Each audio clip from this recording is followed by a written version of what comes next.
Since I was born, but now I am getting youth.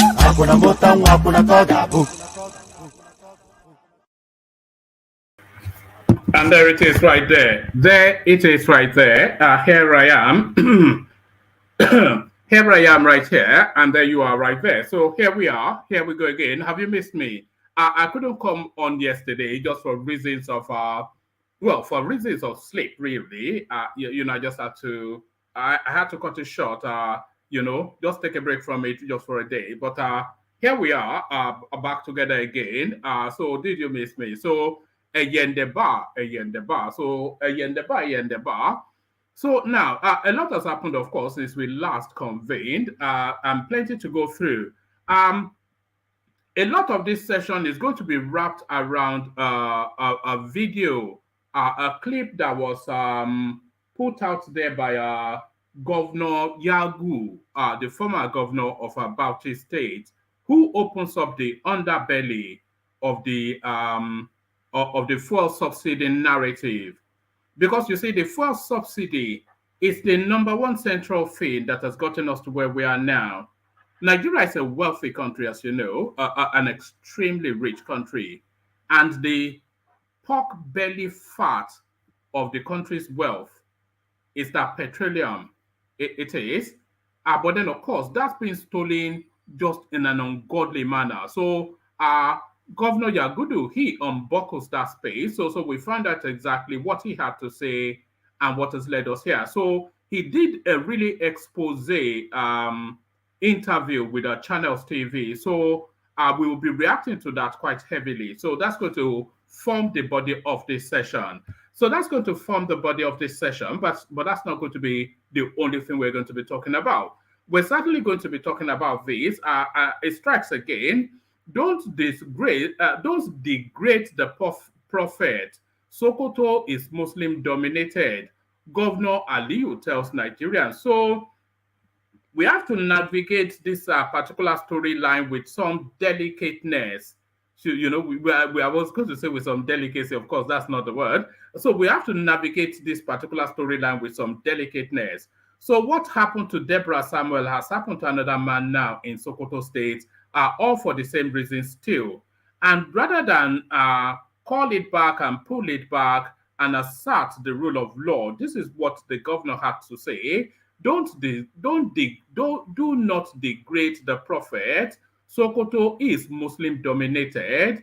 Governor Aliyu tells Nigerians. So Nigeria, to all intents and purposes, they will tell you it's a secular state, but that secularity apparently does not stretch to Sokoto, who are, to all intents and purposes, the governor is now declaring a single religious space. So a single religious space. So we'll certainly be spending time with that. So we'll be spending time with that, and we'll stay a little more with that storyline to take up this headline. Sokoto, police says blasphemy is a crime, mob action is lawless. So blasphemy is a crime. I want to see an interpretation of that in the Nigerian statute books because I am not aware that Nigeria especially confess because we hear all manners of things we hear all manners of things said about our religion and religious leaders. So when quite did blasphemy become a crime within the Nigerian state? So we'll find out what the police had to say and what the governor of that state had to say as well. So we'll spend time with that. And then we'll touch base with this one as well. So this one is a case of swings and roundabouts. Do you get this headline is a case of swings and roundabouts.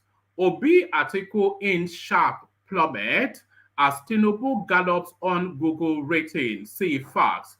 So Google rating, of course, a lot of you that know anything at all about that space, you'll be aware. Then it's essentially it's a popularity test, isn't it? The Google rating. So your search times, the amount of times you've been searched, is that Andrew Tate thing going around claiming that it's the most searched man on the planet.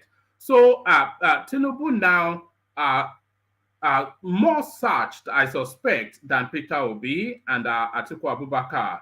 But then, of course, he is the president, so that somewhat explains that. But we'll see what they are wrapping around that. So we'll see what they are wrapping around that. So we spend time with that as well.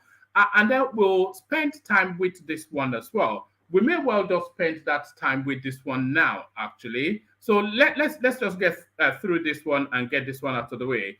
Buhari did not fail to remove subsidy. So this is Garba Shehu, who though now no longer in situation, still continues to defend his principles. So this should be interesting. Why did it take the new Tinubu Shettima presidency weeks to remove the petrol subsidy when Buhari did not do so for years? Fails to ask the right question. The massive electricity subsidy, the fraudulent fertilizer subsidy, the Hajj Christian pilgrim subsidies. Remember them? The diesel subsidy, the aviation fuel subsidy, LPFO, kerosene, cooking gas, and other subsidy policies we found in place and put them firmly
And there it is. It's almost tradition now, isn't it, that I have these moments just as soon as I start streaming. I don't know quite know why it happens, but it never happens when I'm using my computer in everyday life. But as soon as I start streaming, that happens. So apologies for the break in transmission. It was due to power failure at our Tejo Show transmission station. That's what we used to hear on NTA back in the day. So let me take you from the top again and run you through it. Buhari did not fail to remove subsidy. Why did it take the new Tinubu Shetima presidency weeks to remove the petrol subsidy when Buhari did not do so for years? To ask the right fails to ask the right question. The massive electricity subsidy, the fraudulent fertilizer subsidy, Hajj Christian pilgrim subsidies. Remember them? The diesel subsidy, the aviation fuel subsidy, LPFO, kerosene, cooking gas, and the other subsidy policies we found in place and put them firmly on the ground. Remember them? For those with short memories, many of those subsidies were all in place when President Buhari was elected into office in 2015.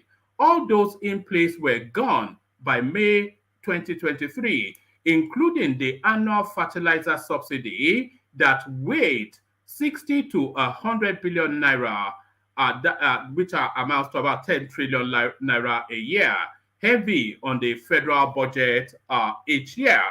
So, no, Buhari did not remove petrol subsidy, but in vertical important stages, he removed every other budget busting, egregious economic growth crushing subsidy along the way. So far, I have refrained from answering those. Let's take that again. So far, I have refrained from answering these repeated questions on the removal in Nigeria of subsidies on premium petrol spirit, PMS, and that arising from the dual exchange of Naira in the central bank and the parallel market. Why did Buhari fail to do this? First of all, my thinking is that instead of the former president answering this question, it is the party, the All Progressive Congress APC, that is best suited to speak. And failing to do this, we are forced to say what will follow here. Secondly, we are mindful of the fact that with Tinubu Shetima presidency now in place, and for which there is a new sheriff in town, we do not want to distract them from the onerous task facing them and the nation.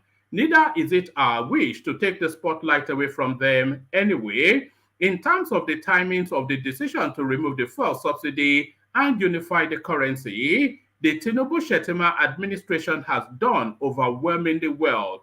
Even more importantly, they have been most dexterous in managing the aftermath of the decisions by successfully avoiding any crisis. To this extent, our wish and prayers are that fellow countrymen will continue to support the new leadership in these laudable decisions, and in particular, for the labor leadership and civil society to work with them to ensure that the palliative efforts as promised are successfully implemented. The decision to remove subsidies, as in our case, and we believe in all situations, was not for the president to take all by himself. That is why it is important to remind ourselves and all those that have conveniently forgotten that the Buhari administration had been on this pathway from the very beginning in 2015. Removing subsidies for the Naira and PMS was killed and put on hold. Look, for example, in the Petroleum Industry Act, the important decision was kept for a better time. It could not have come at a time when tensions were high in the country and no responsible leader would have added fuel to the fire. In view of many, including those in the security circles,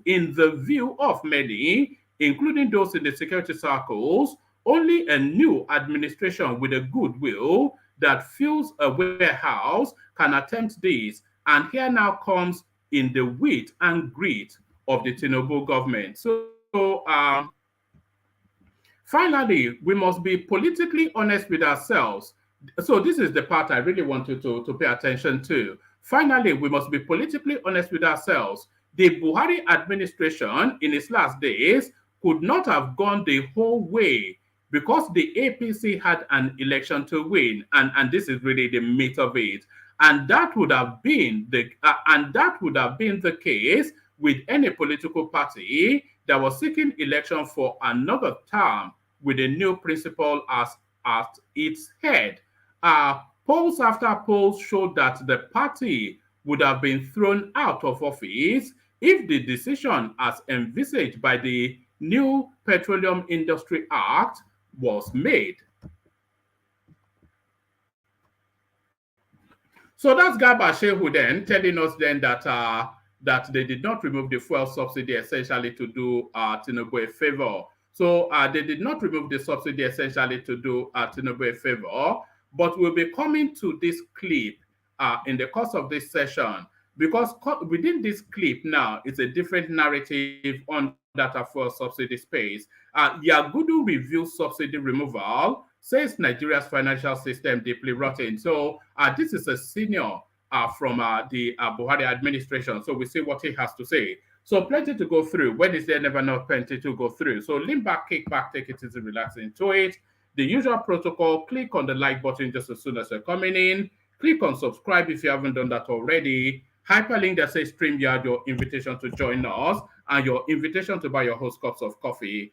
You know what to do with that. So do all those. And as I said about all those, let me take a micro musical break. You know where we're going, of course. We're going to the Kegai.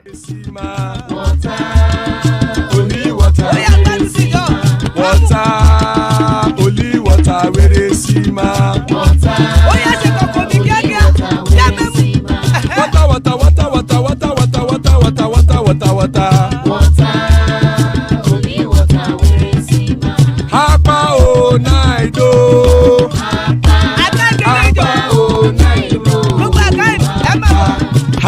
You don't come oh.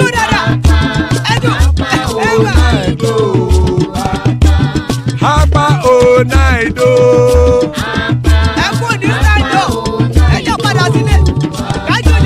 Oro kẹ̀kẹ́ ẹlẹ́mù yé o. Ibe sodi kẹ̀kẹ́ ẹlẹ́mù re o. Bobby master kẹ̀kẹ́ ẹlẹ́mù re o. Chief Wela ti kẹ̀kẹ́ ẹlẹ́mù re o. Eruku lẹ̀lẹ̀ ẹlẹ́mùdé. Eruku lẹ̀lẹ̀ ẹgbẹ́ ẹlẹ́mùdódò jàre o. Eruku lẹ̀lẹ̀ Ghana ti dé ẹgbẹ́ bọ́dì o. Ọmọ ẹlẹ́yẹ ẹyẹ o ó dilé o. Odúyẹ̀lá ẹyẹ o ó dilé o. Petro Sodana ẹyẹ o ó dilé o. Petro Sodunke ẹyẹ rẹ̀ ó dilé o. Ẹlẹ́kọ̀ ọ̀run mú ìní o.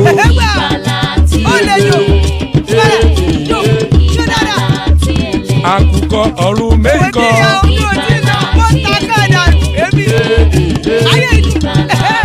Ikú kò ní ríwà gbéṣe o.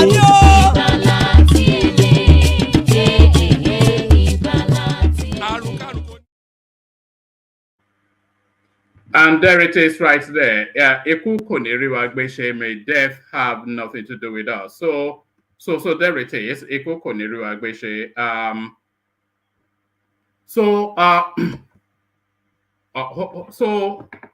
let me actually kick it off with video clips. I want to kick it off with video clips. So this is a narrative of what went on in Sierra Leone.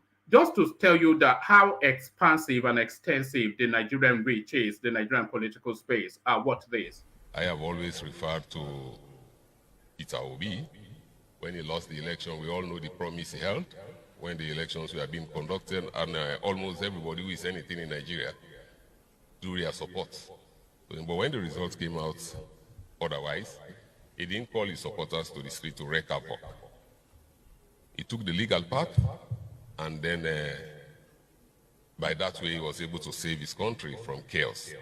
So we will encourage all of our politicians to learn from that example. Leadership is about self-restraint, and leadership is about selflessness. So we expect that our politicians will demonstrate this. I mean, the process has been peaceful so far, so let us continue to be peaceful and to promote the interests of our country. Thank you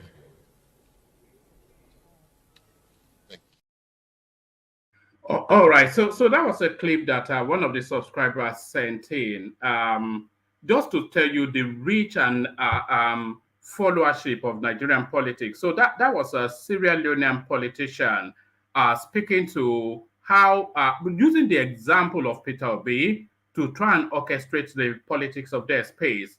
And what he was saying, it was quite instructive actually, because it highlights what could have been. So if Peter Obi had thrown his supporters onto the streets, then we'll be speaking and we'll be telling a different narrative as we speak now. So that's a story of what could have been. So what could have been, but that didn't happen, thankfully. So let me play you now this next clip. This next clip now, a lot of people were saying that Tinubu did not attend the summit in Paris, but here is video clips of him attending that summit in Paris.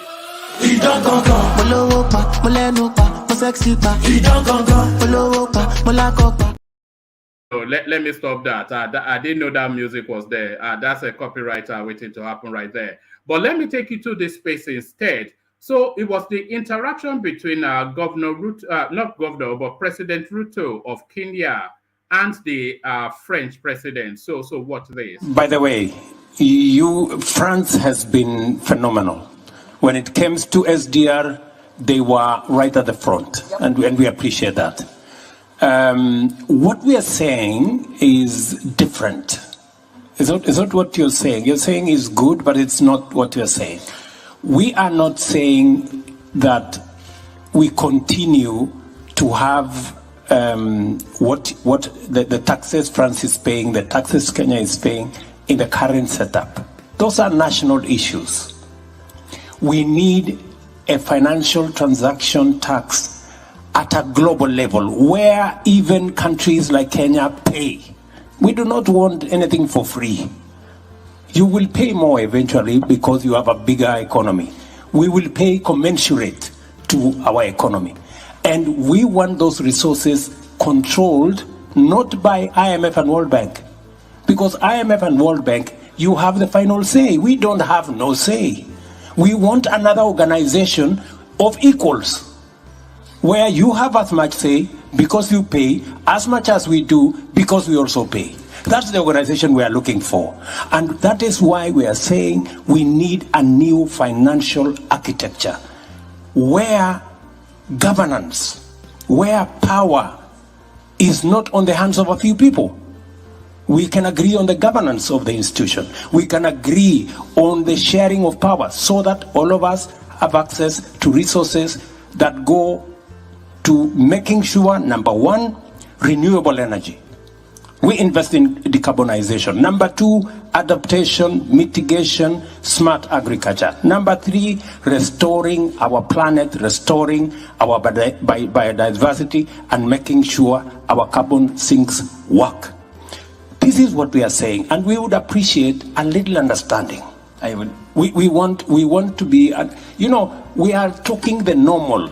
If we continue talking the normal, Emmanuel, we will never solve this problem.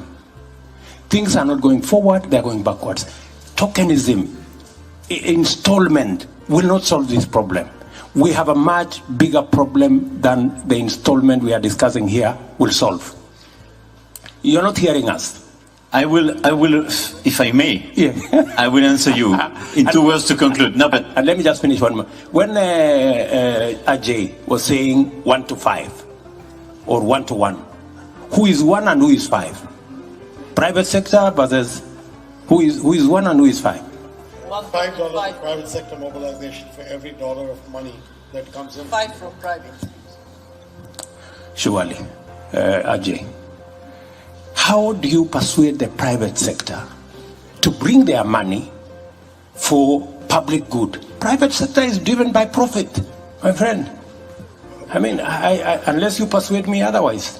So we're going to run out of time, but there's a whole conversation to be had about what money goes into adaptation versus what goes into mitigation, which part of it the private sector is ready to go for, how they could be investing in renewable energy. There's a whole conversation, which I am relatively confident we will try and address when this group gets going.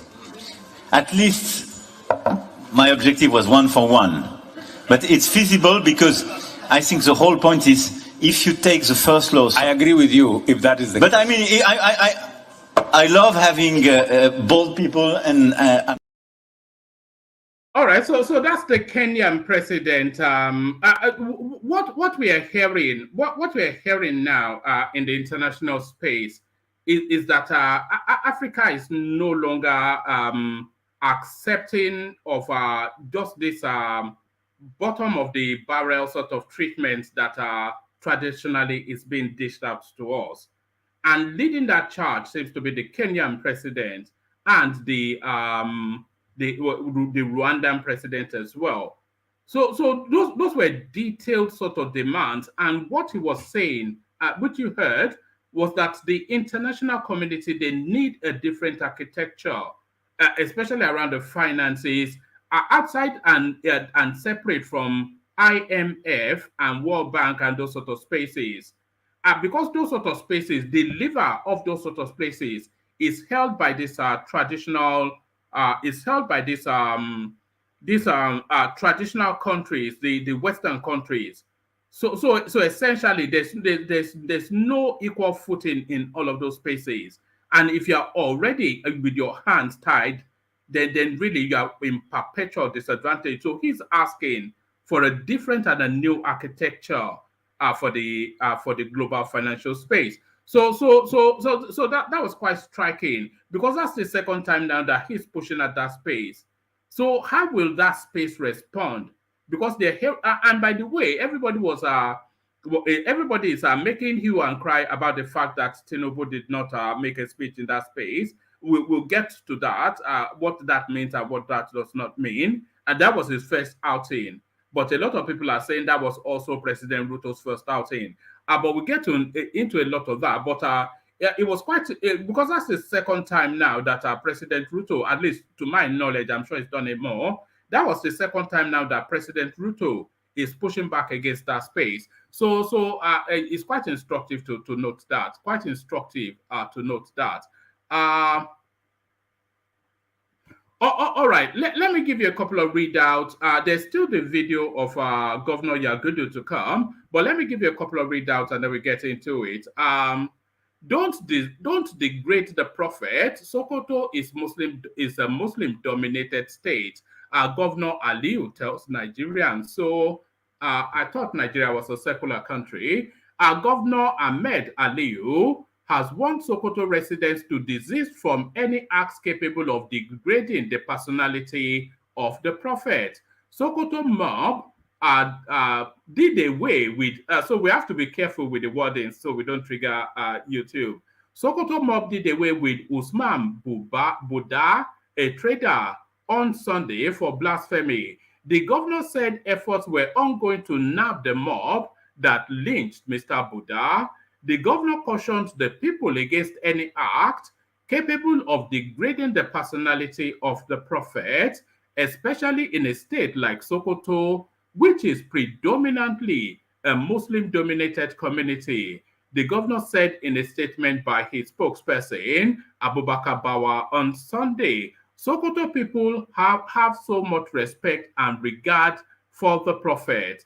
Hence, the need for all the residents to respect, protect his dignity and personality. So I wonder if this sounds like justification for mob action, whilst vowing that those behind the doing away of Mr. Buddha will be apprehended and prosecuted. Mr. Aliyu said, I want to call on the people of Sokoto State to avoid taking laws into their hands. Instead, they report any alleged crime or blasphemy to the appropriate quarters for necessary action.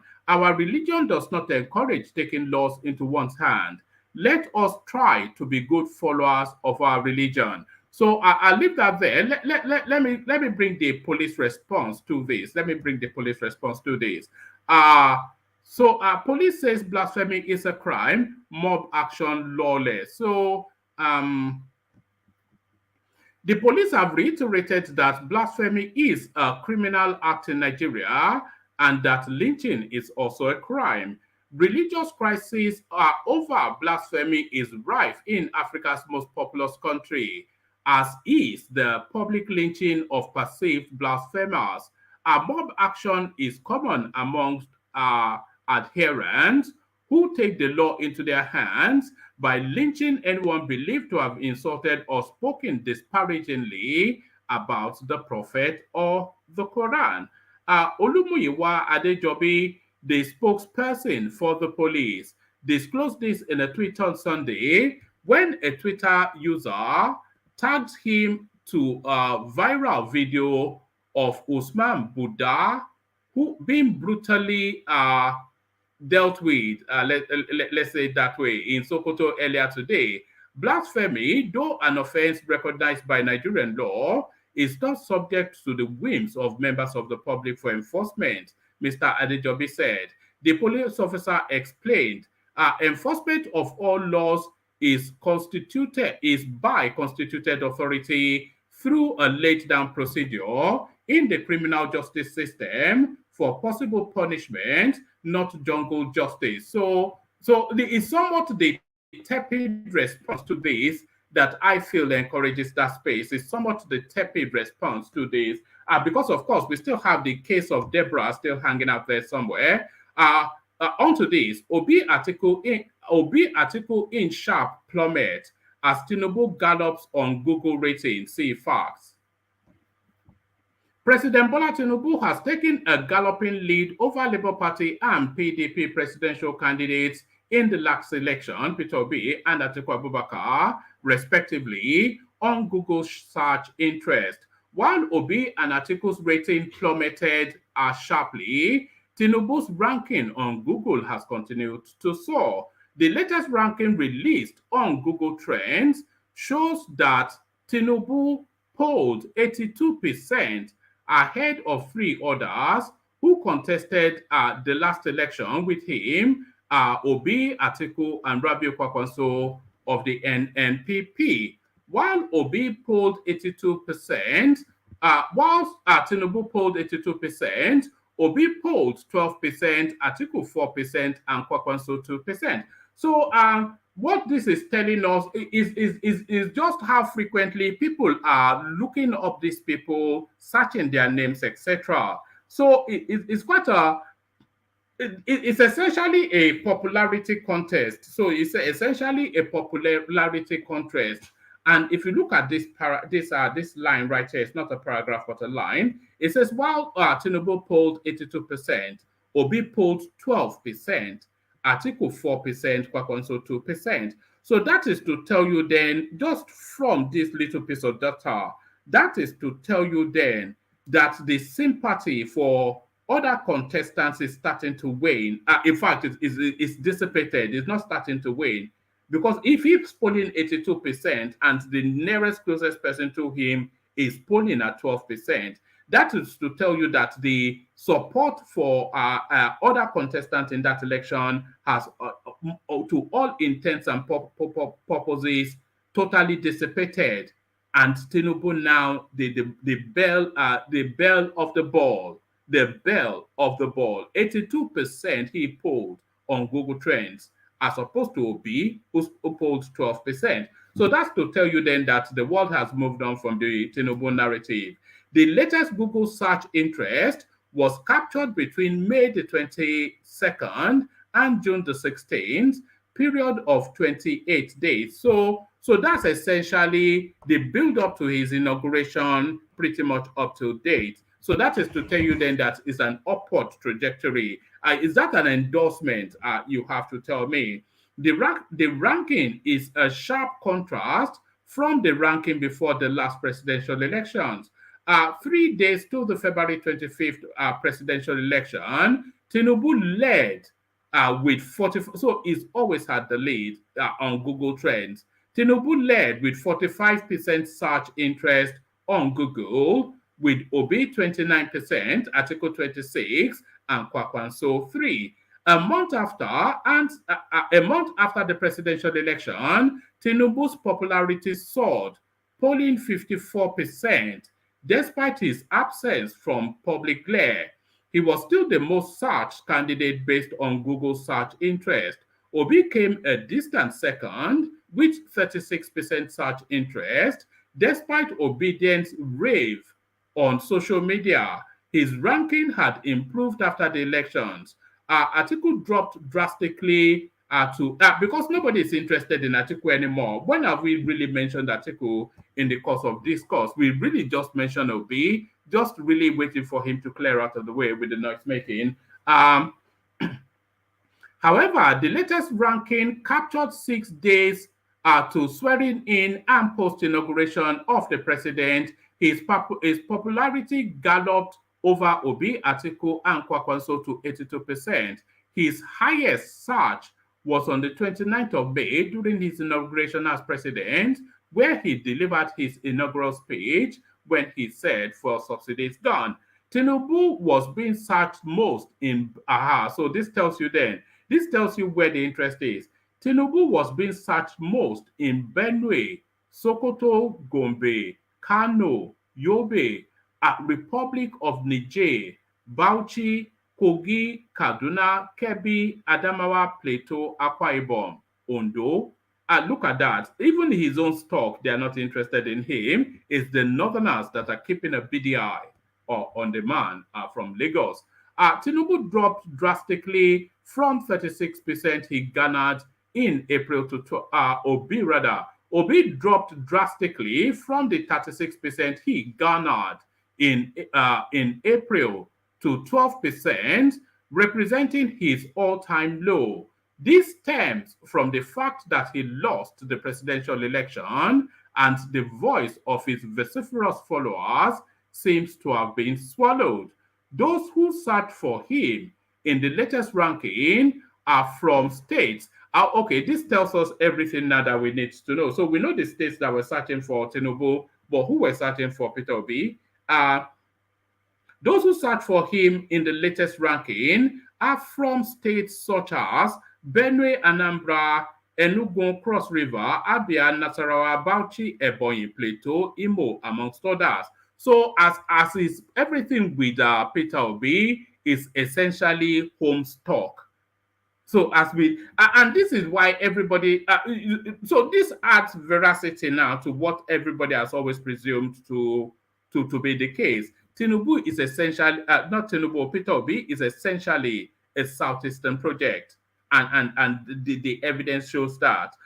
Those who search for him in the latest ranking are from states such as Benue, Anambra, Enugu, Cross River, Abia, Nasarawa, Bauchi, Ebonyi, Plateau, Imo, amongst others. So that just tells you all you need to know. We've always said the Peter Obi movement has always been a rich mix, but the body of it, the backdrop of it, the heartbeat of it has always been its own stock. Article's 4% search interest came from Gombe, Kebbi, Taraba, Plateau, Kano, Borno, Katsina, Nasarawa, Cross River, amongst others. So again, everything reverts to but the only one, curiously, that did not at all revert to anything like tribe is Tinubu. Out of about 15 states that were searching Tinubu, there's only one Yoruba state there. So Tinubu was being searched most in Benue, Sokoto, Gombe, Kano, Yobe. But why are they searching Tinubu in Republic of Niger is the question. Bauchi, Kogi, Kaduna, Kebbi, Adamawa, Plateau, Akwa Ibom, and Ondo. So that tells you then. So the crossover appeal. And this also, this is really the election again, isn't it? The people that carried him into power are the people searching for him. Because, of course, the North carried Tinubu into power.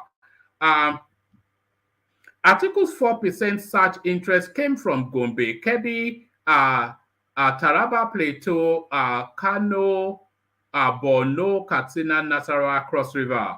Also, Kwakwanso is being searched on Google in places like Yobe, Gobe, Katsina, Kano, Sokoto, Bauchi, Nasarawa, Ekiti, Republic of Niger, and Borno. So everything predictable apart from the Tinubu search, everything predictable apart from the Tinubu search. So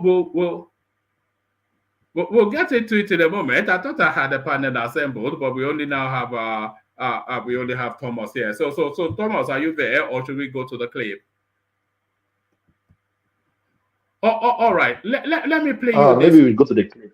Yeah, let me play you this clip. The clip, This is the new chief of army staff being inaugurated. So watch this.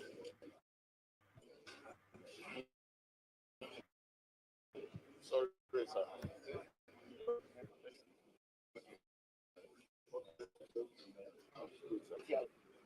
Just the normal.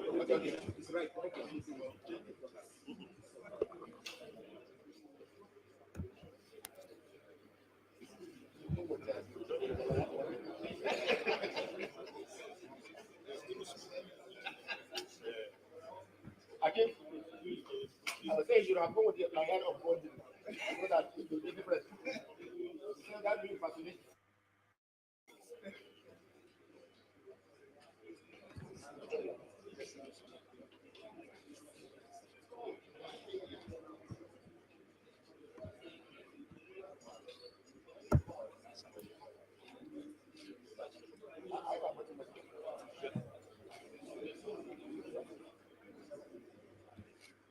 So those are that's the new chief of army staff being given his wings. Building something or the other, his name is.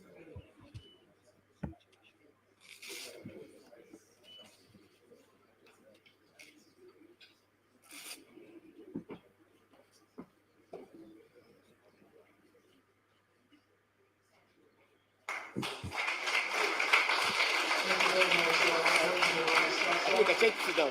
No. Okay. Okay. In these very new insignia chief of army staff. At this point, since the command flag to the new chief of army staff.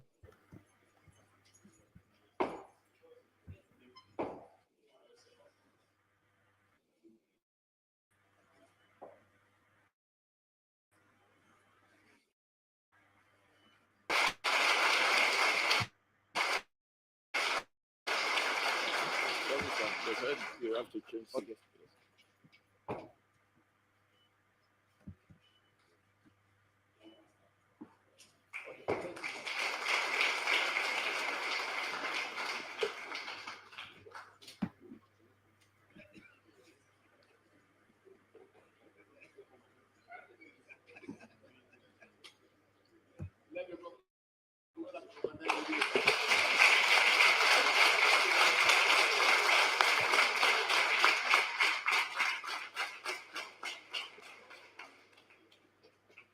Very senior officer, the senior.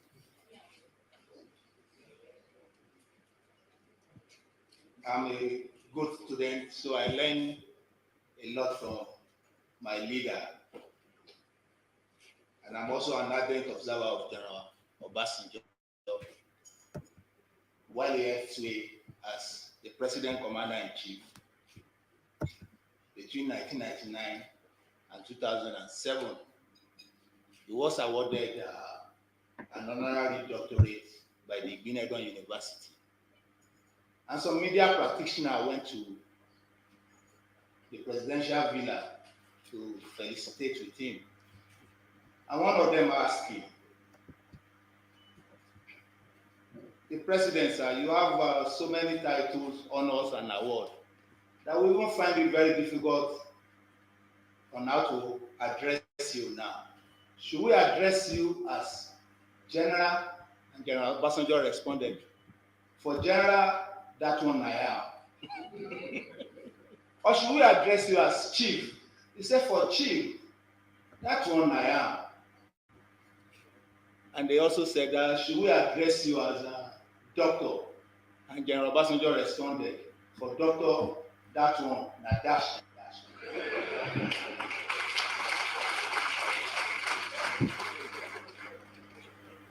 Coming as General Obasanjo's response was, it went a long way to drive home the fact that there is a need to give honor to whom honor is due. And that is exactly what I intend to do in the next 5 minutes or thereabout. The outgoing Chief of Army Staff, sir, Lieutenant General.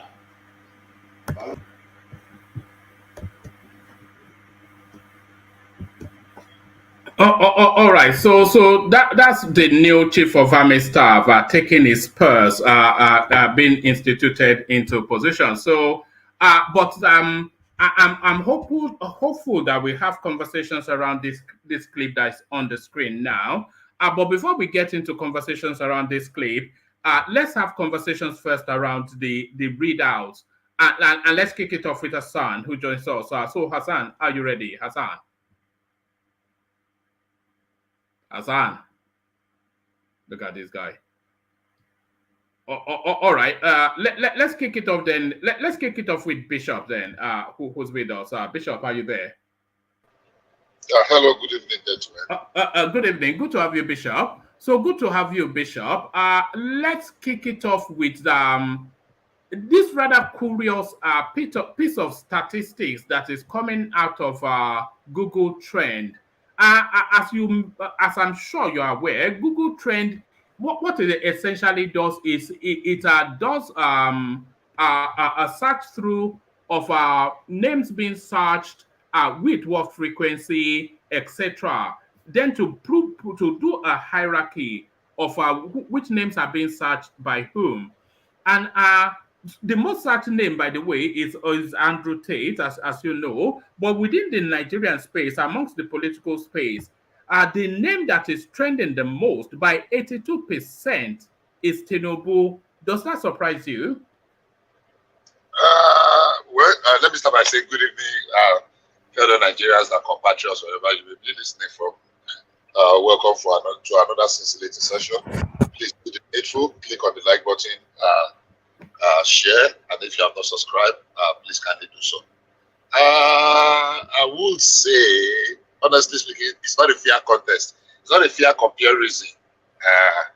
The elections are over. The president has emerged, and obviously all attention has shifted.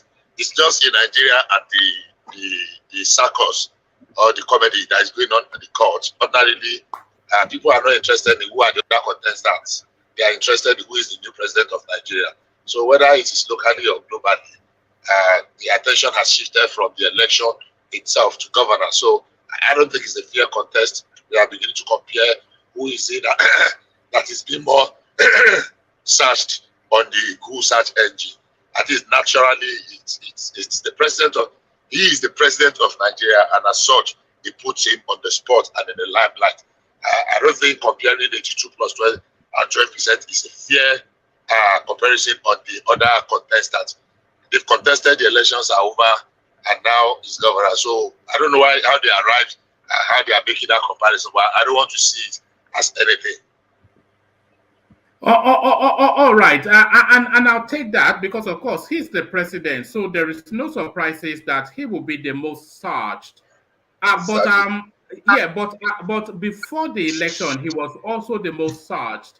He had 45% of the search interest, as opposed to Peter Obi's 29% and Atiku's 26%. So what we're seeing on this Google trend, it was essentially what played out in the elections. Tinubu all the way through had always been the most popular. Okay, now the one that you just quoted, the figures you just quoted, is a little bit fair. By you yourself, your own assessment and the team, because I listened to all your permutations, practically all of it, all your the spreadsheet and the rest.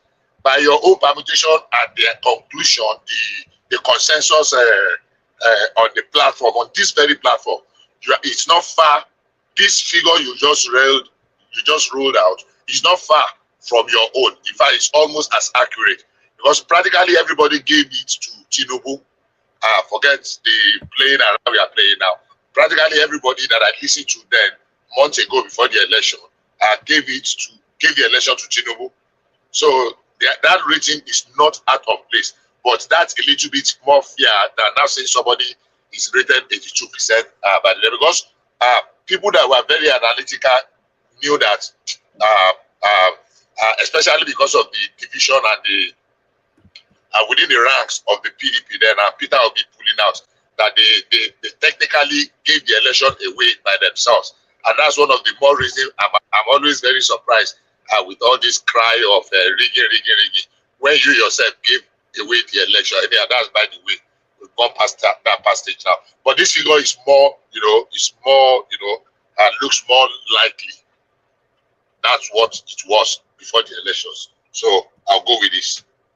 What surprises me is this line right here. It says, while Tinubu polled 82%, Obi polled 12%, Atiku 4%, Kwakwanso 2%. So this really surprised me because, of course, if you spend more than a minute on social media, you think that the whole country is still raging and riling that Obi is not their president. But at 12% polling on Google Trends, it tells us then that it's a very tiny little microcosm of people with very loud voice. So all the noise that we're hearing in the Obi space is just a tiny little bunch of loud mouths. This is what this tells us. Only 12% trending on Google Trend. Does that surprise you for the noise that we're still hearing? Well, you just summed it up by yourself. You used your words are very apt. The noisy, is it noisy or a noisome minority now? The lousy minority, I'm sorry if anybody feel offended by that. But that's exactly what it is. People are rallying. You need to read some analysis, and I just like when I read some of it. If you live your life on social media in Nigeria, you would think the court will even ask Tinubu to come to court by himself so that they will lay him down and give him like 24 lashes of koboko before they ask him to go back to Yerabeji. That's what you will think. Because the way they misrepresent the facts or the ongoings at the tribunal, except you are analytical, you can look and can read in between the lines. So like you said, yeah, the minority can always have, and our own minority are not only having their say, but they are so loud about it. But it's okay. You cannot flog a child and ask the child not to cry. Let them continue to build up the home. Sooner than later, the chicken will come home to roost. So you are right. Noisy, very lousy minority. One man, I think would be wrong to describe the obedient, or should I say the Everybody's name more Professor Ajale Koko. Hold on, let Ajale Koko interject. Come in, Ajale Koko. Oh, I only answered him what he said. I did not say you should not interject. Hold on. Let him have that say. Come in, Ajale Koko. Yeah, I said it'd be wrong for us to describe the obedient voice on the internet as just the voice of minority, because the election result did not indicate that. The election result shows that their voice was well heard by a lot of Nigerians, considering the number of votes that they got. Just keeping in that voice, that point that they are not minority vote. No, it's the data, Ajale Koko, that is indicating in that direction. Before the election, Tinubu was trending by 45% on Google, as opposed to Peter Obi's 36%. So you say that was a push, and maybe that's even reflected in the results. But then post the election, Tinubu is now trending 82%, Peter Obi 12%. So the language of we are going to reclaim our mandate and all of that is not resonating on Google Trends. Well, you know, Tinubu voice, I mean, Tinubu name will be trending more than Obi's name now because once and considering the fact that the economic measures that he has rolled with regards to what the trillion subsidy and the sacking of Emefiele, the sacking of the DSS director, the sacking of all board chairman and members of the board, federal agencies, and all the rest. So those are the things that I believe are push up, and the traveling to France.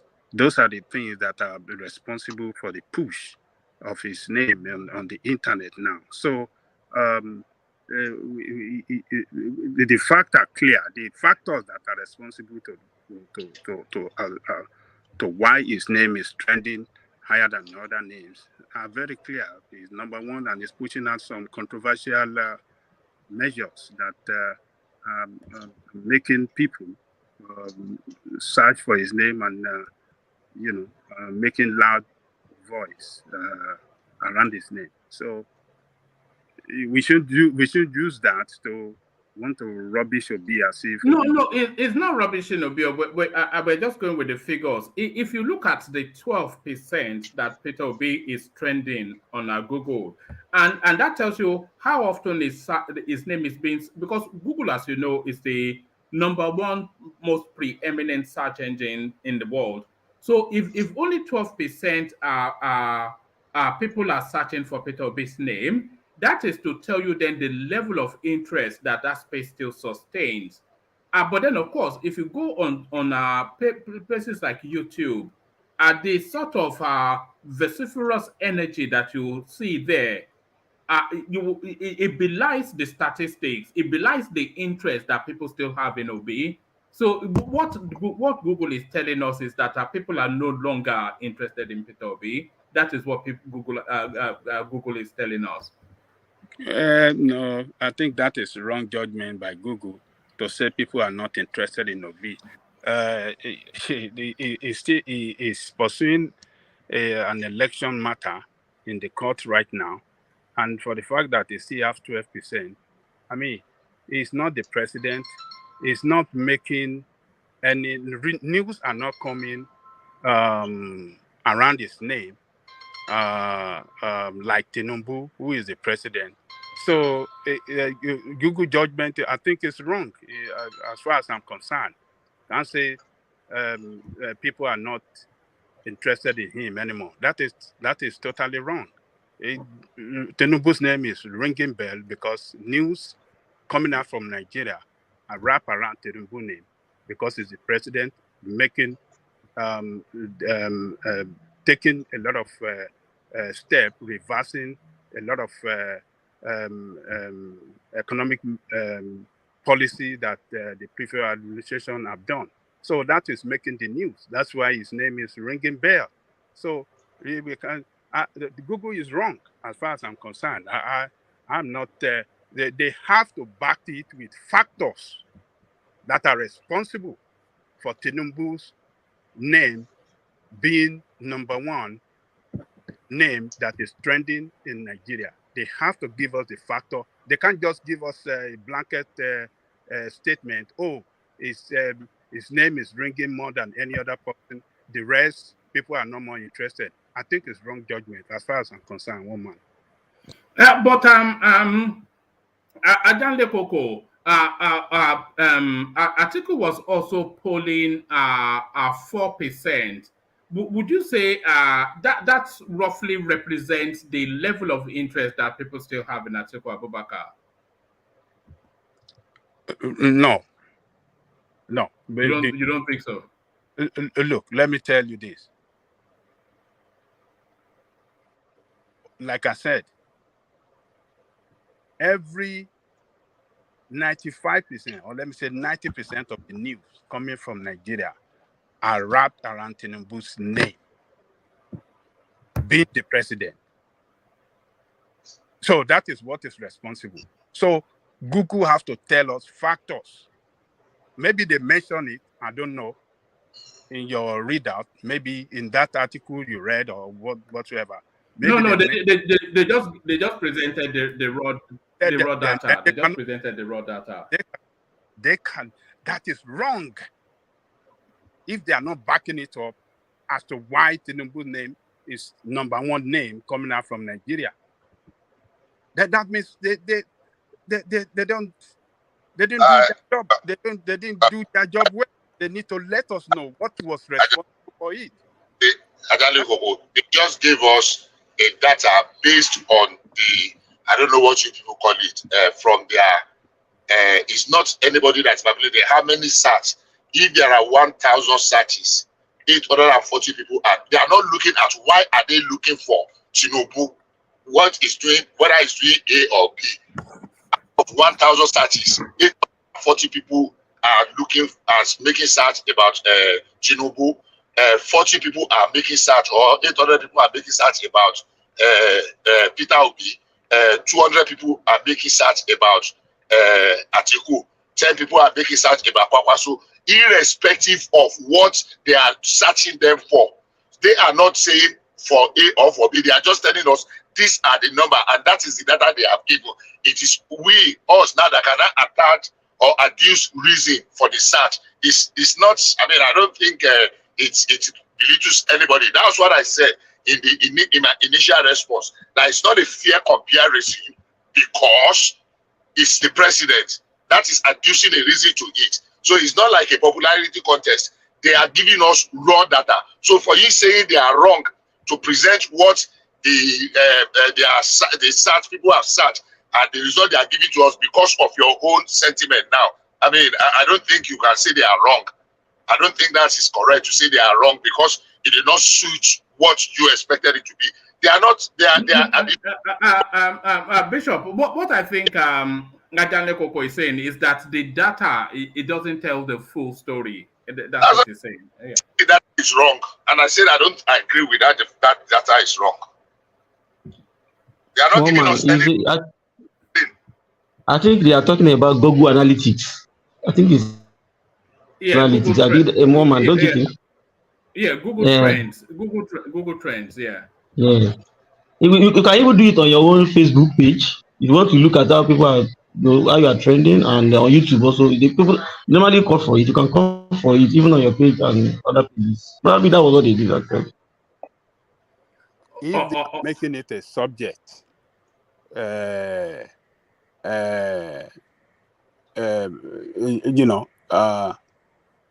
for to justify one thing or the other, I think they will do us good to back it up with factors. Ajahn Lekoko, let me just say this. You see, the Google Trends, they're just readily available data. You can do Google Trend on your name as well. So they're just readily available data just to show you what is going on Google. So it wasn't as though Google published anything. I think it's actually the author of this piece that has gone to do the search to then pull out the data. Who did the search? It's a newspaper called PM News. Oh, okay. Yeah, it wasn't as though Google published it. I thought they just pulled the data to make the point.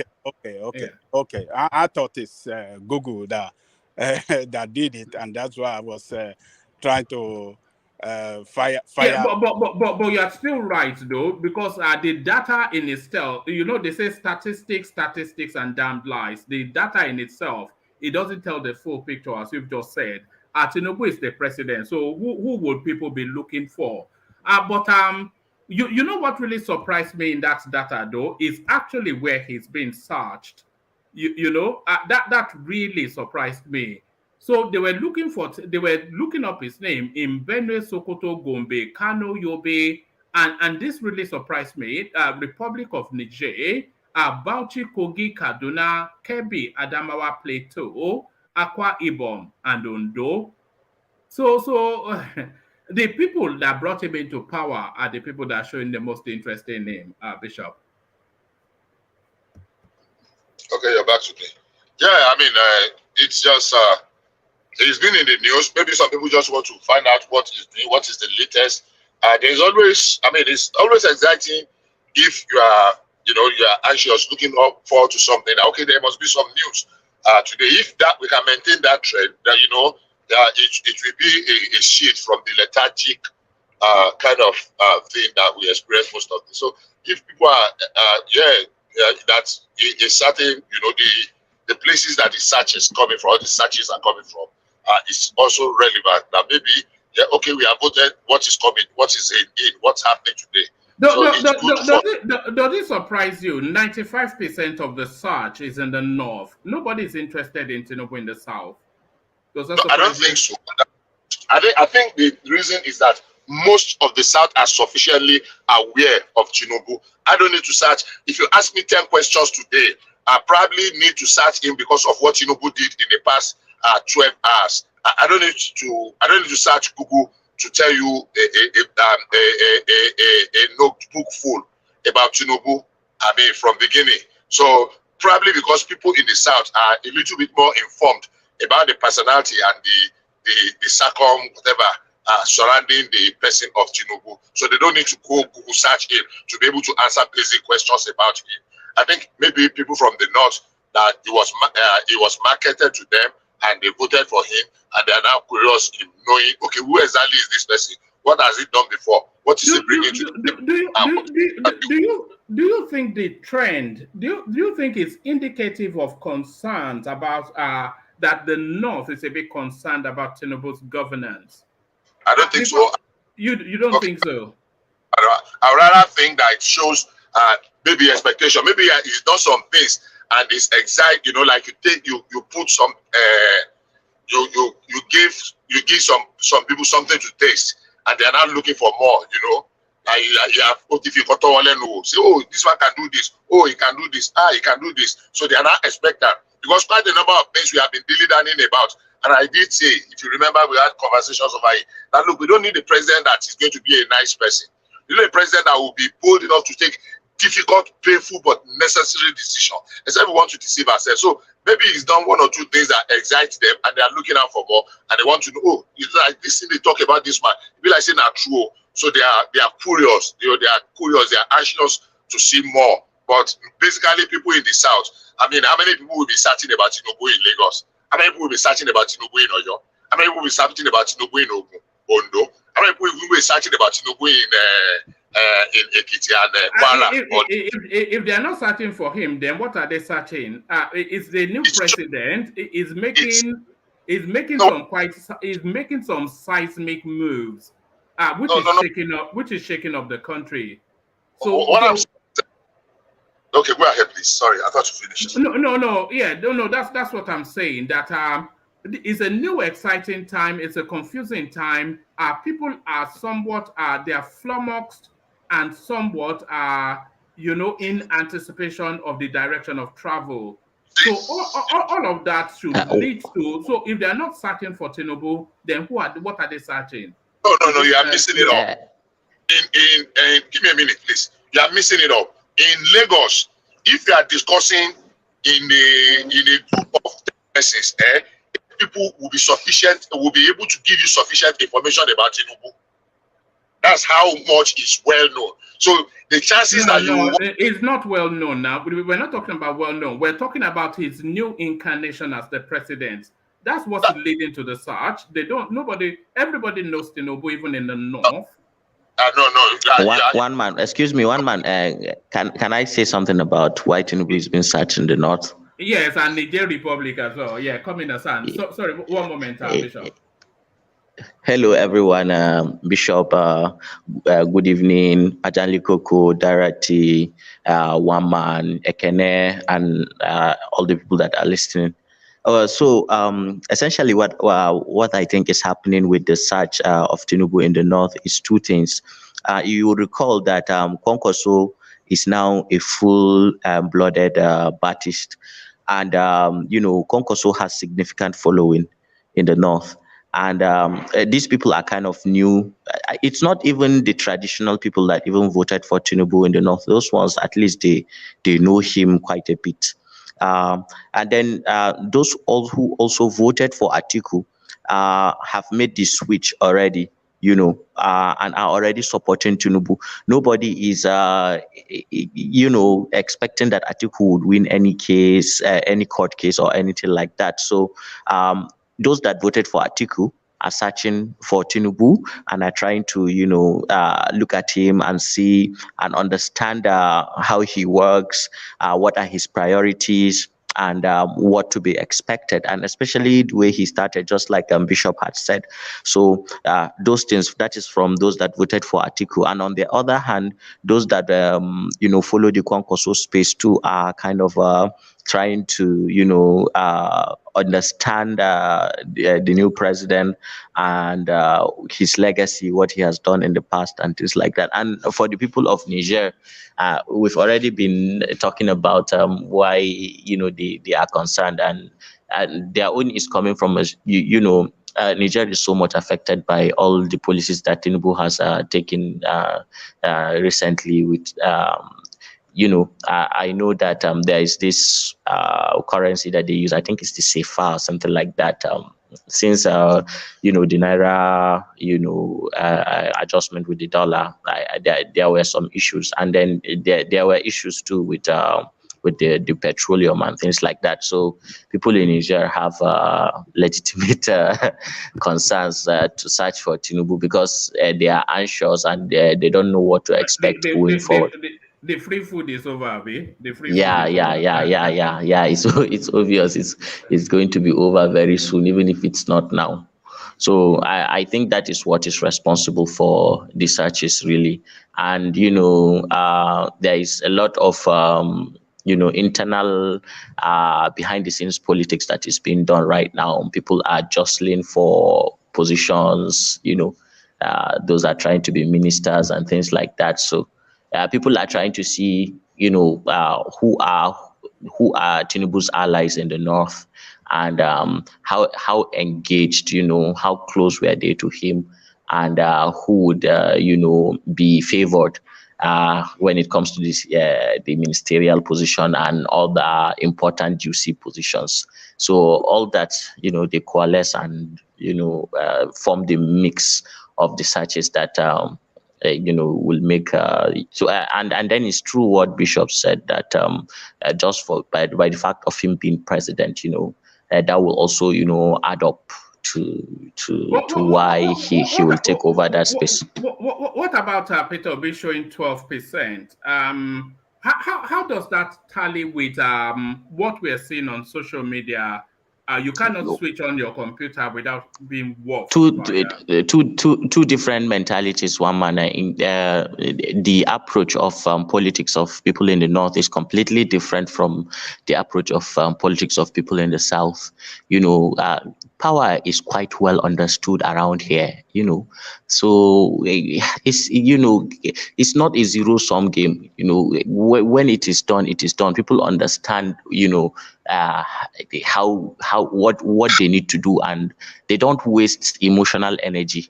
So it reaches a space where it's no longer worth it, and you just let the sleeping dog lie. So Atiku supporters, I know they have gone past that like 2-3 months ago.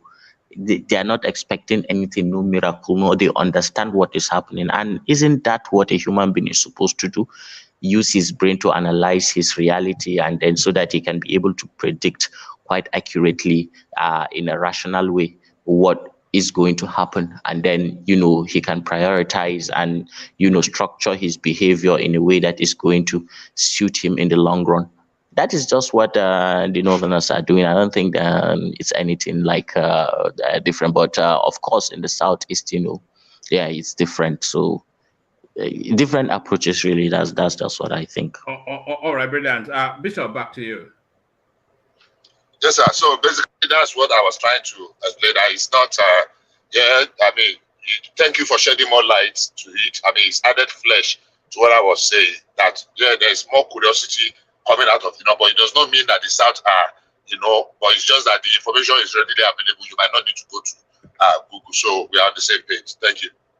All right, brilliant. Let me take you out of Nigeria, Bishop, and take you to Kenya.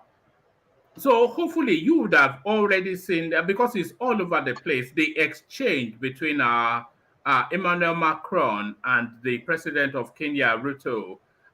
It wasn't so much even the exchange, because the beat that the Kenyan president was beating is already an established rhythm. But it looks as though they're hammering down now on that space. So what it was inviting is some sort of a harmonized tax system for the globe and a new financial structure that gives everybody an equal say in global financing.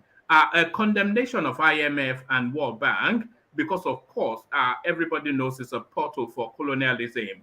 So we're hearing this language increasingly. We're hearing it more so from President Ruto now, but we've been hearing it for quite a while from the Rwandan president. So is it now a pivoting in positioning by Africa? Is this the beginnings of enough is enough? Number one, Africa and the European space, especially as it relates to France, it's been a very lopsided relationship. Of course, we know that between Africa and the West, it's always been like that. And one of the section of Africa that is actually dragging Africa down is the Francophone affiliated, countries in Africa. Of course, we know the origin of the direct and indirect system of administration and what have you. But hey, it's been the last of the countries. It's been more than 50 years. And the number of them are still tied to the apron springs. And anytime there is a pushback from any of the Francophone countries, one calamity or the other befalls them, whether it is orchestrated, whether it is masterminded, whether it is planned, whether it is, but it's become a pattern. We know how many countries have tried to push back against the French, and we've seen the results. So they are kind of dominating. So now, what should be instructive, or what is instructive, that stands out to me, is the fact that it is the Anglo countries now that are pushing, that are making this push now against against France, because others are not really fighting tooth and nail to retain their influence in Africa. But because every time there is a pushback from those, we saw what happened in Burkina Faso recently, and we saw what happened in where it was in Senegal not too long ago. So so what is interesting is that now, if William Ruto, is it William?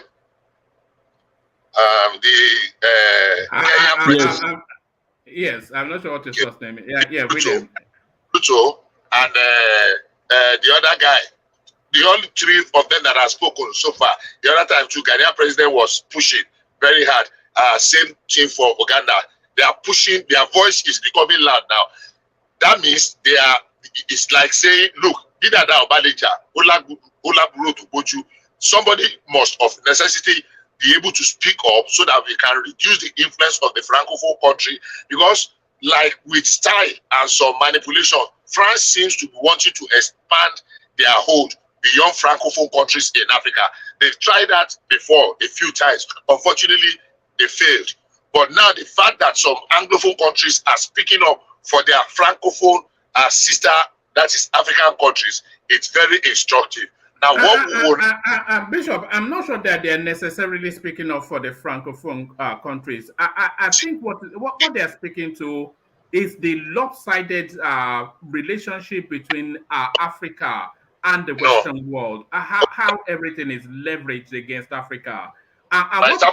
What particularly struck me was how detailed and science-led their argument is. So it's not the usual pedestrian stuff that please and really it's to the quality of African leaders that are emerging now, educated, sharp, very contemporaneous and global.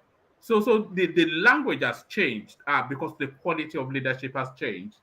See, what I'm saying is this. I was going there. What I'm saying is that we have not had a fair and balanced representation from Africa, because the voice of the these topics they are discussing, Obasanjo started this when they started that Agua, whatever, many years ago. And when they transform OAU from OAU to African Union, to see that, look, we should be able to sit at the table with the European countries when they form the European Union.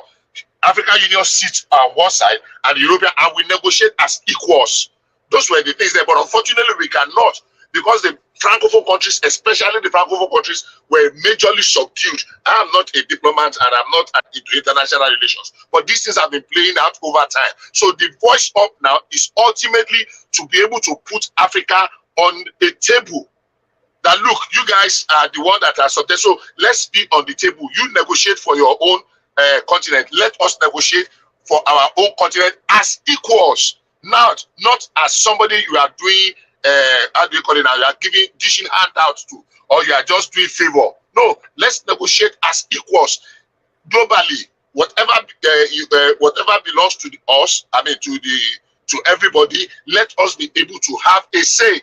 The Francophone countries were the one that were slowing African countries down before now. That's what I'm saying. So this voice up now, one, if it's able to wake some of them up, we are able to shake off some of the lethargic nature of especially the kind of people that I was reading something, the longest rulers in the world. I mean, I think majority of them were from Africa. We have people that have ruled some African countries for 43 years or 45 years, if I'm not mistaken. I mean, that's nonsensical.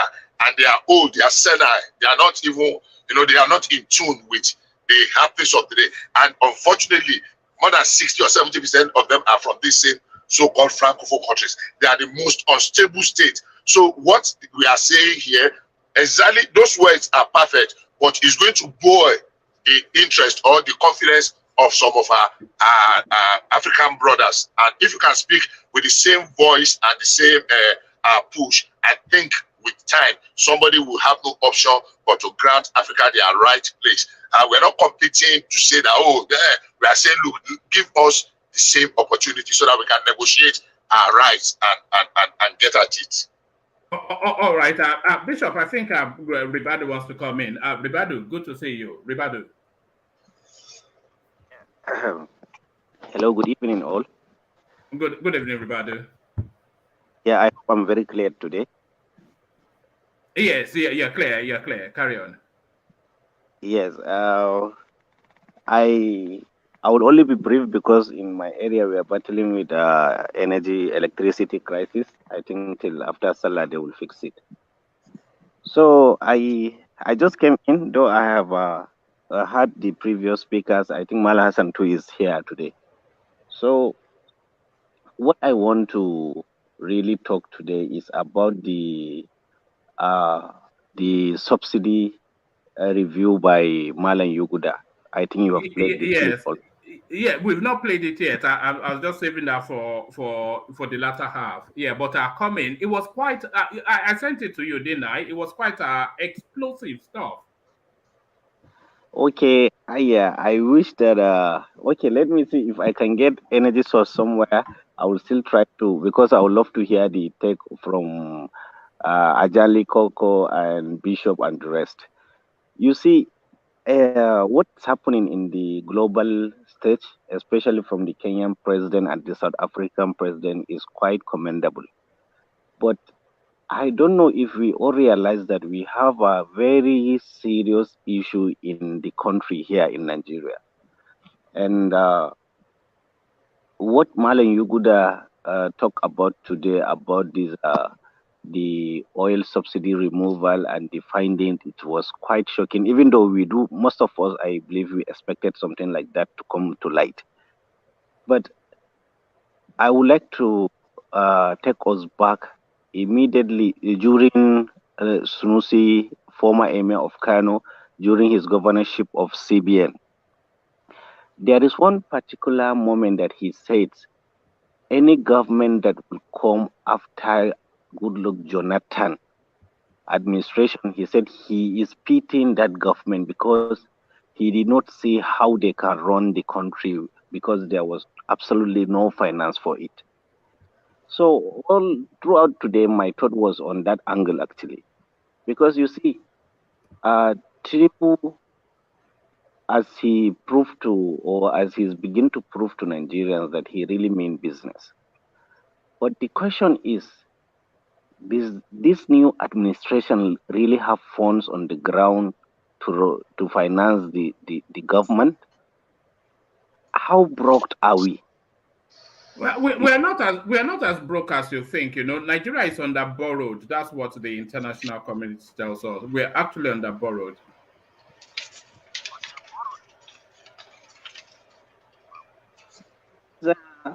I don't know. You want one of these back? No. Sorry. Carry on, Ribadu. Yeah, one man. Do you know that 97% of our revenue is being spent on service debt? Yes, we had that from the governor. Yeah. So I mean, we are only left with 3%. That is a very dangerous situation, you know. But also, the angle I want to emphasize today is he talked of the corruption of the financial system. Okay, how corrupt it was, it is rotting. He painted a very gloomy picture of it. But my mind is racing from the suitability of the system itself, you know, and I would like to give some examples here that will drive the point home. You see, wherever people find themselves as a nation, there is history. There are some action and reaction and decisions that bring us to the present condition. For instance, prior to independence, we have a lot of railway networks that are doing just very fine. Okay, we have cotton industries that are producing one of the best cotton in Africa. But immediately after independence, in few 2 to 3 decades, all these systems that were working perfectly begin to deteriorate. The question is not because we lack management, no, because those systems were mainly designed for extraction only by the colonial masters. And after we gained our independence, we did not review those policies, we did not change those structures to suit our need as a nation. So that is one of the reasons that caused the collapse, among many others. So what I was left thinking is this: if our financial system is this very bad, that we can spend 97% of our revenue as a nation to service debt only, meaning it's only the interest of the loan we are getting outside that we are paying with our almost whole generated revenue, then we have no future if something is not being done. So the question my concern here is, I don't know what Tinubu regime have in mind, because I think from what he says from the in the initial stage of the clip, something drastically need to be done, because we cannot keep going to IMF and World Bank, and these people, they keep killing us with their policies and all the rest. If you follow the history, of IMF and World Bank, you know, they were designs interests institutionalized by world power to keep us Africans, you know, in perpetuity of debt trap, debt regimes from here to there.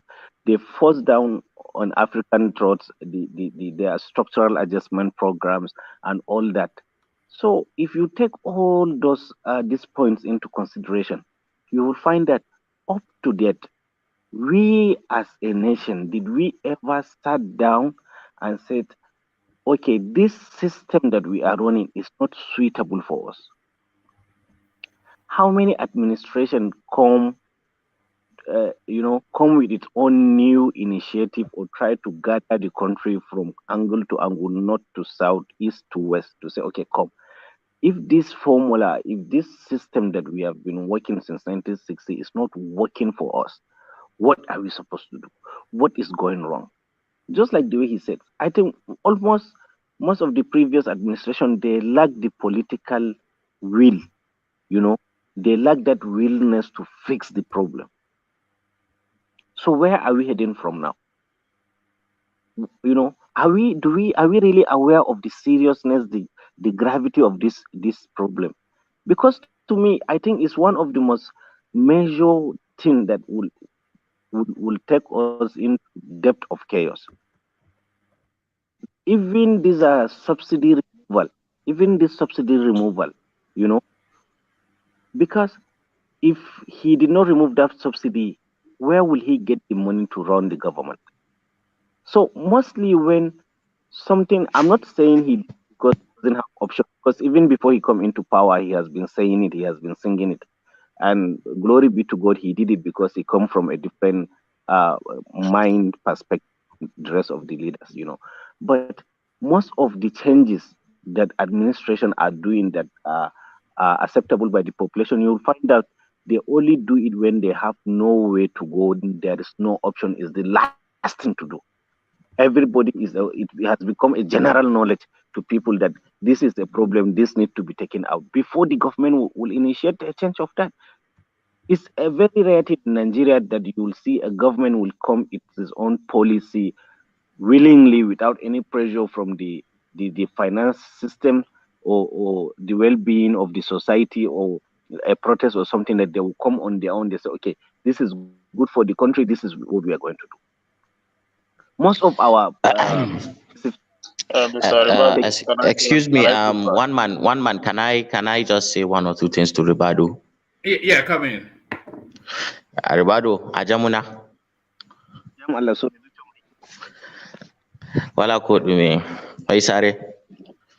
Alhamdulillah.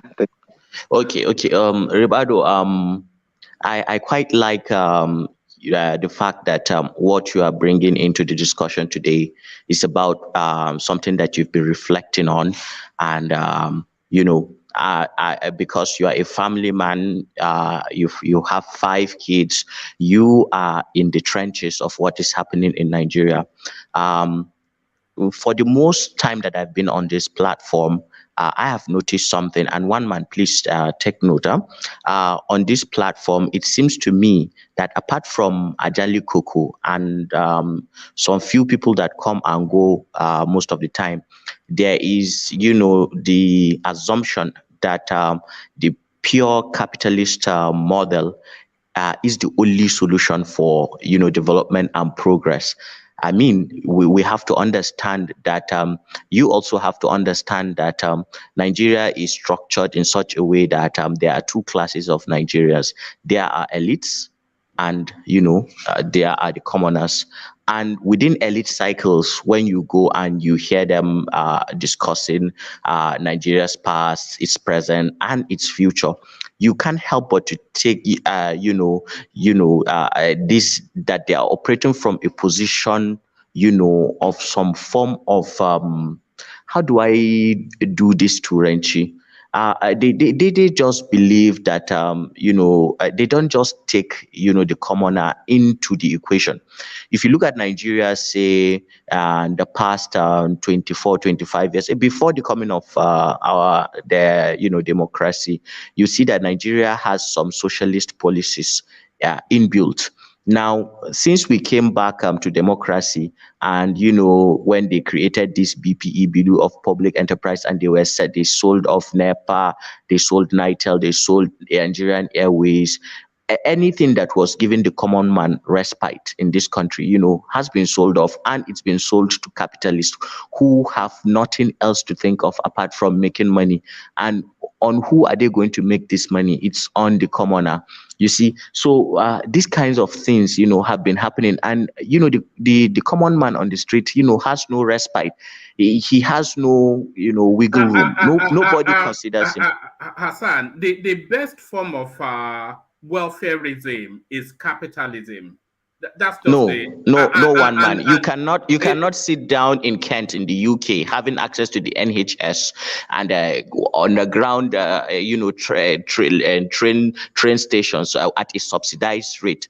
The UK is not even, in the prime example to say that you guys are operating something. I mean, the Americans are.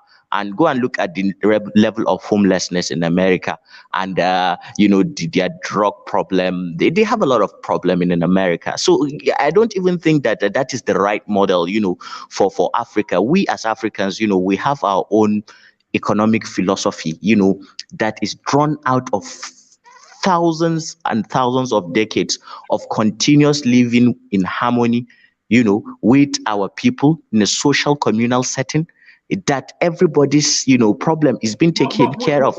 we've tried. The direction, no, Sorry, okay. Hassan. We've tried subsidized living. Now look at where that got us. No, Subsidized living. we've tried subsidized looting by the elites. That's just it. We have tried. We've been trying it, and we are on that route. Really, I am not saying that the elites, do not understand Nigeria's problem. I am saying that everybody is looking out for his own interest. The elites have managed, to spoil the educational system such that the common man, does not even understand his left from right. He cannot articulate his problems. In fact, he does not even know where the problem is coming.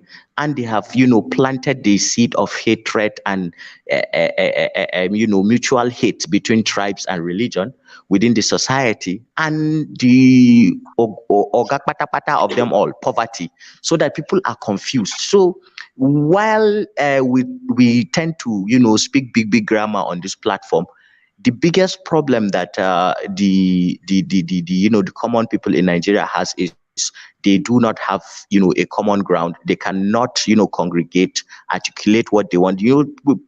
Platforms like the NLC, ASU, they've all been broken from within. It is poverty and lack. The elites have won, but I am not somebody who likes to give in to the idea that there is no hope.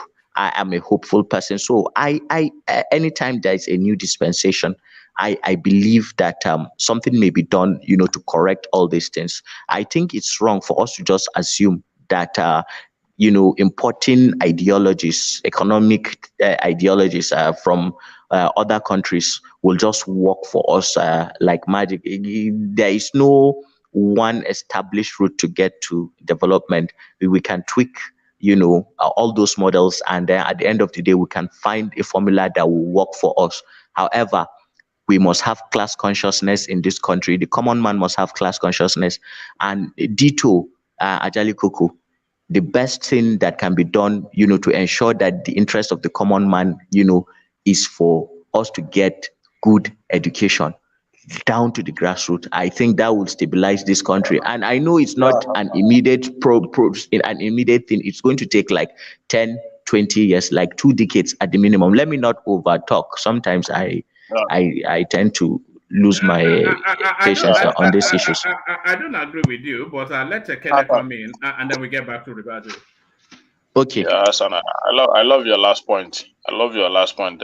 I made this point last time on this platform that the educational system is one of the problem we have in this country, because our society is becoming too. They are not being educated the way they are supposed to be. At least to our secondary school education, our government should have done something drastic to make that space very affordable for every citizens of this country. Then to this university, you can make a choice to go to university or not. But at the secondary school level, I made a point that space, government is supposed to do something that will get everybody involved in education, at least to get a WIEC certificate. So I agree to that last point, but I disagree when they say that we borrow, and Borrowing is not a bad idea. The issue is that we have irresponsible leaders in this country. They are not putting our money where it's supposed to go. They're just using it for their selfish interest and all that. Like this education, the percentage that education is getting in our budget is very low. It's very, very low compared to other societies. So it's not that the borrowing is bad, but they are not using it for what they are supposed to use it for. They're only allowing the masses to pay the price. And I'll be asking this question: what are the price they are also paying? Will everything be laid upon the masses? What are their own price? What are the price they are paying? Everything is the masses should tighten up their belt, this and that. But how have they tightened up their own belt to suit the narrative? So you say the elite has won. That's how it look like, but I don't believe that. We'll continue to fight on until we get it right. I still believe that we have not gotten the right leadership to give this country a good direction. We're still looking up to this administration. It's still a new administration. So we are not writing them off yet. We have been able to see most of their policies, but what we have just seen is just making a policy. But how are they going to implement it to suit the masses of this country? That is what is left. So going on, I expect the new administration to have the masses at heart, to change the narrative, especially our education system. I really want it to change. I really need a government that will put a very good emphasis to begin to educate our young ones. The society is becoming too old. The youth are becoming something else. Can I just look at what happened in Sokoto yesterday or the day before yesterday? No, we're coming to that. Save that. You're going to lead on that. But so because Okay. I want that. Yes. So yes. I'm glad you're here because I want you to lead on that. But back to you, Ribadu. But very elegant. All of the things that Hassan said, but not vested in practicality. The country cannot afford subsidized living. So it has to be the free market enterprise that can propel the quality. If the country grows up, if we generate more wealth, then the trickle-down effect will, by osmosis, cascade down the food chain. And that's how it traditionally works. We've tried subsidized living and it has failed. Ribadu. Yeah, I like the discussion of today. You see, definitely, free market is the surest way to national success and individual. But I think what I want to say here is this: all these things that we are labeling now, we are only talking about the problems and trying to find the solutions. Nobody is talking about what are the root cause of the problems. See, in the 1960s, immediately, even though we had civil war in the early 70s, but that was the era Nigeria got it right. That was the era that most of our major infrastructures were built.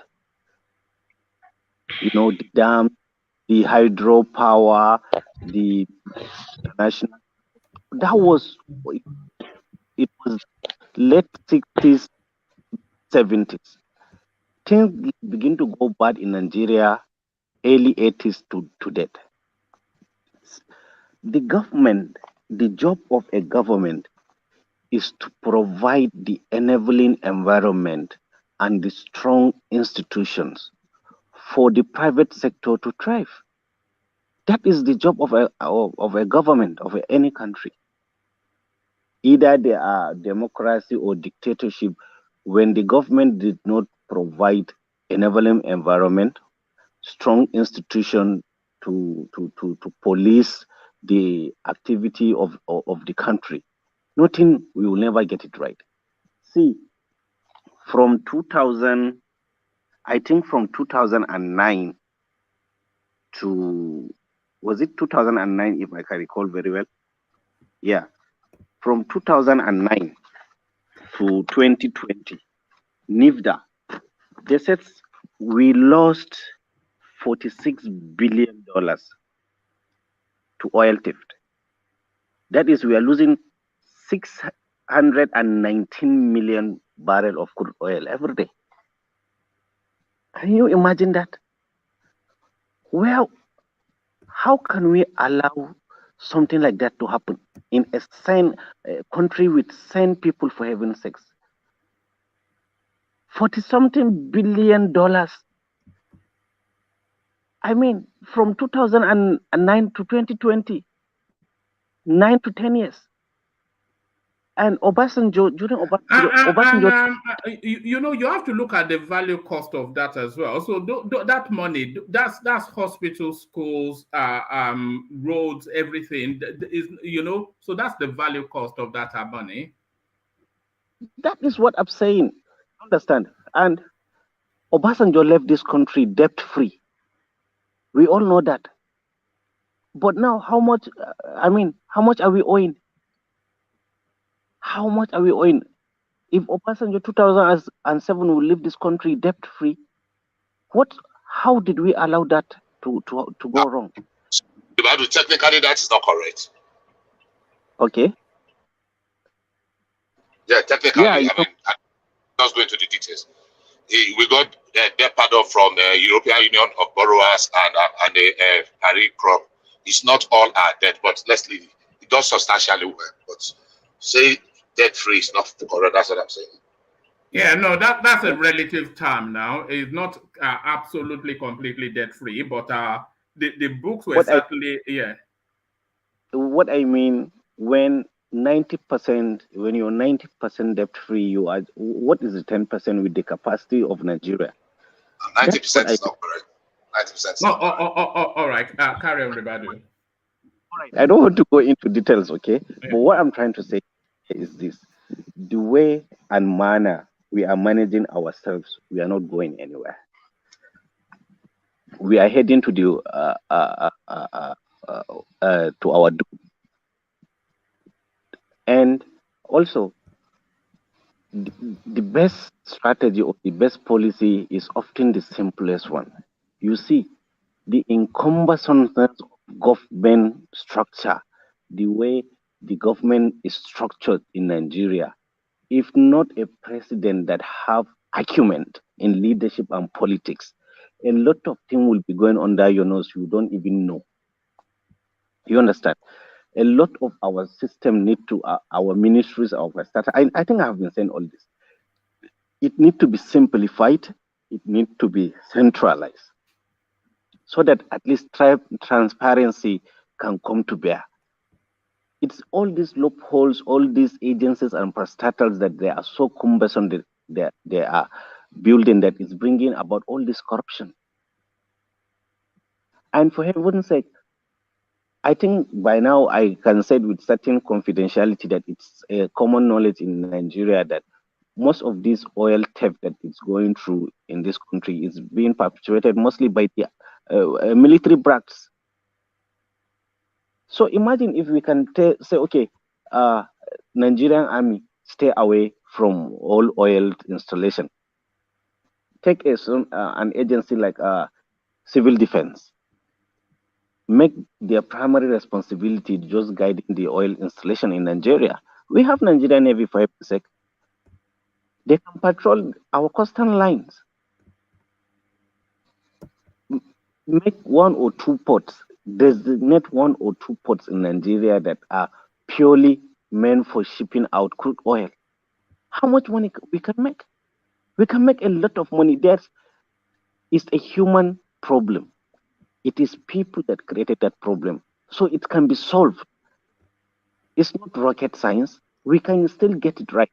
Today, Nigerians are one of the best. Sorry, Ribadu. You know, there's an easy solution to all of this.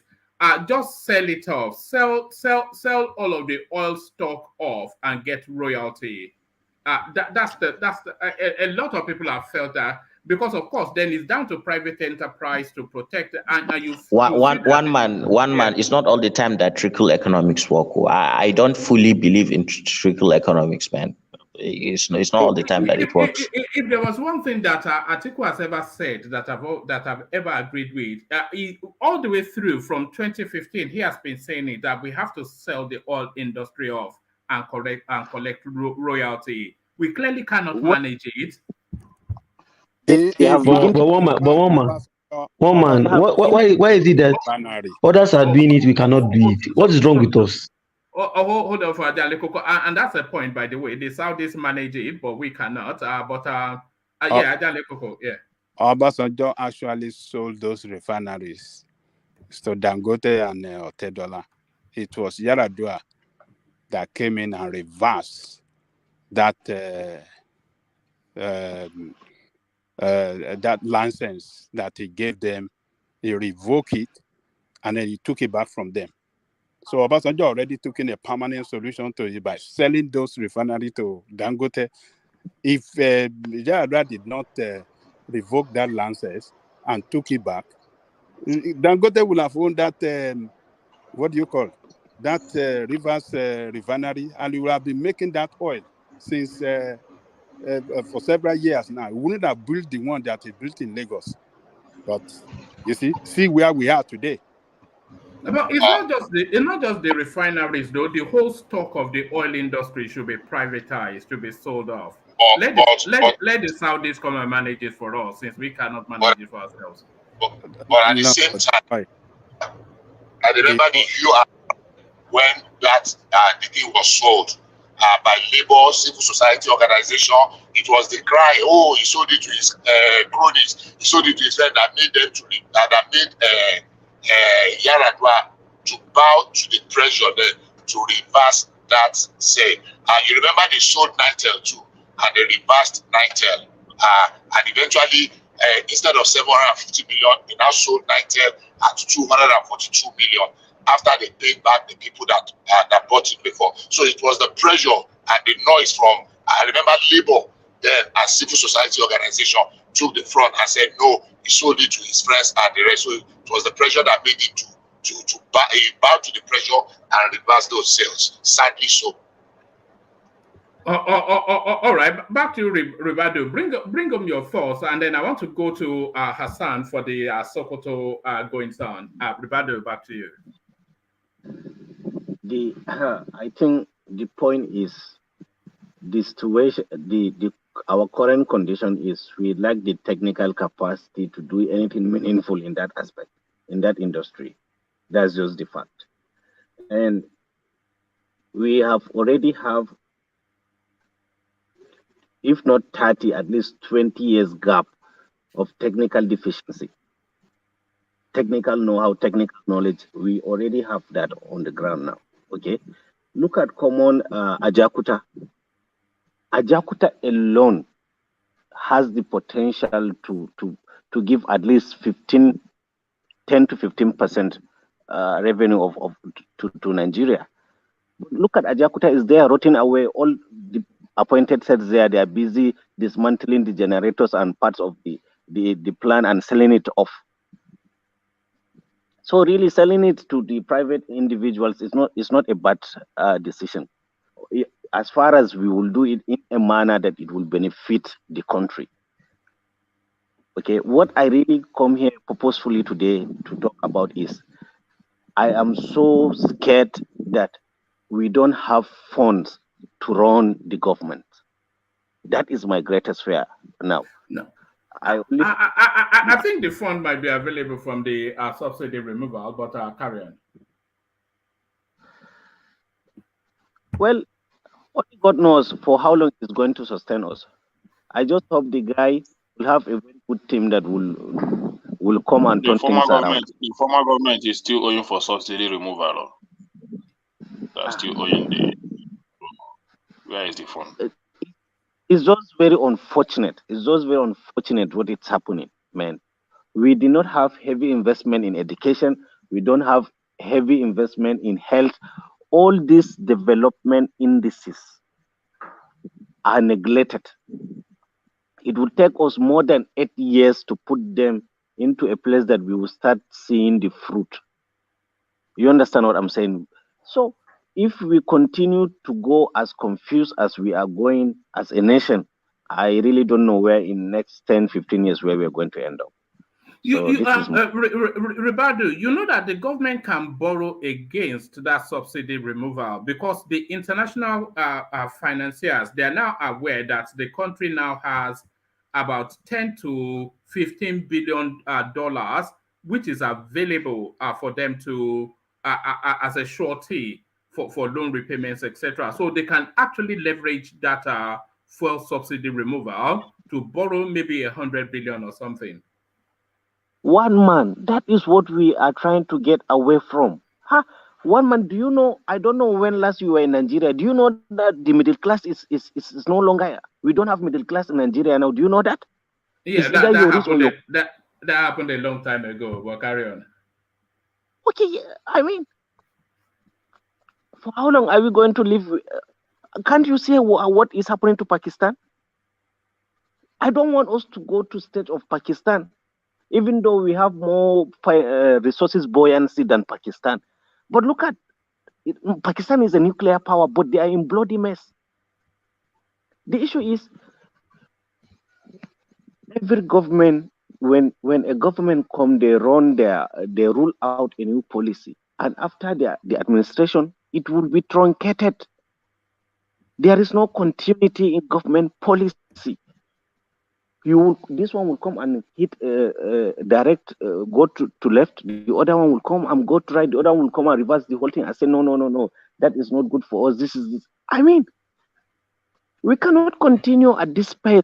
We cannot afford to. Our population is growing. Okay, our population is growing, and the growth of population is putting stress on all the amenities that are available. These are amenities that are dilapidated already. Today, it's only university that you will send your child to public school and study. It's only the university level. There is nothing like primary. There is nothing like secondary. You cannot send your child to public school now to study. It's better you even keep him at home. Why do you think we were? Is people asking why? Why our public primary school and secondary school are vanishing?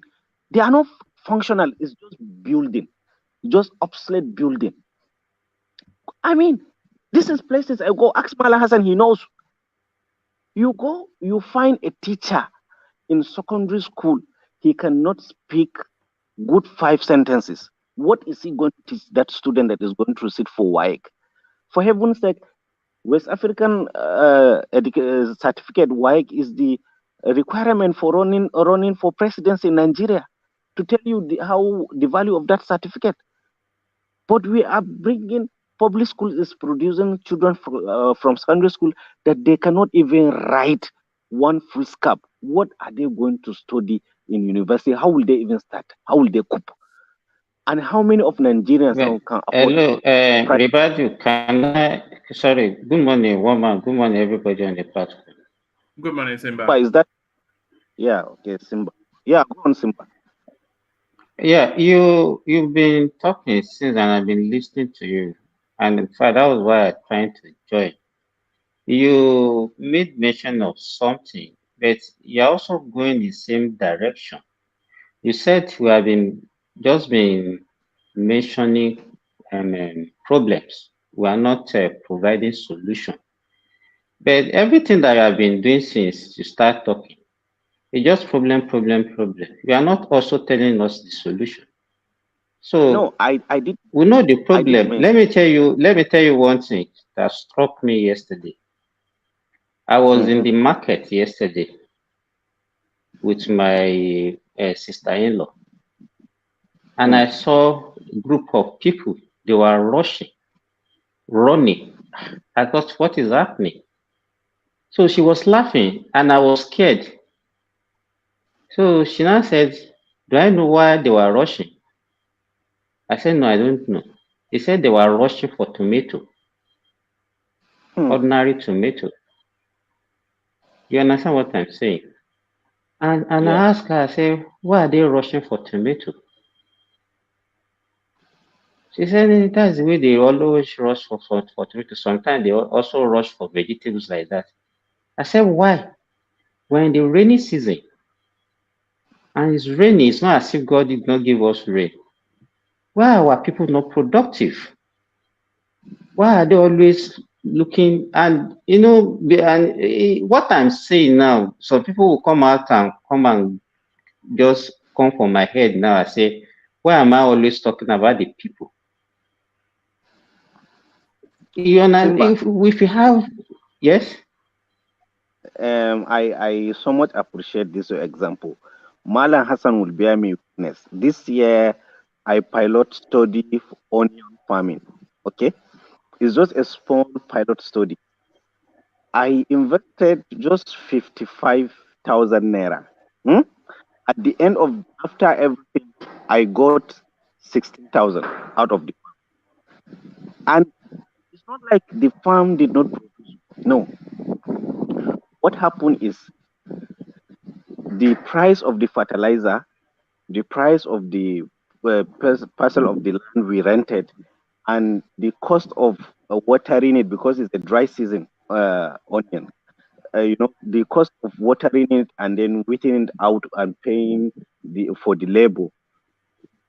At the end of the day, when we removed the onions, they have grown. I think I will send one man or any of you on the platform the pictures to see how big those onions are. But what happened when we removed them? The price has crashed. Okay, so the issue is this: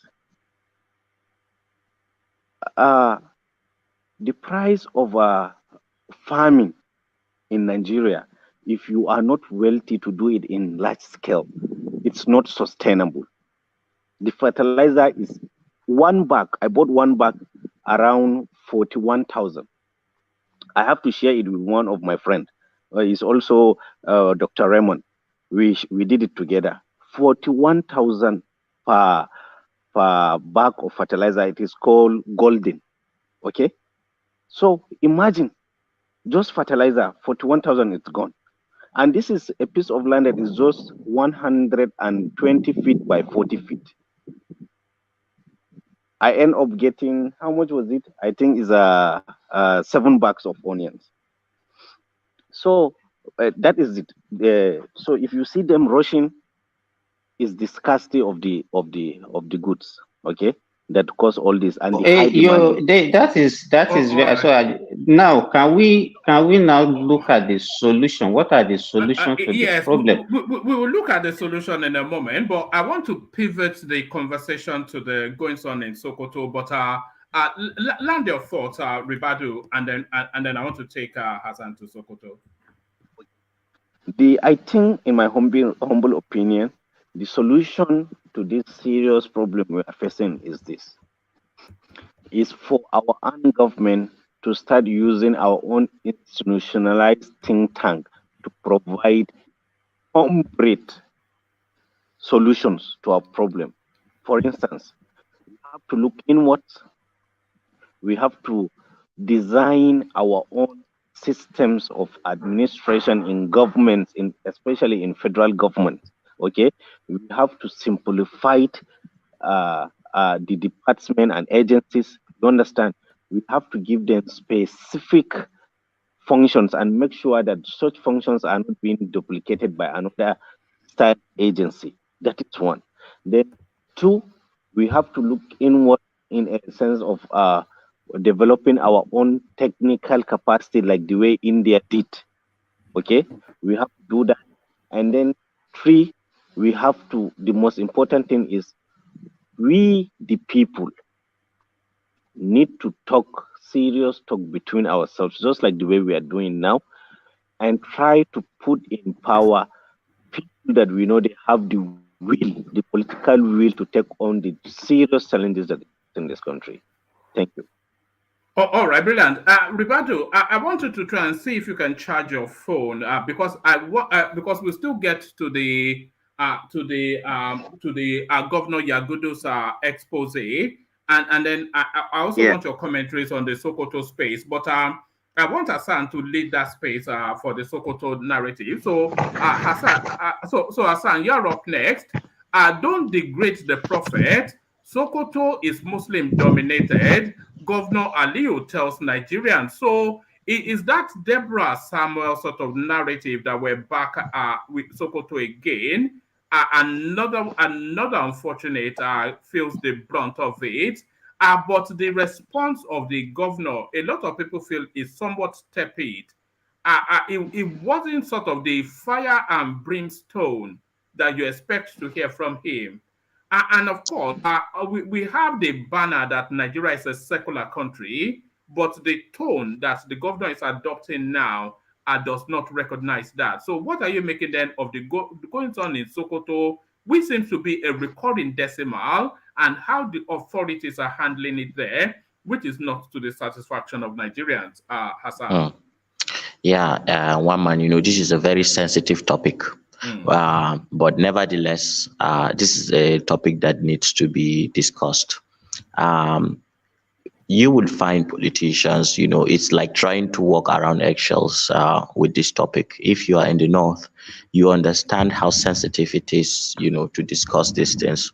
And even though the Deborah and the Deborah thing and this one, it's still the same mob action, but two different circumstances. This recent one, the one the governor was talking about, and you would notice that anytime our leaders try to talk around matters like this, they try to be as neutral as possible, because they don't want to fall into the same pit hole. And I will continue to talk around this issue the same way, but I just hope that whoever is listening would understand. Yeah. So what actually happened is that there is an imam, an Islamic preacher who is based in Bauchi. His name is Taishi, something like that. So he did a sermon, not I think it was during Ramadan, like 2 months ago. And in that sermon, he alluded to some things that had to do with the prophet. In fact, he is now being charged by the Gombe State government, the Sharia court in Gombe State himself. He is a religious leader. He said something about Prophet Muhammad, which a lot of people found distasteful.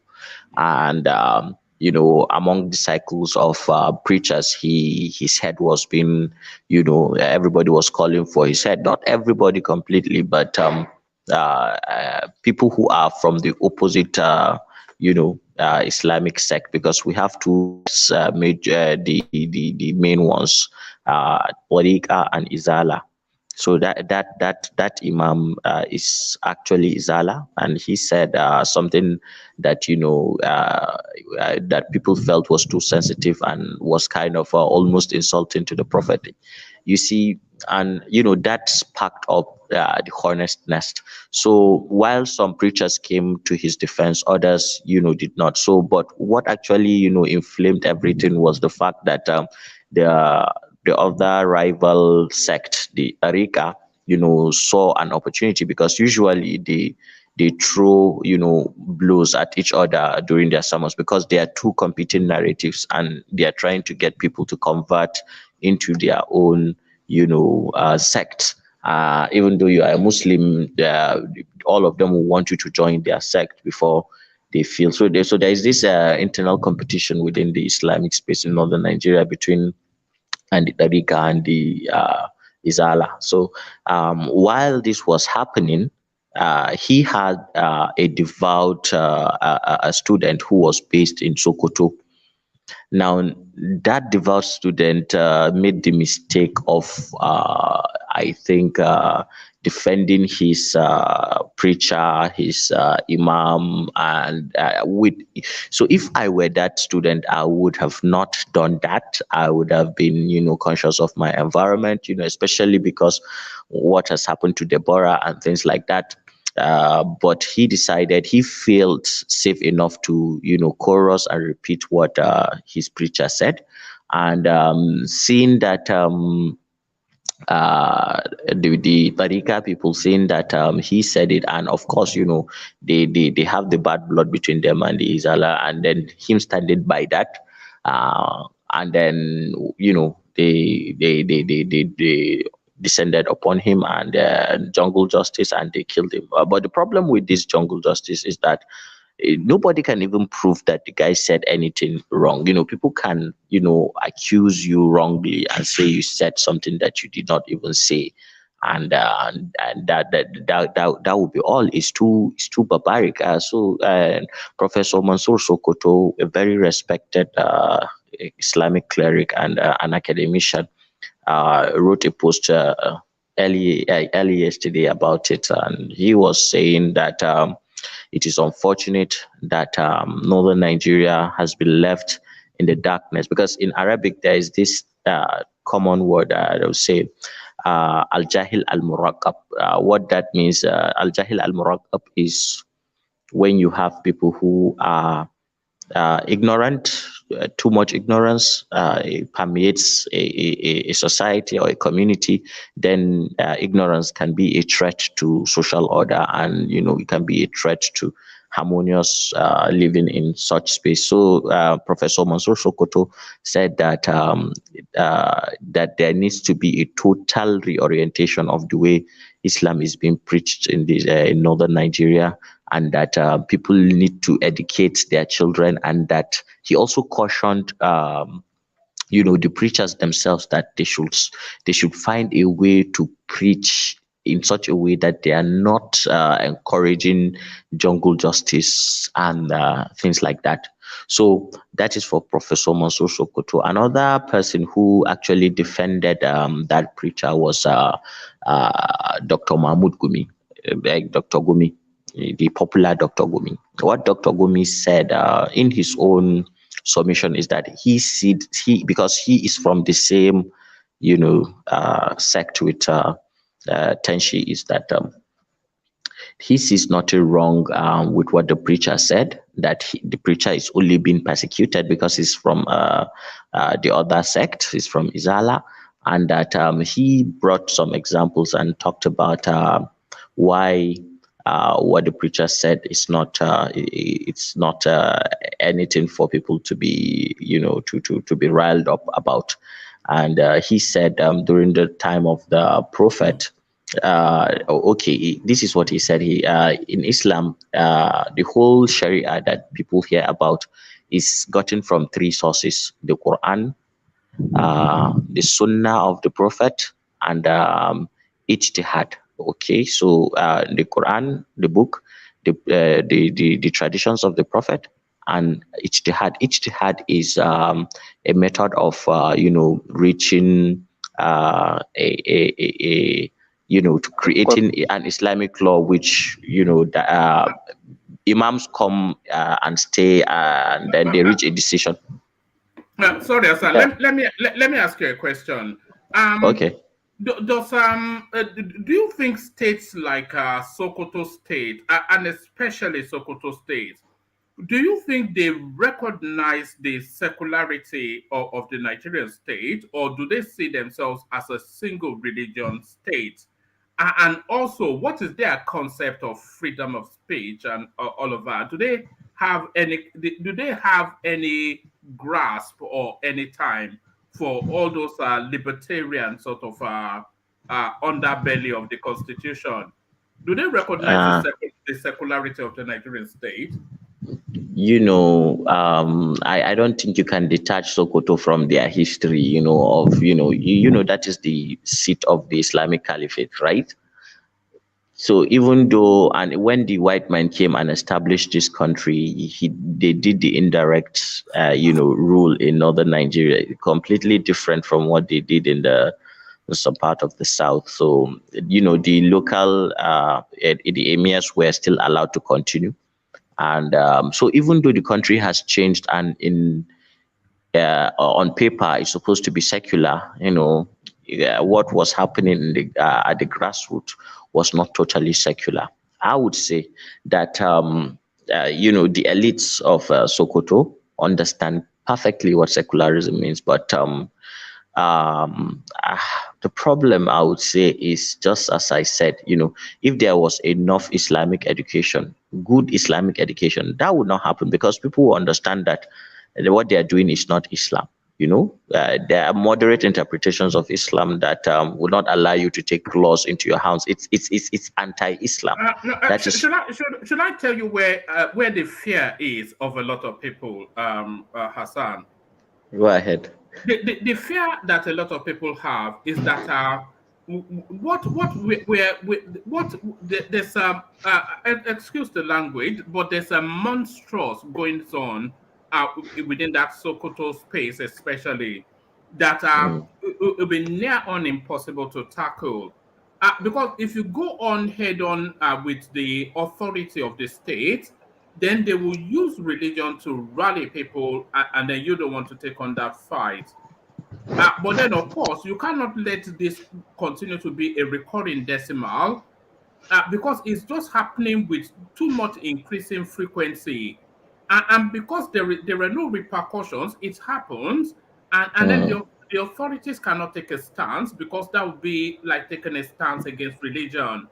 And the people that do these things, they're somewhat celebrated within their own community. They are idolized and deified, and then that incentivizes another set of people to do it. And then we're seeing it with increasing frequency. The government cannot come in at the federal level because they don't want to rile a religious standoff off. The state government, who is central to that space, it is not taking an aggressive stance for whatever the local politics there is, but then the rest of the country looks on in alarm as we continue to hear these stories. You see, one man, there is this saying in Islam, "Anna masail ad-dina al-ilmiya wal-amaliya mabaniyatin ala kitabillahi ta'ala wa ma fahmi min ahadisi rasulihi sallallahu alayhi wa sallam ala wafqi fahmi as-salafus salih ridwanullahu alayhi." What that means essentially is that anything in Islam that is called religion, it has to come from the Quran, the Sunnah of the Prophet, and based on the interpretations of the people who saw the Prophet execute what God has told him to execute. And even those people, they have to be people that God has already agreed with them. And when you go back and look at what the Prophet has preached, the Prophet preached knowledge. Islam actually structured the modern Western education that we have today. There wouldn't have been modern medicine without Islam. Astronomy practically was Islam gave it a lot of boost. There is no field that you not go into. You see this, your glasses that you are wearing, Islam is the basis of it. At least the technology was improved during the golden age of Islam. So Islam is supposed to be a religion of knowledge, of understanding, of rationality. Mathematics, name them, everything that we are enjoying today. But what we actually suffered was the numbers 1 to 9. They came from Persia, and optics, 0 to no, 0 came from India. Arabic. No, India borrowed it from Arabic. 0 came from India. No, India from Arabic. Optics, the word camera, it's a Persian word. You know the word camera, so they invented optics. So, but I'm not sure if it's the religion or the culture, but I know that a lot of science came from the Arabian coast. What builds civilization? Civilization is only built when you can find people of diverse backgrounds and you can unite them around a common cause. That was what happened in the Islamic civilization. That was what happened in Rome. That was what happened in Persia, in Babylon, in Egypt.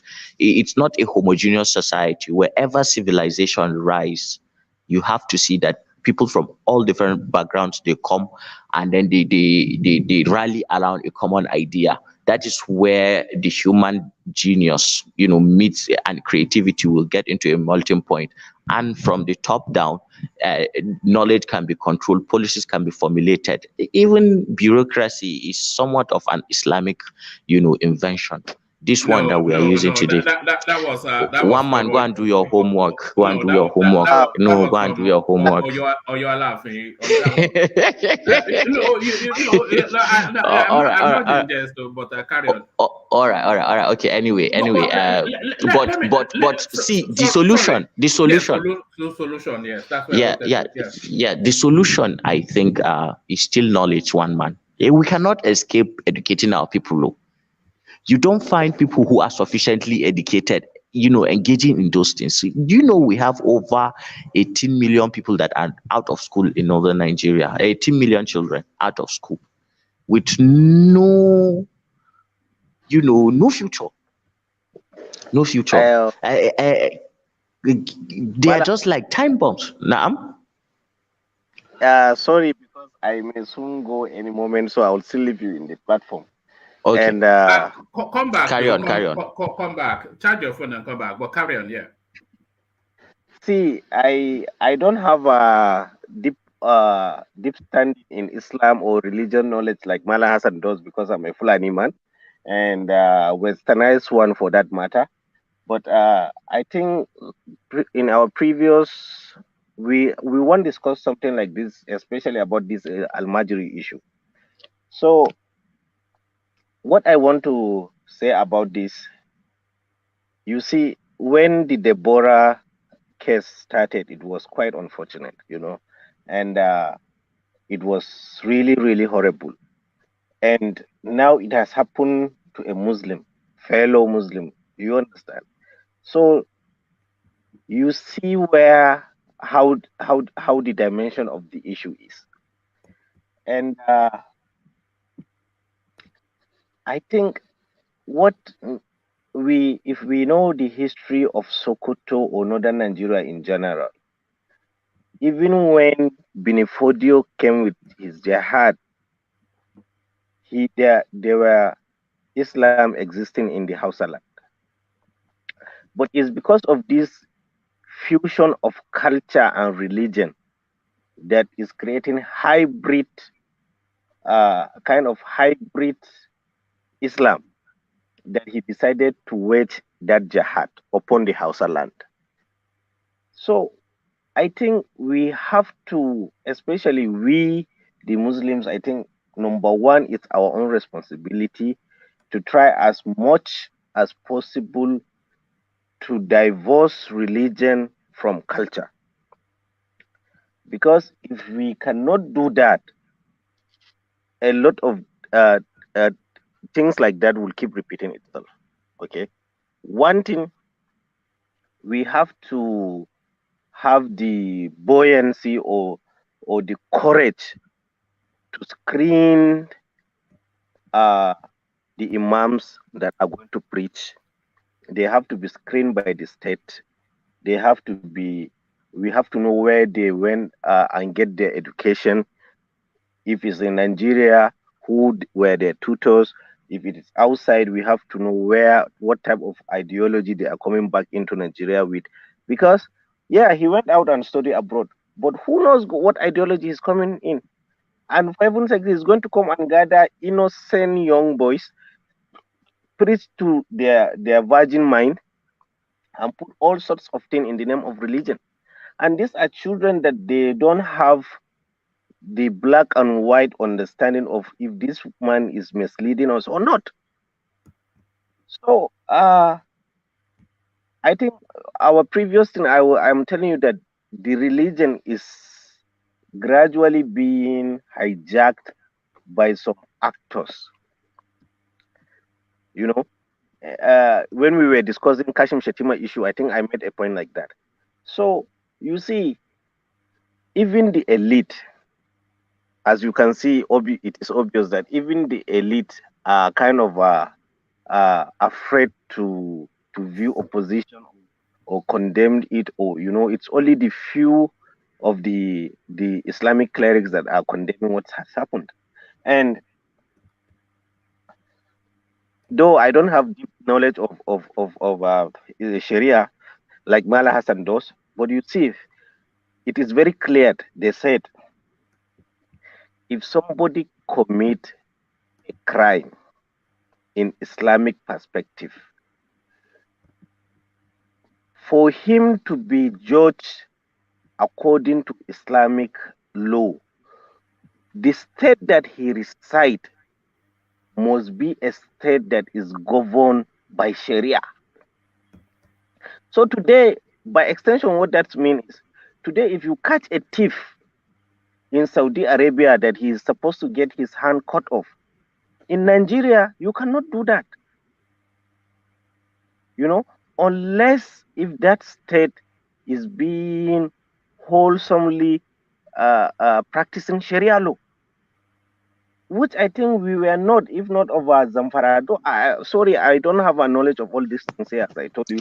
No, even if the state is practicing Sharia, even if that person is Muslim, that person has to agree to be tried in an Islamic or Sharia court. If that person says that he doesn't want to be tried in a Sharia court, even if he is Muslim, then he is taken to a civil court. That is the way it is done. All right, let's bring it back to the goings on in Sokoto State, because the fear is that this is only going to happen in a couple of months' time, and then in another couple of months' time, and because of course there was no repercussions for the Deborah one. Do you think Sokoto State should be declared an Islamic state within Nigeria? And then people then know to accord it then that that deference that should it be ring fenced? Should we have no because at least if we know that it's an Islamic state, then you know that you are not accorded and afforded the liberalism of cosmopolitan living. So you kind of think that you're in a secular state and act as you will, only there to fall foul of some religious doctrine that you might necessarily not be aware of. So should they just declare it? Should they surrender it to the religion, Sokoto State, and then we know that it's a special case, and then you go there and then you abide by their rules? There are indigenous Christians in Sokoto. One man. I think you did not get it. You really did not understand the situation. What we are saying, the treatment that guy got, it's wrong in Islam itself. That is the point. Killing of that boy and previously of Deborah, it is wrong.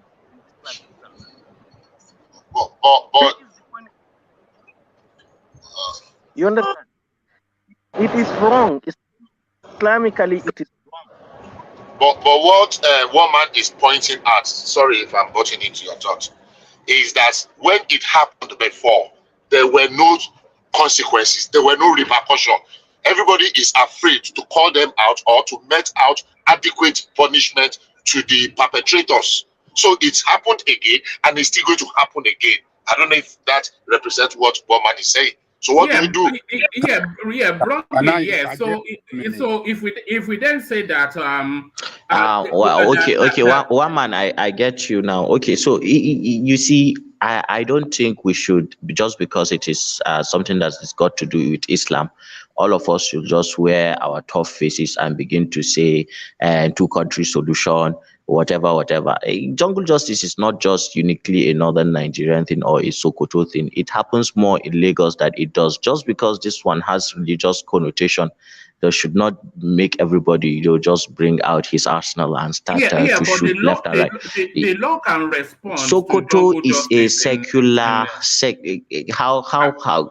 for how long has it been happening in Lagos? Has the law suppressed it? But the governor himself is saying it's not a secular state. You see the headline is telling no, he did not say it's not a secular Muslim dominated state. One man, of all the bragging you do about the white man's language, I don't think this is intentional. You know what it means.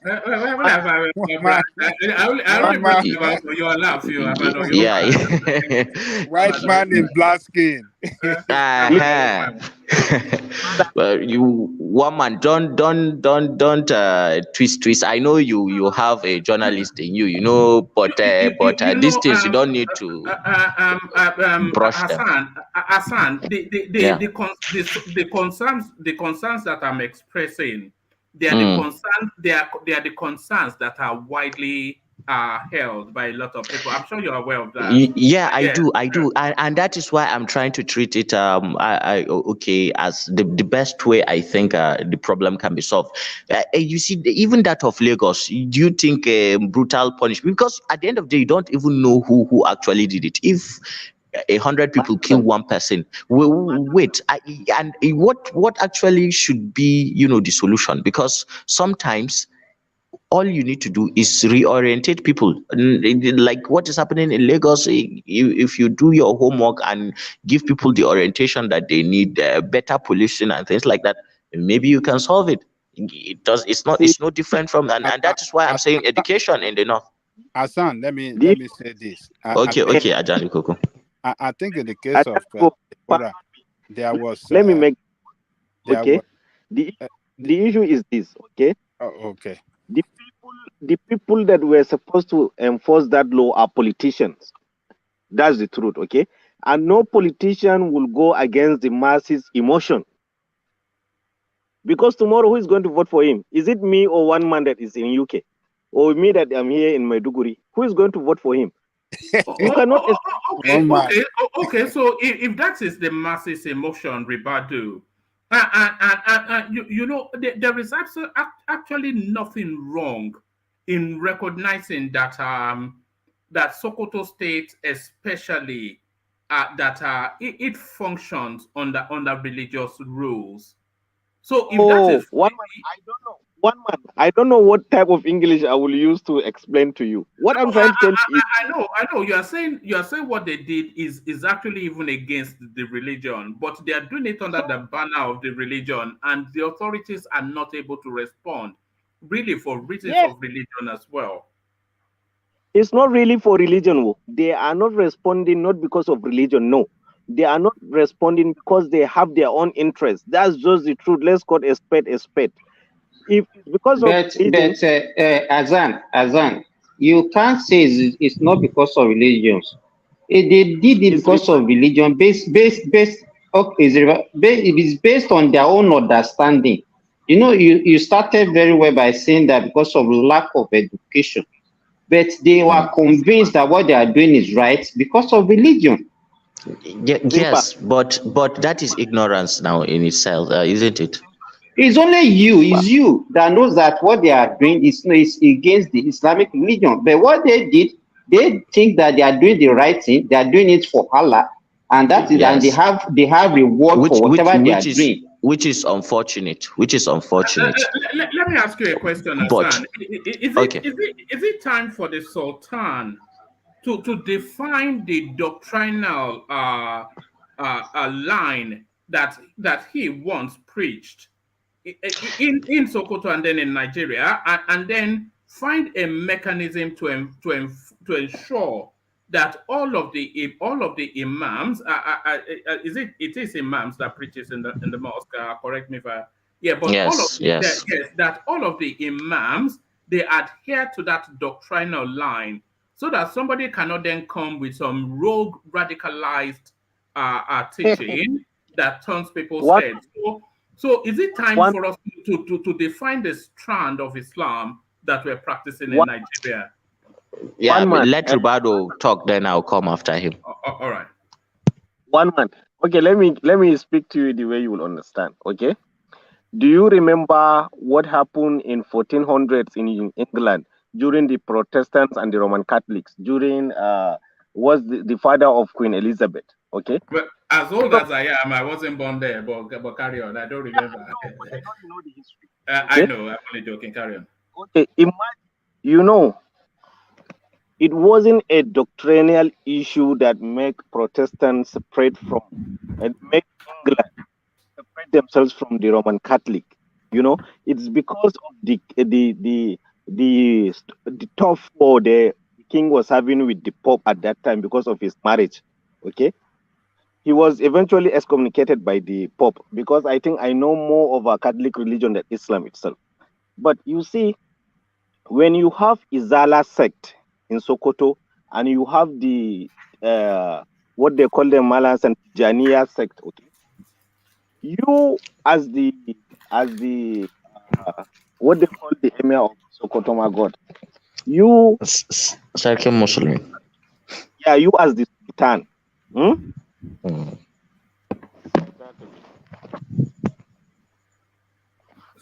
Sorry. Okay, is he back? No, I'm back. Sorry. I think the system is having. Can I say something? One man. Yeah, Okay. carry on. Carry on, Ajale Koko. Okay. Sorry, Ajale Koko. Are you okay to discuss this topic, by the way, Ribadu and Hassan? I know it's a delicate topic, but In fact, one man, that's what I want to say, because I don't know what you want to. We're already One deep man. into it. Okay, One man. but let Ajali Koko talk so that I can come back. All right. We'll discuss it. Okay, so I think that more orientation has to be done by our political leader, or let me say, our political leader should lead in that effort by mobilizing all the imam and let them start to preach that this kind of jungle injustice against anybody that say anything against Prophet Muhammad sallallahu alaihi wasallam is wrong. If they were given all the resources and all the support by political leaders to start preaching it, I think that can help. And if you may wish to recall that when the incident of Deborah happened, Sadwana of Chokoto spoke against it.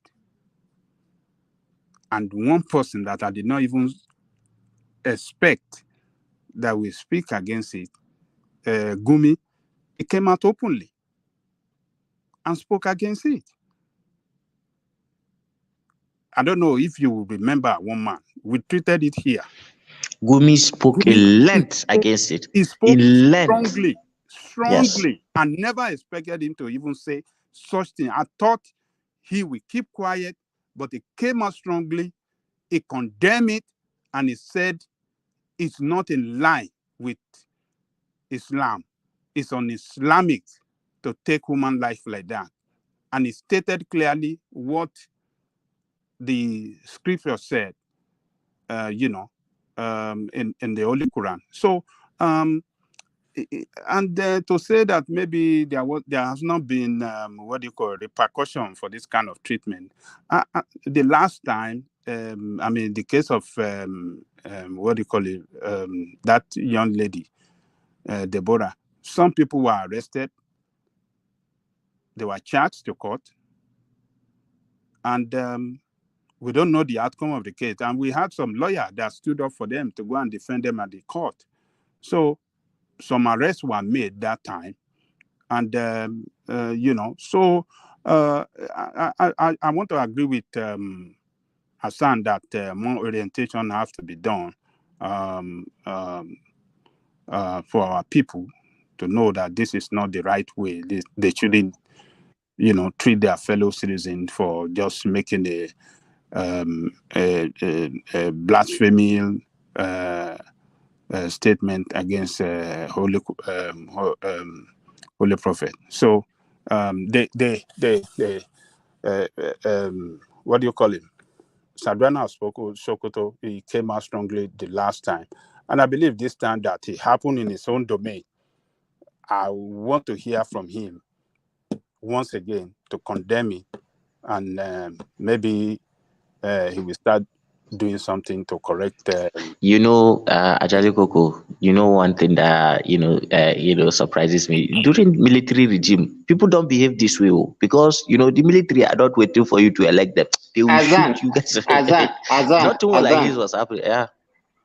Yeah, let me say this, Okay. and because whatever we are saying about we need more education, we need to enlighten our people more. It cannot work. I'm very sorry to say, it can only work to some extent. There are two problems I identify in this case. It's One, your we have opinion that it no will no not work. no. Just wait. Let me land Okay. because uh, this And by the way, sorry, Simba. And by the way, we have to be delicate in the language of this topic, but carry on. Yeah. okay. So the having different sects within Islam is as old as Prophet Muhammad himself.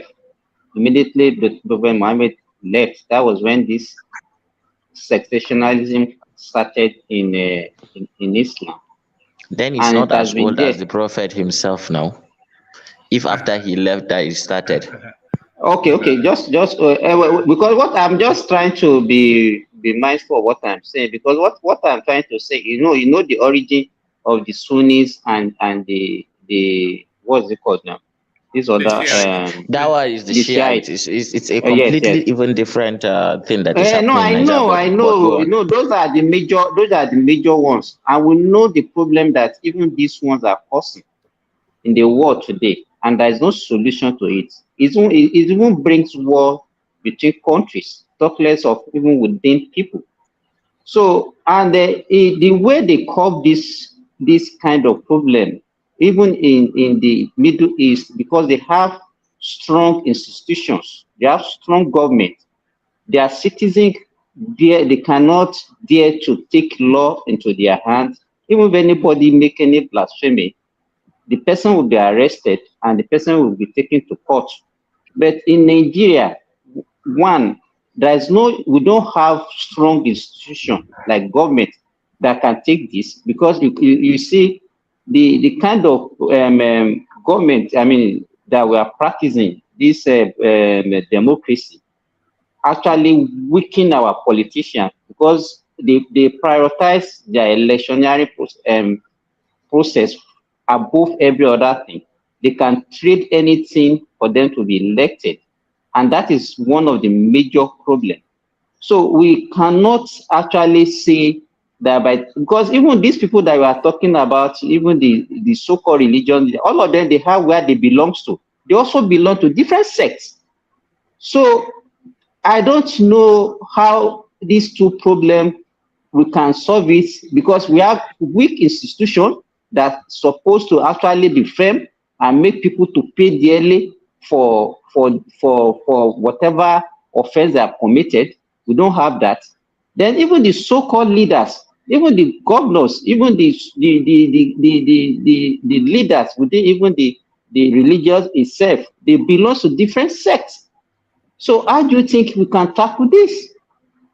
All right, Hassan, bring that Okay. topic. Hold Okay. on, Hassan, hold I have on, my Hassan. Okay. Hold on, hold on. I think we're tipping on the edge now. So Hassan, bring that topic to a safe landing port, and then I'll move it to another space. So bring us home.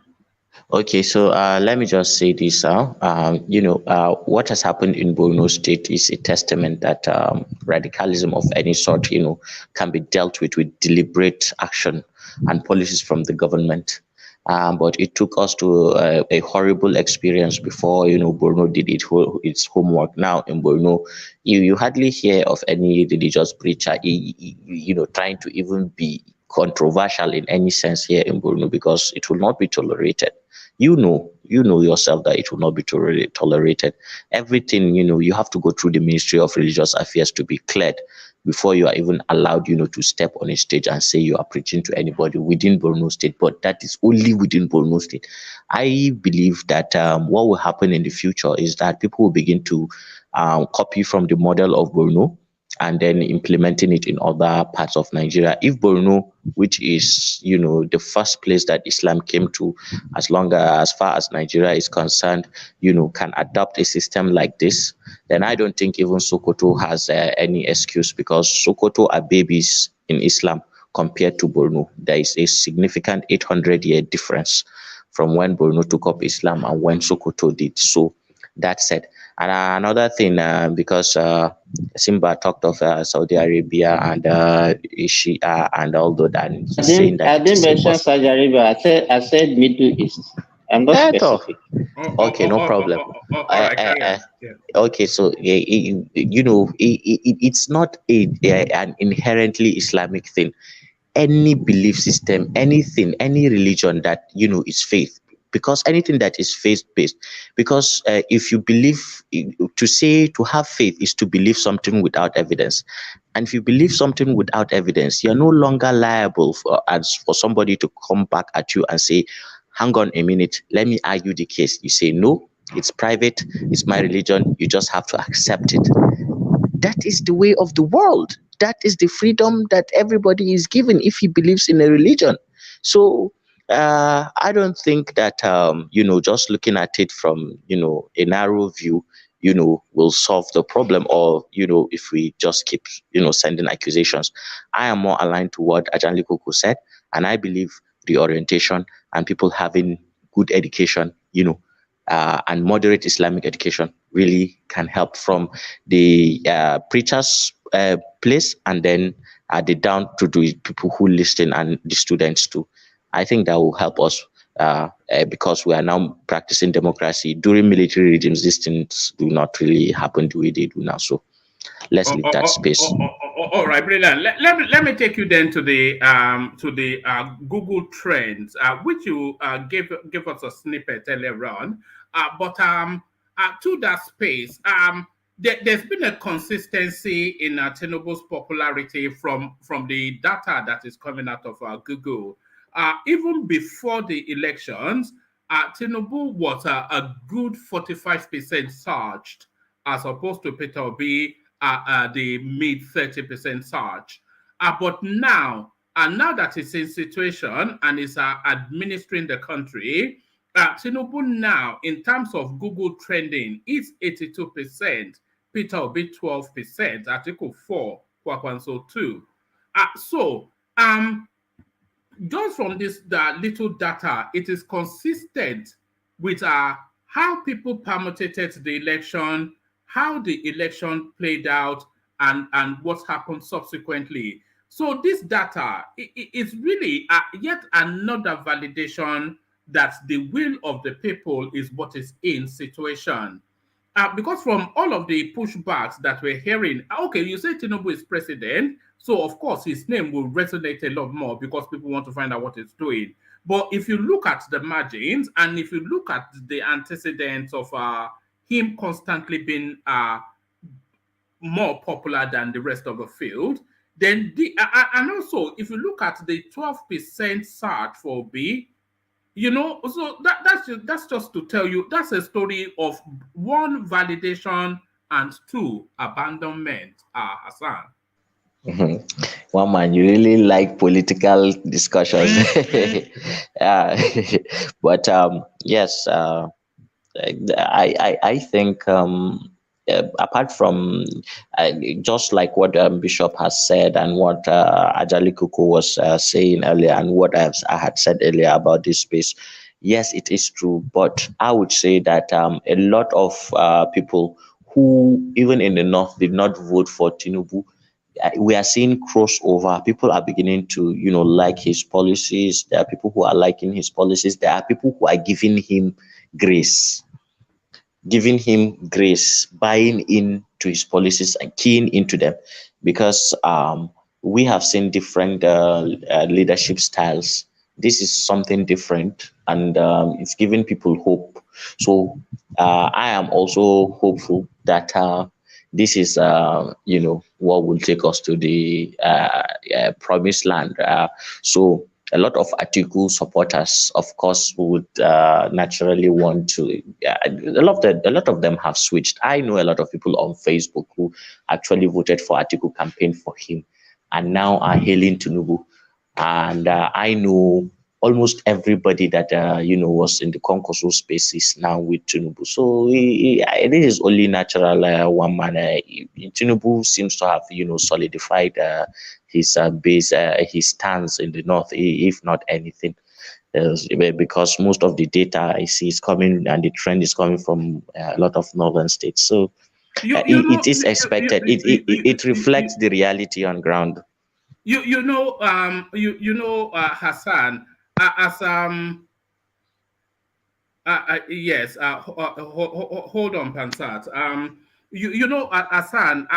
Hassan, as time continues to evolve, we're having to revise some of the lazy assumptions that we make about our brothers in the north. Because it's a sophisticated move, this data, and when I was looking at the data, I was expecting to see that it was being searched in Abakaliki or You Are Laughing, certainly not in Gombe, and places like that. But then, of course, we are having to revise to revise some of the lazy assumptions that we make about our brethren in the north. Yeah, you see, those assumptions. Let me bust your bubble a bit. So, if you look at the population spread in Nigeria, and you look at say states in southeast or southwest where there is so much population density, but then the states are little at least by land area and by population, there are a lot that there aren't a lot of people compared to the north. So say for example you are from say a state in the southwest that has say 1 million people, and in that 1 million people, let's say 70% of 1 million, that would be 700,000 people are educated. So then you go to a place like Gombe. No, let's not take Gombe. Let's take a place like Borno that has like 7 million people. Okay, and then in Borno 7 million, let's say 45% are educated. Now 45% of 7 million, is equal or even more than the 70% of Ekiti. Now consider these two, that there are more northern states, 19 compared to just 6 in the southeast. So if you put together the brains of the north, they may, if not equal, they may even, supersede or exceed that of the south. But the northerners are very, very, home-loving people, and they are not as adventurous as the southerners. And they kind of like to be humble about education or their stance in life. So they don't usually put themselves out there such that you know them. If not that they get one opportunity or the other, one platform or another, you hardly know that this guy is this good or that guy is this good. But it's all good, no problem. You see, in life, it's always better for somebody to underestimate you, so that when it's time to, do the right thing, you can win. All right. Okay, Pansat wants to come in, but Pansat, please, don't turn it into an ugliness. No. Don't, because you do. But please, That's not necessary. Don't in this instance. Don't turn it into an ugliness. I wanted to say to yeah. Has Valiant, I think you call him Hassan. Well, that is his name. That's why I call him that. Right. And I was listening earlier, not particularly to his last remarks there, but earlier he was on point. We talked about education for the North. And he was making the salient points. And I said to myself, now this is the kind of person that should always come here, because I know one man is yearning to have the Northern voice. A lot of our people in the South, they want to see Northerners participate. And Hassan has the accent. But he was also very smart and in articulating his points, the solutions. At some point, somebody was demanding solutions from, I think Simba was demanding solution from some other northerner here. I don't think it was Hassan, it was another one. And, you know, it takes quite a gall for somebody to come from the north to come participating in a modern forum such as this one. Because, Hassan, you have to understand that most of the people here, from one man down to Simba, they're Muslims pretty much, if not by religion. Hold on. I am. I thought I No, was a Jehovah's by Witness. culture, and by fancy, by style, by preference, right? You may not be a practicing Muslim, but these, like Simba, it's a Muslim. Now, what you've done here goes a long But way. for the to record, solve... I am not a Muslim. Not that there's anything wrong with that. No. You say you're Jehovah's. You say you're Jehovah's Witness. Yeah, that's because I am. Yeah, but carry on. Right. Okay, but so the point I'm trying to make is that there are people, other Nigerians, who don't even have the kind of exposure this group you have here. Maybe Ekene is in Lagos, so I'm sure is also exposed. You have to understand that terror is nothing but fear, intimidation, fright, trepidation. It doesn't have to be somebody carrying AK-47. Just the word Muslim itself, Islam, puts a lot of fear in people. Well, you see what happened to Deborah and others, and the recent one here, and the randomness of it. It could happen to anybody. Now, you point out to the 16th century some time ago, and I can help you by adding the French Revolution between 1793 and 1794, when you had the ruling Jacobean factions, Robespierre, where they ruthlessly executing anyone who they considered a threat to their regime. Christians have undergone that. So I come in here, it's a mixed bag for you, Hassan, because it really takes a lot. If I'm a Muslim, I cannot show my face here or in public. Why not? From Nigeria. The reason being that, right, practically, there is terror coming from the north. No, just no. the name. Hold on.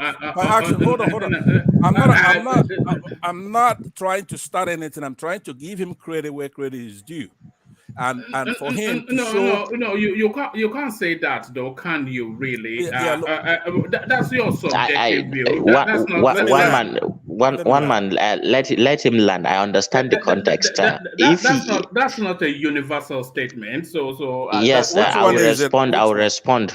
Okay, yeah. Let me land. I'm not, because when I saw this program, it was just like the other program we had last week. It's got its role.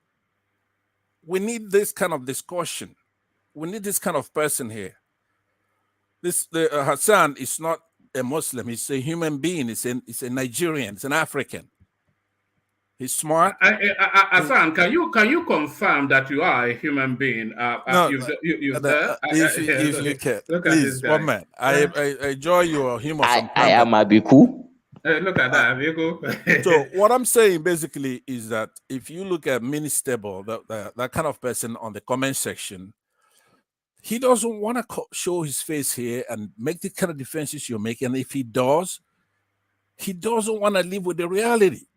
So I'm cheering you on. I'm your fan, but your last statement began to worry me. You cannot be making those population arguments, knowing fully well that Nigeria has not conducted a single census, knowing that in every other country in the world, the more you go to the desert, the less populated it is. As you go to the coast, you have more population. Nigeria cannot be an exception. All right. Put a position to Hassan. Let him respond. I want to bring Collins in because we've not heard from Collins in a while. Yeah. But I still want to hold on to Hassan because I want to hear about Ruto from him. But put a position. Yeah. As a matter of fact, that succinctly puts what I'm saying to Hassan. Like if you take, say somebody like Ekene here, right? He's not in demand right now, but he's just as smart as you, or smarter than you are, as a matter of fact, in his contributions here. but we're valuing you because it's rare that you have somebody from the North who's universal, who's making sense, who's bringing solutions. Hold on, it's true. It's You true. can't say that. No, but it's true though. What do you mean it is rare? Some of how many have you had this year? How many? Quite a few. Give me a number. They come intermittently. Have you had 50? Have you had 25? What do you mean? I want to nail you down. I'm saying that maybe you had half a dozen, 6 at the most. All right, put a position to our son. So let him address it. My position to him is that we have to deal with reality. The lagger in the country is from the North. It's not. You don't have 19 northern states. You mean the unknown? You mean the unknown gunmen in the North? Is that what we're worried about? No. I'm worried about all of them. All of them. That isn't even. For example, Hassan barely scaled through. And if I had heard his last comment before, it's just that I'm in already. I wouldn't have come back. I wouldn't have come in. What I'm saying to you is that I am worried about all of them. You don't have 19 northern states. There are places like Benue that are under attack, that are being wiped out by those people. Those are not northern states. Is there a question, or is it a TED talk?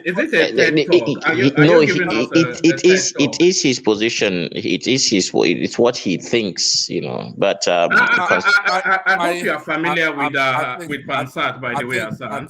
Yes, I am. I've met him. One man is trying to push me into one of those sessions. This is not a session that calls for that. This is a session that we should get educated, get some positivity out of it. I'm build on it. So let me land. Land it in a couple of minutes. Let me respond now. Okay, it says 2 minutes. Let me land that before you respond. I don't know what you're going to respond to. I haven't given you an opinion. I'm telling you the facts on the ground. So what I'm saying to you, basically, it's stay on that narrow path, an arrow. Don't mix it up with all that jargon about Northerners doing this. They're not going to school. They hold no patents. There is no super brain from the North. We have to be all Nigerians. Lamido Sanusi is not a super brain. Who? Wow. Rufai is not a super brain. I don't want to make it personal, but if you want me to tell you why he's not a super brain, I'll tell you. Tell me. Have a problem. Hold on. Yeah, sorry, Hassan. And then in 2 minutes you get to respond. Tell me one name in the Southeast that is half as clever as Lamido Sanusi. One name. Philip Emeagwali. Who's that? Is it one of those container economy people? No, Google it. Philip Emeagwali. But 90% of people from the Southeast are smart, up to genius level compared to Nigerians in general. All right. I want you to know that. But anyway. All right. Let Hassan respond so that we can move the conversation on. Sure. Sure. All right, Hassan. So all of that, pick it out and then respond to whichever part of it you feel. Okay. The last census we conducted was in 2006, and Obasanjo was the president. I think that's the basis of all the estimations that we do on our, population and all that. I would say that that is, fairly close to reality as anything that anybody has in the deepest trenches of their minds, because that is based on facts and data collected in real time. And I was counted in that census. I participated in that census. And as far as there not being a desert where there is nothing, there is a difference between the Sahara Desert. Where we are is an arid region. It's a Sahel savanna. It's not the desert, because right now I'm in Borno State in Maiduguri. Everywhere is green. Everywhere is green, like green. So I don't know where Pansat, the way he speaks, that he left Nigeria for long, and maybe he's never stepped foot in the north. And I don't know what drives people to think people who marry 4 wives and then have like 16, 17 children in 8 years, are going to be the same with people who just marry one wife, and at that, give them pills to swallow so that they can space their children, and they have 2, 3 after 40 years of marriage. That does not conform to rationality. That said, and as far as brains and minds and intelligent people go, well, I am not the kind of person that will brag about the people that I know that are smart, right? These are that. The Philip Emegualo or something. I think the guy just went and learned some coding, and he participated in the creation of a certain computer in the United States. That is a very low standard to say that the whole race, that is the most intelligent person, unfortunately. But I know my people, it does not, just because you have a big memory and you can cram things does not make you intelligent. But on the other things that Pansat have said about northern Nigeria and all that, I hope and I invite him one day to come and, expand his horizon, understand people, because you cannot judge human beings based on material positions and, a narrow prism or the, narrow interpretations of, your sources. Let me just leave it at that. He talked well until at the later stages that, you begin to feel, the extremist view coming out of Okay, him. But let's let me just give close you a that rebuttal. space. Let me give you a rebuttal. No, don't give him a rebuttal. Just a couple of minutes and then I'll leave. Let me just say this. We are just going to be going in cycles, Pansat. All right. That's just it. All right. Let me bring Collins into the conversation. We've not heard from Collins in a while. Hang around, Hassan. I'm well handled, Hassan. Let me bring Collins into the conversation. We've not heard from Posh Collins for a while. Probably sleeping already. Collins, are you there? All right. I wanted to. Okay. Let's hear from. Let's hear from Ekene. Ekene, are you there? Yeah, man. Yes, Ekene. So it gets like this sometimes. Yeah. It starts off smoothly and then it deviates into whatever. But let me bring you to the expose by Governor Yagudu, who tells us that the system of the subsidy is so rotten. In the clip, and I'm going to play it maybe later.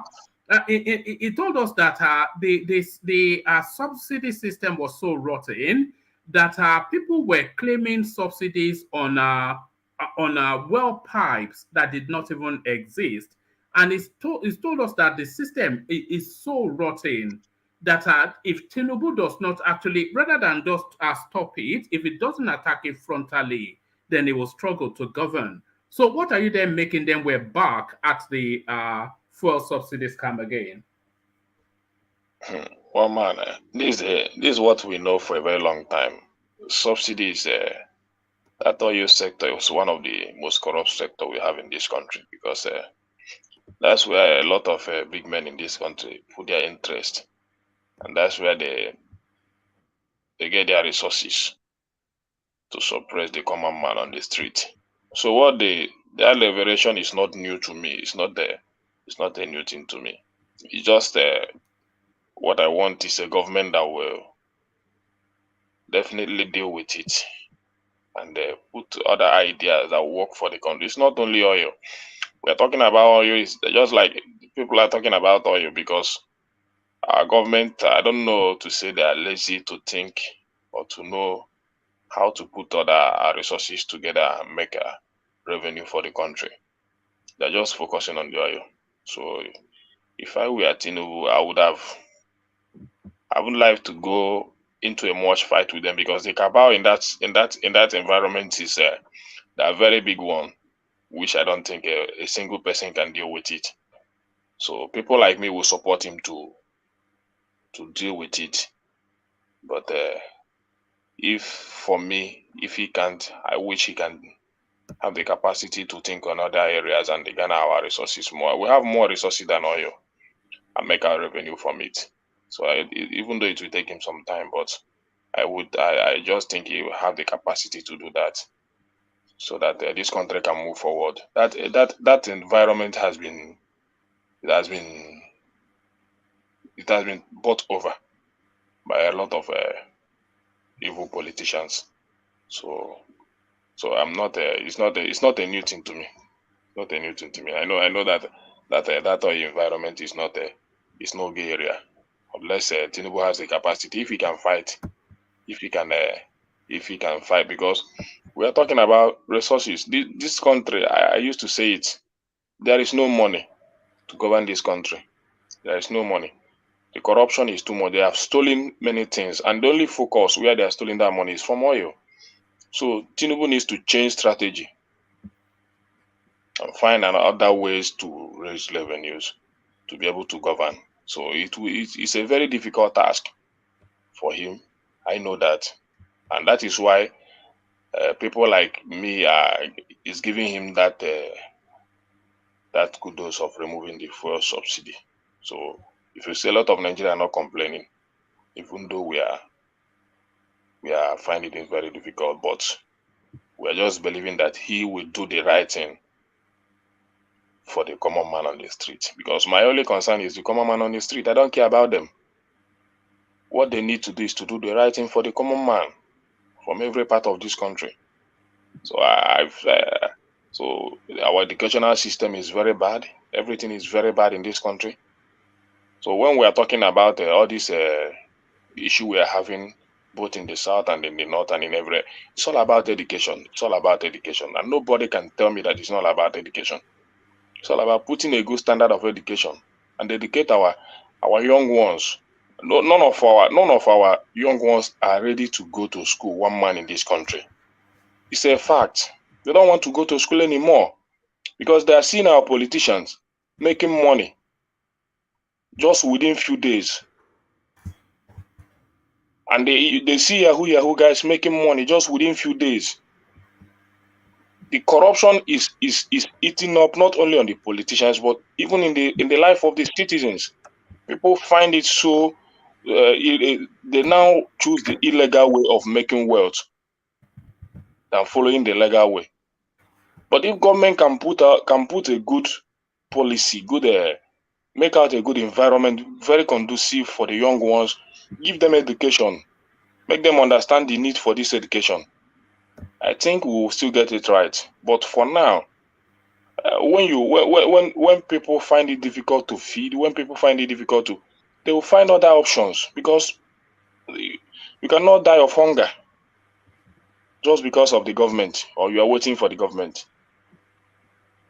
So I wish Tinubu would do more. I wish he would do more. I wish he would have the capacity. But that environment is stolen. A lot of evil men has taken that space, and it will not be an easy task for him. So if he is expecting to get resources from oil, it will be a very difficult task. I wish he would do other things to make his government work. So any other thing, one man. All right. What are you looking at in the news today? What's been trending in the news for you today? Well, the news, nothing much. It's just about Tinubu's government and all that. Just like what are people making of his performance in France? What's the sentiment? You know, that's his first official outing as a president. But what are people saying? And especially, what are you making of Tinubu's outing in France? Well, for me, you know, people say that he didn't perform, he didn't speak, but I didn't follow the space very well, so I just see some pictures. So, but I didn't follow the space very well. But people, when I was in Twitter, they were commenting that he didn't come out to speak. Other people that he sent a delegate, something like that. But for me, anybody talking about that would have known that he already said it right from time that this is his style. So for him to say that that is his style and Nigeria accepted it, then there is nothing bad with it. The only thing I want is a sincere leader. Just what I want. I want a sincere leader. That's for me. All right, let me play you this clip, Kene. It's consistent with the clip that you sent in. You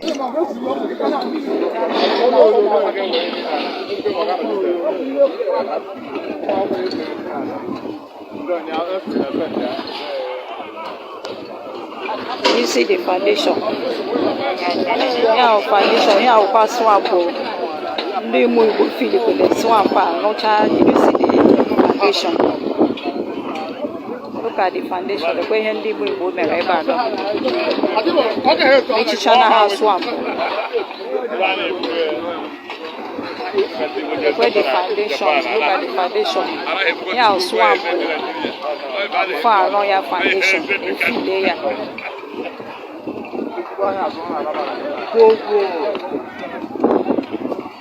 That's not one day China. China can be with it. All right, so Kenneth, that's additional proof of just the justification for what happened in Alaba market. I mean, what do you make of that? Digging foundations into a swamp, it's quite a thing to say, isn't it? The words fail me, Kenneth. Yeah, I already said it in the video I sent to you. So I found it very disgusting. People building putting foundation inside swamp. I don't know. Is it money checking them or I don't know. But the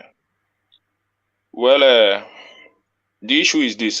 My only problem I will have with the government is after pulling out those pieces in that swamp and still sell it back to the Chinese, which I've understand that decision has been taken by the government. So that's the only problem I have with the government. But if it is only to clear that space to have to make that environment or make it clean or open up that swamp and all that other things that will make that area to be full, then it's good. But giving it back for foreigners to take over is what I don't like. That's my take on that. All right. I'm going to play you another clip. It's only 50 seconds. But before I play it, in the cut and thrust of the Nigerian politics, we are very critical of each other, and we don't actually recognize how we have advanced as a people in terms of the way that we politic. So I'm going to take you to Sierra Leone, Ekene, and I'm going to then play you the words of one of their presidential candidates who is campaigning, but in the course of that campaigning, he's referencing very heavily Peter Obi and how Peter Obi has conducted himself so far. So that's the backdrop to it. Ekene, watch this. I have always referred to Peter Obi. When he lost the election, we all know the promise he held when the elections were being conducted, and almost everybody who is anything in Nigeria do their support. But when the results came out otherwise, he didn't call his supporters to the street to wreak havoc. He took the legal path, and then by that way, he was able to save his country from chaos. So we will encourage all of our politicians to learn from that example. Leadership is about self-restraint, and leadership is about selflessness. So we expect that our politicians will demonstrate this. I mean, the process has been peaceful so far, so let us continue to be peaceful and to promote the interests of our country. Thank you all.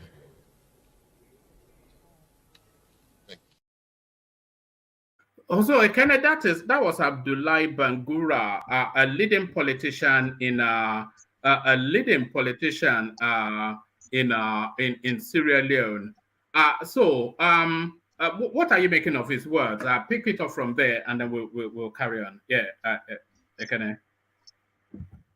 Yeah, he just he was expressing what he experienced in our last election, and it's a very commendable one for us as a Nigerian, unless if we don't want to tell ourselves the truth, because we know what would have happened in this last election, if not for the conduct of most of our politicians, including Peter Obi and Atiku Abubakar.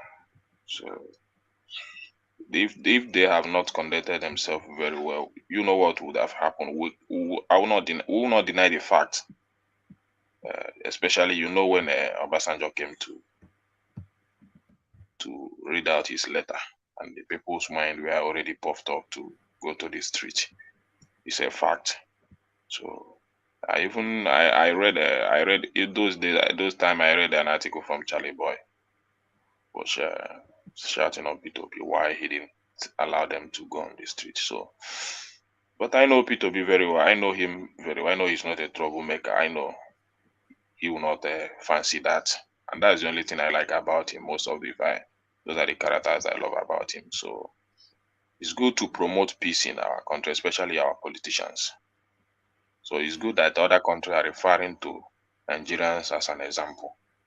So, and people saying that for all of the criticism that Peter Obi has gotten, and a lot of it is just politics. He's conducted himself very much like a gentleman. We have to say that he's conducted himself very much like a gentleman. And this Sierra Leonean politician, he really highlights then just how much of a gentleman Peter Obi has been. Because he doesn't even have to tell them to go on the streets. He only has to act in a funny way, and then that would have triggered, because he has such a mass following. If you have thrown them on the streets, I don't think the Nigerian state would have been able to contain them. And that's just to show how advanced we have gotten in our politics, and especially how much of a gentleman Peter Obi has been. Yeah, one man, just we have to give honor to whom honor is due, no matter what happened, no matter how you hate the person. Just like if any of our politicians does anything that is commendable, we have to appreciate it. It also build our nation, because for me, seeing someone from either southwest or north commending a politician from the southeast is an encouragement.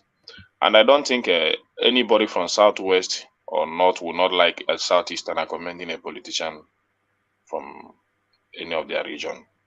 You understand? So it's part of building national unity. So we give honor to whom honor is due. Obi has conducted himself, and I know he will not do anything outside the law of this country, even as he is still in the court. So whatever the court says, at last, I know he will still go towards the direction of the court. So I know him for that, and I believe him for that. So I love that other people can refer to him, even when most of us here cannot refer to him. So no, they say a prophet is without honor in his own home. That's just a good example right there. And it's also interesting how other spaces, other countries, how they actually view us. Because sometimes we're so locked in our Nigerian nest, we don't actually see that there's a world outside of us. And a lot of these countries, they look up to Nigeria as an example. And in this case, they are using Peter Obi as an example of conduct. Yeah. It's a very good development. Nigeria is a very big space. We are giant. I think other African countries will develop when Nigeria start to develop.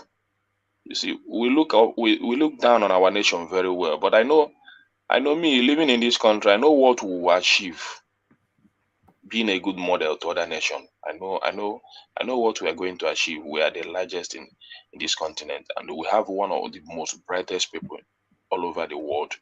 So what are you telling me? We need to be an example. So if we begin to lay good example, especially starting from our political class, just think about how the other nation will take us.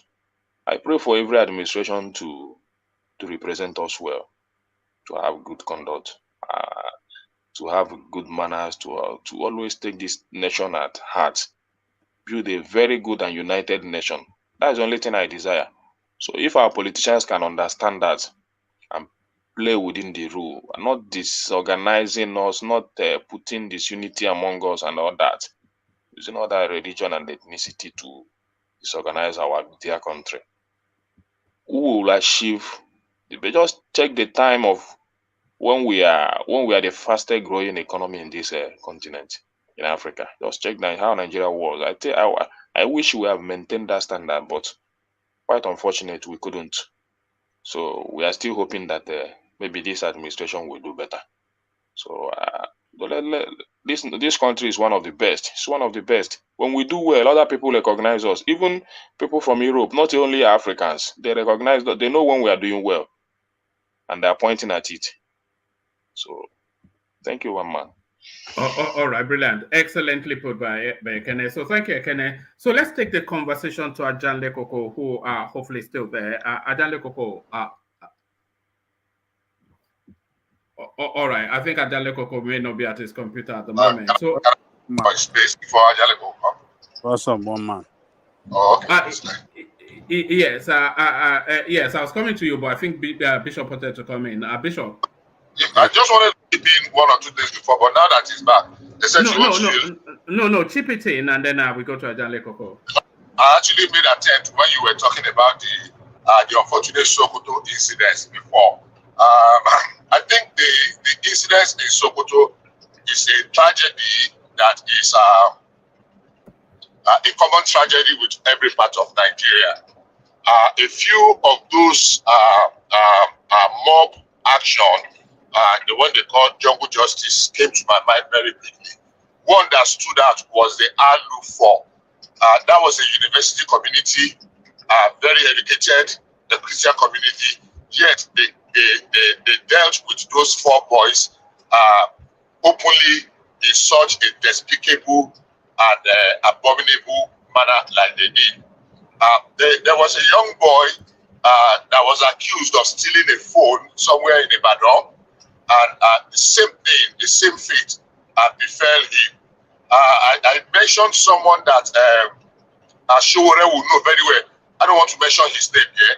I know Ajanle Koko can get that information. That was almost, gotten rid of because somebody claimed that he touched him and his manhood disappeared. That did not happen in Kara Namoda. It did not happen in Bremen Kebi.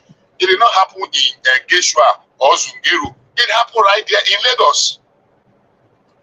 We had security men that were lynched openly in Asaba. Somewhere in Warri. In that they killed a young man because they accused him of what? The ditto people that they have killed because they accused them of witchcraft in somewhere around in South. So this culture of lynching, I don't know if people are just waiting for the next victim they will vent their anger on, and the only way to do it is to be destructive I don't want to use that word, to eliminate innocent people just because they have seen many people. When you bring them and ask them, they did not even know the origin of what is happening, because they just see other people say, oh, and they shout, yeah, and they join the mob, and before you know it, they left in their trail. So we need a serious reorientation of our mind. Religion might be contributing, whatever reason might be contributing, but the fact of the matter is that it goes beyond those things. It goes to the fact that we have a lot of depraved minds in our society. And I believe when it happens, if we look for 10, 20 people and make them an example. We saw the perpetrators of Deborah, she's in Deborah or Rebecca. We saw them on video. The fact that they lack the political will to bring them to justice is what has encouraged this. In this era of video, something everywhere, all you need to do is pick 2 people, even if it is only 1 stone that you stole, you are there, and let us make an example of them. While we are trying to, re-educate their mind, we should make example of the people that are caught in the act. If the state fails in doing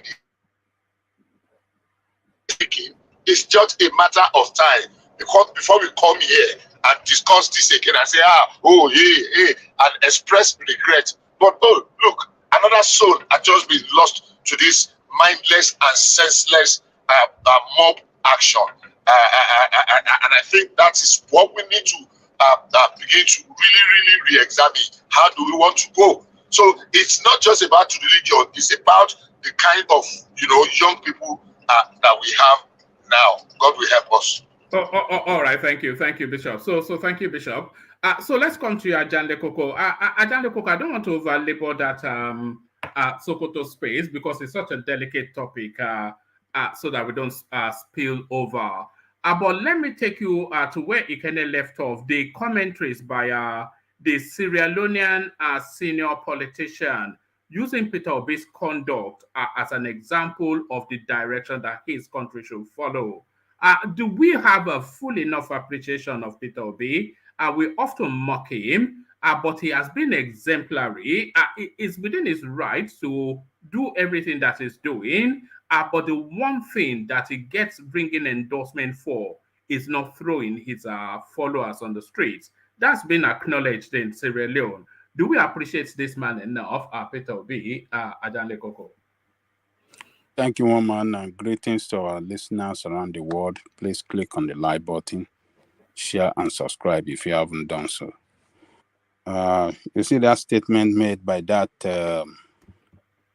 chairman of the ruling party in Sierra Leone can be interpreted in so many ways. Some can interpret it as being selfish because their party is the ruling party, and for him to call on others to emulate Obi is an effort for them as the ruling party that have been accused of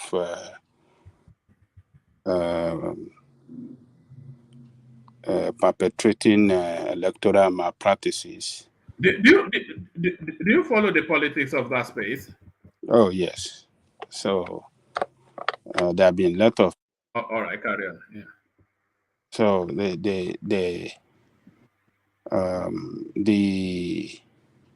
the opposition party, the strongest opposition party, were attacked. The secretariat were attacked by the police. Some people have been killed. So I think his statement, as good as it sounds, I think it's just calling on an opponent not to foment trouble and to allow the process to take the full course, and to urge them to go to court by emulating what Obi did if they have any grievances against the process. So to me, I think on one side we can say, yeah, it's a selfish, it sounds good, but it's selfish because they are in control, and for the process to take its full course, it will favor them. We know the way it play out in Africa. The ruling party doesn't lose the election. Already, they use the police to attack the opposition APC party. Unfortunately, the name of the opposition party there is APC. So that's on one side. On the other side, I think we can interpret it that Nigeria is a very strong power in Africa, particularly in West Africa. If we really want to really be objective and fair to us, that statement tells us that they recognizes the political power and the economic power that Nigerians occupy in West Africa. So they can make reference to Nigeria in the course of doing things in their country, just as we Nigerians make reference to America, that, in America, so thing is done. Why can't we do Sorry, that? even we make reference to Kenya. So can we look at it the other way, that I concur with your first assertion that we are just politicians, or generally we are just scavenging for political relevance and looking for things to support our whatever this thing. Yes, because if we are making Nigerians are making relevant to Kenya, we make relevant to Kenya, especially in this last election, they lost. Can we say Kenya is in the same class with us, that we are making reference to them? You know, Well, the whole thing is. So one on one side, it can be interpreted as being selfish. It's calling on their people to stop. I mean, not to foment trouble, to go through the process, challenge it if they are not satisfied, because it favors them. So on the other side, it's a recognition of Nigeria as a strong player as far as politics of West Africa is concerned. It's a big brother, so they can emulate. But is it especially a recognition of Peter Obi, even though if you're saying that he's using it for selfish reasons, but really a good example to cite in terms of not just Nigeria but Africa, how politicians should conduct themselves, because Peter Obi has been impeccable in the manner that he has carried himself. Oh yes, so well, not Hello? only it is good that you mentioned Obi alone. It is not Obi that went to court. Atiku went to court as well. Atiku did not call on people to take to the street. So it's just good thing that he mentioned Obi, because Obi, during that contest, before the election, Obi's name was very popular around African country as a politician, a presidential candidate coming from nowhere, challenging the power that be and shaking them to the ground, almost torpedo them. So Obi names was, I mean, it was it spread like a wildfire across Africa, particularly in West Africa. A lot of people monitor Nigerian election.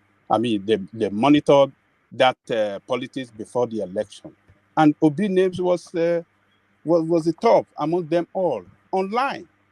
So you talk to Sierra Leoneans, you talk to Ghanaians, you talk to all of them. Obi names was the one ringing the bell. So I'm not surprised that they mentioned Obi, because that is the super name that came out from our presidential last presidential election, that he can make reference to. That look, this super name, this super presidential candidate in Nigeria, with all the waves, it did not win the election. What did he do? He didn't call for violence. He went to the court to challenge the process. So we have to give it to Obi, and Obi make us proud, whether we like it or not. He should be acknowledged as a politician that played the presidential presidential contest well, and at the end of the day, unfortunately, he couldn't win, but he made us proud by going through the court process to challenge the election. So the statement there by that guy is a recognition of us as a power that be, as far as politics is concerned, in West Africa. So that is two ways I can interpret it: selfishness and recognition of Nigerian state as a force, a power, a political power in Africa. So that's my take on that, woman. All right, brilliant. And to the to the back and forth between the Kenyan president and the French president. So we're starting to are we starting to see a bit of backbone amongst African African leaders now? And are we also now starting to see a better crop of leadership in Africa? Because, of course, a lot of them highly educated, well traveled. So there is no bamboozling them anymore. And they have the data, they have the language, and they have the confidence. So the authority with which he took on the French president, he didn't quite know where to move. And then we've seen it with the Ghanaian president as well. And of course, we routinely see it with the Rwandan president as well. So are we seeing some sort of a renaissance? And is this all about the quality of leadership that Africa is now evolving into? Look, one man, that what we are seeing playing out with African leaders challenging Western power, the way they are manipulating us, is a result of the level of education that those leaders got. They are well-educated people, well-exposed. A lot of them were educated in the West as well. So they have a very clear understanding of how things work, how IMF operates, how United Nations operates, how World Bank operates, how those international financial organizations operate, and others. They know how they operate. They have a clear understanding of how they operate and the manipulation behind their operation. So that is why they are challenging them that, look, you can't continue to treat us like this as if we are nobody. I mean, if you listed the one in the water is educated in US as well. The Ghanaian president educated in US. The Kenyan, I don't know whether he got his education in US, but the one before him, what's the name of that one? That one that was challenging Obama, that was telling Obama, don't come and tell us. Is that Kenyatta? Is that Kenyatta? Kenyatta, educated in US as well. Even if you listen to him when he speaks, his accent is very, like, very, I mean, sounds like American accent. So Americanized. Yes. So, and, so I'm not surprised that they are challenging. This is what United States give everybody that's cool here. They give you that freedom of speech, freedom of expression, and they empower you to speak when... Baba sorry for can I interject? Yes, sir. This is not the first time we're experiencing this kind of thing. If you remember, even the pre-colonial and post-colonial era of both Ghana and Nigeria, Azikiwe, Obafemi Awolowo, Kwame Nkrumah, even the late Nelson Mandela, they did the same thing. And the 80s, we have this set of military head of state also, who also challenged in the likes of even our own today, Yagu and Buhari regime, Thomas Sankara of Burkina Faso, Muammar Gaddafi of Libya, and all those things. What became of all these leaders that we're talking about? We still, what we require is not a frontal challenging of all these Western people. What we need is actually to start our orientation of our people, good governance within our own space first, before we start doing this. If they don't have the required effortry to do all these things, because the people have done in the past, what became of them? And to me, I don't like the way you are just abusing it to being educated in US. That's what is giving them that freedom of speech. It's not about freedom of speech. What have they done locally to improve the lot of their people? That's the question we're supposed to ask them. Okay, so I want to tell you those leaders that I was referring to have done a lot locally for their people. The one in Rwanda, we saw the way he has built Rwanda to the admirable of the world. The one in Ghana, we saw the great job he's doing in Ghana to the admirable of the world, to such an extent that all the Ghana, Baba Kuku, Ghana. Are you talking about Ghana? This is our own Ghana. Yes. Oh, yes. What has he done in Ghana? Okay, let me tell you what he has done in Ghana. A lot of foreign investors in Nigeria left Nigeria and moved to Ghana. That's when they move, Baba Kuku, don't let us change history. It was what he's doing in his own regime. I think we're losing you. You listen you me? losing me? Can anyone hear me? You. I think it's you that you are. Simba, am I the one? Am I? Can't you hear me? No, I can hear you. I can hear you very well. I think it's one man that is dipping in and out. Yeah. The few companies that left Nigeria and went to Ghana was not during its own regime.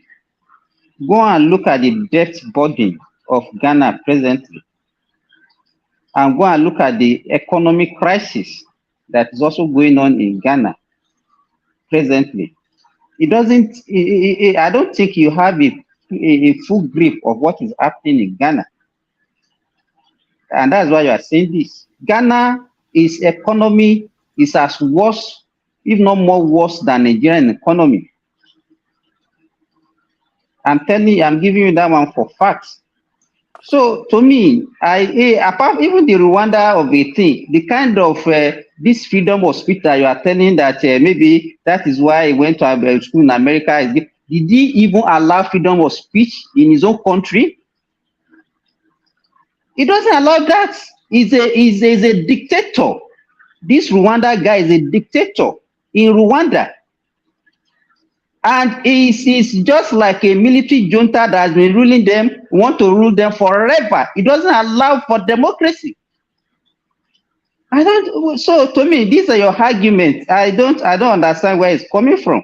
I'm very sorry. Can I add something, please?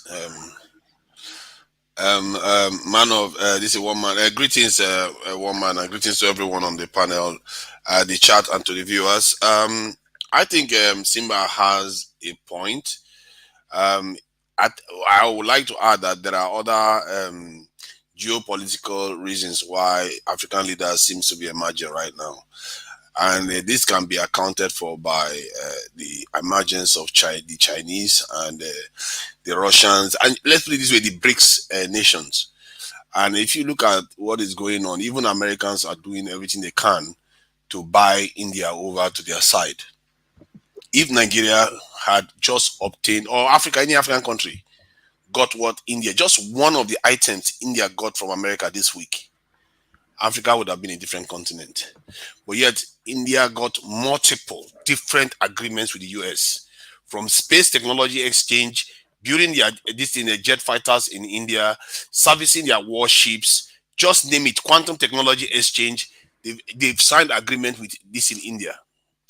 African countries, we go there, we ask for trinkets. And this is why I support what Simba is saying.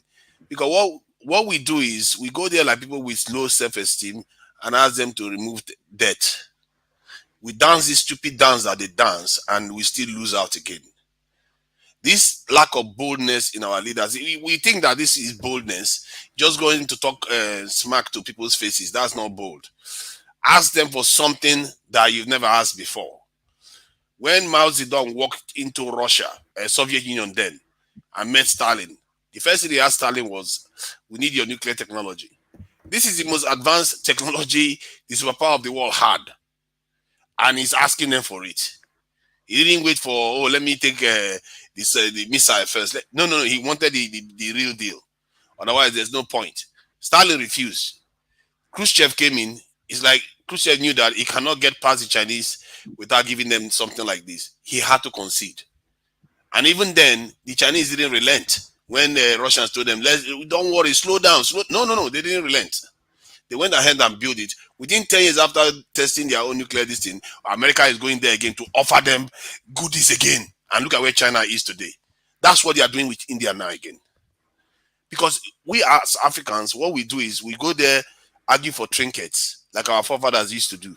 We get to Gogoro, we get mirror, umbrella, and we give them our people for in exchange. You think when they forgive you the debts that they were going to forgive us, they are going to ask for something in return.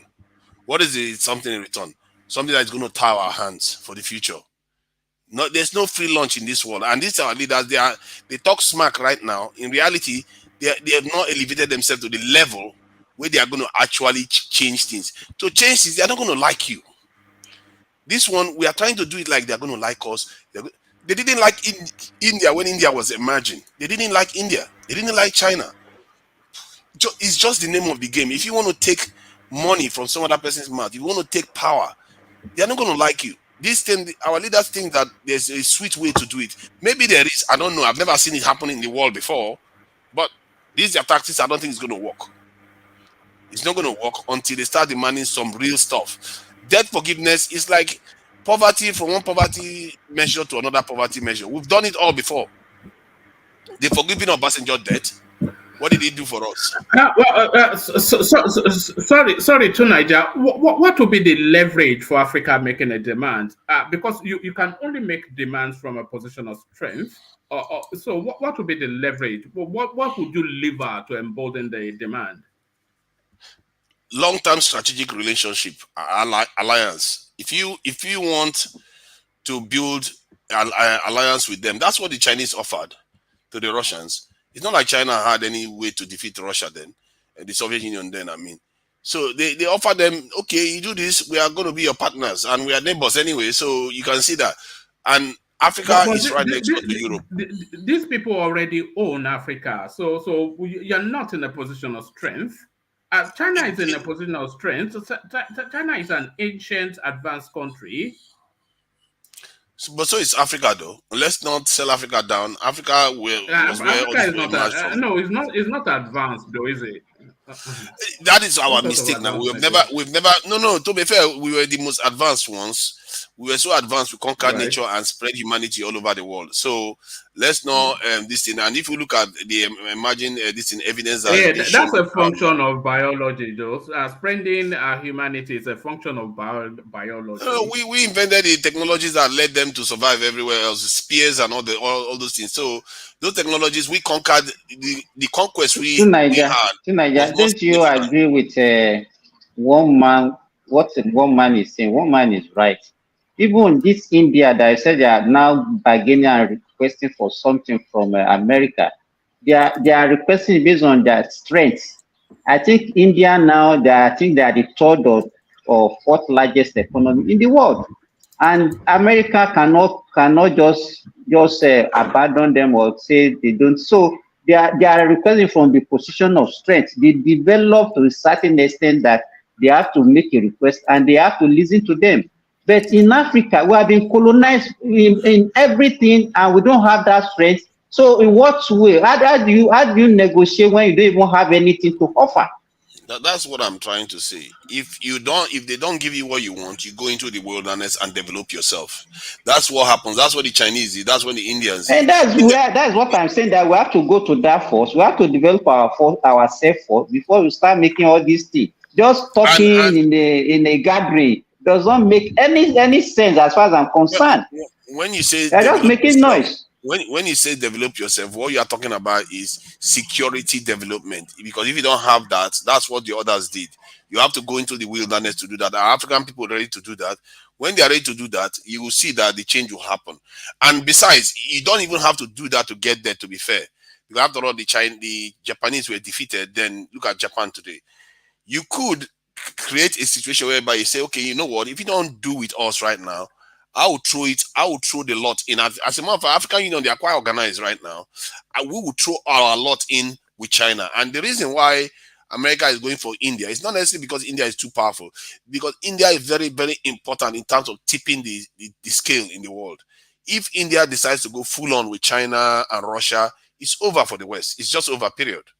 And they know that. Hence why India now is like the kingmaker in the world, whereby it's sitting there. But Africa can also be that kind of kingmaker. If India is misbehaving, but Africans, that's the problem with Africa. They don't speak with one voice. If India is misbehaving, Africa would be like, you know what? If you don't want to do what we want to do, what we are asking for, we are going to throw our lot with bricks. So sorry, then let's see how you're going to do it. Sorry, Tunaja, did you acknowledge at all anything that Simba said? Simba just explained that India is one of the top 5 largest economies in the world. Well, in India, in terms of science and technology, is one of the most advanced in the world. India is a nuclear power. India has political leverage by association because all of those strengths, they're using it to negotiate spaces. Now, look at Africa. Africa, it doesn't have any advancement in science and technology. It's the poorest as a continent, not even a country. Remember, India is just one country.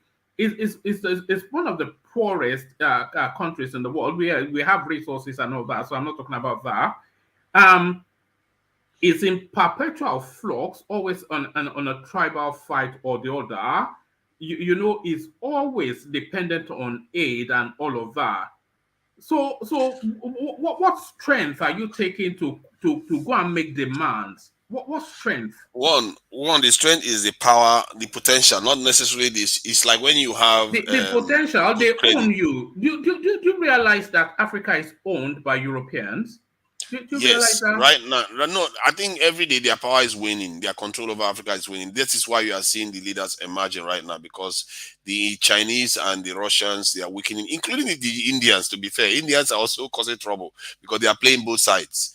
So they are weakening their power. That's what you are seeing now is the same kind of movement you saw in the 60s, maybe even in the 50s, where the West became weaker because of the emergence of the Soviet Union and the Chinese during that period.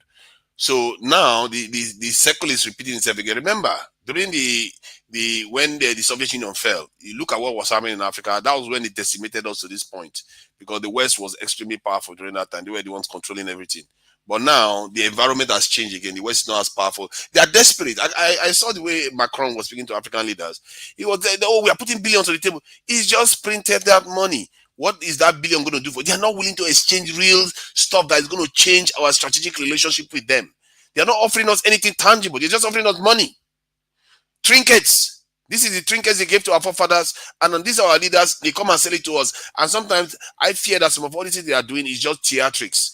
They do this stuff, make it look like they are challenging them. Then they sell us. We know that, but what has been explained is that we're not in a position to be deserving of anything other than trinkets because we're not bringing anything to the table. I get what you're saying there. We don't. The truth is that we really don't have a lot. I've been saying it. We need to do a serious work on our security so that we have a punch to offer. However, given where we are, because we are a massive resort. How do we work on that security? We don't have an armament industry. We go and buy weapons from them to threaten them. Is that what you're saying? No, you don't threaten them. You just let them know that this is what you want to do. You can decide to go your own path. And it's almost like you are taking something that they have on the table away from them. So, and if they want to come and start fighting you, they know they have a lot of big problems because the Chinese is on the other side, the Russians on the other side will come and support us, and they are going to weaken them even further. So, and that makes India even more powerful over them. So you see now the chess game is moving all over the place. We in Africa, that's the advantage we have. We have a large population. We have a large continent. So it's not an easy thing. We're right next door to Europe. So strategically, we are also quite important that they treat us. We have some leverage there. That said, I know we are extremely weak. We've always been in all of those positions to Nigeria. Yes. See, okay, the point I'm making is that it's not entirely hopeless. Because when the Chinese went to the Soviet Union, they didn't have much to other than, okay, they came out of a war and they reorganized themselves in terms of... No, don't drop... sorry, Tunaja, but don't draw parallels between Africa and spaces like the Chinese, China, India, etc. Because those people, they've been an advanced society long even before the Europeans. And when we're talking about technology, we're talking about civilized living, we're talking about all of those things. So they are not on a I par think with Africa. you're at risk of acting that saying that we were not civilized. We were actually quite civilized. We were one of the first to start using No, iron tools. We're not culture we're civilized, but we're not potent, is what I'm saying. We're not potent. because we're We not don't involved have in the the global potency of either geopolitics. China. We were Yes, not that's involved in global because we are not. geopolitics at that time. Yeah, that is because we are not potent. We're not potent. Are we potent? Our geographical location didn't give us that. However, other Africans were, like the Egyptians and the Kush Kingdom. They were making a lot of impact in the world. Well, Remember? the Egyptians are a different race from us. I'm talking about black people. They don't even one man. They don't even see themselves as African. They don't. No, those ones there now, the ones that founded Egypt, if you go and look at the Nema tablet, you will see the clear difference. The ones that are there now, the black ones that used to be in the north there. Okay, look at Kush. Kush is clearly black. No, leave Kush. Let's stay. Okay, because good. I want to come to. Sorry, Ajale Koko, you still have the floor, but Atunaja has been laboring this narrative for far too long. You're saying Africa should militarize itself to get respect. So how do they do that? How do they do that? You just recruit. You have people. You already have the people already on the ground, and it's creating jobs. It's stimulating the economy. No, don't do all of that. Just stay with the topic. Okay. Okay. They recruit, but how do they arm themselves? You make the guns and you buy the guns like everyone does. You make the guns. Dingon. One man, Dingon. He's talking about Dingon. Nigerians can make guns. You can even 3D print guns for crying out loud. You can make guns. To Nigeria, you cannot get that kind of thing in a society invested with poverty.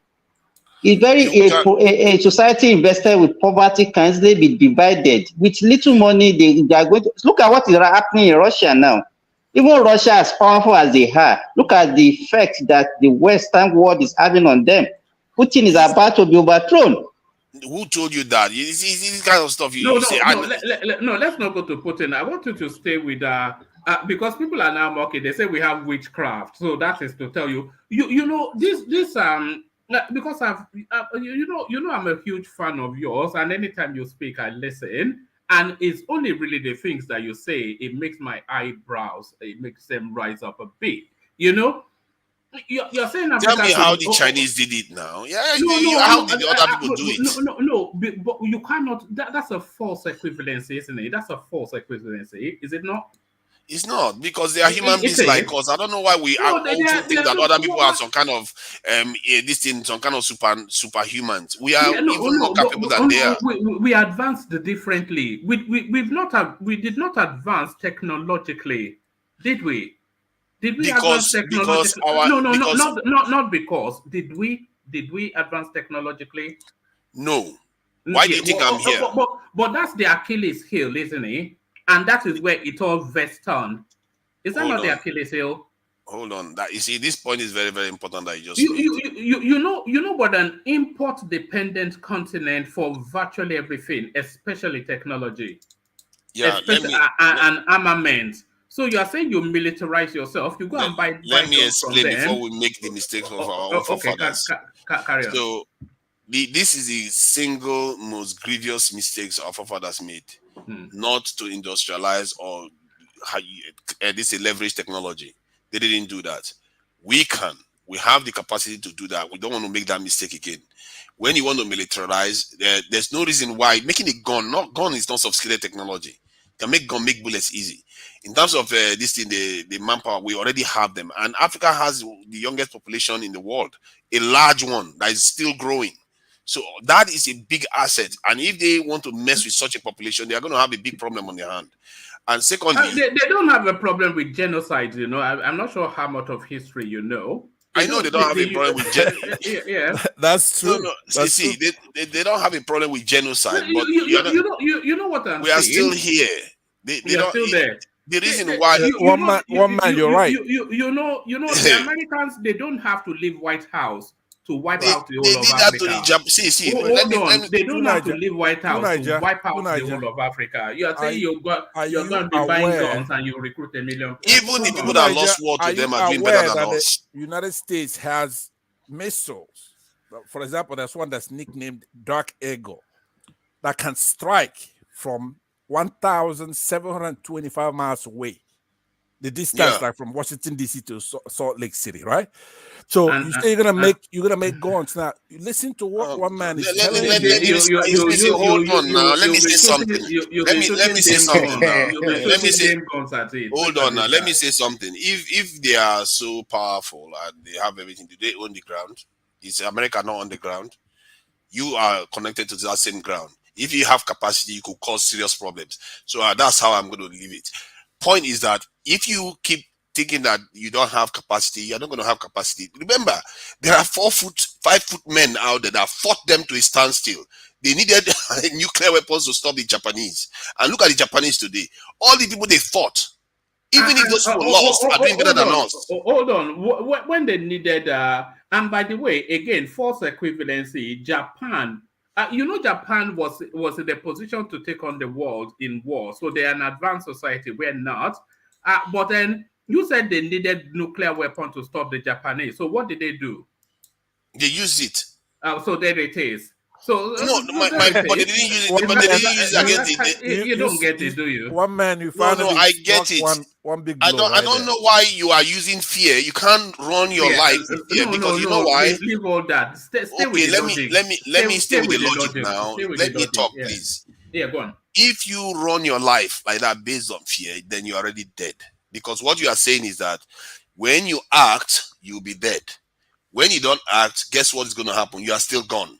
So better to take your chance now. Because what is going to happen is that they're going to just get stronger and stronger and stronger, and they don't even need to make effort to just woof you away. That is the point. That is what the Asians understood, that they had to stand their ground. Do you think the Chinese, they were threatening to nuke them all the time when they were building their own?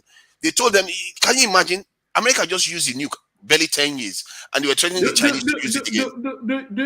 Do you think that any African country, and I'm saying Black Africa especially, do you think they have the technology or the wherewithal to go to nuclearize?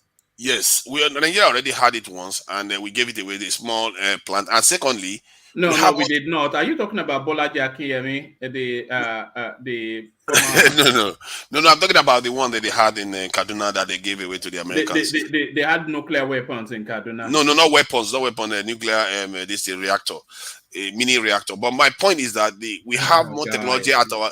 Let me explain that we have more technology at our disposal today than the Americans had when they built their first one. Let us sink in. We have more technology at our disposal today. We have their technology at our disposal. Their technology that we can use. They got it from somewhere else. So that's how it works. If we have the technology that they used to build it, why can't we build it? The only reason why we are not just willing to do it, so for some reason, just like our forefathers did, we just didn't do it. What the Japanese did, what other people did, we didn't do it. And if we carry on in that direction, we know the direction is going to go. It's our demise. It's not. There's no two ways about it. Allow me, please. 2 Niger. We can carry on with the discussion we're having here, or you could just keep putting all those fanciful stuff out there. Right? We all love Africa. We want them to be the way you're talking about. But we have to have soft power. We have to unite that continent somehow. Yeah, if you're right. If we unite the continent and we are all Africans. I think this may be the first time I've heard you speak sense, Pansat. One man, please let me have this man that is talking. No, hold on. Let Pansat land. I think we might hear. We've known him for nearly a year, so now we'll hear sense from him at last. Pansat, carry on. All right, so that's the way we should be thinking. We have to unite our country. For example, in Nigeria alone, if we can unite Nigeria, remove those who feel they're Arabs or they're just different, they're superior to ordinary indigenous Nigerians, either by education or whatever it takes. Let's say we do a 5-year good education from, especially in northern Nigeria. So they know we do have enemies outside, like 2 Nigerians talking about all the time. But you're going to have to let them know that your problem is not your fellow Nigerians. We need to bring in good leadership, people who could secure that country, that the resources, whatever model we're going to take, it has to be an honest model. It could even be communism. It doesn't matter. I prefer capitalism and the markets, and try to have education, people's lifespan. You know, earlier when we had a conversation with somebody here called Hassan, and he was mentioning how you marry 4 wives and you have more kids, and Nigeria always talks about that as well. But you also have to look at life expectancy. What is the life expectancy in the North? So we have to bring education, because he also mentioned education in his remarks, which is the key. If these people know that we have enemies outside and that we are a unit and that actually integrating the rest of Africa is the goal, yes, we can do those things. Please, one man, let me come in here and also say something. Yeah. Hold on. To Nigeria, we're never going to outgun them. The only thing we can do is to outmaneuver them. But coming Midwest are coming. Okay, the Chinese and India did it without firing the shots. That's exactly what I said. So we are not going to outgun them. So we have to outmaneuver, which is what Ruto and Kagame and the guy in Ghana, this is what they are trying to initiate. But that's not what the Chinese and India did. That's what I'm criticizing. Hold on, let our Midwest come in and then you pick it up. Midwest. Okay, one man, you see the greatest problem we have. Pansard is an Igbo man, but he sees Northerners as his problem. So, and he's talking about unity of the country. You talking about Northerners should be educated. Are your people educated than Northerners? What is education? Every time you come here to praise your people and you create problem. I want to quickly say something here. I hate. Wait. One man. Wait. No, we're talking about Africa should unite. Yeah, but a country that has lasted for Nigeria is more than 60 years. No. Nigeria is more than. Wait, Pansard, wait. Yes, the problem we have lived for 60 years. Hold on, Midwest. I want you to navigate it back to what the conversation was. Carry on. Yeah, okay. Now we live for 60 years and look at the way we address ourselves. Talk about the problem of your own people first, and let Northerners talk about. Okay, so their own people, then we can settle it. Problem. Let me respond. Let me respond, because I think you're taking me out of context. That would the world.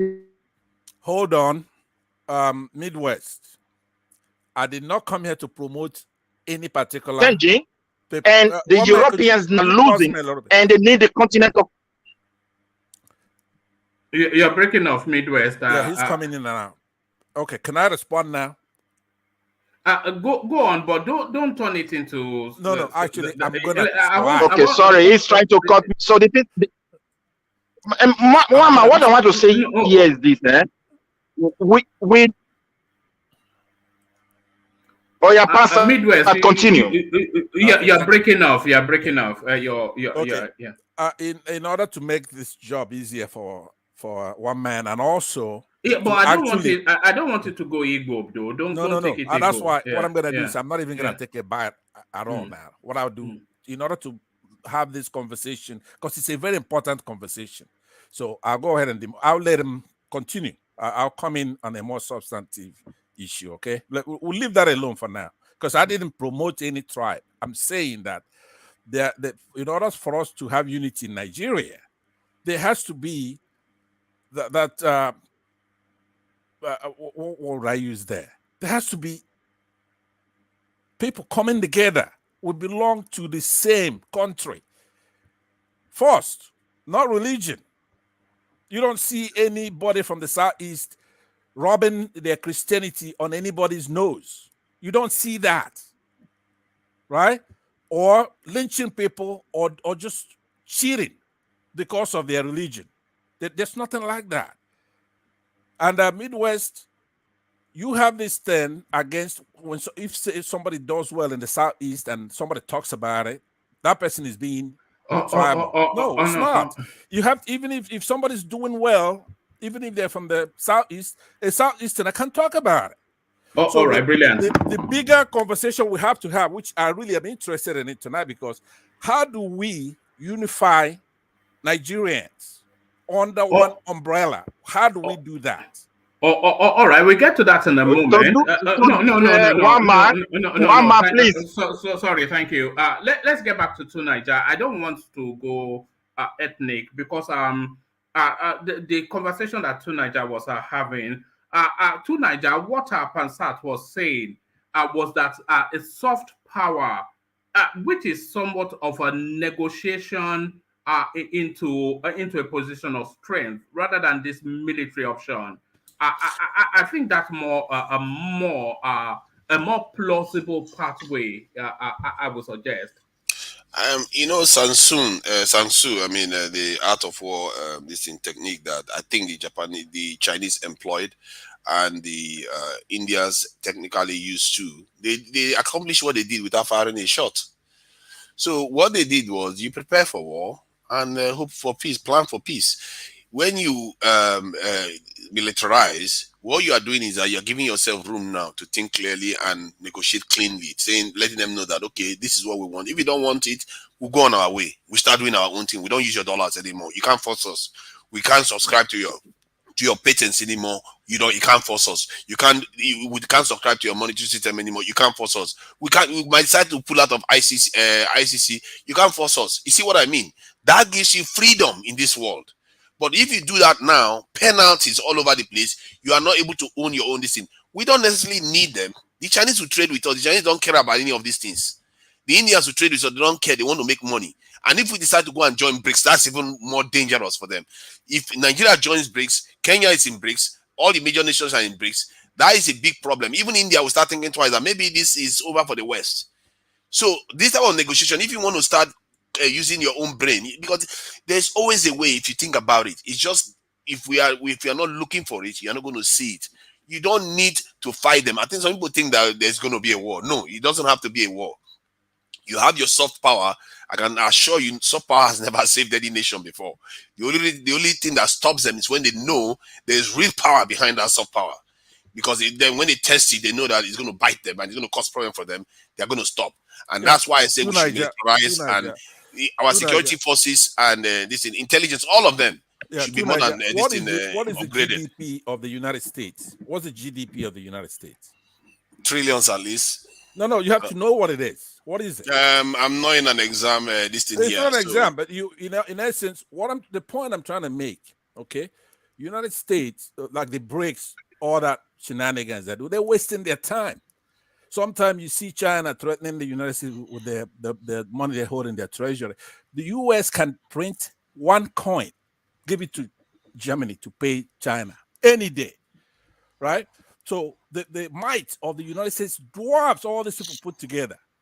You're talking about people with $30-something trillion GDP, and that's just what we know. It's not, China's economy is it not larger than that of the US? But one of the most indebted country in the world. Let me finish. One of the most indebted country in the world. Talk about that. Let me finish. That doesn't mean anything. Okay, don't let the United States fool you. What they've done is unprecedented. There's nothing any of these people can do, not even militarily. Look at what's. Remember, before this Ukraine battle with Russia, you would have said, "Oh, Russia could take on the United States." They can't. Their tanks are melting away when they line them up, going to Ukraine. Ordinary Ukraine melt their metal, right? So these guys, they have space force. They have all the technology. They have a lot of leverage over the world. You think Russia is using all their weapons against Ukraine? They don't even have to print, right? So let's leave that aside, because the point that we're making, what I want to ask you to Nigeria is this: how do we unify Nigeria? Because it's very key in everything we're talking about. In the unity of Nigeria, if Nigeria should think one way, patriotism, we want Nigeria to sell. But one man, you are shaking me here. You allow Pansat to be talking, but you don't give me chance. Why? Hold on, because you are taking the conversation away from where it is. I don't want it to go Igbo or anything. Yeah, he wants to go clannishness. But anyway, to Nigeria, tell me, how do we unify Nigeria so that every Nigerian think we're Nigerians and we're going to have to lead the way to emancipate Africa. Tell me, give me practical suggestions how to unify Nigeria. How do you do that without You war? know, they said something about the self-exiled ones are the ones that should be spearheading the change that is going to be coming. To most of these nations that we mentioned earlier on, we that are in the diaspora eventually will realize that we are the ones that will have to change the country, and we have to return back there and make the changes. First is nationalism. Anybody that is not nation first, we have to make sure that we sideline them, and the ones that are for the nation first should be the ones that should be ascending. We should be supporting them whichever way we can. The ones in the military, the ones in the societies, politics, local government, every angle, through funding, through a presence, whatever means, marketing, education, name it. You have to go in that, travel in that direction. And if you start having people that ascend in offices like this in the House of Assembly, the Senate, all of them, you start seeing the change start happening. When the people start changing and putting nation first, like in the case of where we had that, people are doing tribalism, Erofa and all that. When you put them down, people will start understanding that the nation comes first, and we need to have leaders that are saying those things. And I can't even remember any leader saying that. They will say, okay, yeah, they want patriotism, but they don't say nation first, above all else. And that's one thing our leaders need to understand. If you don't let the people know that is the most important aspect, they will put religion first. They will put tribe first. Because when you let them understand that when you put nation first, your religion does better and your tribe does better. That is how it works. That's how all nations have done it. And our leaders don't do that. And those type of leaders need to start emerging. We that are the nation, exiled the ones are the ones that should bring that back nation into the itself country. has to be sexy, right? You just don't arbitrarily impose a country When on I, when I, somebody when to I say embrace. something, The country itself has to be sexy for people to embrace it. Do you understand what I'm saying? If you come to me and you're making a case. Hold on, tonight. Let Ekene come in. Okay. Yeah. I think everybody has made a very nice contribution. I've been listening. So, but in terms of the unity of this country, which is paramount, and what I talk almost all the time, one man, your platform can do a lot, and it has begun to do a lot. I'm beginning to enjoy your platform more than before. So, another thing is this. Our political class is still the problem we have in this country. And the way the citizens are following, most of us are following towards their direction. If we begin to give them the right narrative, begin to jettison most of the things they bring out, they throw towards us to disunite us, we begin to get it right. But most of the time, the citizens are the real problems. Although I don't blame them the much, because the type of hunger they have vested upon the masses is so bad, it's very terrible, that they can't reject an offer of either 1,000 or 5,000 naira to be compromised. And the political class are enjoying it. But we, most of us, the educated ones, we have to come out and begin to educate those ones that need to be educated in our society. We need to begin to tell them the truth. We need to release the facts to them. Help them the way that we need to help them. Then they begin to come in, understand themselves, so that whenever they want to make a choice, they make a good choice. Because it starts from leadership. You understand? So I used to say that Nigeria is still one of the best in this African continent, but we are not laying that foundation that we need to lay. And most of our leaders are not thinking towards the right direction. Just like what Nigeria is saying here, what is difficult for us to develop this country? Nigeria is made of is combined with a lot of brain from every part of this country. Think about the Hausa, think about the Yorubas, think about the Igbo. Think about what we're going to bring out if we come up as a united nation. And you say we are supposed to rely on the United States to do this for us and to do that for us. There are a lot of things we can do for us without them coming in. It's just that we have not recognized ourselves. If we recognize ourselves very well, as a nation, we have a lot to do for this country. Even those ones are the ones to come in to say, let us join you people. We have the capacity. It's just that all this old military legend, all this old brain that have been ruling us, especially the military allies, they have not been able to come up with something tangible to offer this nation. We have a lot of talent to develop. We have a lot of talent. We have a lot of industry. But one man, please, let me just put this one in. One man, my permit, please. Yeah, but it has to be consistent with the conversation. Man, if we want to unite Nigeria, yes, I want to put this one. If we want to unite Nigeria, the foundation is respect. We are diverse people, and we must go back a drawing board to recognize that diversity, so we can learn how to respect one another. You can't leave your space and insult other people, king, and you can't leave your space and tell others they are not educated because the way they reason. It cannot work. European Union is a different country. I live in Sweden.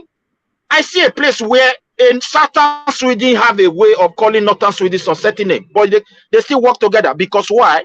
The northerners have rights over their land and resources. There are things they can stop. There are things they can decide we don't want. They have the right and they believe in their country. Like, don't leave your space. Ahmadu Bello said we must debate our differences. Let's know them so we can unite. All these things, nothing we do in Nigeria cannot unite. We are well educated enough to forge a way to unite the country. Today, I believe a Yoruba man believe in a Yoruba nation before Nigeria. Igbo man believe in his Igbo nation, in his heart, more than Nigeria. Hausa man believe in Hausa nation more than Nigeria. But we can still come together only when we learn how to see diversity. That is the only thing I want to put in here. We should stop deceiving ourselves. All right. The unity, we can't just come together once. Mistake balancing. See, maybe this is why Kagame is holding on to office for a bit longer, because people like that, their generation needs to go away, because they don't understand the concept that, okay, you have a national identity, you have a tribal identity, you have a continental identity, like when people call you black, you can operate at a higher level and still be consistently tribal. Sometimes some people use their tribal identity to override their national identity, and that is the problem that the gentleman that just spoke is demonstrating, really. And we need to start moving away from that and move to the national identity and use it to strengthen ourselves. And if we can leverage the one of the continent, we use that too, because this world, you need to pack a punch to be able to make a difference. And Nigeria is well placed to be able to leverage that. That's what we are talking about here. We have a position. Look at when I was saying this stuff before, you saw what other countries are saying about our presidential candidates now, because they are all looking up to somebody that was at Tinubu's inauguration was saying that. I was shocked to be seen on TV. The guy was like, everybody I spoke to in Africa, they're saying they're waiting for Nigeria, on TV. An official was saying that other officials were telling they're waiting for Nigeria, because they know there's an opportunity right now. There's a window that is open. And Nigeria just seems to be absent from the scene. And we, the people, have to start making demand. Like Tinubu did promise us. If Tinubu fulfills that promise he promised on the security forces alone, that will make a massive difference. And that is something you can hold him accountable on. Because he's the one, nobody forced him to make the point. He made it. As a matter of fact, Aerofy made a big deal in Chatham House to say that this is what they're going to do. So why are we not demanding that they actually do that security, this reform that they said they were going to do, instead of talking about synergy between the security service, that's not what you promised. You promised that you're going to increase the size of our security forces from police to defense and all of them. Get it done. And that is kind of, Pansat was asking, how do you make a change? These are the kind of things, the pressure groups, all of them, within you start running Nigeria, don't you think we are already... Hello, to Nigeria. Yeah, can you hear me? Yeah, we're already shifting away from our discourse. All this one that we are talking about, what he promised, even if he promised that, do you think that one is visible immediately like this? Where is the money to pay for all these things?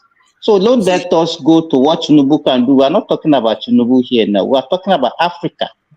Because it's Don't let linked us to, worry. hold There's no link. There's no link. hold Then on now. one man, can you If you take? say, Yeah. let me explain the link. Hold on. Let Simba land. So Simba, yes, because Simba has been quiet for a while. Simba. I think we should let us get back to our discussion. We are discussing Africa, and now we are going another another direction. Now we are now bringing it down to Tinubu, what he promised and all those things. Hold on. Let Simba come in. So Simba, I don't think come into the conversation fully. This concept that Tunaja has been promoting. Is it idealism or is it vested in realism? Is it just pie in this? Is it just wishful thinking? All these things that he's saying. It's all of No, the to me, I don't quite agree. I think I started this thing. I don't quite agree with the way it's handling the situation. I think I believe in the way you are doing, one man. As Africans, we should see ourselves as one first, develop, make this cooperation among Africans should be the first thing we have to discuss before we go out of Africa and make demands. Because if you cannot make yourself as a unison, as one African, and talk as African, then whatever demand you have, because we don't have that strength individually, even as African together, we don't have that strength. So that is what we're supposed to build first. We have to build that one first, develop our own local economy, develop our technology and all those things. Then that is when we can now be in a position of strength and make demands. But now we don't have anything to make that demand. So I think that is what we need now. Can you give a time scale to that pathway that you've just described? Can you? We are not even ready, one man. That is the problem. We've not even picked up the tool. Never mind making exactly. Us we should have we are not ready. A million armies, and then they'll be afraid of us. Yeah, please let me interject for a minute, just for a minute. No, hold on, Pansat. We have a new voice joining us for the first time, and we always like to. So Deji, come in. Deji, let's hear from you. Unmute, Deji. Deji, unmute. Or did I mute you? Yeah, Deji, let's hear from you. Thank you very much. We can barely hear you, though. You need to make adjustments. Deji. Oh yes, I can hear you clearly. You sound distant and. Can you hear me? Yes, a bit. Now. Can you hear me now, one man? Yes, I can now. Carry on. Oh, thank you very much. Good night to you. Good night to everyone on the panel. I have been listening, and I want to appreciate the intelligence with which everyone has spoken. What I think, sorry, are you including Tunaja in that intelligence? Is it included? Everybody. I've listened to everybody, and I've tried to understand their viewpoint. Hold on. Tunaja, you're going to let me get away with that. But carry on. If you let me get away don't worry now. You're allowed one or two here and there. All right. Carry on, Deji. Okay. You see, what I believe that Nigeria needs right now is that the building process. We need to consciously look within, develop ourselves. First of all, education, as I've been said, infrastructure, as we need to build ourselves from within and then outwards. We need to be comfortable with ourselves, the different regions, the different nations within the Nigerian state. We need to be comfortable with ourselves, and we need to begin to speak the truth and be comfortable hearing the truth. You understand? So this is where I think we need to start before we now start to go and broaden our chest in the international world. We need to first of all begin from home and then begin to build the sense of nationality, the sense of nationhood We need to strengthen it before we can make that huge launch. And you ask a question, how long is that going to take us? I'm saying, I would say, let's say in the next 16 to 24 years from now, begin to build from now. The journey where China is today, they started long before now. India, the same thing. They started long before now.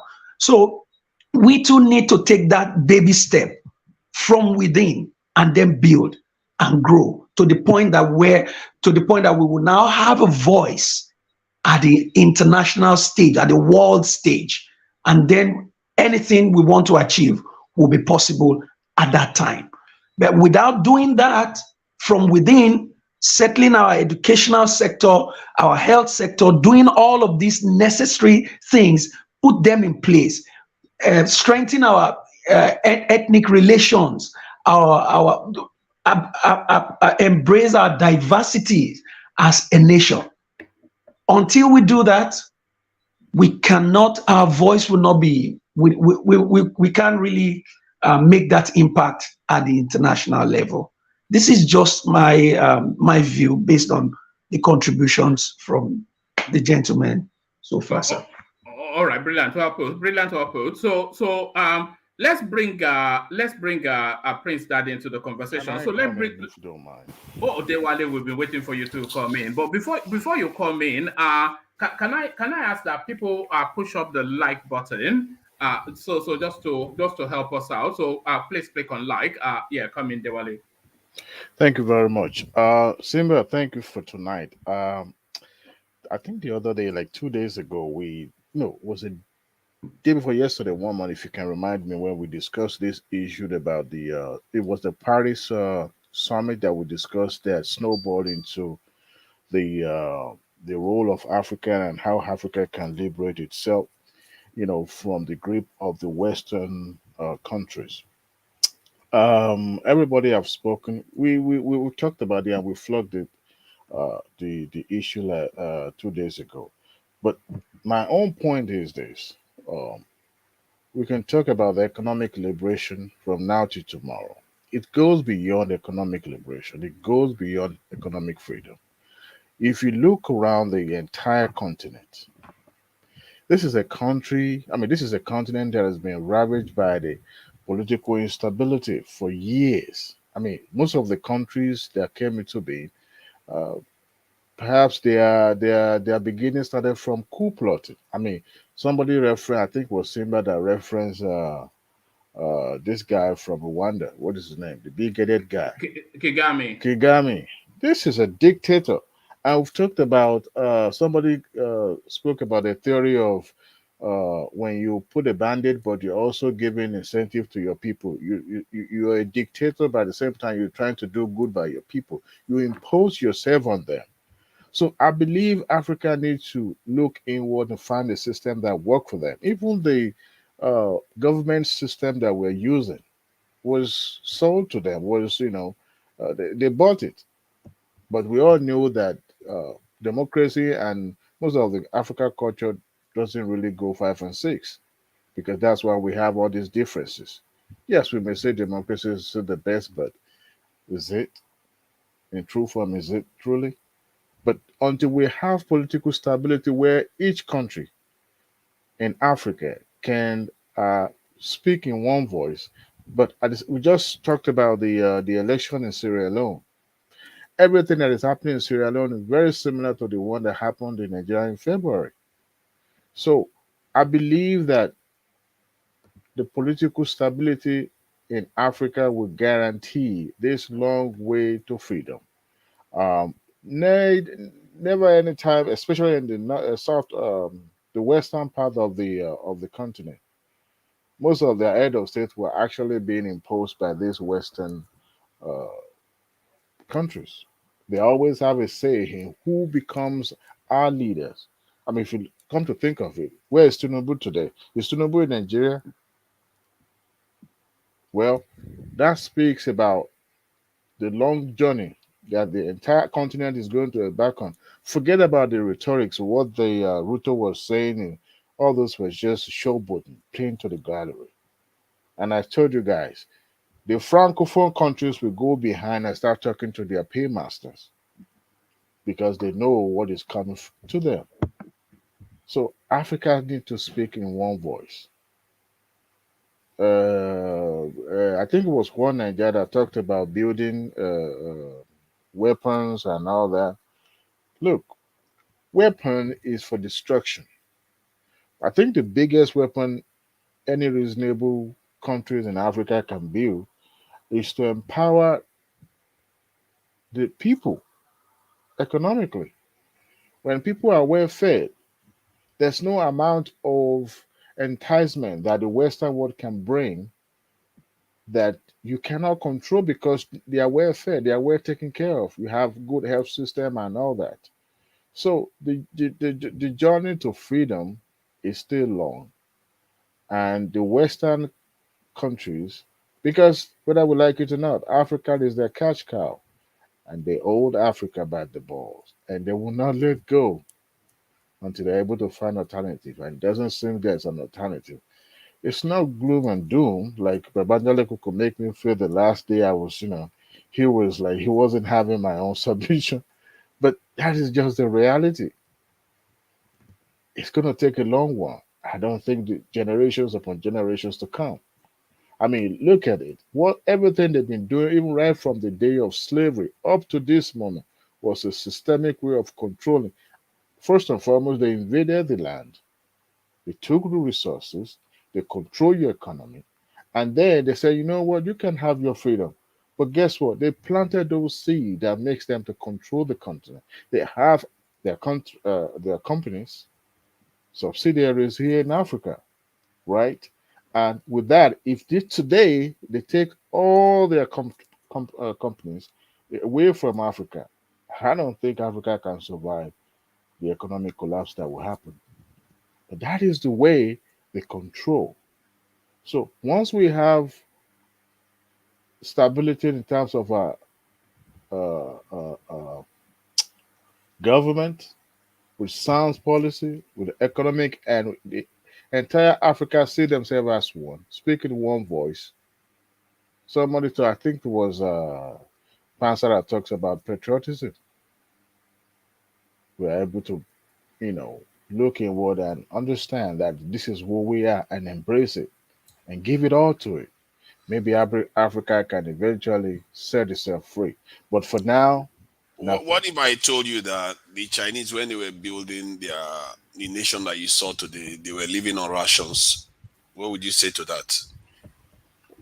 Well, it has come with sacrifice, right?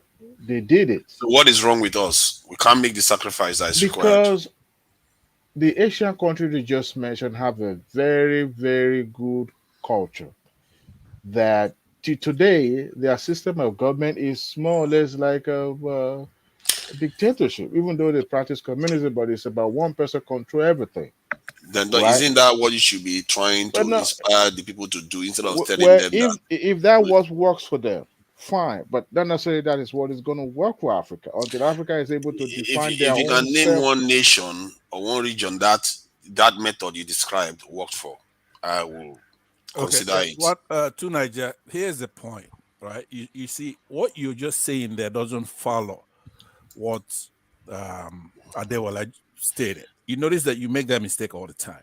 Okay, then It's you better called. nail it Hold on, now please because I'm hold not on. going to let you get away with it this time. Yeah, hold on, because it's called non sequitur. It's not. It didn't follow. Not even the larger conversation, nor what he said. We were trying to build off of what Simba raised here, which is how do we unify our country, right? So that we can be strong. I believe it was Aristotle, a philosopher, that said the whole is greater than the sum of its parts. Going and bringing in China, India, one man already admonished you that you're comparing apples to oranges. Nigeria is not China. China is an ancient civilization. And of course, Japan, that you also referred, Japan is like a first world country, even before the war. So you keep harping on how do we make Nigeria to advance to the States to be able to challenge Europeans or Asians, you're going to have the house in order. You have to build that country to be a nation, a country, truly. So when I try to have you elucidate how. Now, you had people chime in, Midwest chime in, trying to make it a tribal affair. You're going to notice something in these platforms. Is those people who don't even have a tribe, such as yourself, to Niger and Midwest, always bringing in tribal issues because you want the Yorubas to be fighting the Igbos or the Hausas. Okay. When we say we want to make Nigeria one, you benefit from that. When all of us focus on building a very strong country now. I know I can't go on forever, so let me just say this. In the United States, because I mentioned something about education, which Hassan said earlier in his speech, that they need education in the North. He said, I believe he used the number, 18 million people are not even attending to any education. I'm not even talking about orthodox education. I'm talking about even unorthodox education. Like in the United States, they use their public television. If you're going to be broadcasting, you have to make available some time to use puppets, all kinds of things, bring in black children, white children, because they also have this kind of primordial problems that we have in a tribal form. There was in the form of race and color and creed and stuff like that. So you're going to be able to show to these people that we are one. No matter, you see puppets, mopeds, trying to anthropomorphize human beings and try to make kids get along, because that's how far we have to go back. We have to start from the very, very young. Somebody just stated something from 24 years, 16 years to 24 years or something. Yeah, that's true. But we need to start, because that's the only way until you bring that country together. Once we do that, now remember this, if you can magically make the Northerner, because I'm not going to assign equal moral this thing to this thing. We have a problem in the North. We have a problem in the South too. But it's not on a moral equivalence. Hold on, let me land. It's not a moral equivalence. If you have to tell the truth, we have problem in the South, but we have severe problem in the North. They're not going to school. There's no Northerner here to push back against you. So no, but they don't have. I'm on their side. I'm a Northerner. That's the kind of person I am. I'm a Northerner. I'm a Southerner. I'm a Nigerian. I'm an African. Right? So they don't need to be here to be represented. They definitely don't need to be here for me to tell them what's wrong with our country. We cannot survive unless this particular truth is said and enforced. We have to have a unified country. Once we have that, we can set our prices. That's another thing. So when you hear, let me conclude by saying this to you, to Nigeria. I hope this is not a waste of time, because you really have to listen. You have to listen to what we're saying. Else you're gonna keep diverting, trying to force yourself to be equal to the Europeans or the Chinese. You cannot do by fiat. So how do you get there? You have to get there by starting from the children today and let them know the mission is to be equal to these people or surpass them. So that's it. So when you hear soft power, don't go. For example, Saudi Arabia has soft power. They have gold-plated ammunitions and jets, but they don't have a military power. So they have soft power. They have their oil. They control the prices of those oil. They invest. They go outside.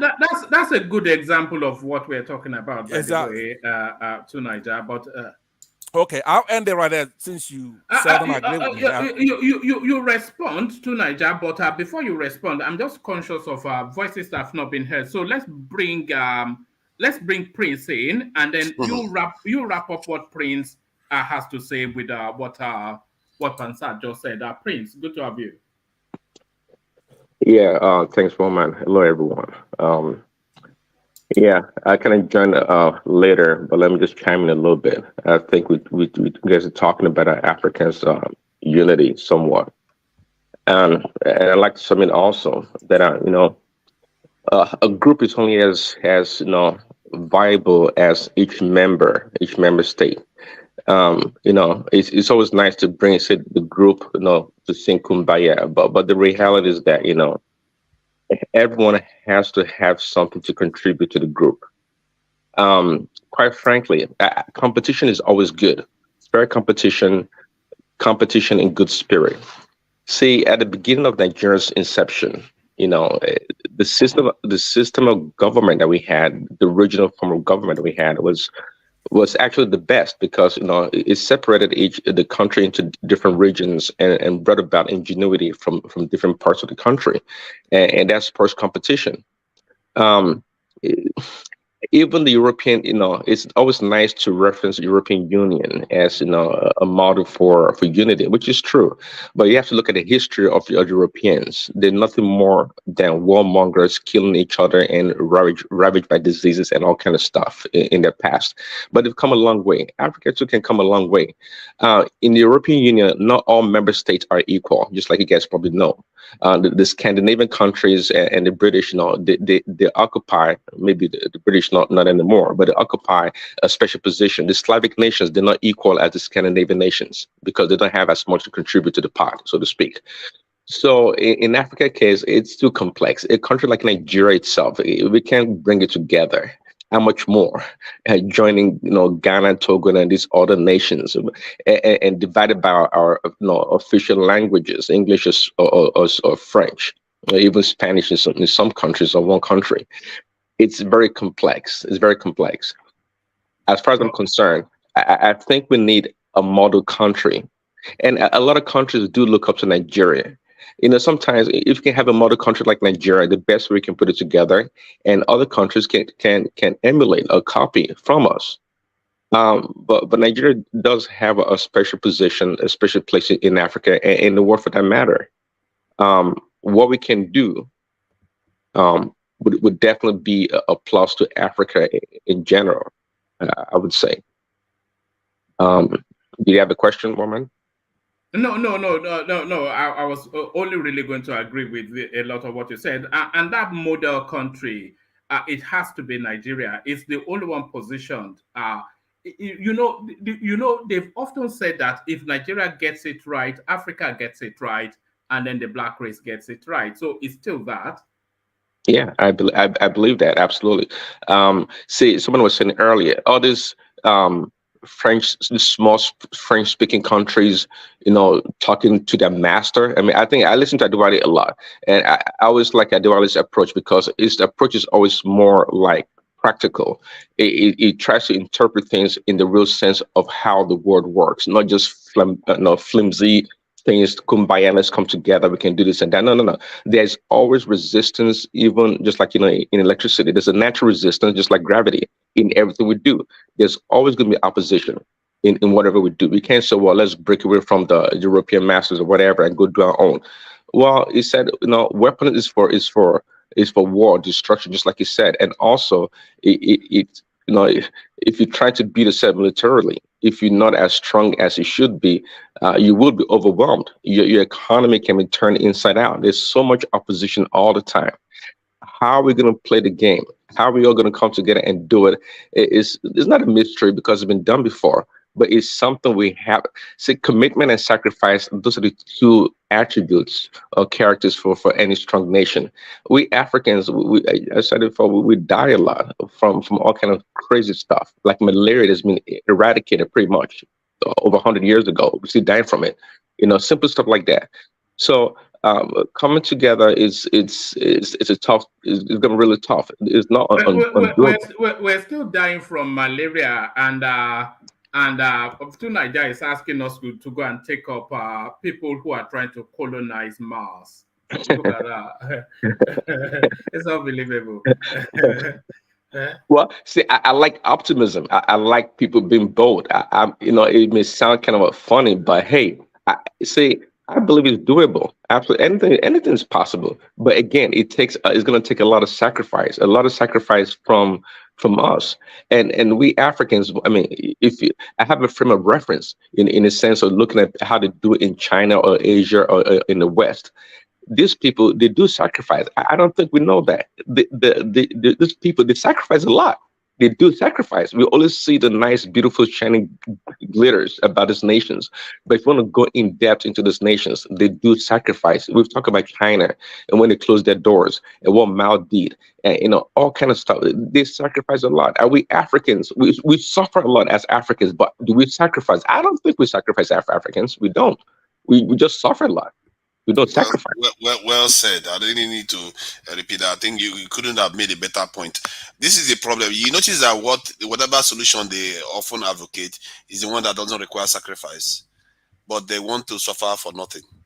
This is the dream that many of these people wish for us. If you run away from the sacrifices your forefathers didn't make, believe you me, they will visit it on your children. And when they visit on your children, God forbid, it's not going to be the one they can come out from.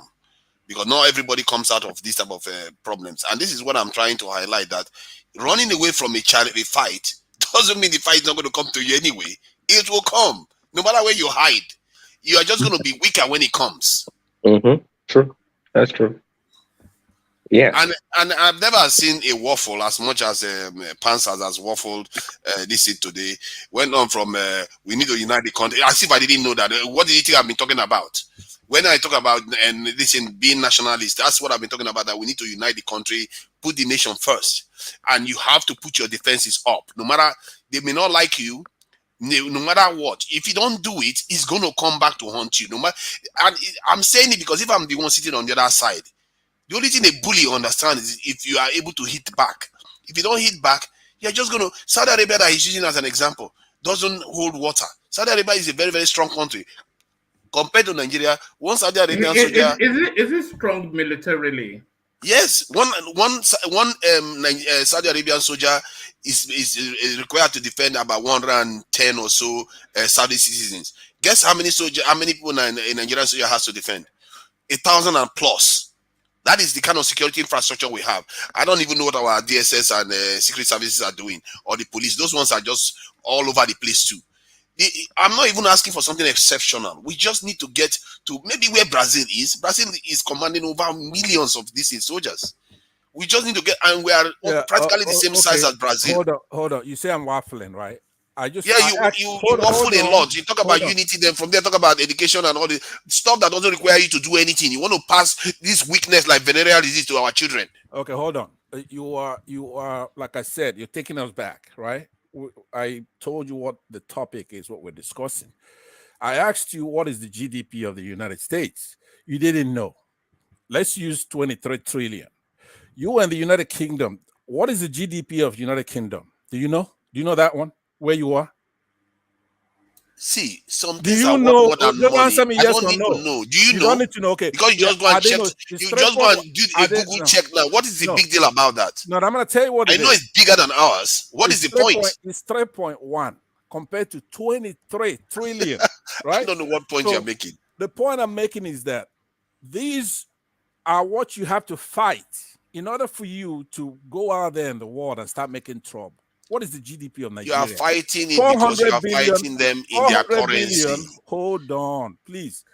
The GDP of Nigeria is 400 billion, right? Slightly higher than that of South Africa, which are the largest in Africa, both of those. So when you even combine the entire African gross national product there, domestic product of Africa, it's woeful. You have to. Please hold on. Look, you told me hold on until you waffled into the wilderness. Let me make one quick point. Hold on. 15 seconds. Hold on. You 15 seconds, Pastor, before you start rambling on. 15 seconds. I'm rambling on. China was an agrarian society when they built their defenses. They didn't have anything to call a nation, an economy then. So don't start using an economy as a recipe for progress. You know that paper was invented in China about 1,000+ years ago. Oh goodness! So do you know how many things that was invented in Africa too? Why do you always put our people down? So look, that got human beings all over the world. What you have to know is that China's GDP is $17 trillion. That is huge, right? But it's not comparable to the United States because you have to look at the GDP per capita. You are looking at it today. That's not what they had in 1950 something. Will you please? You always try to someone. I don't just An want you to waste our intellectual. You time want an because you wasted intellectual. another You want about 5 an minutes the last intellectual time. debate, right? You want an intellectual debate. This is what it looks like. You have to deal with Sorry, Pansat. Yeah. To Niger, let me ask you a question, and then I want to get Joel of Nashville into the conversation as well. But to Niger, do you think Africa is in a? But don't make it long-winded. Do you think Africa is in a power position? And if you do, what is that power? Geopolitics. If we use our leverage, the size of our population, youth, and the ability to secure ourselves, yes, and we can choose to switch sides. Like if we want to go towards the BRICS or not. That the BRICS one is the biggest leverage we've got, because if we swing behind the BRICS, that is a big problem for the West. Because now the BRICS is so strong that because there's China there and there's Russia there, if they come after nations that are in BRICS, that could be a serious problem for them. So it's a big one. All right. Let's bring Joel in. Joel, what are you doing up so late? Joel, Before you bring Joel in, please, one man, let me just respond to Niger, then I'll give it over to Joel. Go ahead. Yeah, Joel, how are you? Thank you for the courtesy. Now, to Niger, I said you want to have an intellectual debate. You have to deal with the facts. Okay. You're threatening Nigeria. I don't know if you mean by us joining BRICS. Are you talking about Nigeria or Africa? Africa, the major nations in Africa, Nigeria, Kenya, South Africa is already part of BRICS. Ethiopia, Egypt is already looking to join anyway. They've already applied. It's only us that are just standing here. I would just chalk that on one of those fantasies you're talking about, because you can't even bring Africa together. So Egypt is already hold joining. on, if you think that if Nigeria decides to join the BRICS, then it's going to drag along all these other countries. You can't even get Africans to agree to integrate. So how is it magically going to be able to say, okay, look, we're going to join BRICS, so come along Kenya, come along Ethiopia, come along. They cannot do that. So we want them to be able to do that. But if they can do that, if Nigeria has that kind of command, yeah, then they should use it. Why is that thing? Right? Let's do a quick run through. Let me just do another 15 seconds again. Let me just do another 15 seconds. See, the shape of things that could be and then viable. Joel comes in after that. Yeah. The shape of things that could be viable is how Asia is today. China is, for the Asians, like the superpower in their region. Basically, it's what is protecting China, South Korea, even if Americans are their allies. So Nigeria might be part of the BRICS, Ethiopia and all the rest. The other countries don't have to join. But the power that Nigeria will wield will be an umbrella for all of them. Like China is for the Asians. Southeast Asians don't like China. As a matter of fact, their worst enemies, for example, is India. And so no. I'm talking about Asians, not Indians. Okay, I'm talking about Asians. Vietnam, all those people, they don't like China. So of course, they don't have to like China, but China is the reason why their region is progressing right now. But listen again, you are wrong. You are actually 100% wrong this time. China has enemies with his neighbors. They're fighting over land and water and everything else. So don't go doing racial politics thinking that because somebody's Asian, they're going to like China. No, it's not the way it works in international relations. No, I didn't say they're going to like China, but the reason why they are progressing is because of the presence of China there. It's just like Europe now. The reason why Europe is progressing is because of NATO there. India, the subcontinent of India is doing well, and Malaysia, all of them, apart from China and Pakistan that they're having trouble with, they are doing well. So the presence of a superpower in your region means that the superpowers, the Western superpowers, are not just going to come there and start do what they used to do before, carrying out the kind of stuff not true, because this is what happened. It's called bandwagoning effect. When you are a superpower, then the small powers bandwagon against you, even if it's your brother that's running the next country. So you have to understand how international relations work. It's not something you're just going to come off the cuff. You have to study it. Let's let other people talk, otherwise we are just going to make it about us. All right, let Joel come in. Let Joel, and Ajahn Koko still has the floor, by the way. You'll be surprised to hear. But Joel, good to see you. Thank you very much. Yeah. Morning, afternoon, evening. What are we discussing today? No, we were discussing Africa and its role in the world. Two Niger feels we should be certain about authority, and everybody else is asking him what authority. Wow. Well, thank you very much for the opportunity. I think I would agree with you, Niger. You see, it's about time. It's about time Africa takes its place. And we can see what presidents of Zambia, Kenya, those East African countries. You see, when Mugabe was doing his stuff, when he was doing it, people were like, hey, what is going on? You know, that Mugabe is this and that. But as time goes on, we are now understanding the reason why the West is against people like, or were against people like Mugabe, Gaddafi, and all that. Even up to Idi Amin. When I started listening, when I started reading about these people, I found out that their simple crime was that they stood against the West. And the next thing the West will do is to place sanctions. Then the people start suffering. Then we start blaming the president of those nations, for the suffering of the people. But in the real sense, if the West actually cares about the people of Africa, or the different countries where they place all these sanctions in order to hurt a few, probably the president and his crew, his ministers and all that, then the entire nation has to suffer for that. I don't think that is smart. I don't think that is governance. I don't think that is leadership. So I agree with you, Niger, that Africa has to, somebody said in the past that we are the only people that has a product and other people will tell us how much we're going to sell it. Oil, they will tell us how much they will buy oil. You have gold, they will tell you how much they will buy gold. But when they build their cars, you go to the parking lots, they will tell you how much you pay for that. It's not based on international whatever. That is what they have. That is what they are selling.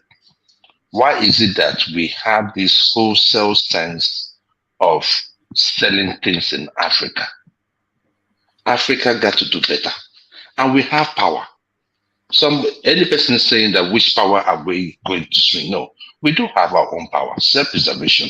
We can still do things with every country that is out there while preserving our respect. First and foremost, let us stop this idea of taking any form of aid. In fact, if we could stop taking the loans, that would have been better. It would have been good, because what happens is that he who pays the piper, they take the tone.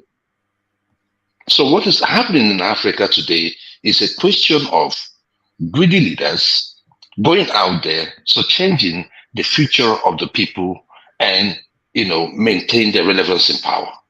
That is not how it should be. If Africa is about the people of Africa, then we have to start thinking differently. We have to start doing things differently. So, that is the way I see it. All right, stay with us, Joel. I've got 2 video clips to play you. One you will enjoy and delight in, and the other one you may not. But stay there, stay steady. So that's Joel of Nashville, of course. Needs no introduction to anyone. Joel of Nashville. So let's see if Ajanle Koko is still there. He yielded the floor. It was meant to be an interjection. And by the way, Pansat, you see how smooth and elegant the conversations can be if it's not cantankerous and combative. What would you rather, Pansat? This sort of elegant conversation or the ghost bars that you sometimes bring, Pansat? You won't answer that one. All right. Let's get to Ajanle Koko. Ajanle Koko, are you there? Yes, one man. Yes, yes. There's a lot of noise making. It was meant to be an interjection, but I think we already. Yes. It was a very good debate from between Pansat and Niger. Yeah, and Pansat, I can say that he did very good, and he was able to punch to Niger in the face very hard. Oh, that's easily done. Okay, no, hold on. Let's hold him accountable. We can't just say that. He has to qualify it now. the person to qualify how. This is how you catch people when they are trying to be facetious. You see how he's laughing? Let him point it out how. He said for the first Let time, the viewers for know. the first time, you are pointing the face hard here. Passad did that, when he took it on the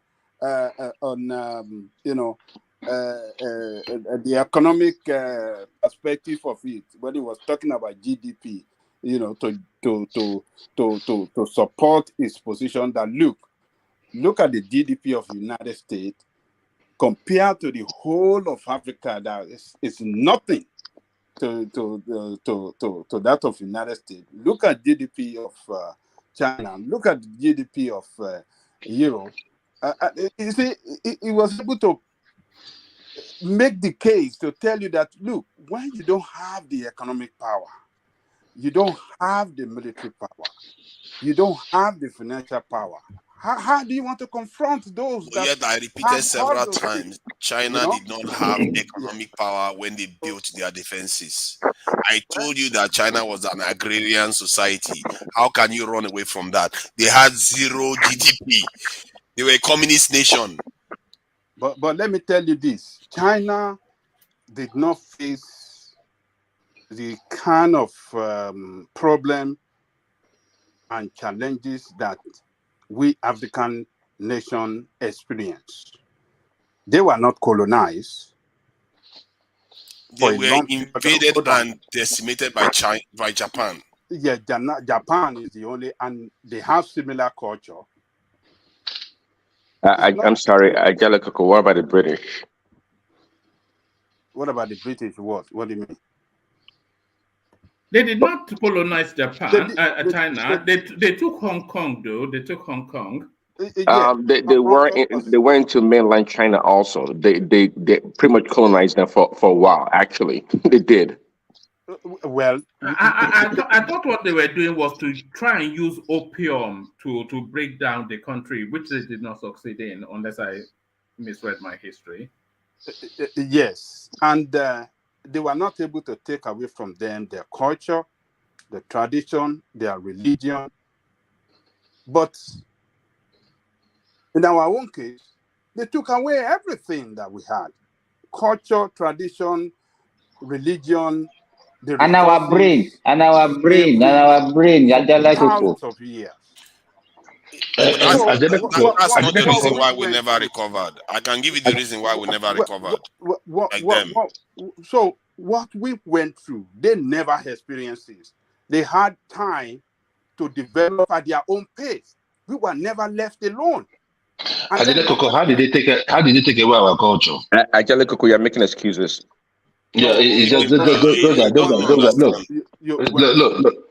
Angelica. Sorry, let me just interject a little bit. Look, Angelica, they did not take away our culture. We exchanged our own culture for theirs. I like us to. Look. We exchange. Look. Hold on. Manipulated. Can I hold on? Can I just say something, right? If we let me use nobody manipulated you. Hold on. See, let me tell you something. Let me give you a simple analogy. Let me just give you a simple analogy, right? If you come to the United States right now, for instance, right? You stay here.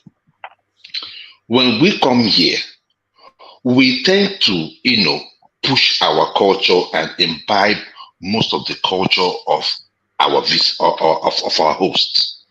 But you have people that come from China, India. When they come, their culture is still being preserved. So that is why I said, show me where ours is not working. I will show you where it is working. So I always talk about personal responsibility. So when you talk about culture, we are the one exchanging. You see a Nigerian, come on, you go to Ghana, you come back, you start speaking for them. Did they manipulate you to do so? You will come back from this thing. I was even talking to a friend that said, look at our musicians. How many of them these days put on our normal African clothing, projecting and selling our products? The more people see it, the more they appreciate it. The more people seem to look for styles. that can fit with those attires. What do we do today when you see the likes of Davido, Burna Boy, all of them? Even Burna Boy now is even wearing woman clothes. I don't know what that one is trying to become. But you look at all these people, what they are putting on is that normal t-shirt. So they're even imbibing the culture of the West. So don't tell me that they are taking our culture. No, nobody is taking or manipulating us. We are readily, happily, ever ready to exchange our culture with any culture at all. It does not matter. It does not matter if it's America. You want to just show that you have been away from that environment called Nigeria. And this is where you're coming from. Even people from Gabon. You went to Gabon. You went to common Saudi Arabia. So, Angela Coco, that's the aspect I want us to take personal responsibility other than shifting blames. Yes. Thank you. I agree with you. We have to take personal responsibility of our failure. And most important point is that we Africans are enemy of ourselves. Whenever you see any African leader that is trying to develop his society and trying to push back against the West, you will see within that society, some people will be used to kill that African leader. We saw the way that Lumumba was killed. It wasn't the Oyibo, it wasn't the European that came to kill him, but some of his men were used against him. We saw what played out in Ghana. We saw what played out in what happened to Gaddafi. When you see people in Benghazi saying that when they were calling for Gaddafi's head, and when he was finally toppled, their country, became a place of a no-go area, a no-go country. We saw all that happened across Africa when people within will bring down a good leader that is trying to uplift them and make them relevant in the world.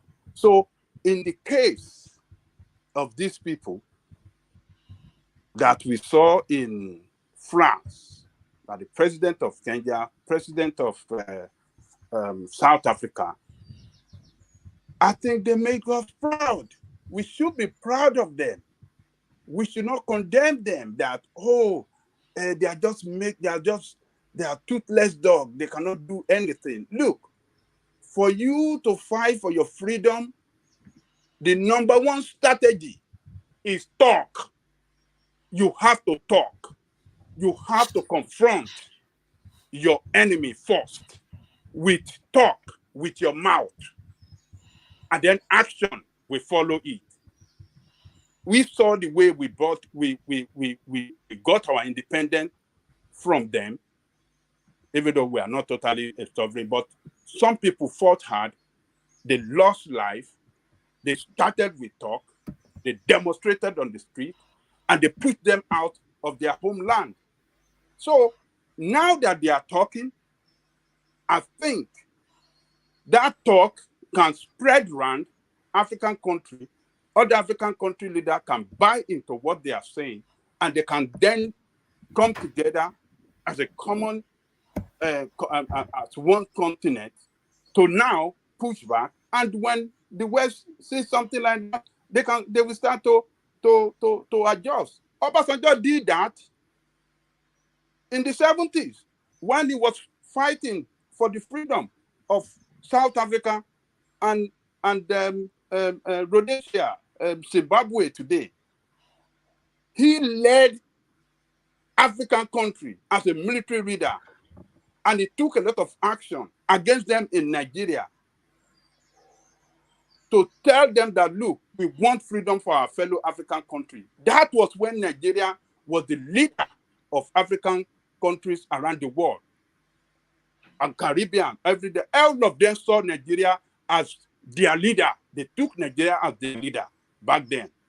So don't say that anything cannot happen or the talk is just for nothing and it cannot achieve anything. It will surely achieve a lot of things. And number one, the recent. Can I just ask something briefly? Let me make the you will come. When he became the president in 1999, the same thing he did. It led Africa to confront the West on the debt issue. He was in the lead. And he was able to convince them. He was able to convince them that you must write off this debt. If you are talking of democracy, if you are pushing for democracy in Africa, now that we are in democracy, why don't you want to support this democracy? Our democratic decision. Ambassador is always begging. Hold on. And it's democratic process to succeed. If you can, he was making a case. I am talking about talk now. Talk and achieve a lot of things. He made a case before them that if you can support Iraq that have not even built any democratic institution, you are raising funds for Iraq. Why on earth you don't want to support African countries that have democratic institutions on the ground already? Why can't you support them? So he was able to convince them, and they wrote up that debt. And we saw what he did. The economy, what we recorded on our economy. Angelica, quick interjection, please. When somebody is talking, and you should run down, then you can interject. And he was able to build a very good economy for us that people that came after him were not able to sustain. So what I'm trying to say in essence is that we have to give kudos to these leaders for standing up against the West, telling them to their faces that, look, you are not treating us right. You are not treating us good. We want to be partners. We don't want to be at the background. We don't want to be followers. We don't want to be second fiddle in the scheme of things in this world. So we have to give kudos to them. And the question we have to ask is that, look, our own president was there. We didn't see him in this discussion. We didn't see any video of him. I've got a response to that, but carry on, Ajanle. Okay, yes. So we didn't see any video of him making case for our country and our continent. I didn't see anyone. Maybe they are. Maybe they are still holding it. Maybe his communication team will release it later. But I haven't seen it. Or is it operating a strategy? He still has a legitimate issue, so he wouldn't want to take too much side. I think that's what it is. That has nothing to do. He was there. He was there in the first place. So, and he was welcomed by the president of France. We saw the video when the France president. You still don't get it. I'm saying that the reason why someone like Tinubu will not talk for now is that he still has a legitimate issue in the court. Well, what is legitimate? I think. His case is still in court, and it's a strong one. I think she really tried to back. Don't worry, Joel. I have a gift. I have a gift for you. Just stay there. Yes, I have a gift for you. You know the reason why I used to. You know the reason why I used to, right? You know the reason why I used to, right? Yes. It was a joke. I don't know. All right, go ahead, brother. We have not seen him. We like to see that video. We want to see how he He presented his case before the world, how he marketed the country, how he make demand for us. You know, but what, Ajale Koko, Baba can I Jai, make it Baba 1 Jai, second, please? Okay. 1 second. See, Simba, go ahead. Yeah. but how has that one become an Simba argument is not that here. Do you still want to talk? Hello? Okay, continue. Yeah, I said, how has that one become an argument? Must every head of state or head president that went for that meeting talk? How has it become an argument that we have to be debating on Okay, and But on that's and on not and the on? thrust of his argument, though. I needed to respond to the thrust of his argument, which was we should praise these leaders. Yes, respond, but let Yeah. Prince let me go. respond to this thing. I will let two Niger talk. Let me respond to Simba. Let Prince come in because he was a gentleman just then, yielding about carry on Ajande Koko. Okay. Nigeria is the most populous black nation in the world. Nigeria is the biggest economy in Africa. Nigeria is a country that a lot of countries in the world are looking up to. They want to hear from us. If you want to know the problem that is confronting black race in this world, then Nigeria must speak. If Nigeria doesn't speak, I don't think it will resonate. Whatever all these people are saying, I don't think it will resonate much today. But when Nigerians speak, they know that the black power speaks. The most strongest black nation in the world speak. So that is why it is important for our president to have spoken over there. And that is why, and that is why I'm asking to see his video, see what he said. If he didn't make any statement, if he didn't, deliver a speech there, I think that's not good enough for us at this time. It's a no-brainer. It's a Can I say no-brainer. something? I think you just keep interrupting me whenever I want to respond to that. You're not responding to his Okay, statement. Niger, say something. Niger. I'm trying to respond to the thrust of his argument. You spent quite a long time arguing against your own argument. You just said that this thing was great and the talk that they are talking was great. And you went back to 1960s and 70s about what Obasanjo did and all the rest. Guess what happened after that? He failed. You look at what he did again in the 2000s. It failed. It matters nothing. What do you mean by failed? They all failed. Everything he did didn't. Look at where we are. Life expectancy 53. Hold on. What do you mean? You have to make clarification of your statement. Okay. He did what? And everything which he resulted did to amounted to nothing. No. Don't just make it clear. Mention how. incidents. Okay. Let me. Yes. Everything you said. Let me put it that way so that you know it's your own word. Everything you said he did amounted to nothing in the end. All right, tonight just cite one example and then let Prince come in because Prince wanted to come like in. The debt forgiveness, what he did in the southern region of Africa, where regarding Zimbabwe and all those things. Everything we've achieved is because of talk. Actually, there's a reason why they said talk is cheap. Hold Take action first. Hold on. On the issue of South African countries to get independent, South Africa, Zimbabwe, Namibia, Mozambique, all those countries, his talk and action gave them independence, so it did not fail. I don't know what you mean. Fail. Hold on. So I have countered you there. It makes speech. Yes, he has. He just countered let me tell you. Hold on. Nigeria imposed sanction on Western nation. That's to tell you how powerful we were then. Nigeria imposed sanction on Western nation. So go and read your history. I'm telling you this. Nigeria imposed sanction on Western nation. We changed their banks. We took some economic measure against them.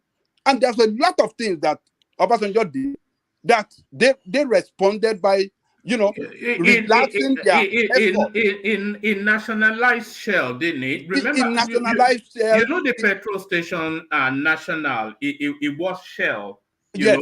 and then he nationalized it. So he took an economic measure against their interests, and then they backtrack and relax all their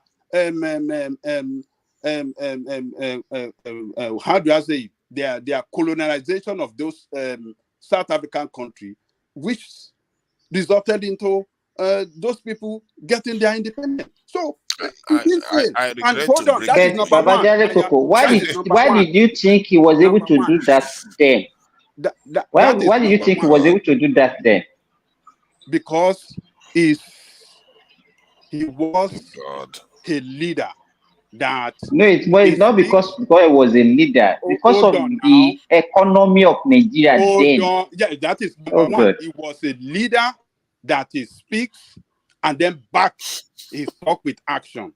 He spoke against the apartheid regime, and then he took action against those power behind apartheid regime in South Africa. So, and like I said to Simba, our economy was very strong as well. So that is it. Then on the issue of debt, he talked, he negotiated, he led other African countries, and they wrote off all those debts. So he achieved on that too. So you cannot say that debt. You cannot, Babajayoko, debt forgiveness to me is not a good economic measure, because he also paid almost $40 billion then. It was even US doesn't pay debt, Europe doesn't pay debt. No, none of them pay debt. So talking about debt, payment of debt is not a good economic measure in all ramifications. I don't understand. I agree. Let me just say, I think today, a moment ago, I became emotional that we are in trouble. If this is how we are thinking about these things. These things are trinkets. They did the same thing to our forefathers. We kept accepting little things. They are not strategic. You get one. It's like a playing chess game. We are playing 2D chess. They are playing 3D chess. You give you a bit of debt forgiveness, and the people that they gave independence, they gave us independence. Did we fight? What are we talking about here? It didn't matter. Look at the continent. Look at the black African continent. Not Africans. Look at the state we are in. They were persuaded to give us independence. Oh, okay, God. they didn't want come on, stop. We didn't have to fight them. Carry That's on. why you have to respect the power of persuasion, even though it's a soft power. Right? So oh my God! Wait a minute. Oh my God! I just can't. Hold on. Let Pansak land and let Prince come in, and then you pick it up to Niger. Thank you very much. So because we keep skirting what we actually should be talking about, we started off very well, right? So you have to know that our forefathers, like you say, people who worked on our independence, for example, it's not just a Nigerian phenomenon. It was something that was all across Africa. Ghana, so many other countries got their independence the same way we did, by persuasion. After the Second World War, Britain was weakened because the United States emerged as the sole superpower at the time. So our people were able to take advantage of all that. And so many other people, India, so many other people got their independence. So now let's fast forward. Now, because nobody disagrees with you, we want to sit at the same table with these people as equal partners. But that is methodical. You have to have a method to that madness. You can't, by fiat, say, okay, we're equal to you now. These people will destroy you. You can't compete. You will have to be able to compete. That is where this discussion should start. You say, look, for debt forgiveness is not an economic measure. I mean, that's nonsense, right? If you owe to the hilt where your GDP is not even able to pay the debt you owe, how are you going to build infrastructure, educate your people? So to make it short, what we need in our country, we need to unify that country, put emphasis on education. Pansa, before you go on, The reason why I said this, how much did how much did we pay? Even the one that it was forced to pay that time was actually more than what the money that we borrowed. The what Yeah, you paid accumulated was 40 actually billion. the interest and everything. What I'm You said 40 saying, billion. what we sacrifice to get that forgiveness is actually more than what we require to No, even improve there our is, economy. it's not true. Why is Hold on. the Western world, Pansa, wait, Hold on. the Western world, why are they not asking for forgiveness? Why are they not paying their debts? US Okay, is the highest, are paying they their are the debt. most You have, indebted country in the world. They are still hold borrowing on. more and they are not paying shishi. No, don't. You have to pay. Who told you Hold that on. America doesn't pay her debt? Where did you get that You from? have to pay your debt, right? Now, that argument you're making is we're rational actors, right? When that deal was made, it was a very good deal. It worked for us, right? Because when the Africans are paying those debts, they're just paying the interest on the debt, and it almost consumes the entire budget that we have. So that debt forgiveness that they got by persuasion, people walked over there at the United Nations and other bodies, NGOs, and they got that deal. We're happy for that. We're past that now. That's not to say that your other points are not proper. They're proper points. So let's move forward. That's the point. Don't let Nigeria keep taking us back to our forefathers and the mistakes they made and how we want to leapfrog. If you look at Asian tigers, who we started with, even if we could be like South Korea, that's good enough. We can't even do any other. You can't even challenge the Asian tigers. How much more? Talking about world power such as China and United States. So let's not, degrade this conversation. It should be what can make Nigeria unify. I wanted him to elucidate that point. What is it? Because if we unify, have education, unorthodox education. I'm not talking about people going to the classroom to study physics or chemistry. People should know where they are. People should embrace technology, embrace our differences, know that that's what makes us strong, right? To develop that country from north to south, east to west, everywhere, uniform development. All right, that's what we need first. All right, Passat, let Prince Daddy come in. He's been waiting patiently to insert something in there. Prince, let's say, who's knocking at the door? Prince, let's hear from you. Oh yeah. Thanks, Mohammed. Yeah. I'd like to second on what Simba said. I don't think debt forgiveness is a measure of a successful economic barometer. I don't understand that. I mean, just like if you file bankruptcy, it's like pretty much filing bankruptcy. You don't get good recommendation because you filed bankruptcy because you're unable to pay your debt. Of course, it makes your GDP looks better in terms of the ratio and all your other economic metrics. But it's not a good thing not to be able to pay your debt. Now it shows how poor you're managing your country and how you're not innovative enough to create activities or economic buoyancy in your country. It's not a good thing. It's not a good thing to have debt forgiveness. No, but if you you file bankruptcy, if you're bankrupt, that's fair, right? If you say bankruptcy is a bad thing, it's only if you're not bankrupt. If you're bankrupt and you file bankruptcy, that's apropos. That's the proper thing to do. So you have a fresh start. It doesn't. It wipes off and give you a clean slate to then start afresh. Because the way this capitalist countries have it structured, it's unfair. If it's fair, fine, but it's unfair. The debts. Well, These are of course, monies that they go to dictators. They loot the money, and they're gone. Well, and then we're left with the bag. that is all story. Say, of course, anybody would want to take bankruptcy and have that debt wiped off, so they can start from zero, start from scratch, and be debt free. But again, it's really and sometimes, of course, it's okay. There's capital business bankruptcy that you can file, which is okay. It doesn't mean that you're poor, but it just means that you unload certain burdens off your books. But anyways, for a nation, not able to pay the debt is not okay. It's not the best thing, I would say. And I'm not going to go around to. By the way, if you go to the court to file bankruptcy, you are at the mercy of the judge and the bankruptcy judge.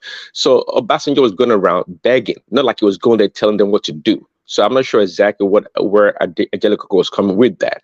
Like he is going around the world begging for debt forgiveness, and that's supposed to be something of credence. No, and when it came to the independence, see, countries that are able to come to the table and negotiate and talk are countries that have something to offer militarily. Either they have nuclear weapon, or they have economic power, or they are strategic to the West, be it Saudi Arabia in the Middle East or Israel in the Middle East, maybe South Korea in Asia. Strategic countries can work with the powerful nations.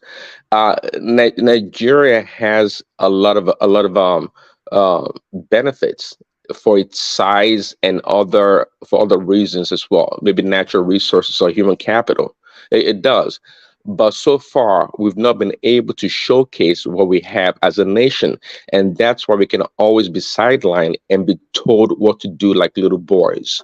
We're not that strong. We can't go stand in front of China and America. We know the deal. That's not the way it works. And to Tinubu's approach, see, every time you turn on the television during the UN national or that annual conference or whatever, you see all these African leaders from the time of Robert Mugabe with all this flowery, what do you call it, speech and all these other things that do nothing. It doesn't give them any power, make them any important. They can go there and talk. Talk is cheap. Okay, but I think Tinubu understands. See, there's no need to come out to the world stage and show up your masters, so to speak, talking to them like you're equal. You're not equals. Don't kid yourselves. Tinubu, if you're able to go to the back room and negotiate with them and reason with them, then they will listen to you. Not come and tell them, oh, we African, put us on the same table. We're equal. You're not equals. We're equals in what regards? You're not. Let's not kid ourselves. But when you go, that's a realization that Two Niger doesn't want to take on board. That you are not even anywhere close to these people. I'm saying that we should do our security first. And we are saying that we should just stand down and just leave them. If you do your security first, then you can be able to go there and say, what, we are going to align with other people if you don't want to work with us. Yeah, but even our security is still at their largest. Do you not get it? Okay, let me guess. Can we make AK-47? Ordinary AK-47. No, exactly. Yes, we can. Oh, says who? Can you make the late machine that you would need to produce? Yes. We can't, bro. We can't. You keep saying we can't. Maybe you can. We can't. Fooling us. I'm sorry, we can't. I'm an engineer. We can't. One man. Can I say something, please? I can. Can I come in, please? Can I come in, please? Who's that? It's Joel. All right. Yeah, of course, Joel. Yeah, come in. See, guys, let me tell you this. That is the problem I keep hampering on. Sometimes we look for inspirations outside of our continent. We do not look at ourselves and examine us and look at us and see what we can do, or look at what our potentials can do. Look, see, we fought a civil war. Remember, because when I keep saying that, we are our own greatest problem. We are the one killing ourselves. We fought a civil war. There are many technology that was bettered during that civil war, which some of the generals recommended that it should be improved upon. What is in AK-47? We have been doing Oka has been Hello. You know what, please? I won't want us to probably go that route, because we knew which country were really backing the civil war. So trying to bring it as if it was the ingenuity of those people fighting the war. Please, let's respect history. Yes. No. What I'm Let's saying is this. let's What not I'm open saying up is the this, civil right? war, though. It's a big No. topic. But yeah, carry on. One man. It is part of our history. We Yeah, must but talk about it. no, we will never live here if But we not on open this the civil war. In, platform. Not in, on in no not in uncertain this. term. No, That we would be a cannot separate. drag it. That should be a separate topic. Let's move on. Yes, but what I'm trying to say is this, because I'm trying to make a case for someone that said And that besides, we I'm trying cannot to make. get my Igbo followers back. Now the elections are over, so I don't want to upset Igbo people anymore. No. It's okay. But what I'm But saying one is, man, I was trying to respond to someone that said that we cannot build an AK-47. we I can. am We trying to can. say that we can do these things. If we can build these guns that we call Oka is over 50, 60 years old technology. What are we talking about? It has been existing in the Southeast forever. But So, one man. so Bro, the issue there is we that can we have say to learn. anything to satisfy our ego and make us super feel good. No. But we should know the It's not extent of our strength. It's not. Some of these things Hold are on. not real. Oh, sorry. Everybody mute. I think it's you, the prime. So I think you need to mute the YouTube because we are feeding back. Yeah. Okay. Just mute it. Yeah. And then not you here. Mute the YouTube so because you can still hear us on the studio. Let Patrick come in as a One man. I think there's an argument that Ajaleko made, and everybody just took his hook, line, and sinker, and then we started arguing around it. That statement was wrong. That's not true. Obasanjo didn't go leading African leader and persuading world leader to forgive their debt. No, that is not true. The debt forgiveness was a global decision made because the world were going into a new millennium. It was during the time they developed the Millennium Development Goals. They said that African leaders or developing countries that are under the burden of debt should be forgiven. It was an argument that was made by Professor Jeffrey Sachs. It was supported by this rock star Bono. It was supported by Bill Clinton. It was supported by Billy Graham. It was supported. I'm just trying to remember a number of people. And they made that case. And all global leaders, not just Africa, developing countries, underdeveloped countries, under the burden of debt, started taking that opportunity. It was not Obasanjo. That's And true. I'm I surprised remember. that Yeah. nobody corrected him and we were all arguing around Well, it. No. you're right about that. Hold It on, didn't come to right there. mind. But Ajale Hold Koko, on, right there. every opportunity. Hold on, people. Yeah, Hold you know, on. there are times when we argue, the adrenaline is flowing, and then you don't know when something wrong just flow into it. Hold on. You build a case on it. Oh, hold on. The way you are presenting it now is as if they sat down. The ambassador did not make any push with other African leaders. I am telling you, sir. Hold on now. Go and read it. That was what happened. Hold on. As if they didn't make any push for it. They didn't negotiate for it. They didn't do. They just sat down, and all those names you mentioned, they just, came up and then wrote off those things. Let us educate. You see, when people come here, a lot of people don't know some things, and we don't know all things. Some people have read certain things, and I'm trying to bring out what I've read. You see, Professor Sachs was a United Nations advisor to United Nations. That was Jeffrey Sachs, right? Yeah, he did some work in Malawi. He did some work on HIV/AIDS, malaria, and polio in Africa. And he saw the poverty. And that was when he said that people were living under $1 a day. That was when $1 a day argument came up. And Professor Sachs was thinking that one of the way to end global poverty is to forgive the debt of the underdeveloped countries. That these people have even overpaid their debt by paying the interest. So he was now thinking, how do we make this happen? And somebody suggested Bono. And he was a rock musician in Europe. I never knew a rock musician could have that amount of influence. So Bono sat with him, and Bono didn't know what to do. But Sarge felt that, okay, Bono, I will tell you what to do. Let's use your influence. So Bono was able to reach world leaders because he has a connection.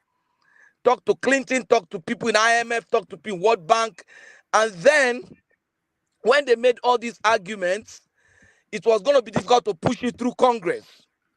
And so when they got to the US and they were making this argument to push it through Congress, somebody said you need to talk to Billy Graham, that majority of the senators and people in Congress listened to him. That was when Billy Graham came in. And in that book I read, End of Poverty, go and read it. Billy Graham was putting calls through to people in Congress. I read it, End of Poverty. I read it in one of the biography of Bono. I read it in some other places, including Eugene Peterson. You see, these were people who made that happen, and they wanted it to be part of the millennium, like in Jubilee. They wanted to separate, they tagged it a kind of celebration of Jubilee, that as we are going into year 2000, a lot of things they promised were wealth for all, life for all, and that was going to be part of the Jubilee celebration for year 2000. And they developed the Millennium Development Goals. The MDGs we are talking about today was the brainchild of Professor Sarge. So I've come to you with facts and I'm giving you the truth. Now, they've thrown it up. It's just like the bank saying, we have these products, leaders, different countries, apply and make it happen. So Obasanjo prepared his book for Nigeria. With Okonjo-Iweala, they reach a deal and they say, okay, pay this portion, just like any bank will say, pay this portion, then we'll forgive the rest. That was what he did. That was what he did. Look, That's the information I want this platform to have. Thank you. Yes. I'm not saying what you are saying is entirely untrue, but do you know how long before that time they even came to that conclusion of forgiving African their debt? African nation, even as at the time when Obasanjo was even a military head of state, they've been pushing for some forgiveness of debt, which the Western nation did not even listen to them. They didn't want to listen to them. So in year 2000, when he came back as a civilian president, well, like you said, West started thinking of doing something about it, and he jumped into it and make a very good case as well. So don't say that they are the one that came up with the idea of, oh, let's forgive their debt. No, African nations have been calling for debt forgiveness. Even during our civilian regime, they were calling for it. They weren't even listening. So it has been on the ground before Obasanjo came in as civilian president. So let us get the fact right. Don't let us just my issue with all this minutiae discussion is that we are not looking at things by the Western world. We are not looking at things on the macro level. This stuff doesn't help us in any way. In the end, we look at where we still are today. We are spending over 90% on servicing debt. We are back there again. One of the African leaders just this week or last week made the argument in Europe that these things were set up for us to be in debt. We are already back there again, and we are not generating wealth. The problem is endemic. I've been telling you the solution. You will keep circling around. You're going to come back here. Can you believe that somebody's arguing the other just now that Africans cannot afford $1 a year? Like the African Union now gets over $300 million from the non-African countries, and they spend about $600 million. When in Africa alone, we make up about 1.4 billion in population. If one person donates $1 a year to the African Union, we can run the entire continent ourselves. We'll double the budget. But the reason why we are not doing that is the same reason why Nigeria is poor. We are being stood down by all these type of things that are going on. It doesn't make sense. That debt is just an instrument of colonization. You see, the problem is that time we make some money. That your math is wrong. That's one. If everybody donates $1, That's $1 billion. Can you run Africa on $1 billion a year? What are you? Right What now, argument are you they are making running now? it. Right now, they are running it on 600 million. That's what I'm telling you. No, And out no, of that 600 no. million, You half know, of it is given to us. the budget of Nigeria alone. How Hold can they on run now. No, You no, Africa are, on no. 600 you are not million? understanding the African It's Union. the Union, African Union African Union. is just an office now. It's just Hold an on office. now. Let me explain to you. They are the ones determining the peace forces that are going to nations. They are determining the priorities of Africans because they are donating the money to us. When we could just donate the money get the money by ourselves, we have Okay. the capacity to do it, but we are not doing it. Okay. Whoever is talking, see, All right. hold on one Let second. Prince come in. Come in, Prince. Yeah. See, okay, I mean, I hear your argument about the African Union, but it's not the same African Union building that the Chinese spent $200 million to build for us. See, we Africans, we don't like to take responsibility. You know, we always are wolf and free things all the time. Okay. But that's what I'm trying to say. You are just bringing it. Yeah. Hold on, Prince. Yeah. Go on, Prince. Yeah. So, see, is the issue. Of course, if you go to a bank or to whomever to borrow money, you know, it's a transaction in which, you know, it has to be repaid. So we cannot fault the Europeans or the Western world for wanting to for the debt that we actually signed on to. It's not their problem. If we can't pay the debt or we don't have enough revenue to pay the debt, it's our problem. Why do we take the debt in the first place? Because, you know, in most African. Prince Daddy. Yeah. Sorry for interjecting. I just said something now that this debt of a thing, this loan of a thing, is just an instrument of colonization. I was saying it that even US doesn't pay debt, but Baba Jericho was mad at me.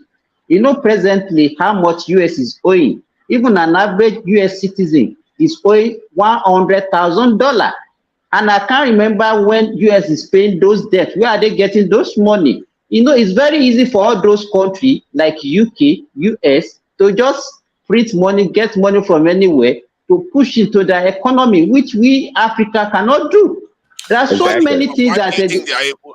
Let me ask you now. Why do you think they are able to sustain that much debt? But number one, they have a really large Because economy. they can defend it.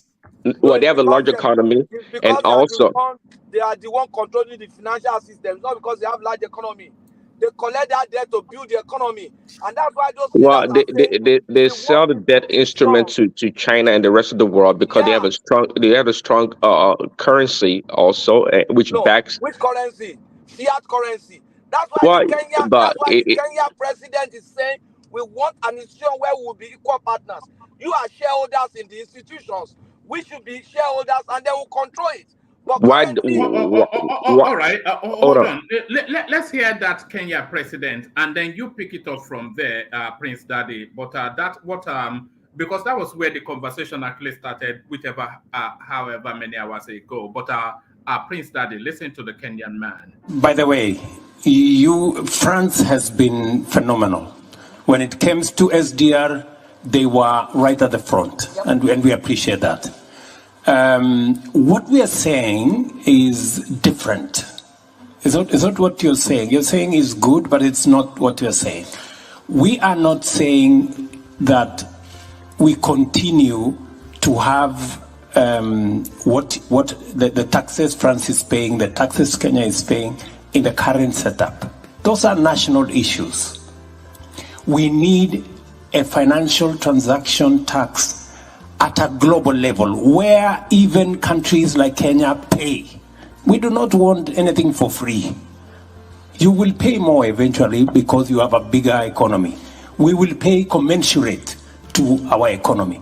And we want those resources controlled not by IMF and World Bank. Because IMF and World Bank, you have the final say. We don't have no say. We want another organization of equals, where you have as much say because you pay as much as we do because we also pay. That's the organization we are looking for. I think that's the point you were making, Patrick, but pick it up from there, Prince yes, Daddy. exactly. Thank you. Yeah. Well, That'd be a new dawn for Africa. Yeah, I mean, I see what he's trying to propose. Let each member country or around the world, I guess, just donate to a bank or an organization whereby they can borrow from. Well, yeah, nice and beautiful.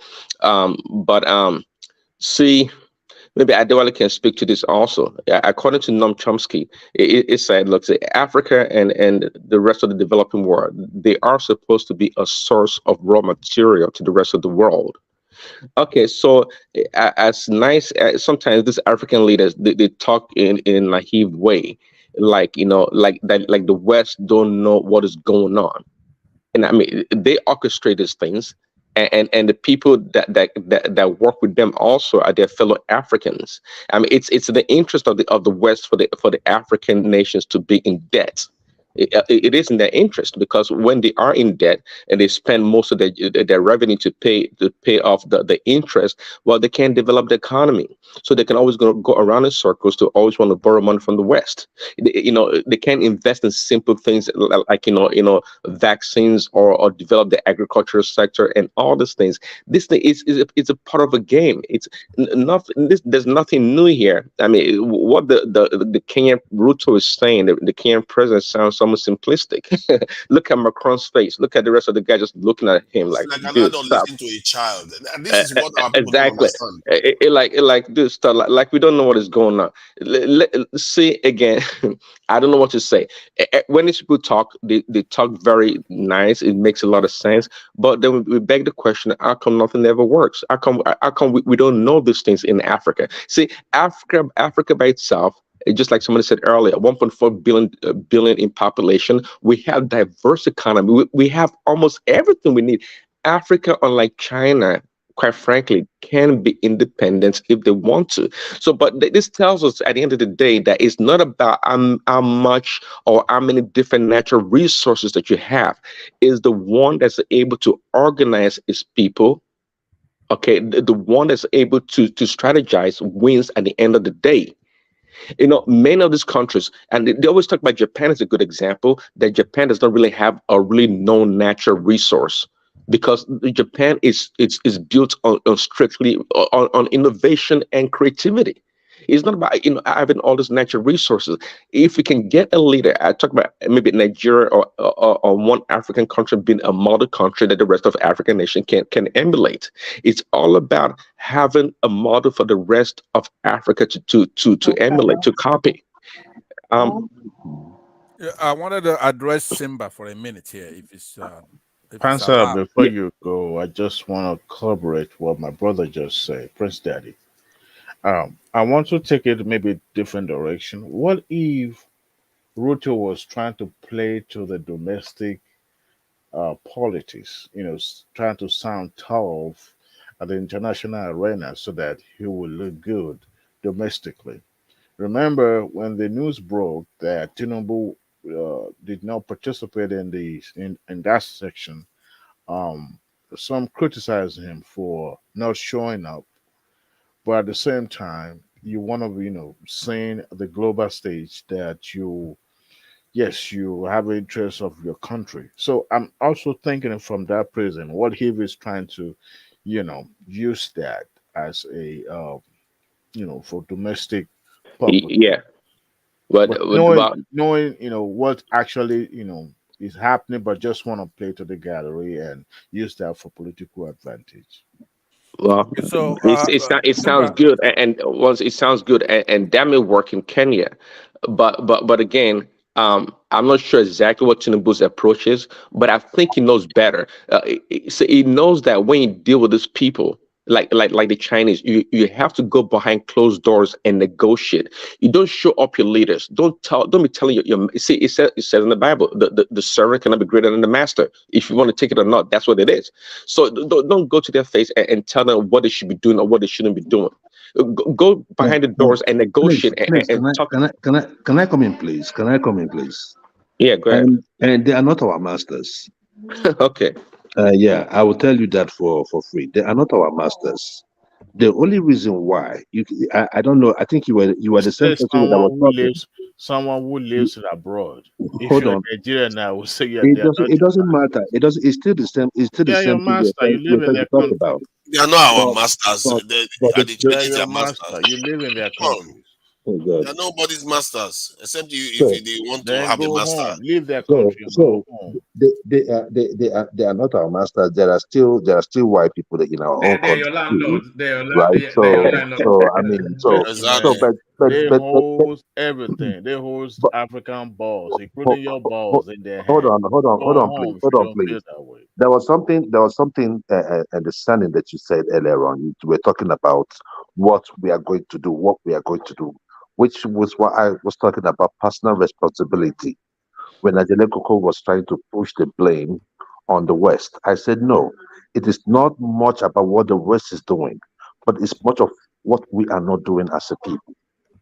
So whatever we are trying to do, whatever institutions we are trying to build, whether we like it or not, Obasanjo played a part in their forgiveness, at least taking it to whatever amount it got to at that time. Obasanjo played a part, giving his flowers. However, the problem is not on the debt forgiveness. It is what happens thereafter. The successive government, what kind of institutions do we have? That is what we're talking about. There is Well, no yeah, institution yeah, in I agree with you, and Africa that that's why. guarantees up at least 60 or 70% good governance. Well, Even in the I agree West, with you. Hold on, see, they will always forgive you. They're always going to be. They always will be ready to forgive you for your debt because they know you don't have institutions and your continuity in your government is poor. So they know you're going to come back to square one anyways. So forgiving the debt. See, if you had told me that Obasanjo did something in the country to make sure we don't go back to debt for borrowing and we improve our economy in different ways as opposed to being a champion or forgiving debt, then I would accept that. There's nothing to be glorious about when it comes to Obasanjo running around the world to forgive our debt.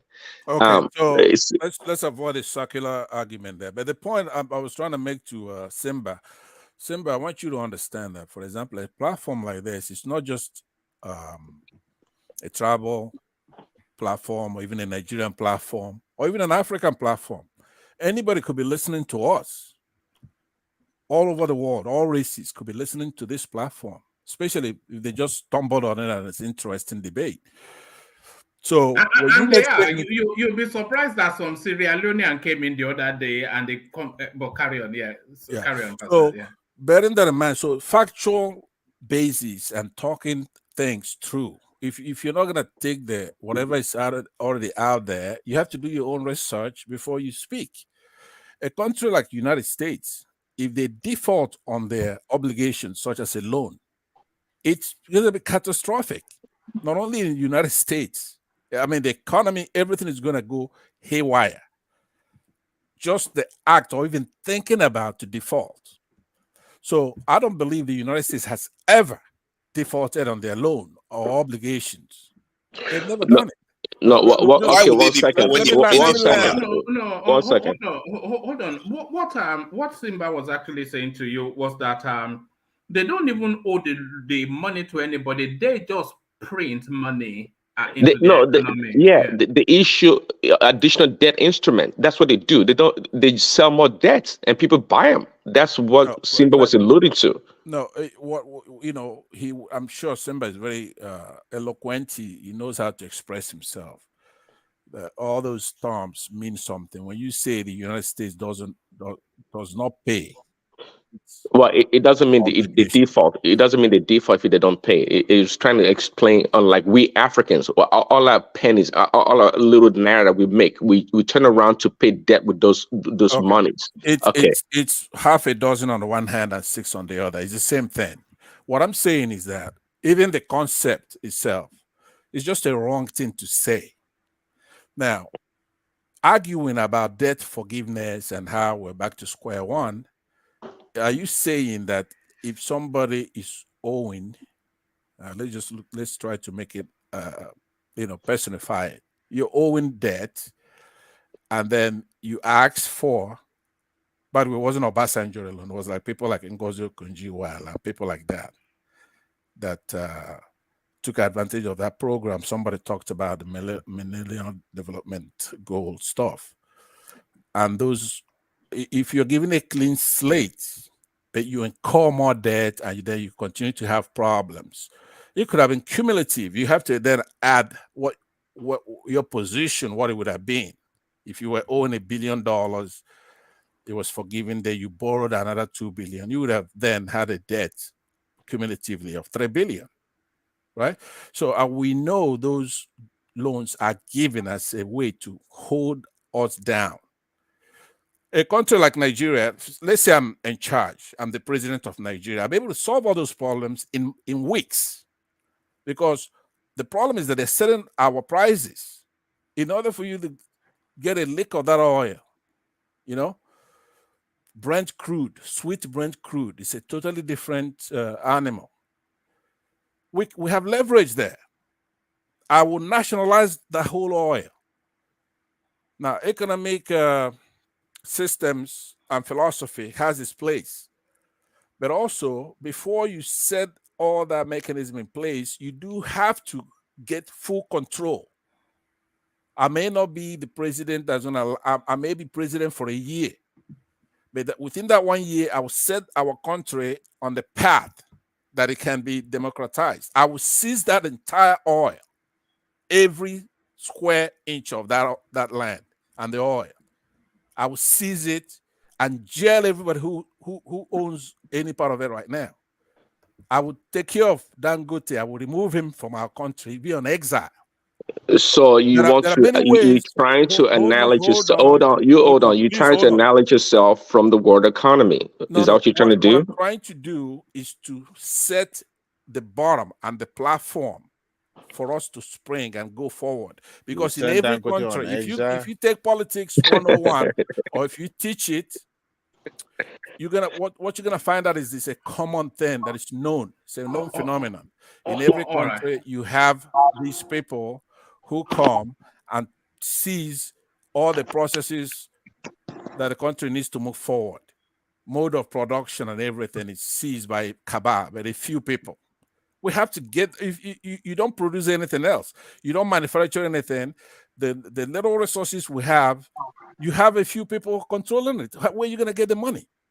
We have to take charge of that, all that oil, and then actually make sure that any country that's going to be buying oil from us complies with certain things.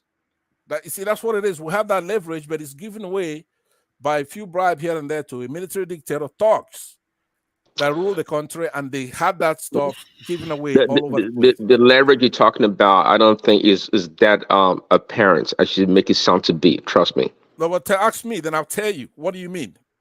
What exactly? If you have oil and the volume and quantity that we have in Nigeria, some other countries have the same thing. Like P2B says all the time, you go and you find out how they did it. How does Saudi Arabia do it? Their oil is nationalized. They you can't just go taking that oil, giving find it out to win an election first. See, Pansat, the idea is not going to hold because one, they could easily sanction you. You can't fix your refineries. You just have oil, you sell it, you back in square one again. And Dangote, you say you're going to get rid of Dangote. What refinery are you going to use to refine the oil? Let me answer you. Hold on. This is not guesswork, right? Let's employ our brain here. Why do you think our refineries are not working? Why do you think we don't have power?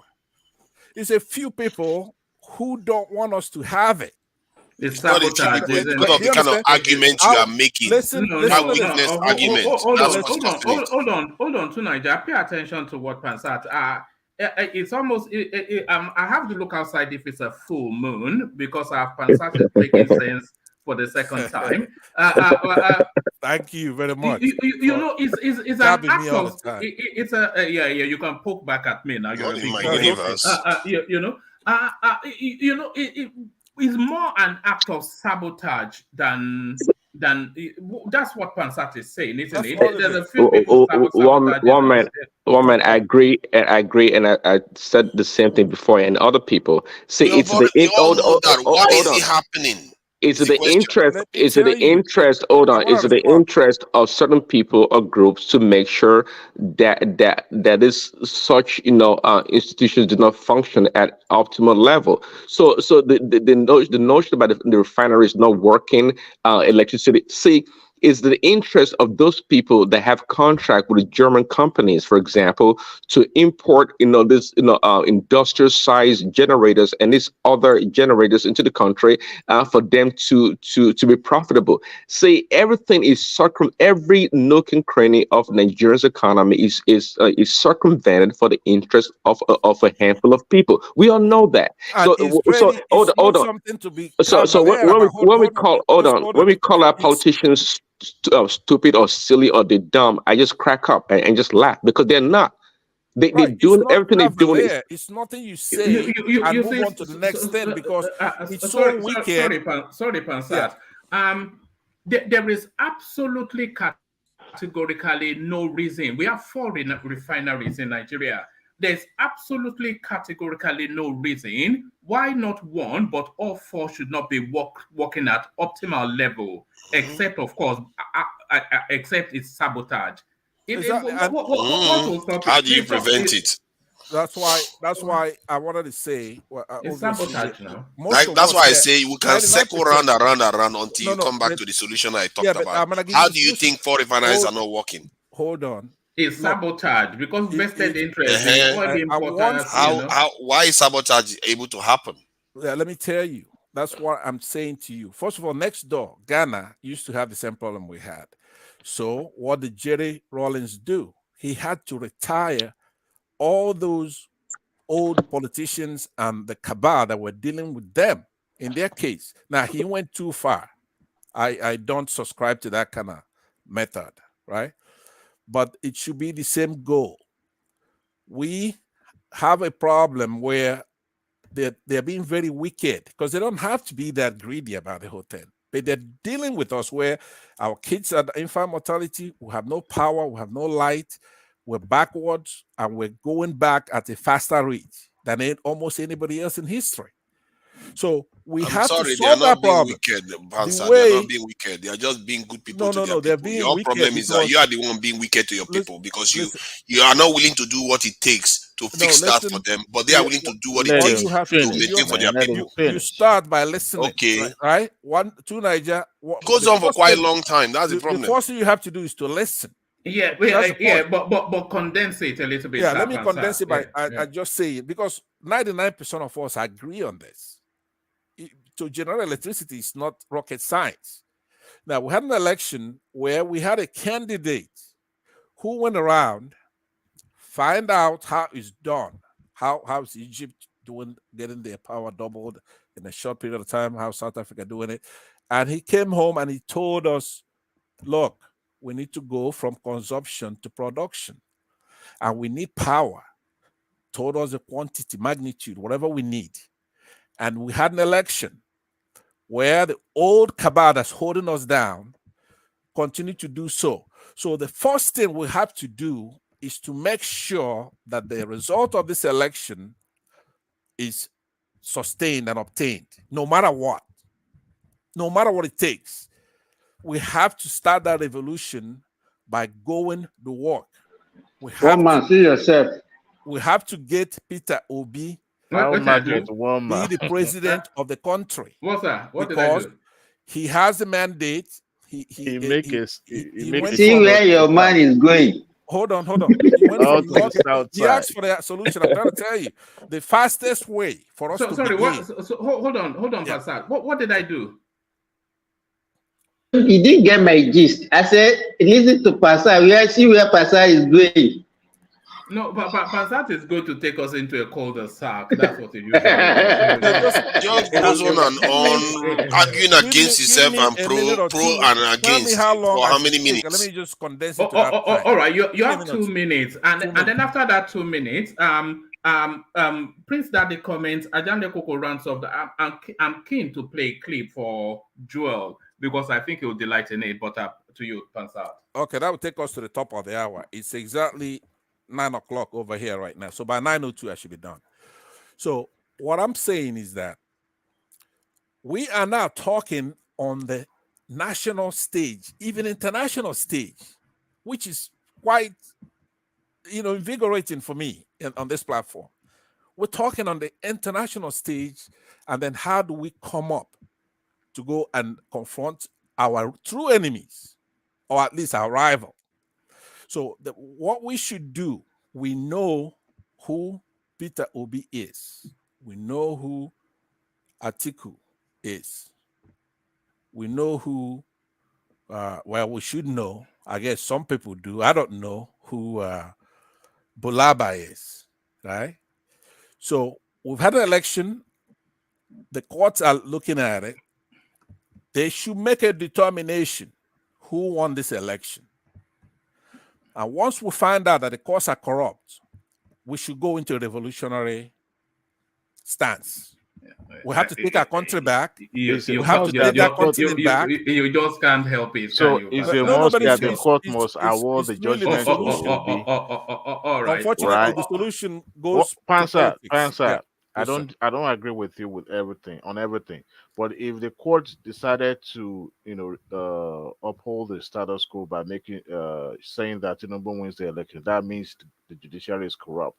But if they award it to Obi, that means they're doing a fantastic job. Is that what you're saying? That is exactly true, because some things by observation. Hold on, Pansat. We are going to open up that space with the clip that I'm going to play Joel in a moment. But let our Prince Daddy let him come in and let Ajande Koko wrap up that space, and then I'll play that clip for Joel.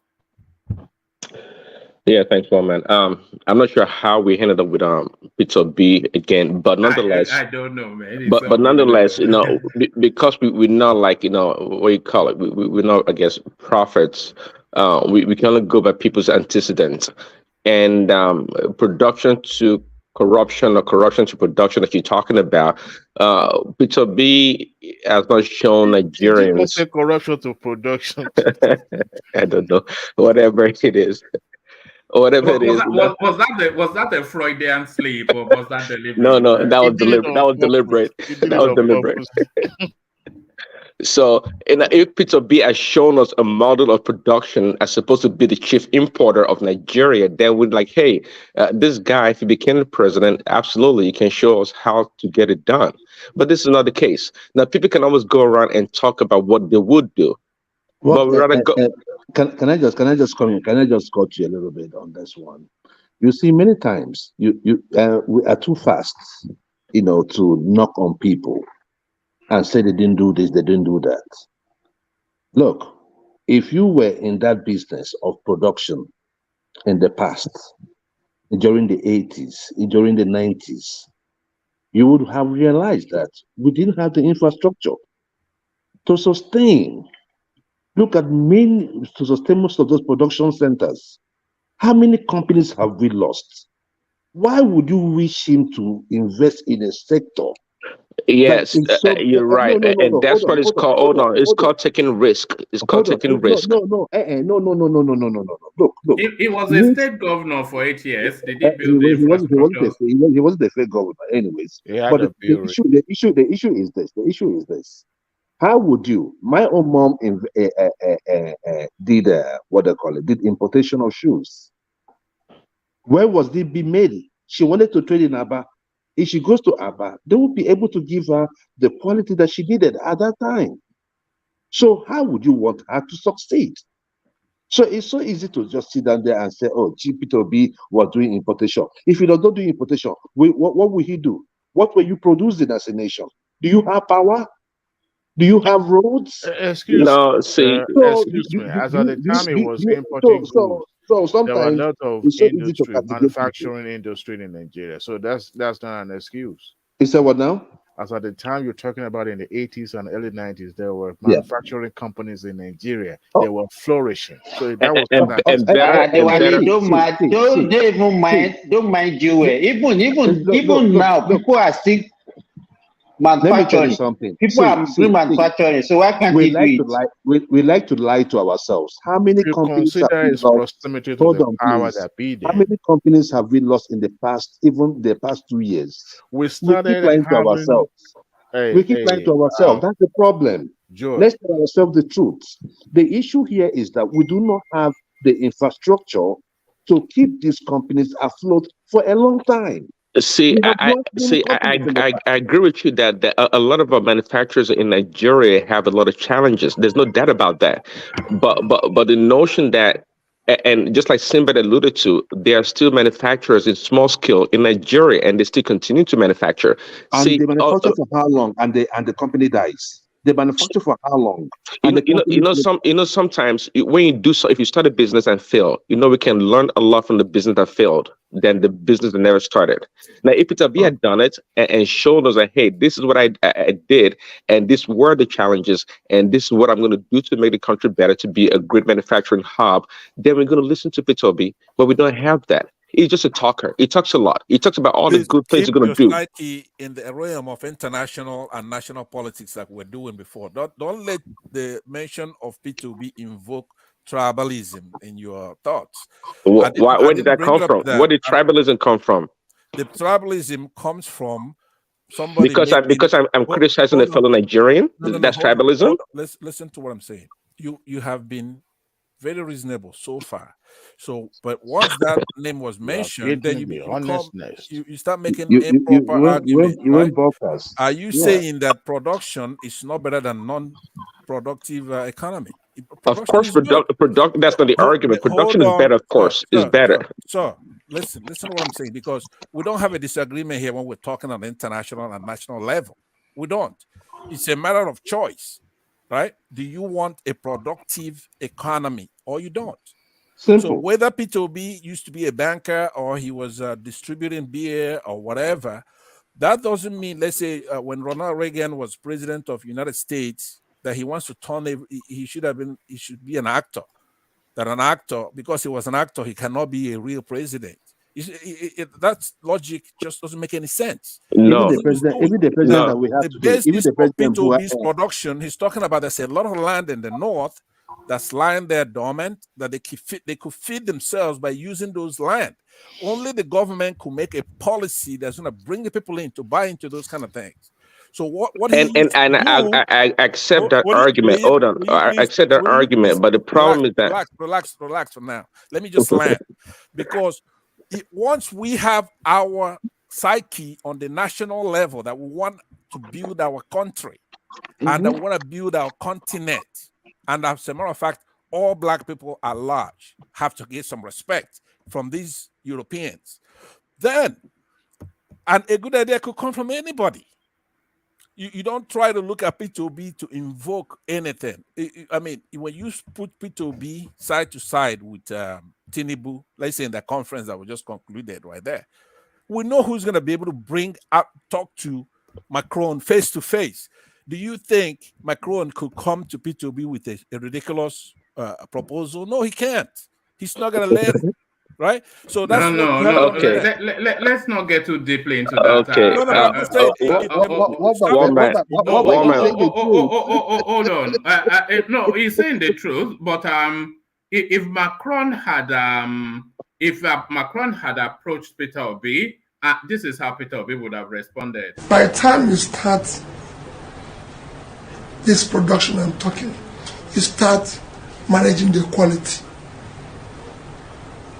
It's time you have pushed local demand by trying to create. The purpose of government is to care for the poor. Start pulling people out of poverty. As you're doing this, you start raising it up again. Government start getting more income, and you start caring for so many things. You're dealing with an established criminalizing structures. It's not going to be easy. It's not easy to remove structures that have been built over the years on wrong things. They're not going to go away easily. They're going to fight. And I believe that I've also read through your manifesto. To me, it's a bit light on quantitative performance indicators. But I also know that in your campaign, you use a lot of data points to buttress your point. What would be the top 5 quantitative performance indicators by which Nigerians, if you are given the opportunity to lead this country, should judge your administration? Thank you.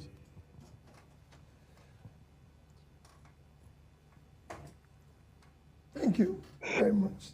I think I've answered maybe 3 of them, so I had more. Well, you know, Charlie, the reason why it is not fair, at least thank God they said it's the best manifesto among the others. So, but the reason why I didn't go into that, I was waiting to come here and learn more of what I'm going to add. Because if I put everything, I don't know what is going to happen. I'm serious. You must leave room because. A very funny man. A very Why, funny man. why does Peter Obi reminded me? One man. You have to. You always refer to this. You Why always does refer to this one clip. why This does he one clip. remind me? I have about 10. Come I have on about now. 10. One man is just trolling now. He's saying what I have 10. One man. That Why dude was does playing fan then. Obi reminded me of Jonathan? His body language, his approach to, have a grasp of, the subject matters, usually trying to dance around it before, circling back. It reminds me of Jonathan a lot. You could remember the frenzy around his candidacy when he was contesting then, during the election between him and what is this guy's name? The Adamawa guy. Atiku, yes. It was, but by, I don't know, maybe the power that be, or by the fact that it was the incumbent, he won the election. But even despite that, he's, has a doctorate degree. He sometimes the way he expresses himself is just like me, like ordinary person like me. He's not eloquent. Look, I expect Obi is more not eloquent. somebody with, talking like the kind of language that you hear from me, not like one man that always come with the grammars and all those big words. See, today your word somebody is still communicating very well. It's not grammar. A lot of big words. Right? Obi's communication. Hold on. Obi's communication was shown in this election. Right? He was able to. Do you think Peter Obi is dumb or he doesn't know what he's saying? No need to answer that kind of question. Don't worry. Look, no, it's not dumb. The but thing it's is that just that communication. his level of Obi was understanding able to is expressing bring a himself lot of people to at his own level of understanding. Obi was able to win 12 states, just like Hey, Tinubu and the rest of them. Right? Hold on. Please hold on. Let me speak to that angle of it. Please just hold on. Winning 12 states. Pansat, let other voices in. But I'm just trying to say you've been dominating this discussion so far. Let me speak to. Hold on. But the point is that communicating with the people, there's no match to be in the last election. I admire Peter Obi very well. I admire his tenacity and doggedness. But the one thing we should understand is this: the election of February 25th of this year, right, was not about his person. It's about the revolt against the party, the incumbent. That was the reason why he was able to gather that 12 states. Remember, it's all about religion. It's all about ethnics. Everything you can find. That was the reason why he was able to get that 12 states. No, that's your opinion. You didn't study. Hold on, everybody. I don't want us to legislate that space too heavily because we've done it countlessly. But let's get back to Ajanle Koko to round off that space, and then so I can play the clip that I've been meaning to play to Joel. Ajanle Koko, are you still there? Yeah. We were with the Kenyan president and it's back and forth with the French president. Yes. To me, I see him as a great African leader. It makes me proud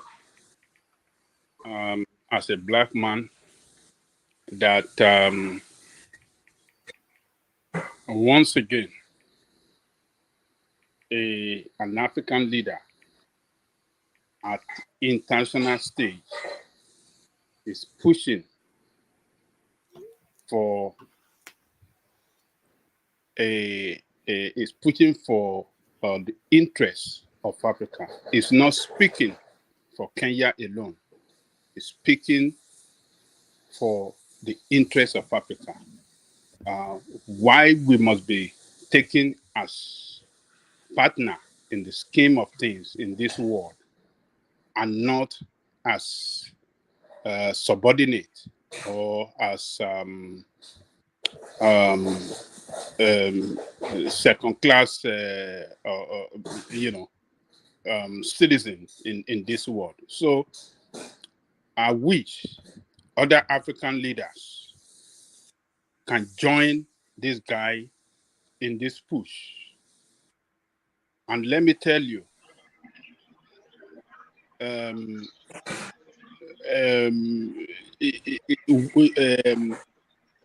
once Africa can unite and speak in one voice, the world will listen, because they know that the resources that drive this world, that make this world to be a better place to live in, 65% or 70% of it exists in Africa. So when Africa speaks in one voice, they will listen. So what I'm looking for is for other African leaders to join in this effort so that we can push our interests to international stage. And I will wish our own leader, Nigerian president, to use his next outing in international stage to speak for Nigeria and the entire Africa, because Nigeria have that strong voice. Nigeria have that strong diplomacy. Nigeria is they respect us when we speak. Wherever Aja Lekoko. Oh Yeah. no, let Aja Lekoko No, land. let me just ask Aja, can I interject you just 1 minute? Maybe then you let me. It will respond and then No, okay, Aja, go on. I'm agreeing with you, but could you give me just 1 second to make it? I will insert a sentence and then you continue. Is that okay? It's okay. Okay, so what I'm saying is that you have to know who these Europeans are. They're advanced. America, China, England and France and all that. They're very, very advanced. When you have our president go and lay down and they will perform intrusive surgeries and everything with your head of state, that is a monumental national security problem for everything. I mean, even going back 100 years, if you go and look at declassified stuff, to go have our president go lying down in one of these European capitals for some weeks, months, and they go intrusively into there. But we're finished. You don't have it. We are nothing. You can't say Nigeria, they respect us. They can. I mean, when they see that, they laugh. That goes to you too, Nigeria, just so you know. When you have the president of Nigeria, why do you try to educate me on things I am being complaining about? Hold on. I don't when you have understand an it. American president, This is gaslighting. Russia, don't to go lay down and have surgery done on him, right? All right, you don't have it. anything. It's done. The country is done. Johnny just come on this issue and you're just educating me on it. I don't get it.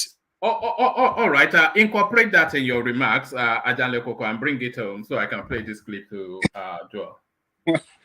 Passata to Nigeria go fight quench for this platform tonight. If one of them was a female now, we would have been having. Some people are just pretentious. I don't like pretentious people that is acting as if he's conscious about security. It's because somebody's talking about it, suddenly he becomes conscious and he wants to start owning it as if he knows about these things. People don't. When I say that we need to go full on and do this stuff, he will hedge his bet. and then he still acts as if he's conscious about security. How are you conscious? No, if If you're you want to be saying conscious, we should have you a should lot be of completely army, conscious it's about totally it. different from what I just said. It's not the same thing. You say we should go and recruit. You want a president that will recruit soldiers and have a million soldiers. I'm saying that our president should be conscious of national security. You cannot go trusting these people. They've been advanced for a very, very long How time. can he be conscious of Right? that? You're not conscious that you need to defend your country. All right, tonight, let Ajan Lekoko carry on. Ajan Lekoko, back to you. Yes, I think what Pansat said, I think is right.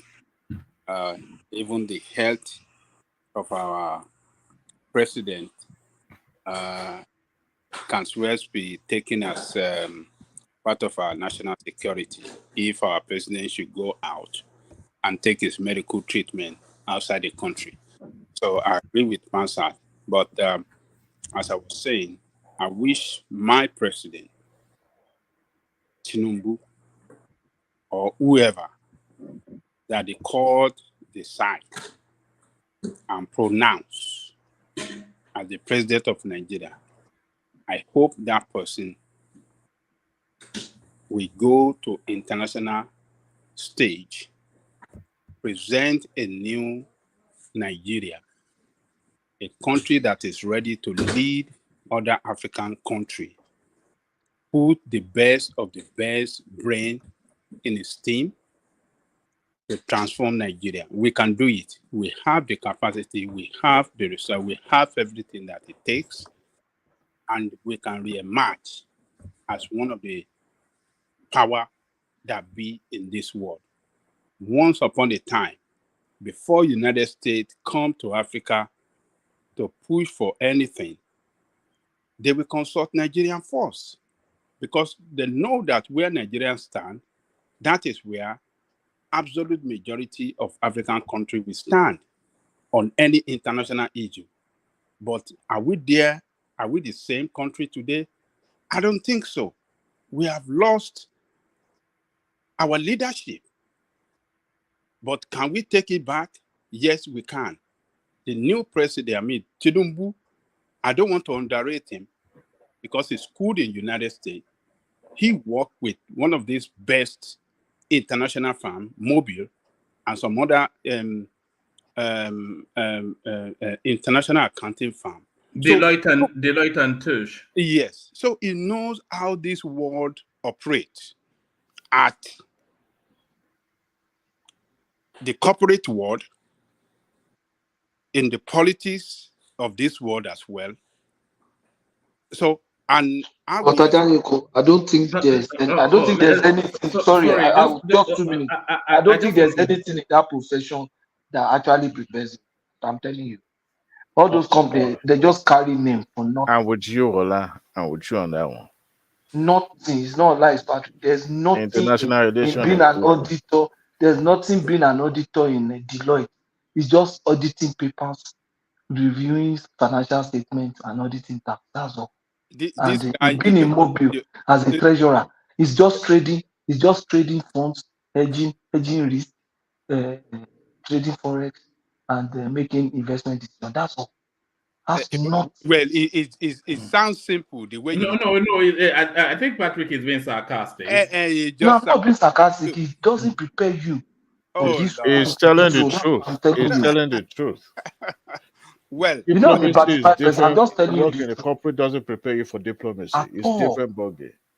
Well, and for those who believe that Tinubu should be out there yelling and shouting, having megaphone, no, he should be quiet because now they are reading his body language. Get the money you needed to get your country out of this economic doldrum, then you can now start having megaphone in your mouth and start yelling. That's my take. All right, back to you, Ajan Lekoko. Well, boardroom politics is one thing. International politics, another thing. A lot of politics at different level, at societal level, at corporate level, and but I don't want to underrate him I don't want to see him as a man that doesn't know how the international politics play, because he has addressed some issue that has to do with international problem, and his opinion, maybe I should, or his position rather, on those issues tells me that yes, that man has something in his head. He know how international world operate. I wish we can remember what he said on global warming in Kano. It shows that he have a clear understanding, and he knows what to do to address it. So he knows the international politics, international issues, and the politics around it. Babajale Koko, what he said in Kano was just No, hold on, Dewale. Let Ajale domestic Koko just. audience. Sorry. Okay, I don't beg worry. your Once pardon. it's done, we can respond. Yeah, no. Once it's done, I want to play Joel's clip and then open up the space again. Okay. But In conclusion, this one is over. Maybe there is video when he delivers speech there. We would like to see that video. If he didn't deliver any speech, yes, I want to see. We will kick him out. We kick him out of the Aso Rock. If he doesn't make any speech, well, we have to wait till next time when he embark on international mission, and that is when we will start to speak. If he doesn't speak that time, that will tell us this man. Abangelico advise Ruto to go back to Kenya and go and fight for those guys that are suffering the coffee farm there and the tea farm. The guy was just blabbing there, just making sensation. So what you guys are saying is that all African leaders should just keep quiet and not make a case for Africa. I don't get what you guys are saying. Which case is he making? Which case is he making? All right. Okay, let me leave it there. Yeah, I'm going to play this clip to something you just said. I'm going to play this clip to something you just said there. When you were saying when America comes to, before America comes to Africa, they consult Nigeria.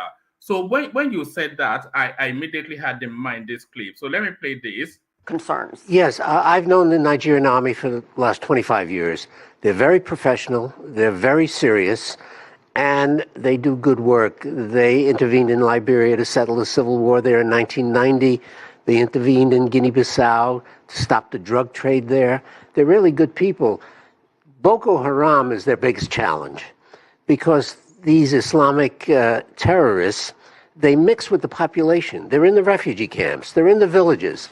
And when you see teenage girls as suicide bombers, that's very, very difficult to cope. What would you say, sir, to critics who say they've also made some pretty catastrophic mistakes? Civilians have paid the price. That's right. But look at U.S. bombing of the Islamic State in Syria and Iraq. They've made mistakes too. They've bombed refugee camps. Or have a domino effect. Can we have Chad, Cameroon, and Niger coming to the United States and saying, you know what, we need those planes as well to fight Boko Haram? I don't think they'll do that because they don't have the capability of operating these aircraft. They have good armies on the ground, but only Nigeria in that region really has a decent air force. And do you foresee any kind of hurdles?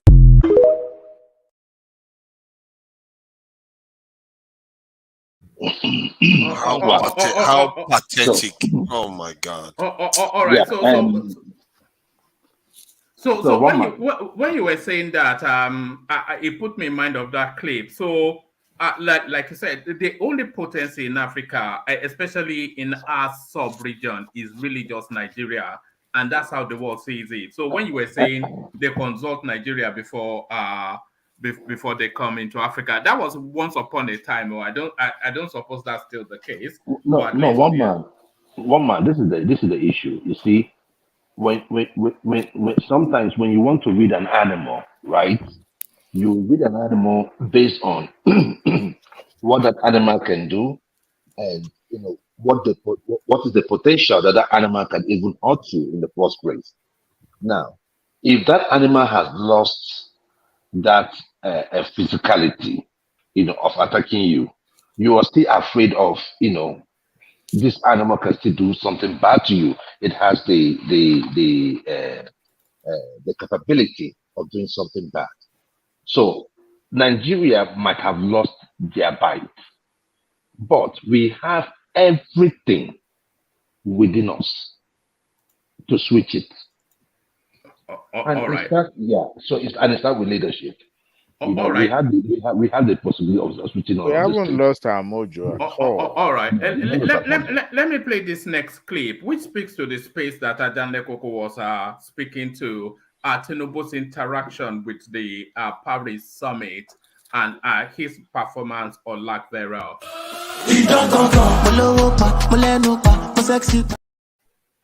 Sorry, I can't play that. There's music there, so that will catch me out immediately.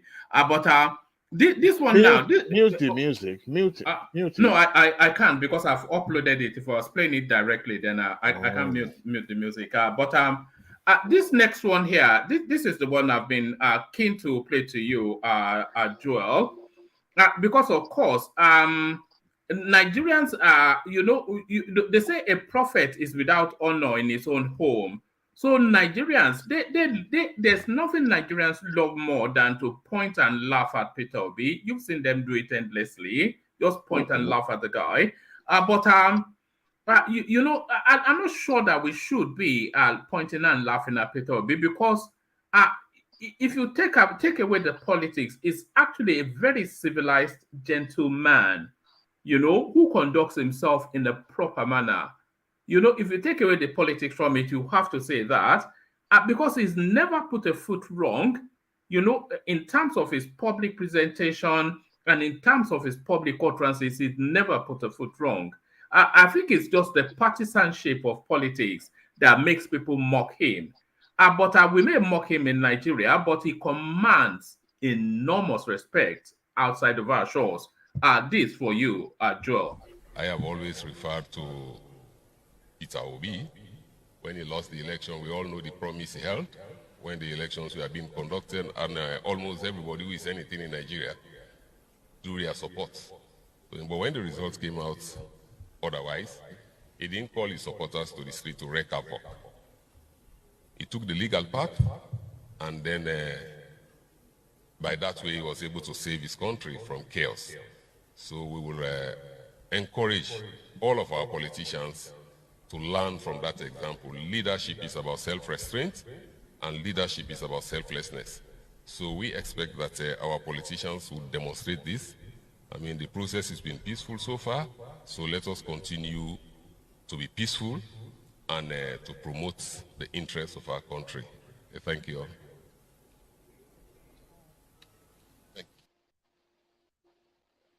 Yeah, I'm not surprised. So Joel, that was the chairman of the ruling party in Sierra Leone. Yeah, absolutely. Yes, and they're in the cut and thrust of an election. And the example that he is citing for conduct is Peter Obi. And we cannot see why.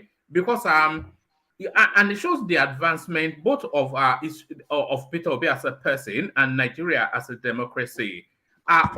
In a different time or even in different places, somebody like Peter Obi that commands the vast swathe of people that he commands, he would have thrown them on the streets and asked them to burn the country down. But no, he conducts himself in a proper manner, exemplary to the point that the chairman of the ruling party in Sierra Leone is saying that the Obi template is the one they should follow. Yes, one man. Thank you very much. Morning, evening, afternoon, evening, wherever you may be. Like, share, subscribe. So, yes, one man. I am not surprised that this thing is happening. You see, there are certain expectations we have of Peter Obi. No matter what, like there are certain things that happens and we want him to respond. But the other side of us says to us, we pray he does not respond. Right? And when he eventually responds, right, it is so soothing. And we are like, okay, so we have certain expectations of Peter Obi as a leader, as a person. the way you present yourself, the way you talk, the way you have to respect the process, submission to the rule of law. So you see, you draw these things, you draw this inspiration from the kind of leaders you have. You see, there was one thing that happened when Buhari came in, and they were talking about body language. You see, that body language worked in Nigeria for some time until they now saw that Buhari was now appointing people that weren't really fit for certain positions. We started seeing the destructive manner with which his appointments were made and all of that. So we started seeing certain corruption. But for some time, that body language worked. A country usually is formed, like a country's population usually follows, the character, the way the president presents himself. You see, so there's power in the way the president presents something for his country, which makes me tell. Somebody was talking about Tinubu not saying anything in France and all that. I don't know how true that is, but if he did not, these are platforms where leaders go to present, if not for anything, hope, opportunities that their country present. You don't have to be confrontational, but there is this power that comes from a president that people look up to. You are the president of Nigeria. Some people were saying that he dedicated the speech to somebody. I don't know how true that is, but if that was the case, then that shouldn't have been the case in the first place. That is so wrong. It's wrong at all levels. Nigeria, I don't care what terminology you want to use, whether you want to use the slave master scenario and all that. I don't care what it is. We are not slaves to nobody. The problem that we have is that we have a problem of leadership. We have a problem of leadership, one man.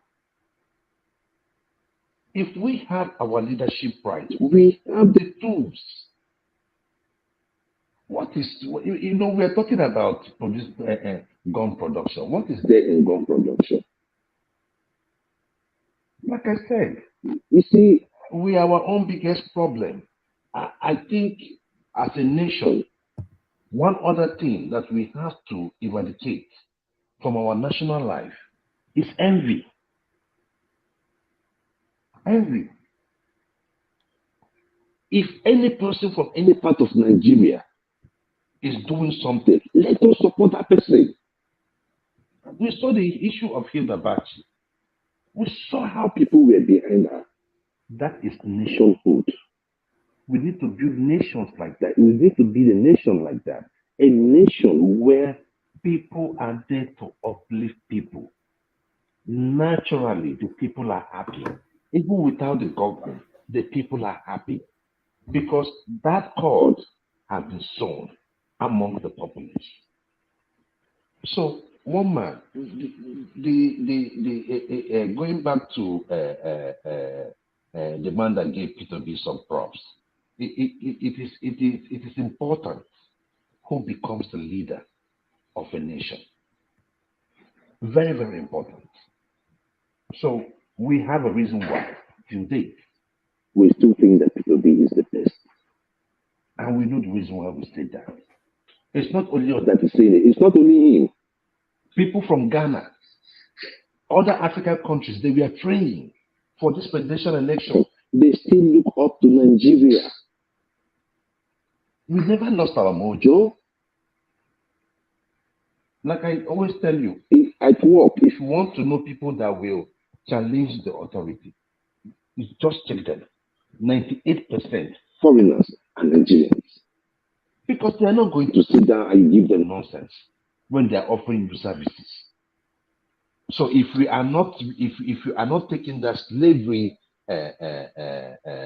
tag where we work at in a foreign country in their own land, why would someone say that a whole country as Nigeria is slave to who? It is all our right. inability. It's our inability to do the right things that is making us still go to these people to beg. All right. Joel, for every yin, there's a yang. You know that, Go don't ahead. you? Go ahead. Huh? Go ahead. For every Go yin, ahead. for every yin, there's a yang. Watch this. Go ahead.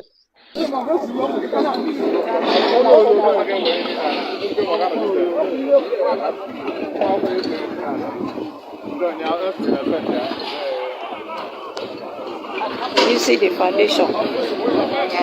Yeah, foundation. Yeah, I'll pass swamp. Ndị ụmụ Igbo filikwele swamp a rụchaa. Did you see the foundation? Look at the foundation. The way ndị ụmụ Igbo mere ebe a nọ. Echicha na ha swamp. Where the foundation? Look at the foundation. Yeah, swamp. Far along your foundation. You feel there.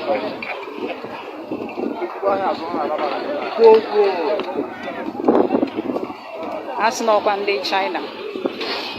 Ndị China ga-abịa iwerezi ebe a na ndị. So you were one of the most vocal voices, Joel, when the demolition thing went in to go and because they were saying the building were unsafe, but you heard it, and I'm sure you understood the language more than most of us. Building superstructures in a swamp. What do you make of that, Joel? Okay, I will look at it from two ways. Who approved that structure? It was being built illegally, no approval. No. One man. Let me tell you something. We are in Lagos State. You cannot build a block without somebody knowing that you're building a block. Who are you deceiving? And you are building such structure on the canal, and you said somebody just came and just started building it. No. You see, there was something one of us said here about rounding up people in the oil sector, the oil cabal. This kind of situations and these kind of things are the reasons why the person that put up that structure ought to have been arrested. Then they will tell us who gave him that order. Those houses we were even talking about, they were demolished, that had no CFO. Who took money from those people? We cannot continue punishing one side and allow corruption on this other side. It happens in Lagos State quite a lot. Look, one man, the other day I couldn't come in. We were talking about the quality of the houses that was being demolished, and some of you were saying, "Oh, this structure is bad." I don't think any of you have been into Lagos. Yeah, I don't know if you've been to places like Ibukemeta and you see the structures over there. No, You'll be surprised. You will know that those structures that you see there it's like London. I am telling you the truth. Or you go to all those East Solo area, or you go to all those old Yaba area, Abba, you will see structure. You will wonder where people live. So that is why I'm saying that, look, if we have to do things like this, it has to be done uniformly. There has to be a way to one man. When I was talking about the way Lekki was built, some of you were attacking me. I said Lekki is less than 20 years old. If you go to Lekki and you have lived somewhere out, you could have for at least for once. I have stayed in Old Lagos before. I know there are open canals. Open canals, in most places, it's not like an evidence of a planned society. Okay, now that you are in a different area, a new area, with swamp, you started selling land there. Can you do certain things there? Landscaping, underground drainage system, or even sewage system, proper planning of what people are building in every aspect of the place. If you go to Lekki today, look, let me tell you, If you paint houses in mainland, they still look far better planned than Lekki, which is only 20 years old. So one man, we have a problem of leadership. That area that you see, that person that built in that area, in that sewage, ought to have been arrested. When you do that, and it's not just arrested, you prosecute the person, you send message to the next person.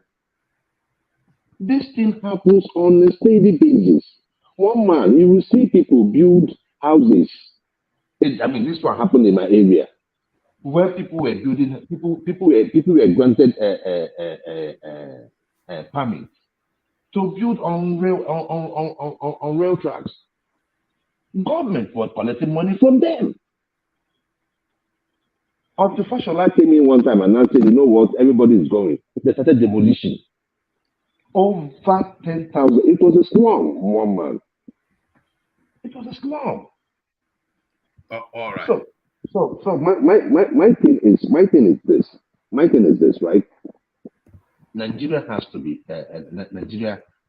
properly planned from the leadership down to the people.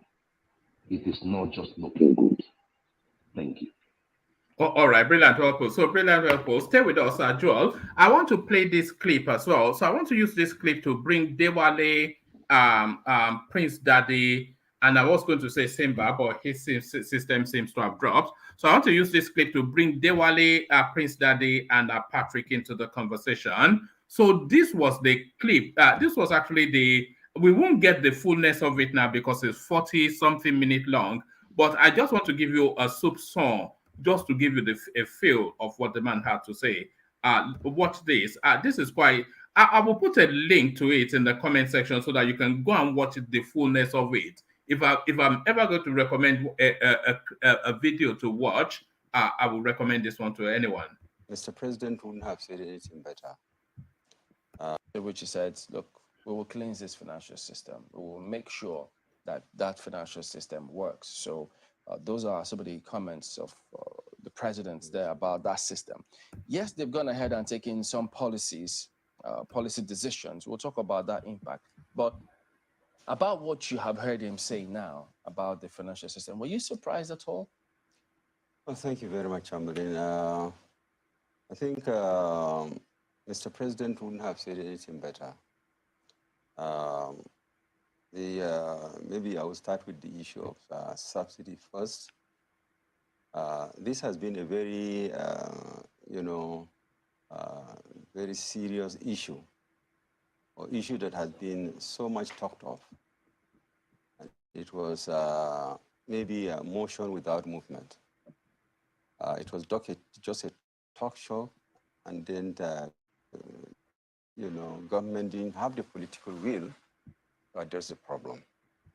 I was privileged to serve as the chairman of the subcommittee 2008 and 2009 on the economic meltdown. I was one of the members, 3 of us governors and some other members with Mr. President as chairman.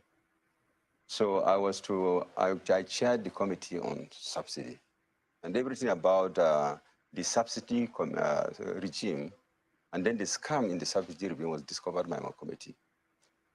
And of course, since then, recommendations were made, which unfortunately were never implemented, and it's very sad. I'm sad to let Nigerians know that from what I saw, we came across situations where subsidy was claimed on pipelines that never existed. You just claim that they have pumped X amount of, either finished products or crude, maybe from Kaduna, from Warri to Kaduna. NNPC? Making this claim? Okay, who else is doing it? Oh dear. Those that pump and those that are in the subsidy scam, they just fill papers, invoices, and they claim subsidy on it. In fact, there was an instance of a pipeline that was supposed to exist between Lagos and Warri. and tons of monies were collected on subsidy on a pipeline that never existed. This is Nigeria for you.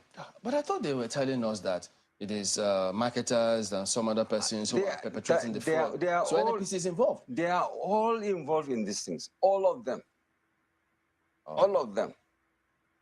And I must sadly also report that, you see, Nigeria subsidy, if it's that part of it that is actually goes for the subsidy, we go on subsidizing sub-Saharan Africa and Central Africa, because the bulk of these products are smuggled out of this country. Then who is subsidizing who? Wait, that report that you spoke about NNPC, all of them being involved, was it submitted to the government? Of course it was. Government knows about this? Of course, yes, they do. And attempts were made, but I'm telling you, it can be very frustrating in Nigeria to implement policies, especially where there are interest and a cabal that exists. Just similar to what you have as this bunkering issue. Something not, it can be stopped, but you can't stop it. It can be stopped, but the political will to stop it is not there. There are so many interests that are involved there. And that's what is leading Nigeria to where we are today. But at a point in time during the Jonathan regime, I know we hardly were pumping up to 1 million barrels a day. And the prices kept crashing. Then how do you manage the economy that is dependent on oil? So the subsidy regime, like I said, should have gone way back in 2012, 2013. Should have gone. Any person that is shouting subsidies are going to affect that, this is a selfish person. A person who is connected to the scammers that are killing this country. What you said is very shocking to a lot of Nigerians. Much as you said you were sad to tell, but yes, it's important that Nigerians know.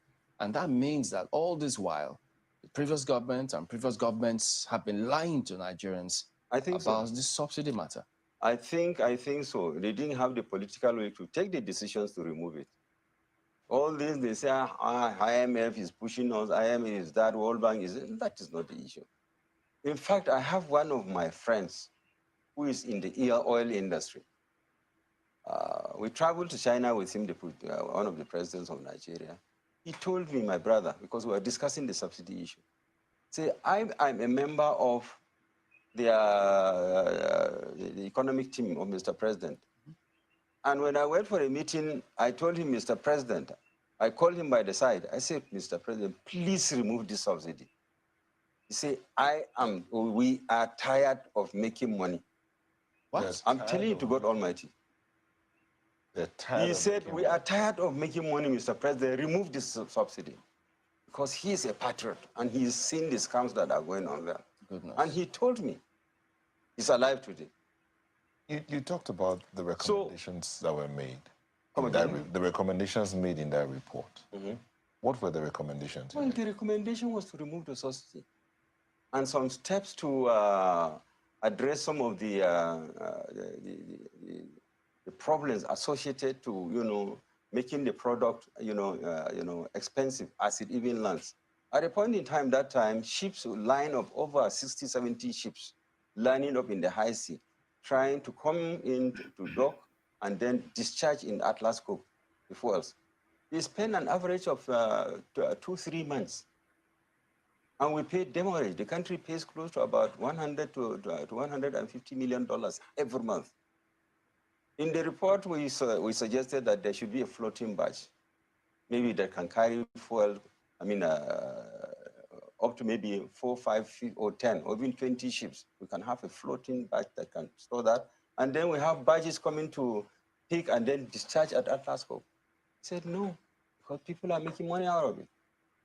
So I believe we have seen, God works wonderfully. We have seen a solution in a president that can do it. He can really do it because he knows the problems and he knows the solutions. And he's been a businessman. So, and he's from the commercial center of Nigeria.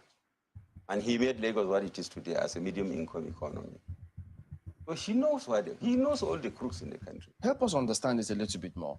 Won't your friend then say that they were tired of making They are money, tired of understanding the scam? So did they tell you, why didn't the president go ahead and remove it? Because if he had that first-hand information, he should have acted, the former president. I'm sorry, my brother. The president may not have done it because of the entrenched interest. It could even be at the risk of his life. But at least the president of Nigeria is adequately protected. If I were him, I would have bitten the bullet and taken the decision. So why, Let hell fall, because the poor man out there is suffering and dying of hunger. And we are busy feeding on them in collaboration with foreigners. But at the risk of his life may not be tenable because he's very well protected as president. Yes, so I'm just wondering.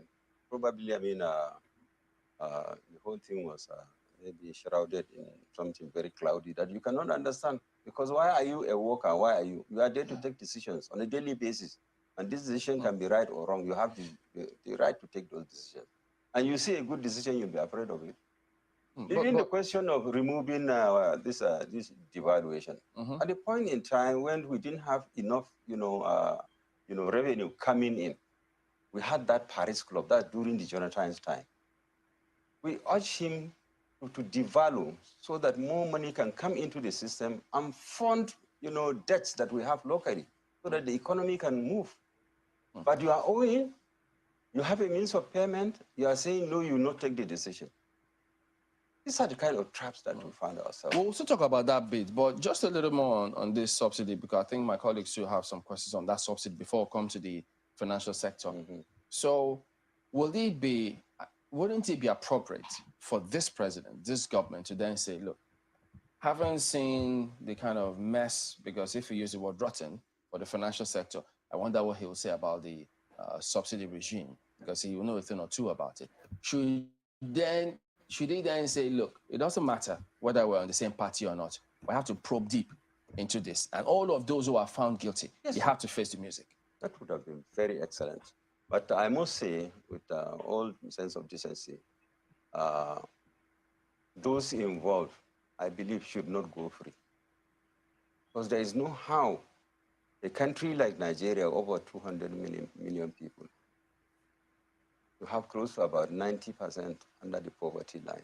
You cannot explain it. When one person is owning yachts all over the world and keeping all sorts of rubbish outside Nigeria, feeding fat on the death of our people, hunger of our people, people sleeping with their children without food, no conscience whatsoever. And I want to assure you that presently, what we have is the structure of the economy. You can hear the president talking about the economy and, of course, the challenges in the economy. Now, last year, my colleague, Mr. Kabwezi, who was my ED now, and I handed over to him when I was appointed minister, the DG budget, he alluded to the fact in a seminar workshop, sometimes last year, that 97% of our monthly revenue is dedicated to debt service. 97%. And what does that translate to? Do Nigerians know the meaning of that? It means that you have only 3% of your revenue to service government activities, recurring and capital expenditures. So, but the point I'm trying to make is that today, what other alternatives is left for Tinubu to run Nigerian economy? Apart from the fact that what do you call it,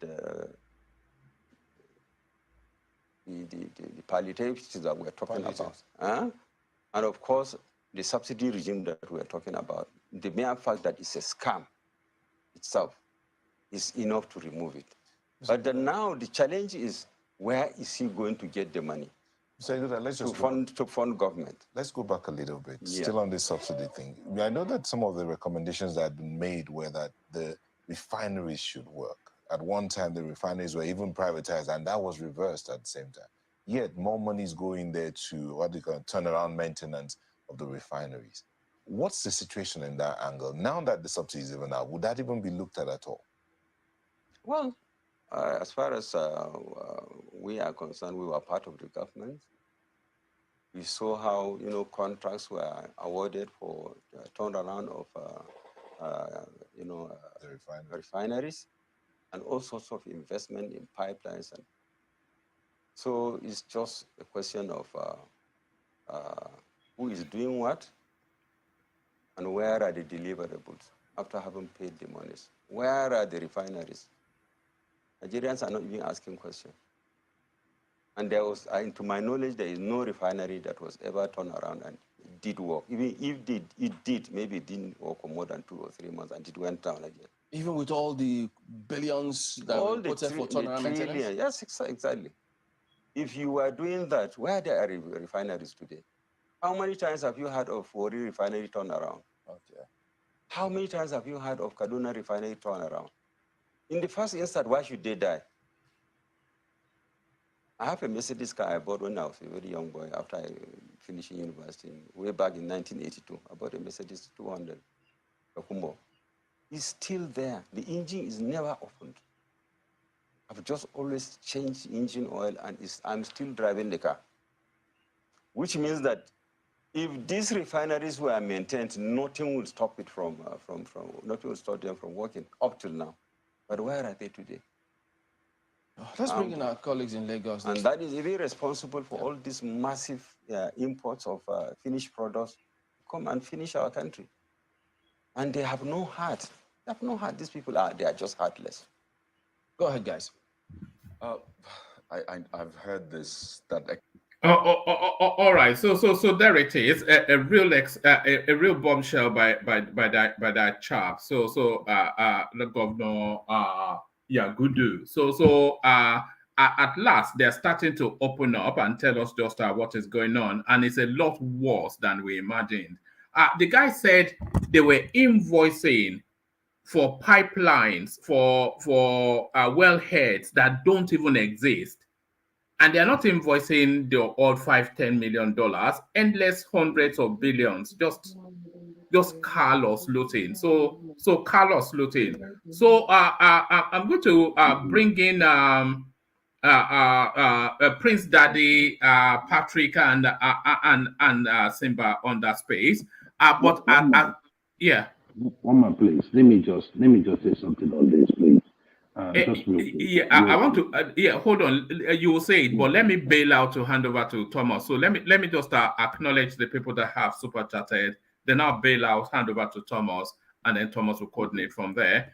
So the supers are kicked off by Peace. Thank you. And then of course, as always, the tradition. Ayo fires off a volley of super stickers.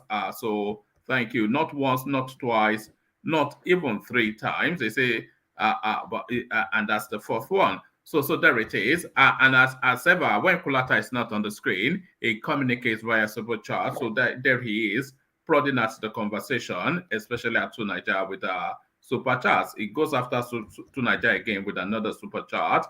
I think this may be the first time ever. It says, I am feeling Pansat tonight. That's Kolata acknowledging Pansat on best behavior today. Prince Daddy, who with some regularity does it as well, in fact, increasing regularity, he rattles off a volley. So that's Prince Daddy once, and then Prince Daddy twice. So Liz joins them in that super space. So Liz comes in to make some Chinese commentaries. Pansat, he makes his debut into that space. So that's Pansat once and then Pansat twice. And then George Blueshell, who oftentimes does, he does this time. And that's George Blueshell. Still can't get enough of Tunaija. Kulata fires off another round. So there it is. Keep them coming as I take my leave, as I say thank you, and hand over to the military administration of Major General Major General Thomas. So Thomas, to you. Yeah, thank you, Waman. Thank you so much. Yeah, I missed the platform from 3 days ago. Yeah. Do we have Patrick? You can fire up this video. Patrick, no. Prince Daddy. Yeah. Hello, Thomas. General Thomas, I'm here. Thomas, I'm here. Yeah. Yes. Can you just fire this? Go with Prince Daddy. Video with. Prince Daddy. Can I say something, please? I said I was telling one my name is just say something. I was supposed to say this one though. Adivali, yes. Let's start with Joel, yeah. Oh, okay. So the issue is this, right? This interview is so revealing, very, very revealing. And I think someone was talking about making an arrest. I don't know who that was. Like those people should be rounded up. I think that should be the best solution for this. Thank you very much. Yeah, yes, Yeah, let please they don't. should be all arrested. Yeah. Yeah, thank you, Joel. Uh, Yes, General Thomas. Is there, I'm going or the one is going. come on now. Why are you following one man's Let template? me just General, circle come on. something briefly, with 30 seconds at most. See, what I picked up from there is always going to circle back to one thing. You heard what he said about the presidency, that at least the president is protected. But even that is not going to be enough. And secondly, he also said with this impacting of foreigners, this is, and all the third point is the way he actually addresses that, like they are stealing with reckless abandon, like that nothing is stopping them, because the forces that are at play is beyond what your everyday policeman can do or everyday military can do. And this is what I keep addressing. It's a sabotage. This is what is going on in the country. But it's okay until we wake up to that truth. Go ahead, please. Sorry. Okay. Thank you, everybody. This is Adewale. So, these are you good at come on national television and they want to be relevant. So, all they could do is look, subsidy is a scam. So, Nigeria should go out there and start discussion like this. Yes, he has achieved that goal. There's no bombshell in what he said. There's no bombshell at all. I hope everybody can hear me. Oh yeah, Hello. yeah. Oh, Uh-huh. okay. There's Yeah. no bombshell. This is a naked truth. Every single Nigerian, even we in diaspora, already know. We've talked about this all this while. We know because there's no way Mr. President received intelligence report on a daily basis, and for every political office candidates always have certain people that back them. I think they call them interest group. And whenever you see money pumping in for campaign, not just from the party, because party doesn't have money, so individual always make contribution. The money always cycle back. They plow it back into campaign because, of course, we cannot maintain. Control or regulate our electoral. Yes, the electoral law says certain amount should be what each political office holder should spend, but we've never been accountable for every penny being spent. So this money plowed back into that space, and they use it to finance their election. That's why every now and then somebody unable to go to toilet, they go to the national newspaper, buy entire page and put the picture there to celebrate somebody can go to toilet. Now, that's your money talking. They know all these people because it's not secret. Governor Dapo Abiodun is also a marketer, isn't it? He led in independent marketer to Tinubu. Who knows what they discuss? Maybe they're trying to find a soft landing, right? But you know, the reason why the president or the previous president lacked political will to remove subsidy completely. Yes, we can all say Buhari removed subsidy by not including it in the appropriation bill, budget rather, is because he was laying that booby trap for his successor. Now, some of these actors are not foreigners. This is more or less Yoruba will say Tuba Fagburu, Buruba Fagbo. That means if you pull, something is going to pull one another. Before you know it, the entire system is going to crumble. Now, and this is where I disagree with some people when it comes to uh, what we've been told before. Of course, NNPC was part of the cabal. They were in charge of every oil operation in Nigeria. They regulate. They were also player. to the point that they were even privatized. Now it's now a limited company, right? So there's nothing Husa Juguda said on that show that is new. The only thing that he brought to the public is that presidency knows about what was happening, and who would be so dumb if we say that as a bombshell because presidency receive intelligence every day.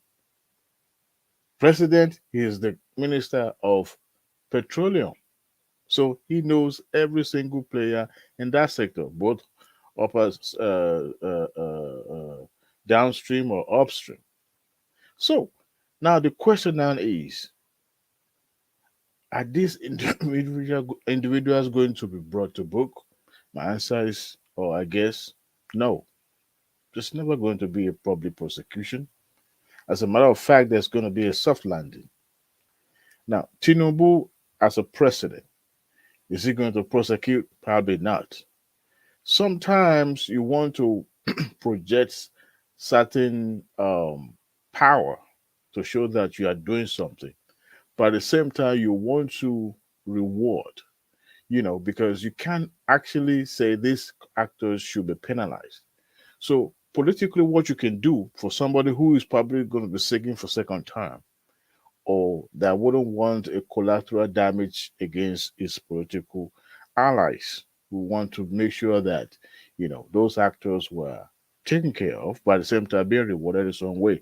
There's no way, I've never seen that individual in this entire world that will say, you know what, I'm tired of making money. Please remove this.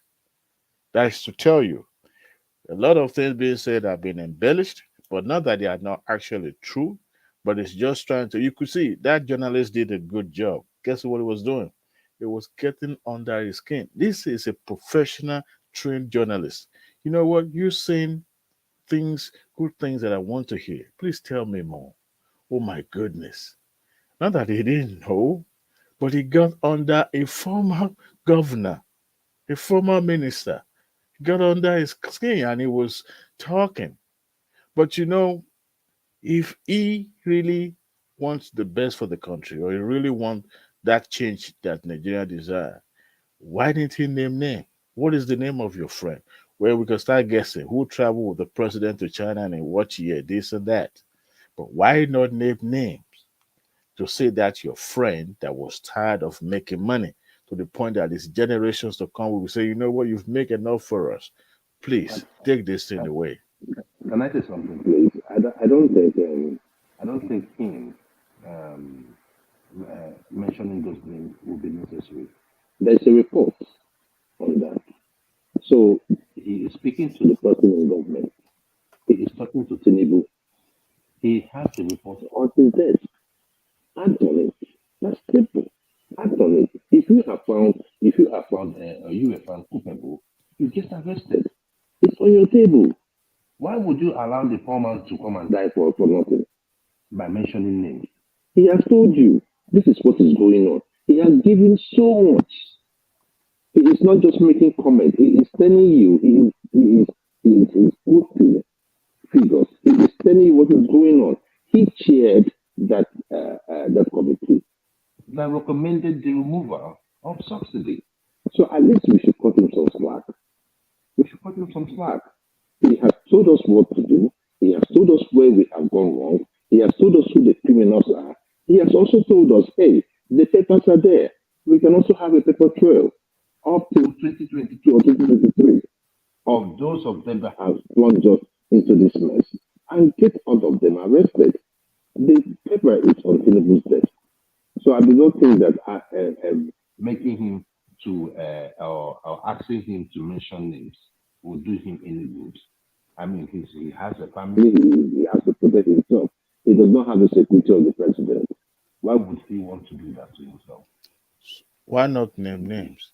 If his friend deem it piles enough to say, you know what, I'm tired of making money. Why not names? After all, he's trying to turn a new leaf. So we can ask question: how come people are filling up vouchers against Nigeria so that We can hold people accountable. If the government chooses not to prosecute, people can ask question. Question. Oh no, but he has given us enough. No, he didn't give us anything. No, He no, no. He didn't. has told us there was a report. No, he has told us there was a report.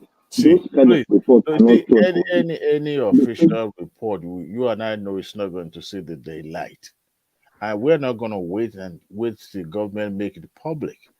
Look, name names. Okay. If he does name names Yeah, like you prescribed, right? yeah. Okay. Does he have the power to arrest? He does No, not have the see, power to arrest. see. Okay, It's okay. when confided in. Sorry. If you ask questions, right? Like, okay, he mentioned, for instance, he mentioned Joel.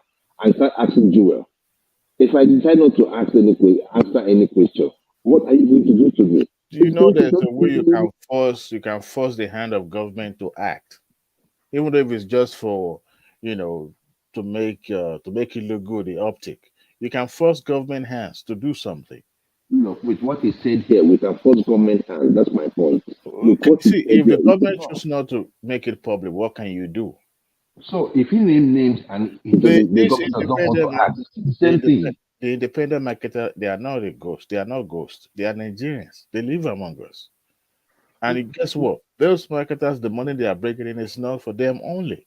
Like I said earlier, this money always finds its way back into the purse of the political parties and all that. You can name them. We can start from somewhere. After all, it's about accountability, isn't it? Let But me I know it's just not ask going to you happen. something. Joe, let me ask you something. Did you just hear any breaking news from this guy? Is there any breaking news in what he said? Are you asking me, please? Yes, yes. Is there any breaking news? What this Any guy just breaking said? news? Yes. No. I don't have any breaking news on that. Do you have any? What I'm saying is what this guy just said. Is there any breaking news? No, he's Is it trying not to something find out that if it's a news to you. If it's something, if it's is No, it no, a no, no, news no. to you? That's what we are breaking news, Look, yeah. look, Thomas, look. We all know that there's a cabal. We all know these things.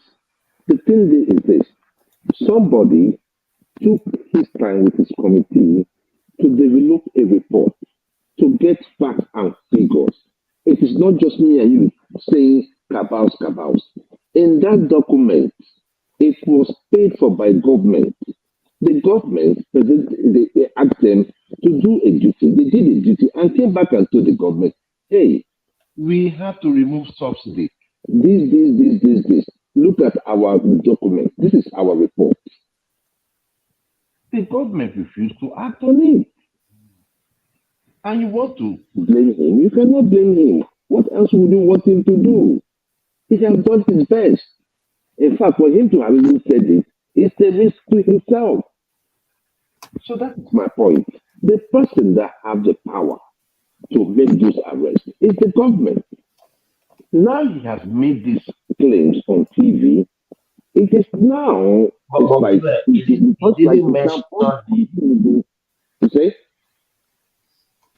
But did you he hear didn't what he mention said? names, so That how would they he's make the worried arrest? that the president is even whether the president was even protected. The forces at Yeah, play here is beyond just your everyday. yeah, That's why that's the he's not thing. mentioning name.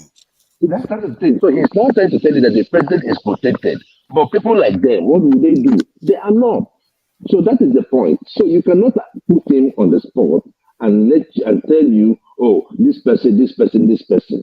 If he loses his life tomorrow, then that life is gone. What will you do? You will do nothing. You will come here and still talk, and nothing will happen. It's So the part of person the that has sacrifice you make for your no, country. no, no, no, no, no, no. He has made enough sacrifice in telling us You see, this is the you issue. see. So Now, the government no, should take it from there. Joel, you supported Obi, right? Yes. So if Obi were to be the president and somebody come on national television like this and stop short of mentioning him, would you have accepted that? How? I don't understand what you mean. Would you have expect I Obi if he were to be the president to yes. prosecute to name names? No, if Obi were to be the president, I expect him, if such report is on his desk, that he should prosecute those people. That is my expectation. So Nothing, prosecution would nothing mean short. being public with it, right? Look, if we, yeah, I have make it public. Make it So public, obviously. if But you when if if it is you secret, if if it's secretly done, that is where you have so much corruption. Make it you public.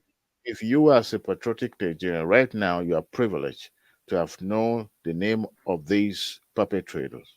All right. Would you have Mhm. come forward? Would you have come to the public with it? Look, would I have come forward? Look, the You issue won't. there is this. You I won't. won't, I won't, I won't, I won't. Okay. And I'll tell you the reason why. I'll That's tell you the reason that's why. that speaks to the level of your patriotism. No, no, I'll tell you the reason why. This is the thing. This is the thing, right? You're Would I scared of would I just hold on? No, no, no, no, no, no.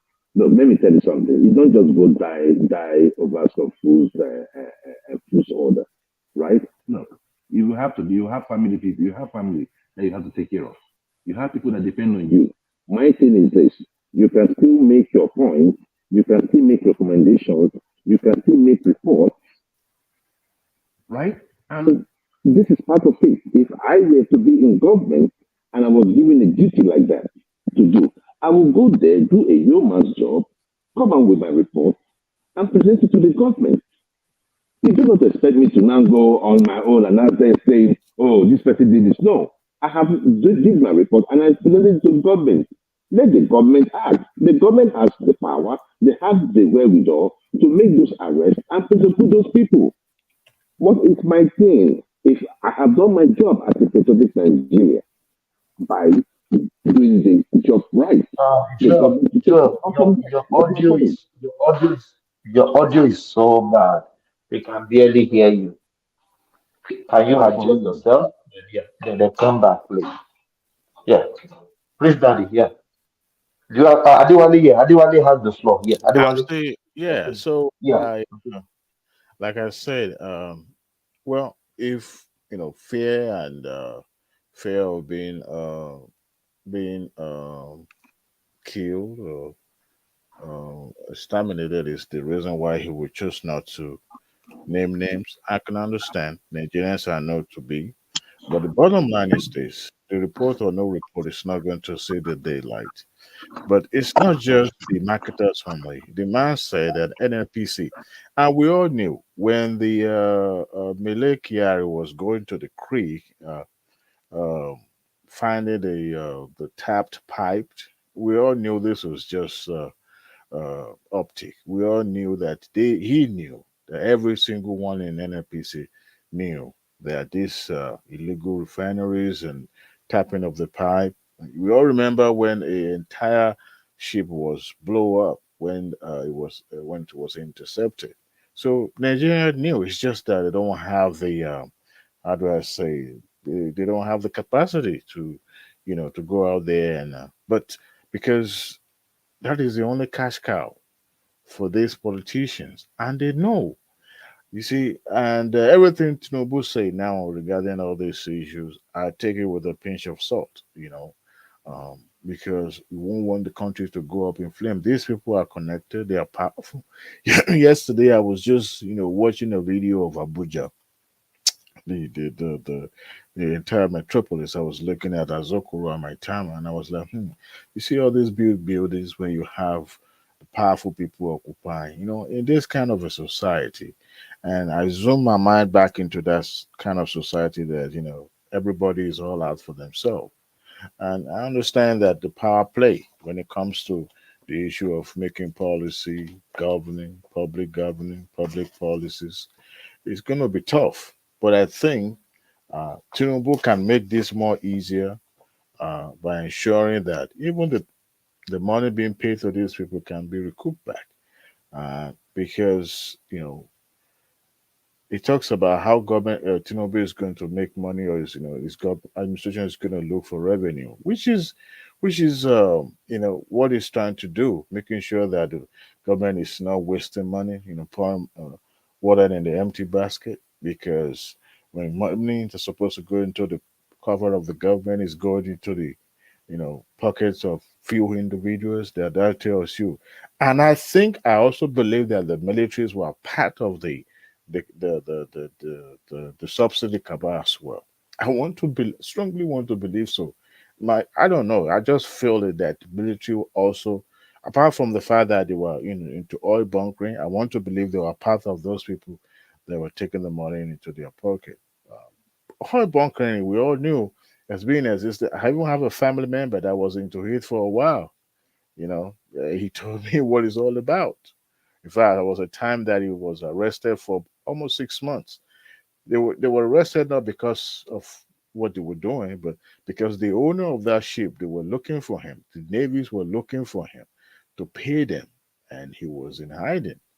You see, so and military, when Asari Dokubo came out a few days ago and talked about how militaries were, it was because the military was taking the chunk of the money. They were pocketing some money, but the militaries were the one taking the huge part of the money, right? So every vessel being diverted to other West African countries, Ghana, every surrounding country, even up to Liberia, they have to take money from them, even to the point that if they don't pay enough, they will sell the pirates to them, and seize the vessel until they pay up.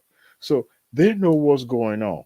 Now, I just hope, because this current government administration, when Tinubu talked about, um, spoke about the global warming when he was in Kano, the Iowa summit that he attended, which he was speaking to the domestic audience, I understand.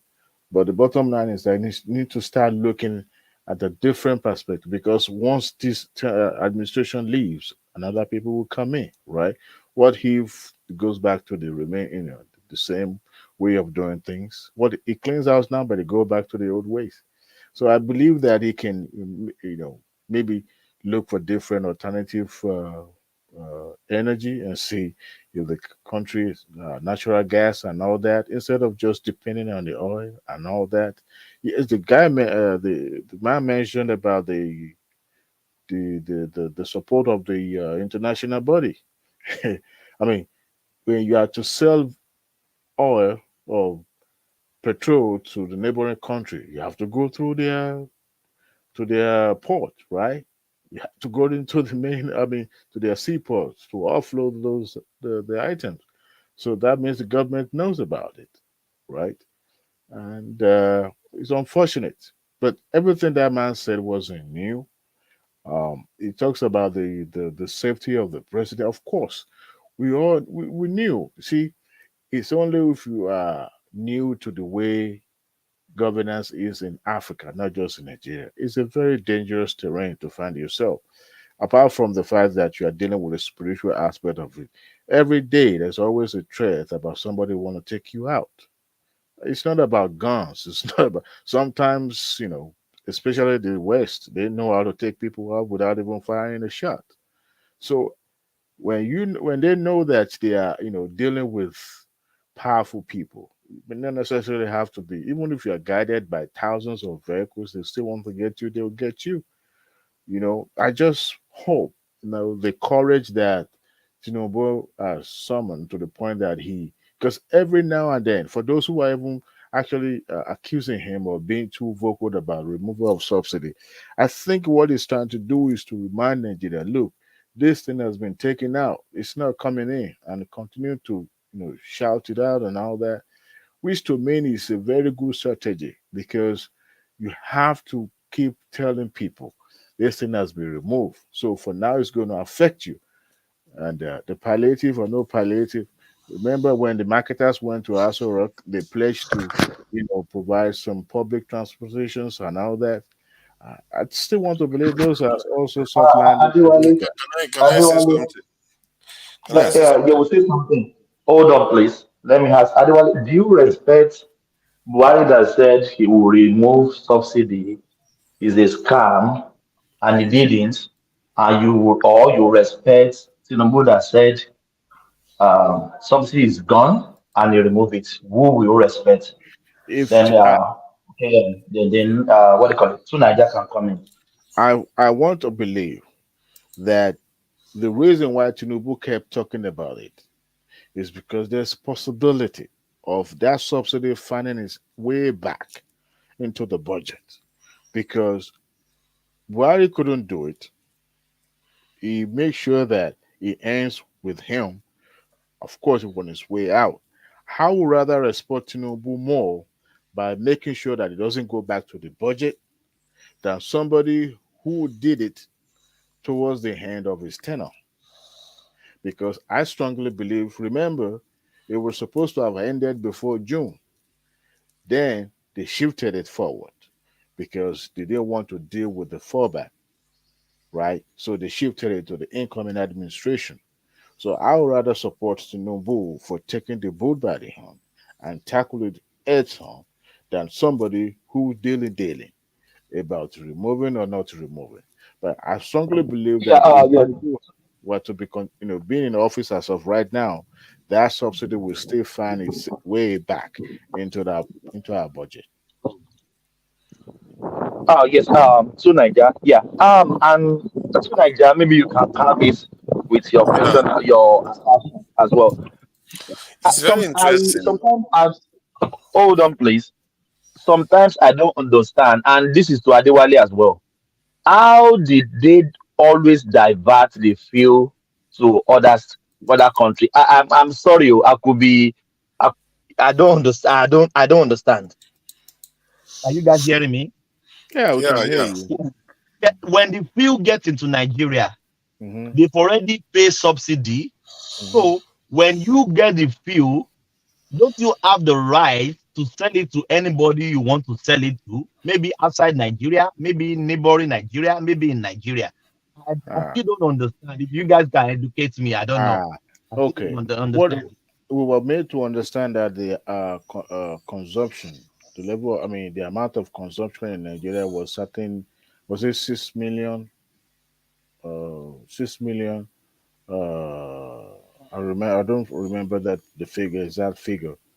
But you see, when you claim higher number, you the government pay you based on the number that you quoted for them, and they believe you. They sign on the paper, but only to find out that a quarter of the amount that you quoted on your invoice is what Nigeria actually consuming. So the remaining ones, guess what you do with it? You take it out and go sell it to the other country and make more money on top of the one that government had already paid you. Are you with me, Thomas? No, Nobody should ask me to come and give any evidence in any court. Otherwise, whoever it is, nobody should ask me to come and give any evidence in any court. Otherwise, whoever it is, he will be in trouble. You remember there was one Ijo man, no, not Ijo, Ondo man, Ondo Ilajeso, the custom officer. One time that he stopped some um, uh, truck going outside Nigeria. I think they were going to Liberia. I'm not so sure. Cameroon. I'm not so sure they were going, but he stopped them and he did a video and posted it on the social media. You remember that guy? Anybody I remember? remember. Yeah, I I remember. remember. I remember. I They remember just the guy vividly. they just released that guy now, not quite long ago. I think few weeks ago. He was arrested for that video. He has been in detention since that time. They just released him not quite long ago. He did another video that he was out because his boss then in custom also supported him. Adewale, sorry. So can we really exonerate Buhari in this subsidy scam? No, you No, can't no. absorb in a wrongdoing. He knew, so he was he was also culpable for the fact that he was The citizens are also culpable. I think this thing that Yes, we of act as if course. we don't know. The Yeah. citizens are culpable. We left the country the way it is. And remember, the citizens are supposed to be the ones, just as the House of Assembly is meant to hold the executive in check, the citizens are supposed to hold their House of Assembly in check. Yeah, I totally agree with you. They are supposed to be doing their duty, and we've left our country fallow for anybody to come and steal whatever they like. Other countries are doing a better job. And when I keep hacking on about this security, people think it's a joke. You can say whatever you like about Tinubu. On the ground in Nigeria, that guy is aware of security more than anybody. You look at how many cars that is following him whenever he's going around, because he knows what he's up against. That guy doesn't play around when it comes to his own personal safety. The only area where he really feels big time is when he goes to foreign territory, because he's not independent. This is the problem. It's not because Tinubu doesn't have the sense that security is important, but clearly the fact that he goes to foreign countries and opens his body for people to look into tells you who his paymasters are. These people are not going to do anything to change anything. Naija, sorry. Why can't they bring experts into the country? And let me land before you respond, please. Why can't any president bring experts into the country? There is nothing they are doing abroad cannot be replicated in Nigeria. I think what they are doing is secrecy. They don't want people to know what they are passing through in their body. Do you think that so? They would rather foreigners know about it than home people. No, That's it's even not more about dangerous. foreigners. It's talking about just expert, maybe Nigerians or foreigner, right, Thomas? Yes. Yeah, sorry, to Nigeria. Let me quickly respond. The problem in Nigeria is the civil service also. Those people that work in government parastatals or agency, they are as corrupt or even more corrupted than the politician you voted for. We have to do that is why I said that first, Nigeria devolution of power must be there, and then we have to do a surgical operation on our civil service. People are so corrupted, moving a file, and we still believe in the old archaic way. If you bring an expert, and those people, most time they won't cooperate with him. They will find a way to sabotage him most time. I don't subscribe to that. I think that our leaders have stood us down. It's just true. I'm not. We have experts all over the world. I totally agree with you. Not only leaders, also. What about followership? Yeah, the followers have been stood down by their leaders. It's a feedback loop. The followers are trying to get up, and the leaders step them down, and they too step down. I don't think so. Let me give you an example of what I'm talking about. Look at Tinubu now. Can you also let me conclude that you can have it together, and then you can give me an example? Okay. Let's Remy conclude. Yeah. So, for example, when you look at the democratic sector in Nigeria, why are Nigerians so active during the election? What about post-election? Everybody docile. So they will sit down and they will continue to Remy docile. That is too strong. That's too strong now. Listen, they'll continue to point at accusing figure to their president. The first person everybody should hold responsible is their state governor. You have to hold him because he's the one collecting that monthly allocation. He's the one that suppressed the local government because they don't want the local government to function very well. And if they do like that, what are the people in that state doing? They will remain docile. And if every Nigerian wants to talk, to point accusing figure to the president, like he's the one, their leader in their state. So when you look at it from that angle, a lot of Nigerians are very docile post-election. But this is the time you must hold your governor because he collected huge chunk of money. Look at all the South states. If not because of Wiki, we will not know they collected 10 years money. 30% derivation, yeah. For 10 years, they are holding them. They collected all the money, and look at what they do, except rivers. Look at Delta, look at Edo, look at Akwa Ibom. Where did they use their own money for? This is a huge amount of money. And at the end of the day, we all sat down and blamed the president that he's the only one that caused this problem for you in your state. And you talk about this, Yagu, the one you just said, the former governor of Bauchi State. I was listening to him yesterday because I was listening to the interview. And he now said even his friend knows about this and even went to say that they are tired of it. That is a blatant lie. How can you rat out your friend if truly is your friend? That is when I know that. Of course, some of what he's saying is true because all Nigerians know that there's a big corruption in that is taking place in that place. But when you now start to tell your friend, and when the reporter from Lagos started to handle him, he was not forthcoming again. At the end of the day, he too must be arrested. He cannot tell me that he doesn't know about it, does not partake in it. Yes, it's true. I'm sure he's also involved, okay? And when they start spilling the beans, his name will also be mentioned, and you'll be surprised. So at the end of the day, we have leadership problem, we have followership, but the only thing about Nigeria is that you need a courageous, bold leader in that country. Even if you rule for 4 years and you're able to put everything in perspective, we will remember you for life. Buhari really forced my hand a lot. In fact, I can't believe it, really. Yeah, that's why I wanted Thomas to play that clip. Please, Thomas, could you play that clip that I teed up for you up there in the private section? Which clip? That's a in clip the private section. In the private chat, yeah. Nobody should ask me to come and give any evidence in any court. Otherwise, whoever it is, he will be in trouble. All right. So that's directed to Tinubu, right? I want you to listen to what he said. It's very, very important. Because don't worry too much about that one, because at the end of the day, no matter what happens, nobody is going to call him to come and witness in any court in Nigeria.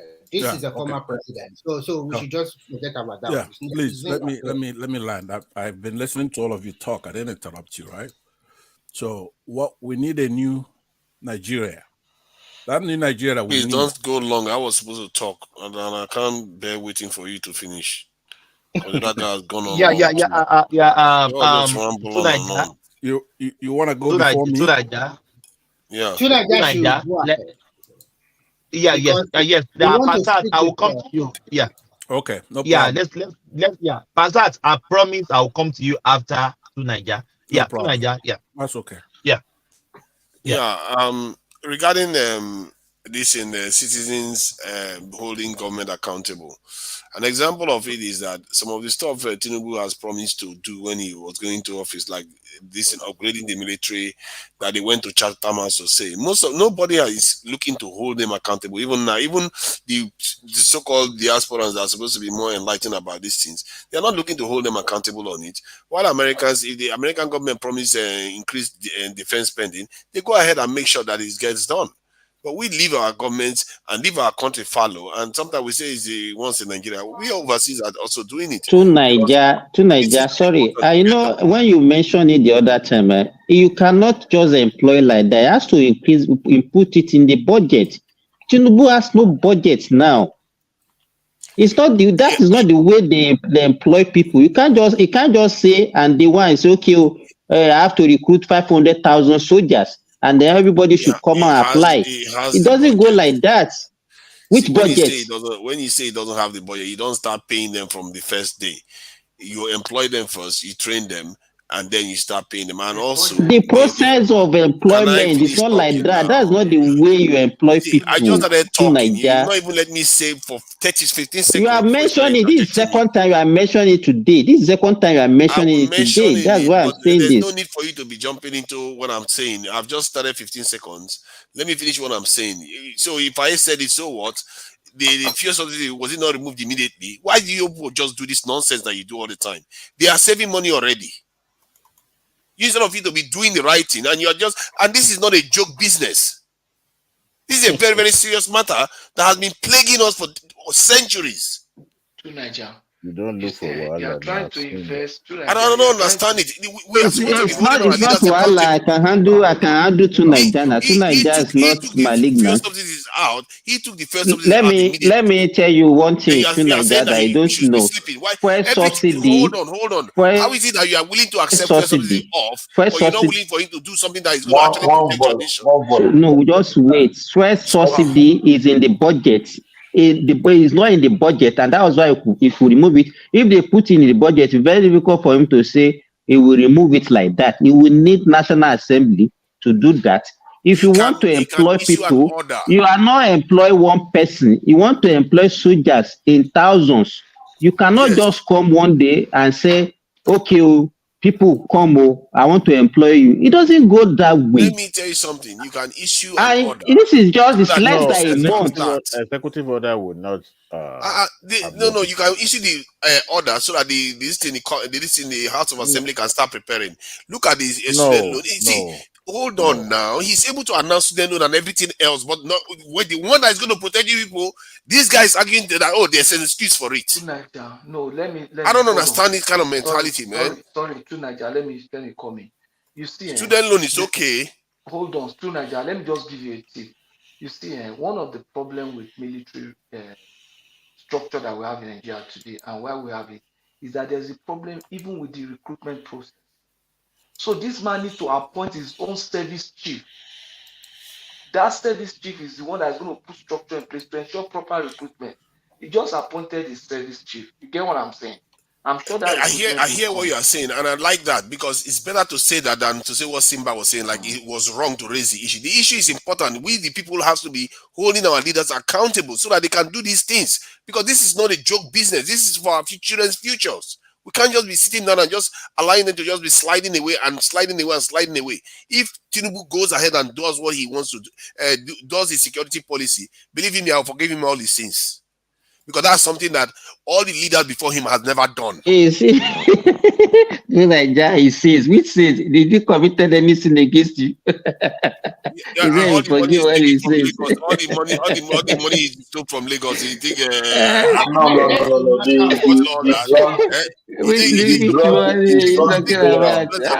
oil money Oh too. Nigeria.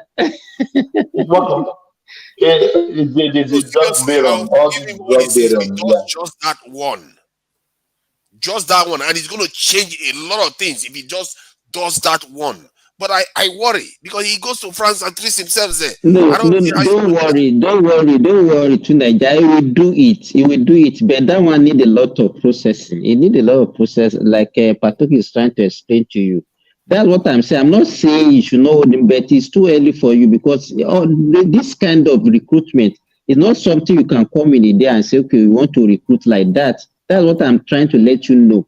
I'm not saying you should not hold him accountable, but it's too early to do so. It's not just a pronouncement. It doesn't just take a pronouncement like okay, I will do student loan and all those things. No. So I also want to contribute. Like you guys talk about making an executive order. Look at Buhari when he was the president. I read a lot of reports that even the civil servant, they don't obey the presidential directive. So he's so toothless to the extent that people does not obey his order. Talk less of the one that's in the constitution. You know why? Remy, you know why they are doing that to him? Let me finish. I happen to have a short stint at the Nigerian Port Authority. I was working for a company, and what we do, we just source for contract at the Nigerian Port Authority. To my greatest surprise, they gave us a contract, and to my greatest surprise, do you know who executed this contract? I'm talking about early 2000s. The engineer, the chief engineer at the port, I'm talking about Nigerian Port, the one at Cant, he's the one that is going to execute this contract. We have to go and borrow money from SF, most time from Monument Bank. That time, I always see this guy, the present governor now, that's Sanwo-Olu. He's the one that always approved because he's the director at that time in charge of this kind of stuff. So what I want to say is that the corruption has been there for a long time. The chief engineer will execute it, the same contract. We are not executing by ourselves. We just have to provide the money for him to execute. When we finish this contract, then we start taking the paper from one section of the department, the internal auditor, the accountant, the secretary. We bribe people up to the people that are just cleaners, cashier, and the rest. So did you notice the civil servant is already. Everybody. Did you notice that engineer might even be one of those that will eventually review your work and say it was well done? It's not to my greatest surprise because I the person that did the work is the one that will certify it as well done. The salary I'm receiving is not a lot of salary, and according to my contract, if I bring a contract in like that, my boss is supposed to pay me 12% of the total income or profit we arise from that contract. But when it's that time, that woman will not give me 60. And I've been working for her like 4 months, and I've already executed about 2 or 3 contracts, and nothing about what she's supposed to pay. She doesn't pay. So I have to liaise with the chief engineer because he was a young guy, and I won't tell you where he come from Nigeria. But at the end of the day, I realized that he's the one that even raised the contract. They are the one that raised the contract. They are the one that will execute the contract. We just provide money for them. So it's, my God, there's a lot of money in that country. The monumental corruption there. So when you guys talk about, oh, this governor is not performing, that governor, if you want to be a leader in that country, there's no way you will not step on toes if you really want to perform. If you really want to perform, one of the ways to separate them from the money, that's separate the money from where, because most of this money is not in Nigeria, it's in foreign countries. One of the policies, I think it may be controversial, that I think maybe the government should consider, is having an amnesty for all these funds to be brought back to Nigeria for investment. Forget it. That money. What do you mean forget it? Let me tell you why you should forget it. Let me give you an example. Abacha loot. Abacha looted Nigerian money, stashed them in various parts of the country. Some of the money were returned to Nigeria after 14, 30 years. Sorry for my language. I agree with Tunaja on that one. Sorry, Remy. I agree with you, Tunaja, on that amnesty. Sorry. And even before they can return this money back to Nigeria, they give you a lot of conditions that this is what you should use the money for. It's not so easy as what you thought. That is just Abacha. What about all those generals and major generals that also serve under Babangida, Abacha? Remy, listen, you are wrong. You know why? Even George Bush did it in America. They did, where people are hiding their money because they were trying to evade taxes abroad, and he gave them a deal: bring the money back, and we will look away, and you won't get taxed for the money you stashed away in those Cayman Islands. So even America does it. I mean, they did it before. Exactly. And every Nigerian man will bring that money back. No, if you have guarantee that they will not persecute you, yes, of course, to invest. And then you put the stick there and say, if they don't, then when they are caught later on, the consequences will be very, very grave. Exactly. So you incentivize them to bring it back. Even if 20-30% brings it back, it's going to make a significant impact. Yeah. So I think it should be considered, because after all, they give amnesty to people that have terrorists and all the rest. It's not like you have all these so-called foreign investments coming in, right? Then you can have your own citizens partner with them with their stolen loot, like electricity, power. Just put your money into those key sectors that you want you to invest the money in. Then we look away. Everybody. I'm waiting for. But to Nigeria, Remy, I really want to, because this analysis is not good enough for me. I want you to convince me that truly these people will, even if they give them amnesty, they'll bring this money. I want you to. Oh, listen. Let me tell you why. No. Let me tell you why. Number one, we know where you are hiding the money. We know the accounts. We know who you are. So that is guaranteed. We already know who you are. So that's like Tina was saying. So bring the money back. It makes it easier. That way, I'm not negotiating with the government of that country. That's why it takes longer to protect those funds. If you are the one withdrawing the money, it's quicker and easier. If I have to go after you in a different country, Babati, which one? If you are the one, you know that if they take you to court in Nigeria, it's very difficult to win the case against you. So if you are the one, will you accede to amnesty, or you go to court? When you know fully well that in 99% of the cases you win the case, or the case will drag on forever and nobody will see the end. Remy. Mind you, Nigeria is not America. Nigeria is not United Kingdom. General now. His case is still in court. Guys, hold on. One of the main reasons this case dragged long is because the government persecuting you are also being sabotaged from within. So if EFCC goes against you in court in Nigeria, the reason why you have this 2-3 year case is because even within the EFCC, they are getting self-sabotaged.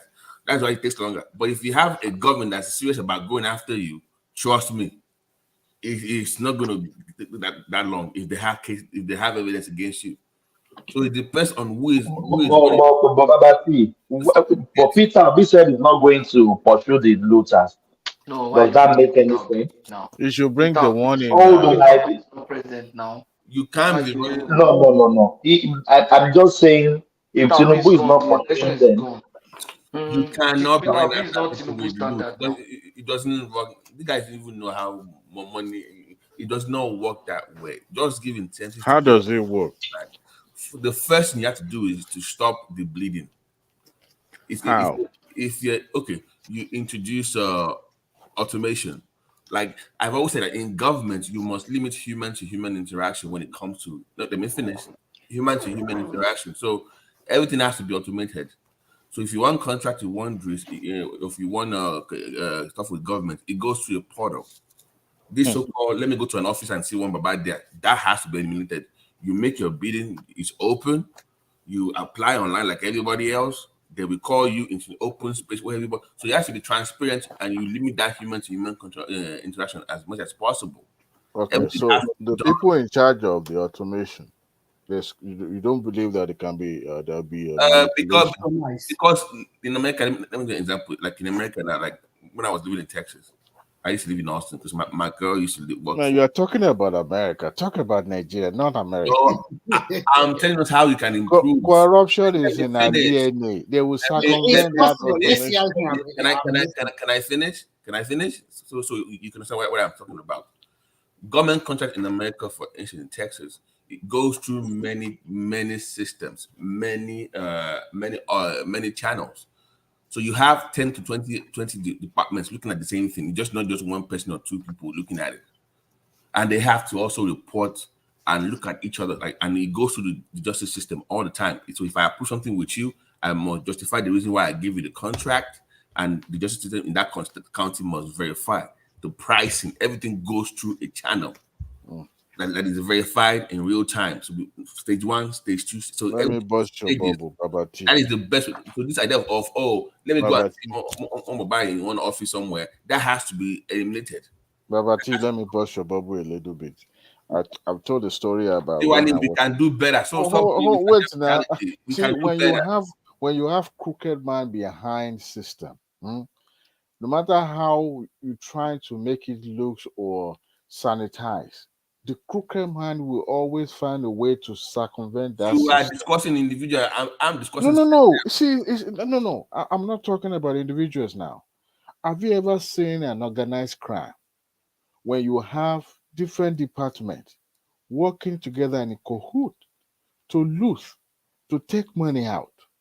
You will think, yes, this person will oversee what you are doing, this one will audit you, but they will find. I am never going to buy into this. No. I don't, guys. I'm never going to buy into this hopeless scenario. You guys are painting. Like no matter It's what. not about hopelessness. It's the reality, looking Baba T. at systems. It is not looking at hopeless. There is systems, hope. just Okay. people. No, Thomas, when were you going to bring it back home? Bring it to me. One voice, please. And I want to go to Pansat. I'm supposed to I want to go contribute to now. Pansat very I soon. was listed to contribute. Let me just mention something. Yeah. I think what Babati and Adewale are saying is possible. The main problem with corruption is what I call privileged assets. For example, if I want to create corruption today, I say, okay, only 2 schools are allowed to sell jam from all over the country.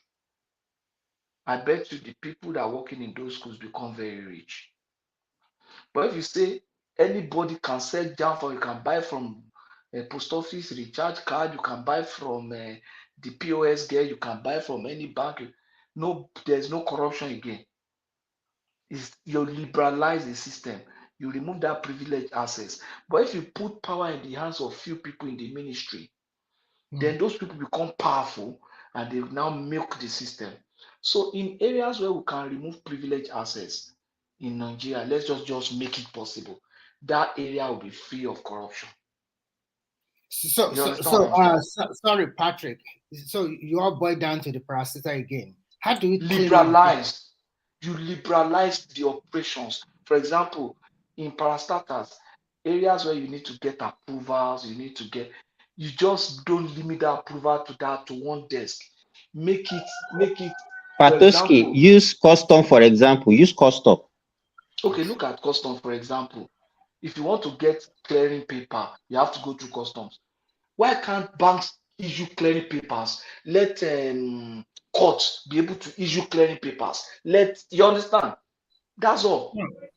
One thing I like to hear about the custom, at least the custom duty, you as an importer or whatever, you pay the duty to the bank by yourself. Look at the way they made it.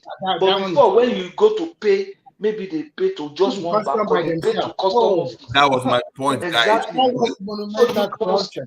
it is what we are saying, what Babati, what Tadiwale is saying is that it's not just only system alone. If you say system to system, there are people behind that system. So But what we are system saying is is, the, what we that are is that saying is the is, major what we are problem. saying is, That is the let's major problem. liberalize it. Let's liberalize it such a way But that there are no Patoski, the same privileged access. customer that you are talking about, Patoski, you know that even the officials, let's say you are importing a vehicle that they're supposed to charge you for, let's say 1.5 million for duty. They can do it for you for 800. It's because you go to custom to assess what a duty should be. Even now that they They're are the one even in paying charge to now. the That's what I'm banks. saying. They The are the money is paid one. to the bank, but the custom people are the one assessing how much the money should be. Let that go to other hands. Let I the think if we, NDLE begin I to think do that it. one go to automation, that would be better to Yeah, make it more clear let and more it cleaner for everybody to see. liberalize it. Don't So before put you it in the even hands of import the car people. to Nigeria, you already know exactly how much Okay. you're going Exactly. to pay. All right. Liberalizing it, don't you think that you are liberalizing corruption? No. You see, when you Thomas, liberalize it such a way that everybody Guys, can pay. yeah, could you play that guys, please. clip again for me? I want to talk about that clip so it could be fresh in their minds. Oh, you already played it now. Nobody should ask me to come and give any evidence in any court. Otherwise, whoever it is, he will be in trouble. All right. That particular. Before you respond, before you go on, Are you guys, we'll be shutting down 9 hours on the sharp. 9 hours on the sharp. My oga don't come and say, make I not pass 9 hours. So, Passat, make it short so that everybody can have their say as well. Thank you. Very well. Okay. So what I basically in order to bring a synopsis to this whole conversation, obviously talking about the individual corruption in Nigeria is just a waste of time. We know that corruption is endemic in the country in every aspect. If you close this trap, it's going to come up this trap. And most of it is because there is the people don't have access, better competition to do things, right? If you had ports for people to clear their goods here and there, many places, nobody's going to go paying, wasting their money, bribing anybody. There are no checks and balances in the government. For example, the president can be impeached. The Senate is a very powerful institution in our country. And there are no checks and balances, and it's done purposefully by these politicians. But the kind of new Nigeria we need, I'm afraid to tell everybody here who's on this platform, this panel, you still don't get it. We need a new Nigeria that works, where solutions are proffered and based on experience and other things. But Tinubu has started a new Nigeria. Sense, what is your ideal of a new Nigeria? Define it or explain it. A new Nigeria is not something one person, it's actually like myself, will be able to say, okay, this is the totality of it. It's all of us, a mindset. People like Tinubu have no place whatsoever in a new Nigeria. There's nothing anybody's going to propose that's going to work. You may say, Obi has a place if in you are, no, Nigeria. hold on, it's not, remember, I am talking tonight on national level and international level, period. I'm not talking Answer about, now. You said Tinubu does not have a place he in does New not, Nigeria. and it's not. Does Obi it's have a sort of- place in it? Does he I have? believe so. I believe so. Obi is one of those people who Then- can. He's not a panacea, though, right? No. Obi is the beginning. Should You be the lose. beginning of it. Stop. Please, order, please. But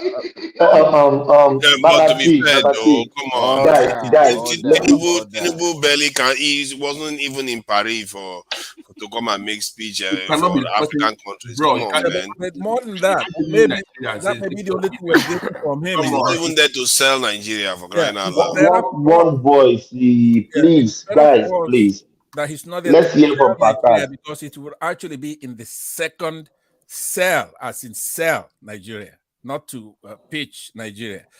Tinubu is not a good actor, right? If he's functioning at the level, let's say when he's in his 60s, 50s, or whatever, we're in trouble. He's not a good actor. He's not for the people. He's crooked. He is. So he's sick. Right? Hold on, Hold on, please. let me learn. Hold on, please. I said, hold on. You still have the floor. It's too long. Yes, guys, please. Let me just advise everyone listening to Passat. Just take Passat as he said Tinubu doesn't win any state in Nigeria. So don't let us question anything Passat said. Let him just speak. Then we just move on. Thomas, very Please, funny. please. Let's No. So Yes, yeah. Let's pass. If you deliberate, if you try to interrogate Passat, But we'll be here till tomorrow. can you put a time limit, because it cannot just be Yes. Well, yes. Within 5 or 3, 4 minutes. Yeah. Just sum it up. Then we go to other people. Yes. That's fine. So, like Yeah. I said, I was gonna give you a synopsis of the whole thing. There's nothing we don't know. Are you guys? I mean, you're youngsters. That's true, but you're not kids, right? If you're gonna go to make something, you have to put in the right ingredients in there to make it work. You're not gonna do it based on sensibilities and all that, right? As you see Niger trying to play you here by trying to blackmail you and say, look, if Tinubu recruits so many soldiers, I'm gonna forgive everything he's done. And then when you push back at him, he reminded you that he fleeced Lagos. He put in his dirty hands in the public till and taking that money. So I'm not going to do that with you, because I am speaking to you from a national platform, international platform. We in the first half an hour here or an hour, we discussed how we can step up to lead Africa and to stand these Europeans down who wants to put us in slavery in perpetuity. How else are you going to do it? We have to build a new Nigeria, a new country that is based on science, education. I remember I've spent about a minute or See so. everyone tomorrow. So Bye-bye. that is what we have to deal with. It's not about coming here talking, especially being tribal. There's no need for that. We all want the same thing. If you know who cannot do the job, you already know who cannot do the job. Believe it or not, it's been 3 or 4 months. Tinubu is in his administration already. What has it done for you? Tribal or otherwise? Nothing. He cannot do anything. Passat, 3 or 4 months. What are you saying? Well, the election took place in February. Did they do the election? Not necessarily, but he's been there. He's always been there. He's been there since Buhari. Passat, just maybe in 2 minutes, please. Okay, We so can I'm go on. saying though, how can people come here like to Nigeria all the time? We're talking about how do we tell this European, say, look, you cannot boss us around. You're not the boss of me. How? We have to do it based on science, based on practicable improvements. Based on are you congenitally not able to just say what I said? It's based on security. It's not just science alone. Security, I already said to you, if a head of state can go lay down in a foreign capital and then have intrusive operations, surgeries done on him with these people, then you don't know these people. If you're talking about military, how many times have we been invaded by foreign?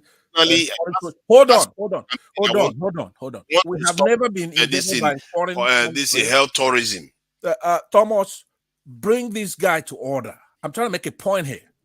To Nigeria, I've said earlier let him finish now. Let him finish what you want to say, please. So what I'm saying to you is that security is not just having soldiers. We've already gone through the gamut trying to tell you that how futile that is anyway. We don't stand a chance when you're talking about military combat with these people. But even 100 years ago, 200 years ago, you cannot go and have your head of state lay down in one of these European capitals. They are very advanced, both with electronics and otherwise. Any leader who's done that is gone. They won't do it themselves. You look at Tinubu, you want to protect him from what? He's already been laying down there, and they've got his DNA, they've got everything on him. And then they've planted some things in him as well. So he couldn't even have a conversation, talk about any other kind of stuff. They could push a button and it's gone. So now that is not what we're talking about. We are not advanced because we are not scientifically based. We need a new Nigeria with our youth who are very talented in every field.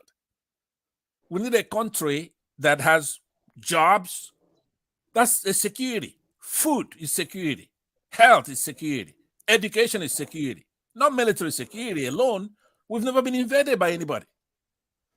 Now, I'm not saying modernize the troops and get the ones we have, equip them very well. Take care of the ones we have now. Pay them better. Not how many armies. You know, the Iraqi Saddam Hussein, he used to boast he had the fourth largest army, Republican Guard. When the United States invaded that country, first of all, they lit up the sky. They had things that nobody knew about that are able to start burning up in the skies to light up the neighborhood. It took hours to rout that Republican Guard. They were gone.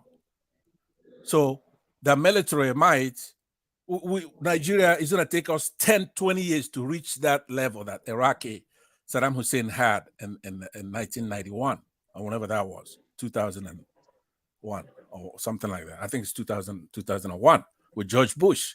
So we don't have, you stand no chance with these people that could push a button and have robots actually fight you now. From they have So Pastor, you have to round it up in 1 minute, please. Round it up. All I'm asking somebody like Tunaja, who's otherwise clever, I guess, is smart. You don't know GDPs, you don't know budgets, but you're proposing programs for our country. You want us to detach from the fight advanced countries. That takes up a lot of time when we come here to make debate.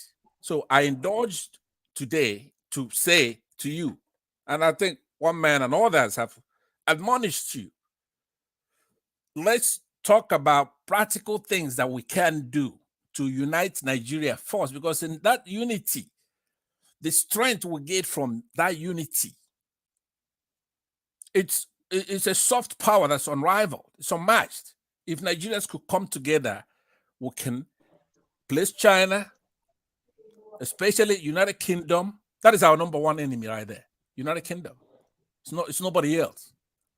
We'll have to be able to set our prices. Thank you. So I have to move on and on, but those are the kind of discussions that I'm not going to be participating in. I don't want to talk about clannishness, tribe, and all kinds of foolishness. Somebody like Buhari, like he threatened for my last remarks, he threatened Tinubu or whoever is coming in. It may be somebody else, believe it or not, when the tribunal come in here. That anybody who calls him to come and testify is going to hear it. I want to know what can he do? He needs to be dragged in. He has committed so many atrocities, monumental fraud for a very long time, going all the way back to his regime as petroleum minister, to what he's just done now with all these printing of monies. He played a very silly game because it doesn't matter to him which tribe he puts against the other. But he needs to pay, and we need to recover our money from him and all the monies that he put to Niger Republic and everywhere else. He cannot threaten a whole country and say anybody who drives in Thank you so much, Pastor. He's a son thank of you. Thank you so much. Can I just wait for 15 seconds? No. To Naija, please. I beg of you, please. Don't mention my name over and over again. Okay. My brother, you understand what I'm saying? Please let it go. Let it go. You can make your comment. Don't mention Pansat, please, because he will come back for the butter. You can make your comment. I'm Don't not going to mention him. I'm not going to mention him. Make your comment. See, for me, anybody that knows me knows that there's one serious issue that I keep talking about. The second one is transparency, by the way, just in case people forget. And the third one is a technological revolution. The idea, you know what happened in Russia the other day? That's signaling what I was talking about. Bigger nations with larger military sizes, coups tend to fail.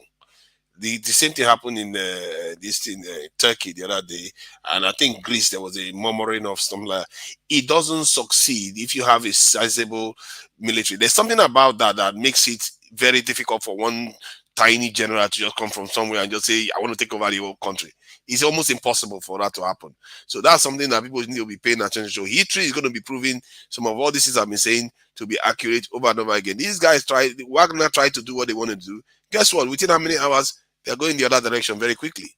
That's how a sensible nation behaves. That's how a nation that understands the greater good behaves. Even their own, the coup plotter decided to retreat because he knows he's going to just shed these people's blood for nothing. Thank you.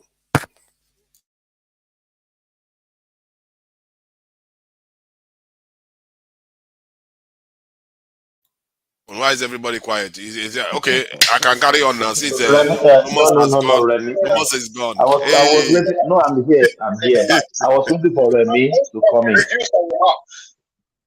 They use their local language to share their experience. Who is that? Yeah. Remy? I thought you wanted to come in. Yeah. We don't have Remy. Yeah. Can anybody hear me also? You can hear you. I can hear you loud and you can hear me. Yes. Adewale, yeah. Just please respond, please. I don't even know what I'm responding to. Pansanta took us to the deep waters. No, but Pansanta and the old, see, everything he said, some we agree with, some is just not, I don't know. But the bottom line is, without, I don't know. Two Nigeria said Tinubu went to Paris and he didn't do this, he didn't do that. Look, at the international level, international relation is deeper than what you guys think. It's deeper than all those public rhetorics and all those brigade speech, the likes of Hutus and Ramaphosa's and all that given. Sometimes they do that just to satisfy their domestic audience. But I think what Tinubu did was excellent by showing up, but not necessarily being heard, because whatever you want to do, you are being seen, you are being measured by what you say. So you want to make sure that you pipe low, because this is your first international outing as a president of the country. So you want to be measured, you want to be calculative, and also you want to, get to know other head of state, get yourself familiar with, and personal relationship will build, will start, within that short meeting. So, and never can tell. Perception is everything. But I think the subsequent outing will also, he'll be able to handle himself well, and I believe he will be able to. I mean, we all knew Tinubu is capable of making public speeches and all that. But I think what he did was just to make sure that it was seen, but not necessarily heard, so that whatever he wanted to do, he'll be able to achieve that without drawing unnecessary attention uh, to himself or to the country per se. But by and large, he did excellently well. He handled it well, and hopefully, next outing will be more successful than this one. But he need every penny he can get from these people, because Nigeria is broke, and sometimes this time around he has no choice than to get whatever he can get. But all the same, yes, great discussion tonight. Thank you, everybody. So the reason why I was saying that Prince Daddy has started again tonight. Hello, Thomas. Yes, I can hear you. Yeah. Go on. Oh, okay. Simba, You go want on. me to talk? Yeah, respond. Yeah. This problem of saying Tinubu did not talk on this Paris meeting and all those things. To me, the way I just look at it, even before when they made mention of that Paris meeting, initially we were all speculating he was going to receive the booster and whatever. After that, he said that he collapsed, he has been rushed. Now he got there. No, it was not it was not received by Macron. It was only minister that received it. You know, all this to me, I don't know why we are all engaging in all this kind of rubbish. To me, I see it as rubbish. And we always look for something to say about this man every time. Even if he goes to toilet, he will tell them maybe he will not be able to defecate, or maybe after defecating, he might be having constipation, he might be having diarrhea. You know, all these things. To me, it doesn't really make sense. This is first outing as a president. Even all these people that talk there, I look at their speech and I cannot even look at anything. I can't see any substance in their speech. But you know, because people are talking about it, then we also join them. If you see what Nigerians are Simba, come vomiting, on, man. Come let me on, finish. You man. have talked This is to bottom Niger barrel stuff, man. on Niger Watch yesterday. Come and see what they Simba, are just talking about. Even Simba. if he goes there, he might be urinating, he might even be defecating, he might even collapse, he might even have sinner, he might be able to not, he Simba. might forgot so many things. You know, Simba.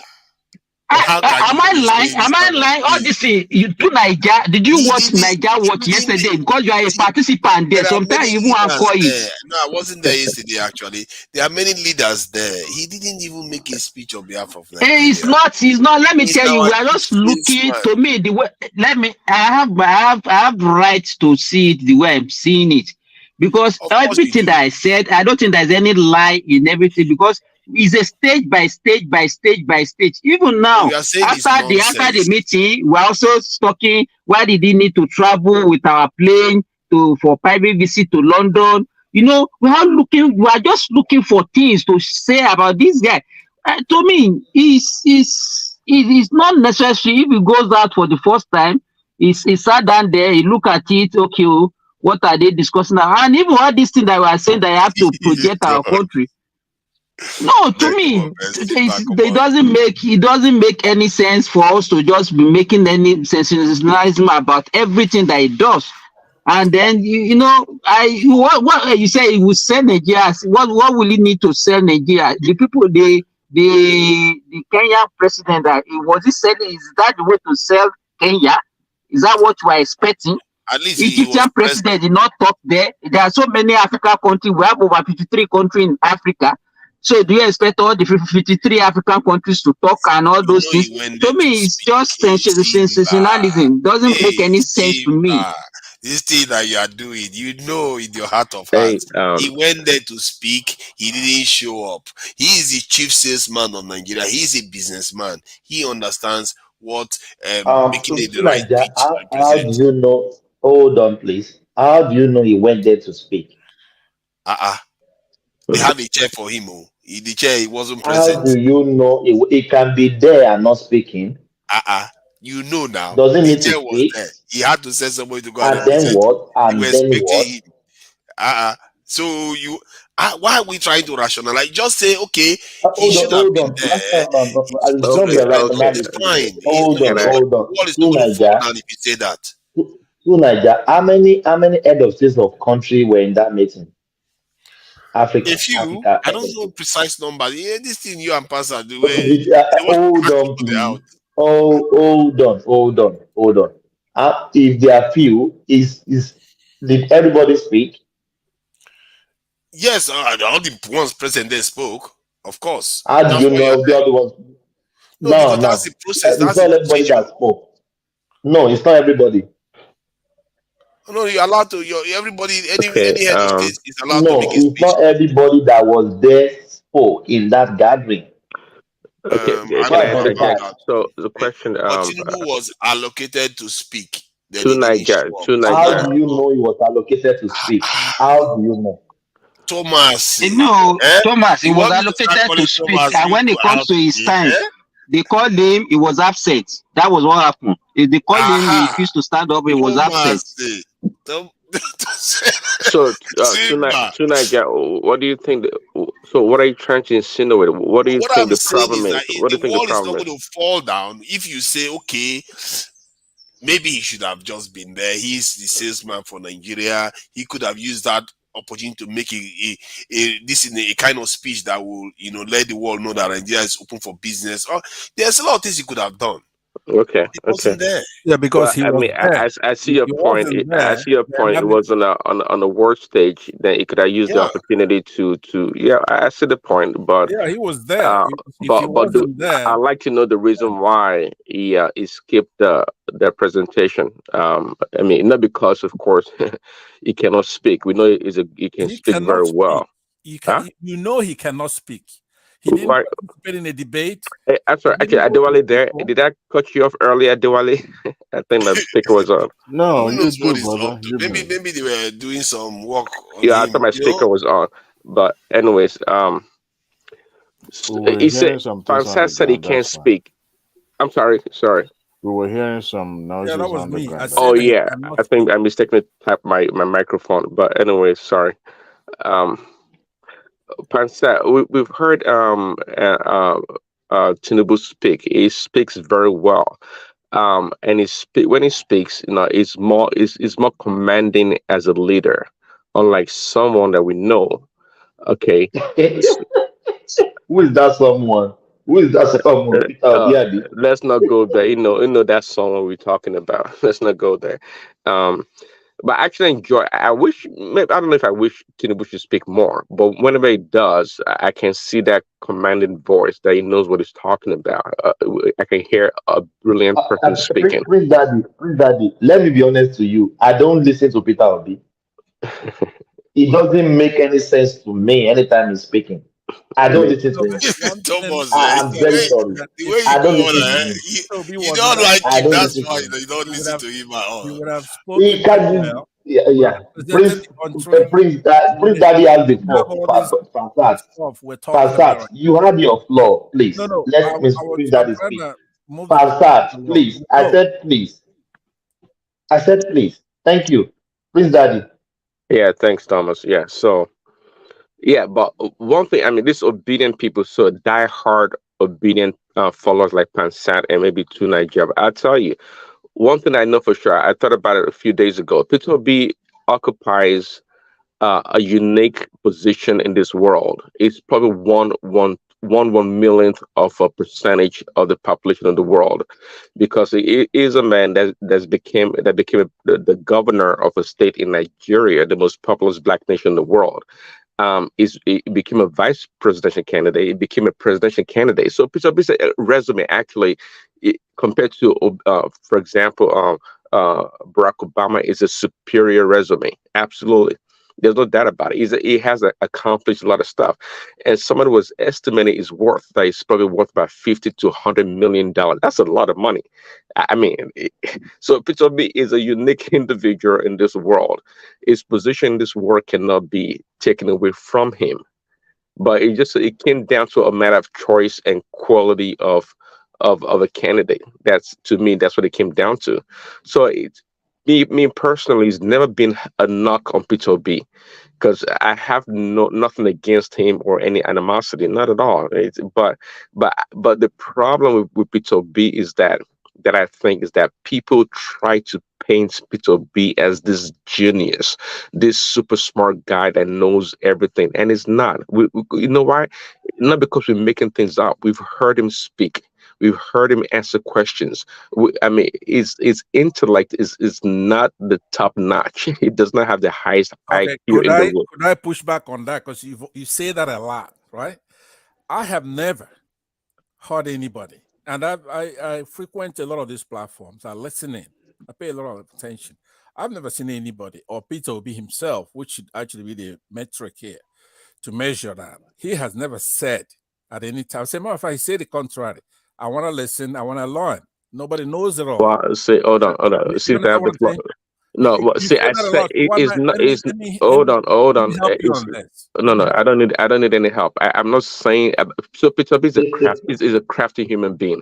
It's not about Peter B himself presenting himself as a genius. I said the people, the young people that that are. I mean, the young people that follow him they've not seen. They don't have a frame of reference when it comes to Like quality. Pansat, right? I don't Like think anybody Pansat. has said P2B is a genius ever. I think it's a combination of factors: No, integrity, no. empathy, Let me and no. vision. It's And not a vision. All those combination. things are is the combination. It's not I, like it's Einstein. Nobody no, else. no, no. See, which integrity? Which Compared to the just give which others, integrity? seriously, Peter Obi is a thief. Peter Obi is a thief. Tinubu is a thief. Atiku is uh, a thief. All of them are thieves. listen. Thomas, you started again. Oh, you see, all these No, things you are doing, See. you should search your conscience. Oh. You should be searching your conscience when you say things. You Yeah, know, but that's Tinubu, the point. This Tinubu and debate P2B are right not on now, the same level this of debate the Agberodom why are we talking Come about on. this? It doesn't matter. Even if all the kids, youngsters, think that P2B is something he's not. Uh-huh. Why is that such a big deal? No, it's not. Well, it's not a big deal, but you know, people will experience, know how to appraise certain things for value, and Peter, because of the media space, that the social media space, it seems to have more traction in a lot of ways, and is being presented to us as somebody of value, and is not. That's the Why, problem. who's presenting it to you as Like people like yourself, is an example okay? that Well, I thinks have never ever done that. What I've done, what would Pastor, come on now. I Come just on said that now. if Come P2B on was that now, Pastor. conference, I Come can on assure now. you that he would have spoken at that conference. Oh my So God. Presented Come it on, as Prince better Daddy. than the other two. Please, and I can presented everybody the hold on, best please? choice as the best choice Can that we have. everybody hold on, please? Yeah. Please. As I said, everybody hold on, please. Pastor, Yeah. don't you know we listen to you in all platform you always run to? Well, present it. I'll give you What are you talking $100. about? I'll donate $100 for each clip, each moment that you saw me present. I'm gonna wait right here, right now. Present. Pastor, let's just move on. No. I'm Let's move challenging on. you. I would donate $100 for each clip of me presenting okay, to be okay, fine. outside of the discussion we're having. So is it Peter B? So are you not a supporter of Peter B? Is that what you're saying? I am a supporter of P2B. Okay, so that's what I'm saying. So when people talk about Peter B as being somebody of great relevance, of this genius that knows about politics, economics, and all these things, and we put Peter B on a scale and I praise him, I do. I mean, Please, Daddy, sorry. Pastor, Yeah. you are more intelligent than Peter Obi. Peter Obi is a zero. If I don't even I can't Come quantify him. on, Hold man. on. Thomas, stop it, man. Let me That's my Thomas, opinion. hold on. these Hold on. My things, brother. this is Hold you on. say, No, no, Thomas. no. Come Hold on. on. Let's elevate the No. To Niger, this is my opinion. Yeah. If if Pasat is speaking, it sounds that somebody that has IQ more Yeah, than Peter Obi. thank you very much. But let me No, tell I'm you, not patronizing you, Pasat. I understand. Let's be Hold on. no, Listen, I'm not patronizing you. listen to what I'm saying, right? When you go, let's say you go into an Come elementary, on now. right? You go into elementary school, the teacher may come out and say, hey, look, if you have 10 classes, I'm going to give you 10%. 10% of your grade is going to be based on attendance. 10% is going to be based on your homework. 20% is going to be on your midterm and finals and stuff like that. So you have the rubric of grading somebody, right? It doesn't have to, it's not purely academic sometimes. Peter Obi, I cannot shine his shoe when it comes to humility. Somebody being Forget about humility. We are not going to hit humility, my brother. This We are answer, not going to hit humility. but listen to me, Thomas. The I'm reason talking why, of somebody that has brain, IQ, let me finish. functioning IQ. I'm almost done because I want to put a closure to this particular debate. We are both that, right? All of us here, we're both that kind of debate. We went through that process, so we got to see each one of these see, candidates. I'm not sure what this thing. The Waziri of Adamawa has his own and his own negatives. Obi has his positives and his own negatives. Okay. Especially when it comes to what we need now. Do we need somebody who's tougher, who could actually do what I was telling you? Go there, seize all those oil wells, everything that's not producing for the country. Okay, Because there's an since argument that capitalism is better, but in some cases, we're not matured enough to practice it. In essence, recover those assets. Maybe he can do that if you look at his antecedents as a governor, the way he governed.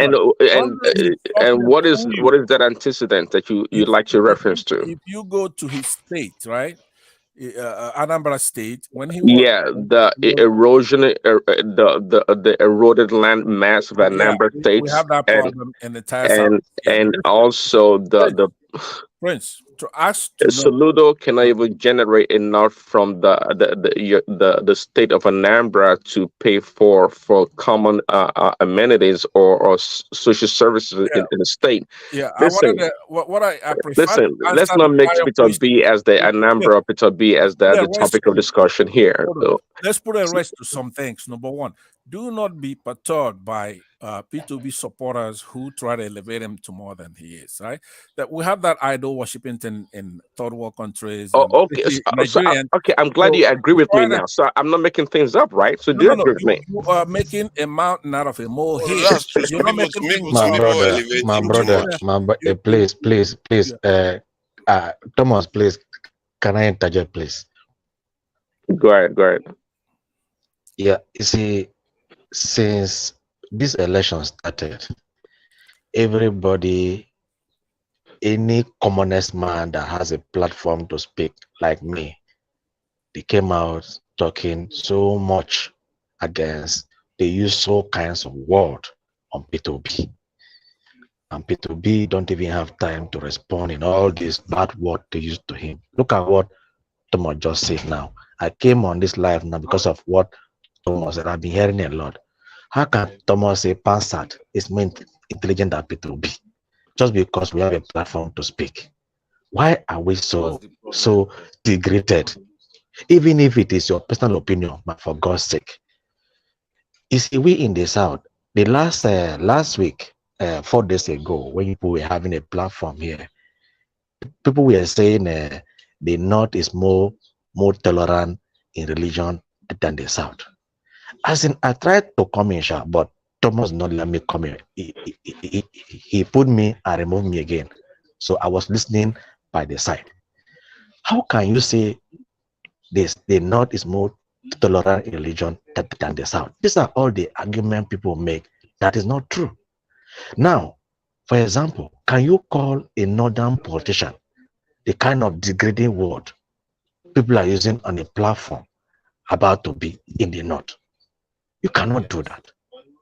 You can never do that. Eh? Yes, you guys do that a lot. You said a lot about Buhari. Yeah, what are you talking about? No. It is in the South. We in the South be more moderate, more liberal in Nigeria. When you say Nigeria is more liberal, more educated, more productive in the youth, it is in the South.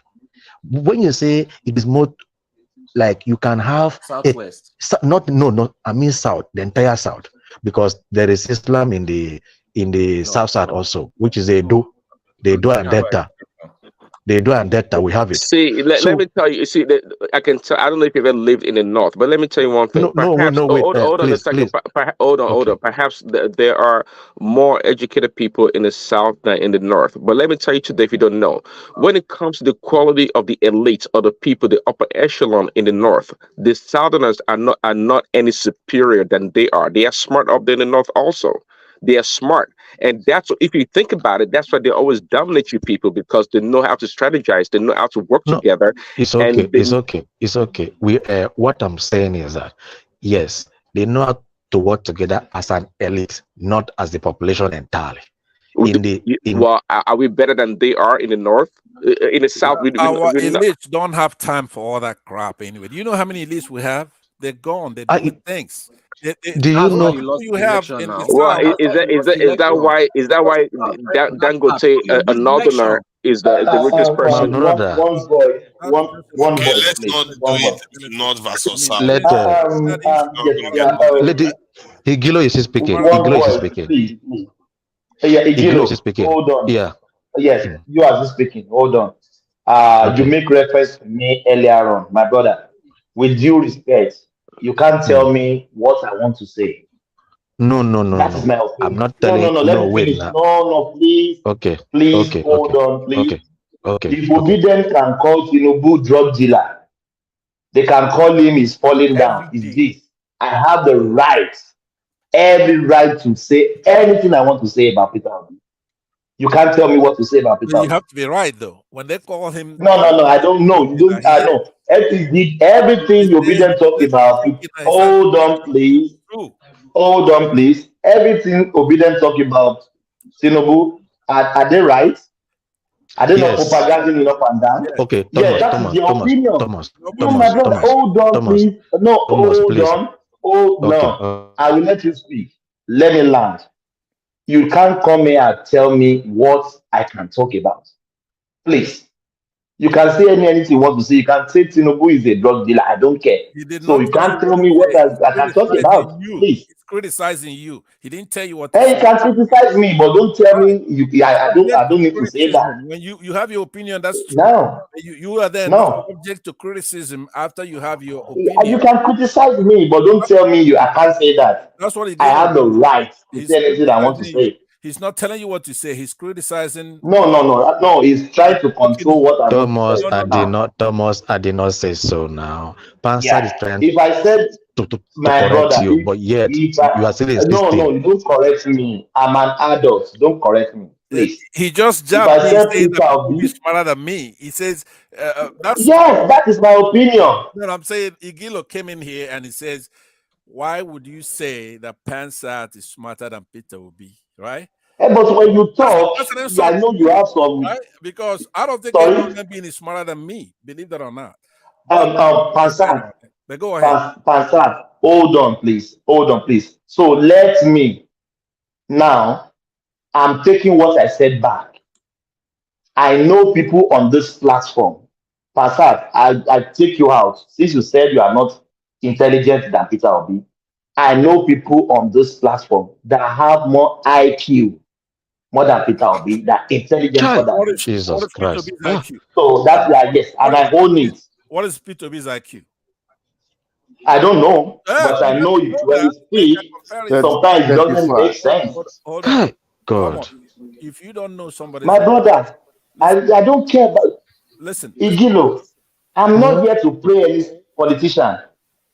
Anyway, I I don't care about them. let's elevate the conversation. Move on to another topic Yeah, because you just you are the one that normally paint them as God. I don't care about Tinubu. I don't care about No, anybody. Samuel. No, Thomas. Okay, see, Thomas.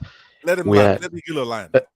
Igilo, you can't come here to defend Peter B. Hold on, you can't come here and defend Peter B. Whereas you trying to disparage the people from the northern elite. no. Thank you. Peter I'm not Obi is a making God. reference. I'm He's not a making. savior. I'm just making references. Please. I'm not trying to compare. I'm like to degrade or like to let's say to sabotage someone. No. I'm only saying that look, the South are very liberal in thinking. Well, because I'm not trying to rephrase. I mean, is it to let me say to like to bring up what people have said before, based on what is happening today. So I am saying that the kind of derogatory word that have been spoken against Peter B in this platform, if in the South they call our politician Okas and but I say we cannot call this. Wait, sorry, one second. Yeah, wait, wait, please, 1 second. I was trying to say that we cannot call those names. If we are in the north, we cannot call our politician this kind of name, including Tinubu himself, that we do be there called Tinubu. If we are in the north, we cannot call them like that. So, but trying to respond to what Thomas said, that Obedient are calling Tinubu drug lord. It was not our doing that Tinubu drug case came up. It was not our doing. It was not our doing that Tinubu was shaking and falling. It was not our doing. And it was not also Obedience that made up that song, hand they shake, let they shake. It's not Obedient. Obedient are just being, Obedient only respond to attack. If you attack them, they attack you. No matter who you are, but they have never come up. That's a No, blatant come lie. on. That is a Come lie on. from the Wait pit now. of Wait. hell. Wait. That is a blatant lie. Obedience are the instigators of Solely almost wait. everything. Solely wait Let him now. land. Solely Let him wait. land. Solely Let him wait. land. Solely wait. Solely The wait. boy is lying now. So He's making it's not. Wait now, Solely. Come on. You cannot say I'm lying. excuses You can say, wait now. for Wait. Let me talk. insulting Wait now, please. another person. Oh my God. But one Okay, such wait. not so don't, but we have excuses for insulting other people. Why we are not kids? Yeah, Igilo, go ahead We and are not land kids. faster so that You, we can like be how done can from you here. say, Go oh, ahead, don't land. insult my God? But you have so many excuses on why you are insulting other people. So okay. For example, look at what How is that my no my home. Look at what my humble, respected Wole Soyinka said. Obidien had never spoken against Wole Soyinka until that day came up to attack the vice president. Then they came for him. They have never attacked him before. They have never seen it before. Look at Ivi Showore. What he said, Obidien came after him. So Obidien don't just go after you without something. Look at they've been insulting. This guy who was lying. who have they insulted before?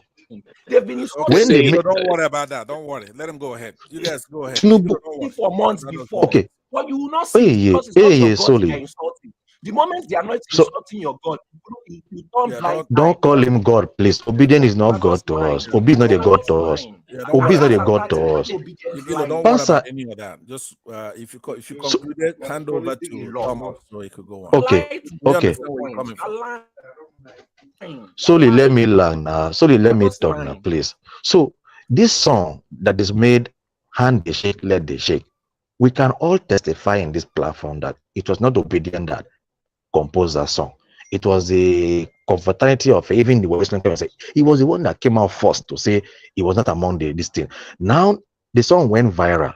Is it only Obedient that sang that song, for God's sake? Why are we always calling Obi so much names that is not? Why? How can you compare Pansa with Obi? If you hear the name that call it, if you want to make the platform for Tinubu APC, fine. We know that. We know that, fine. No, It's only for Tinubu. don't go there. Don't go there, my brother. Don't go Igilo, there. you're wrong about that. I'm quite a formidable challenge for anybody. Obi is not smarter than Don't go there. Don't go there. Okay. Don't make This is that. not. Okay, This fine. is not. But This is not echo chamber for anybody. I'm not the measure. I'm not competing against Obi. Else I can Igilo, I campaign and you can make the choice. Pastor, hold on, please. Hold on, please. I don't want you to go to that direction, please. If we make this platform Tinubu's platform, you that is talking now and Passat, I will not let you talk. Why is that? I'm not against No. anybody. Hold on. What they have to Hold on, please. Listen to what Igilo said. He said, if you want to make this platform Tinubu's platform, let us know. I'm now saying, if I could make this Tinubu platform, you guys will not be talking here. You guys have been talking for a person that has been here for hours now. Nobody shut him down. He said what he wants to say. President Daddy and Remy and Adewale, they all shut me down. But go ahead. What are we? No. They can't shut you down. Pastor, you're a liar. You lied on that. They No, shut you down. they can't shut you Pastor, down. you've been talking for hours. Pansat, you've dominated this conversation since you came on board. You've dominated this conversation. My ideas has dominated. We agree with everything you said. Now you Dabaru. Yeah. Adewale, we know. I don't want to mention platform. We know some platform. You can't even mention Tinubu. They will kick you out. Those platforms are merely for I B. agree. Those platforms are merely for B. Those platforms are merely for B. Those platforms were okay. They are OB mobilization platform. I agree with you that your ideas have dominated this platform. But see, for your ideas to dominate, someone has to give it the floor or the chance, and that's what the one-man platform is. It gives you the opportunity for your ideas to flourish. So don't come here and say, or the other guys say, oh, this is a Tinubu's platform. That's far from the truth. Anybody comes here and they can speak their mind. We can disagree. That's okay. And I think that's the crux of the issue. The fact that we disagree with an opinion or about Peter B doesn't make us being against Obedient or Peter B. It's just a flow of ideas. Right. It's actually Yeah. Igilo, can I be ask you a arguing question? about P2B. I mean, that Igilo, can I ask you a on what question? context? We depend. I'm all What I'm saying is that we I'm all shouldn't on. I'm all on. come here and start talking about P2B. Why? If there is something that P2B, like I said, he would have made a speech if he was there, right? That's it. I don't want to spend my time talking about P2B or talking about Tinubu or talking about Waziri of Adamawa or anything like that. I don't have time for that. Answer. Yeah. Answer. I want to talk about In this platform. Guys, Answer. I told you guys Can I'm I ask shutting down 9 hours Adewale. straight. 9 hours. So, I want to ask Solly, Igilo put your question to Igilo, then we shut it down. Thank you. Solly. Answer, what can I do you? Igilo, Solly to be Yes, sir. on Fringy. Yes, Daddy. I'm I talking. think You that can't hear Adewale is me. actually Yes, muted. Daddy. Yes, Daddy. Adewale, Yes, you're special not doing case anything. here. Hold on. The next voice I want to hear Igilo, is Igilo, Solly. when you go Solly, put back to your other question to platforms, Igilo, then we shut down. Yes, Daddy. so if Yeah, not, bad you man. Go on now, Solly. will you go to Don't you other have your platforms question? without Sorry, don't confuse. He confused. the He same shocker. passion? He said what? Solly, we can't hear you. We can't Can hear you hear you. me? Can you We hear me? can We are hear not you hearing now. you. Yeah, we can hear Can you you hear now. me? We Yes, we can can hear hear you you. now Oh, if you are hearing us. Yeah. I can't hear you.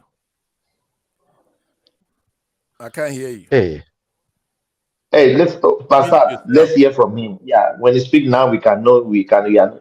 Solly, can you speak, please? Thomas is going to shut Hello. down with Solly. Go to somebody else. Solly, are you using Obedient Network? Go to Obedient somebody else. network. You know, Obedient network I've is a been to radical network. several I've been to several platforms. Obedient is a radical network. One thing that distinguishes this platform is that even every dissent voice, every dissent opinion is always welcome. And sometimes it get a little bit rowdy, get a little bit chaotic. But I think I've never for once. Yes, people might be a little bit on the edge sometimes because of what somebody said. But here, I've hello, never hello. seen people being, Guys, can we? Are you guys still available? So we make it 10 hours. So because I want to shut it down before. It It's depends okay. on people. so Yeah, 10 hours. If you guys still here, we okay, make it 10 hours. Sharp. you Yeah, speak your because I mind. think people still have something to talk. And Mike is on the background. I know Mike wants to say something. Yeah, Yes, Adewale. Yeah, let's hear from yeah. Adewale. So We shut it down 10 hours. 10 hours. whatever anyone said, I don't, I kind of agree with Pansat a little bit about his submission earlier today, but it started going south after maybe because we praised him for at least for once he was making sense and speaking to what everybody agree with. But one thing I can be sure of is that I've been to others platform. I've spoken at other platform. But when it comes to issue of who you voted for, who you supported, and all that, it's always bringing this little disagreement that people have. But I think we've moved past that. We unlike before that it was a really hot topic. Now we're talking about policies. We're talking about governance. We're talking about unity. We're talking about you know general topics that concerns everybody, uh, partisan politics apart. But now we're talking about things that it's going to project Nigeria to the next level. So, and most of the discussion lately has been around that kind of topic, unlike before when people talk about individuals and all that. I understand that some other platform they talk more about, uh, Tinubu or Obi and all that. But this is different. Adewale, have you witnessed a platform? The 9 people on the I don't want to, one man said we should not mention names of platform. The 9 participants on the screen, they are fully obedient. If I said obedience, if I said obedient, obedient. And if Can I tell you one why? person I will Can I Right, please mention Tinubu. names. finish, please? Thomas, thank you Can for I, saying that. I Thank will you for mention saying that. names. can I If finish, you go please? to what do you call Can I this show? don't mention name? Don't mention name. Why One man not? said we don't want to forget. No, he said we should not mention name. That is Oh, instruction given to me. You know, I oh, have a boss. Yeah, okay. so this, A yeah, little So bit. we know that this. We know Adewale, those platforms. Adewale and Thomas. We let me finish Okay, now. we don't Let own a me finish. platform. I don't own a Can I platform. please I mean, why finish? you even raising the issue? We don't own a Can platform. I please? Who else? Can I no, please Who owns a finish? nobody's platform talking here? about you, Pansa. Nobody owns a Nobody. platform here. So why are you bringing the Can issue? I Yes. tell you why? Can I No, please? Thomas, no, I I'm want Can not I to please tell bringing you issue. finish? why. I'm I I not want to haven't tell bringing you finished why. what I'm talking about. No, Okay, I finish haven't up. finished. Finish up. If I Finish up. finish, then you can respond. Have you been on the platform or you are watching a platform? 9 people will be a radical Obi followers. And if one person, just one person, speak against Peter Obi, they will cause his family, they will bully that person to leave that screen. But people come here every time. They talk nice about Peter Obi. We will never bully them. We are very accommodating. If Kwankwaso supporter come here, we will listen to him. If Shore supporter come here, Ajali Koko is a Shore supporter. I am Adewale supporter. People choose their candidates. They come here. They speak. We never shut them down. Nobody will bully you out. Thomas, This thank you is for saying that humble. too. This Iglo that was accusing, he's saying the North, you don't have freedom to say anything you want about anybody. He just expose him. You Yeah, can't even go to any but obedient platform to even question Obi. hold on, Mike. So Iglo, This what no, are hold you on, talking about? Mike. Hold on, Mike.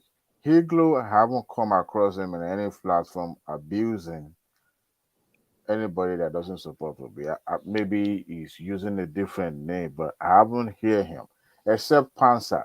Pansa is No, the no, only one nobody, that no, hide we didn't say Iglo. behind Okay, let me respond to you, behind Adewale. keyboard Adewale, and listen to this. I'll be abusing everybody. Listen to this. Now, Thomas, Oh, anybody that even debate against Obi, Chipasa will be telling Dr. Damage and all those, sorry, all those people to ban them, remove them, remove them. You know, Thomas, there's something called a marketplace. The market forces, right? That's what's supposed to take care of those kind of things you're talking about. If the market figures that you, the way you claim to be here, then you're gonna get all the views. You're gonna get all the participants. Iglo, Right? the Northerners are If more if liberal those than you. people They are who more liberal than your status. say that 9 of them or 10 of them are talking about P2B, the market is gonna make them lose viewers. If what they're saying there is not true. But I know if you're talking about the platform that I think you're talking about, they boast of 1,000, 2,000 people sometimes. Even look at what is his name? You say don't mention any platform, but I know Yes, the don't platform mention. you're talking about. I don't adhere to any platform. I go to the platform that we all go to over the weekend Saturday. I don't agree with his moderation policies. I don't like the way Because they allow some non-obedient to come in once in a while. No. yeah, You know the he funniest thing? No, allows no. he He allows doesn't. people who He's are chastised them. But you, Pansa, I you know how haven't many landed. I'm times gonna that come to they've me. kicked So how when many you times come they've to kicked me, you out? all right, when you come to me, there's something you have to understand. I'm a Pan-Africanist. I'm not tribal, right? Ah! But in Oh order to boy, arrive, I need to go to sleep. at that I Pan-Africanism, never hear this kind. That's right, the heaviest lie I've heard this year so I far. have dedicated That was for myself you to all. stamp out the Southwest myopism, right? They're very myopic. The godfather of tribalism just came here and told us Hold it's this not a boy right tribal. here, this Mike. I cannot get a word in here. He won't let me talk. This issue they're raising You is can't tell you can't be telling us heavy lies now. what you see from I me, can't say I'm not a tribalist. my war on this our Yoruba brothers who are very myopic. As a matter of fact, The Yoruba Sammy C just wrote an contradicted article yourself. in 1999. That article is prophetic. Go and Google it right now. It's called Yoruba is a Problem with Nigeria by Sam Really? Lamido Says the Sanusi, people that right? always want to burn He it down, burn he everything he down. The he, solution to he all lived in problems is burn the Lagos country down. for a long Burn the time, so he country down. You penned see, that Yoruba article, is the problem. Oh. and it Burn the tells you country down. exactly. I mean, if you read that article and then go see when he wrote that article and see what played out in this Who election, wrote the article? Sanusi Lamido, the former emir of Kano State, former CBN governor. Just Google it as we're talking. The same, the best friend of the Yoruba people now are the people from the north. They are their best friend now. No. So There's no best friend. our country by Now not be the best friend now. Forget that same. There's no That best same. friend, my friend. Who are The same Lamido will write that thing. You see the best friend now there of Tinubu. So all those are not just drama. They're all in it together, you know. And then we have our own elites. So Konocha was not part of the elite, have you? All those we mentioned Ojo Carlo, right? He's part of those people. Thank you. Iglo. So what do you have to say about that? Of course, we know now. That is why, so the Igbos are best friends too. We are best friends of the Igbos too. All these people by selection. By who? By selection. Okay, the northern one too is by selection too. But when you come to it though, the Igbos, the youth, right, young people, they have their politics in order. So now we're winning. That's why they lost the election.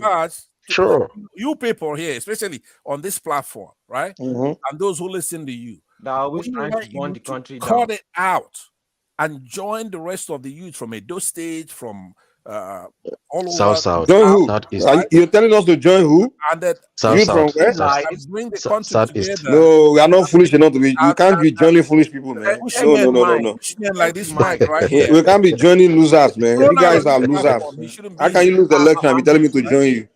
I'm listening to lies. That's the answer. So my problem with you, like I said, Panster, don't advise us to come and join you. Your youth. You guys are losers, man. You have to mute this guy right here. You have to. No. I'm telling you, you are advising us. No, if they will mute somebody, it's you that will mute, man. But you are ridiculous, there. Intellectual. Mike, calm down. No. You tell your uncle, Pastor, to come down. Okay? So please mute tell your uncle. Some of you have been here propagating bullshit all day. Okay, Mike. Hold on, everybody. They've been talking all day. It's my turn to talk. Hold on, please. Hold on, Mike, please. Let's mind the word, please. Let's hear from Mike. We don't even let Mike speak. Okay, it's my turn to speak. You walk on. Mike, let's hear from Mike. Yeah. So Iglo here. He's just super hypocrite. Are you and then Mike? Panstat is just a pathological liar. Right? Panstat just told us he's not a tribalist. Are you drunk, Mike? Are you drunk? Okay, Iglo. Let me. No. Shut up. Mute yourself. It's my time to talk. Just mute yourself, man. The Sati is there. Oh, Thomas, put this guy in the background, man. He's a grown man. I can't discipline himself. Yeah.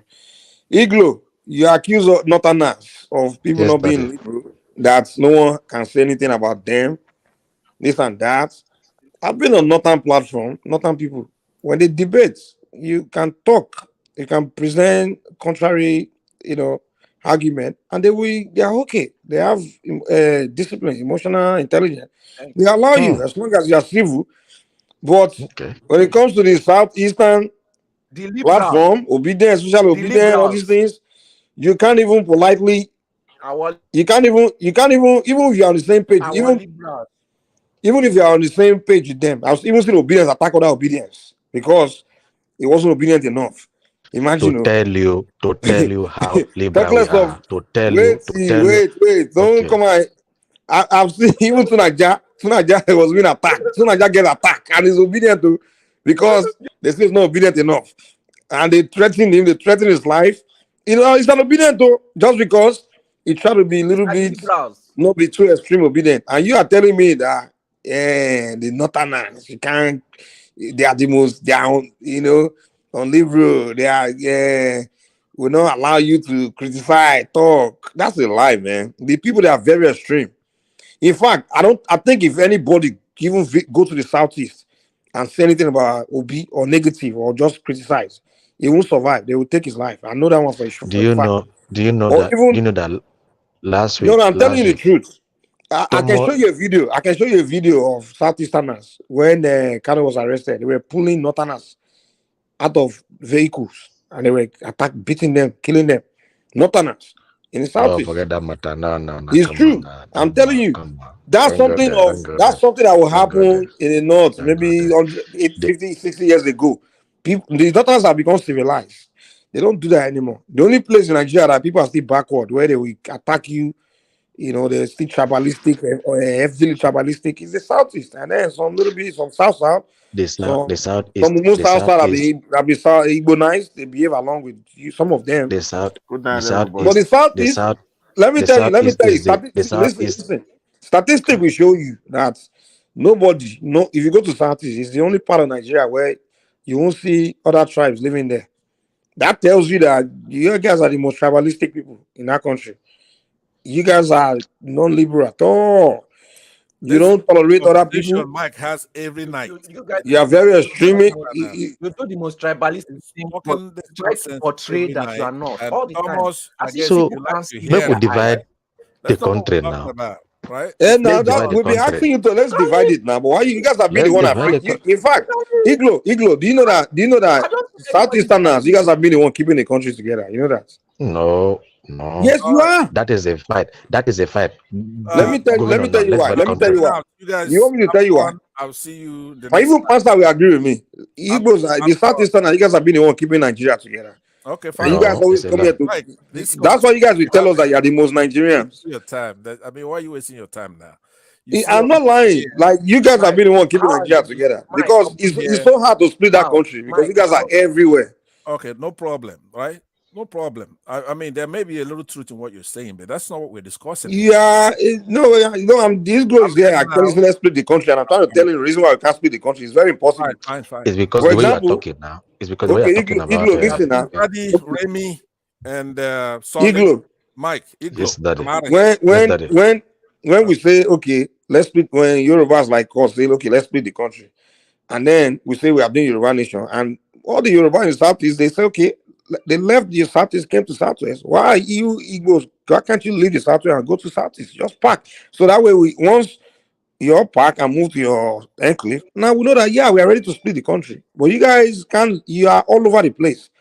It's so difficult to split the country because we don't know what to do with you. You are occupy everybody's place. Those ones are the few. And you cry in everybody's place. If you divide and then, the country, it doesn't mean that people will not still be in your country. No. No. That's not the way you start. You first everybody move to their territory first, and then from there we split. And two, another thing is how come when they offer you when the government offered Nnamdi the Igbo country, he refused it, he rejected it.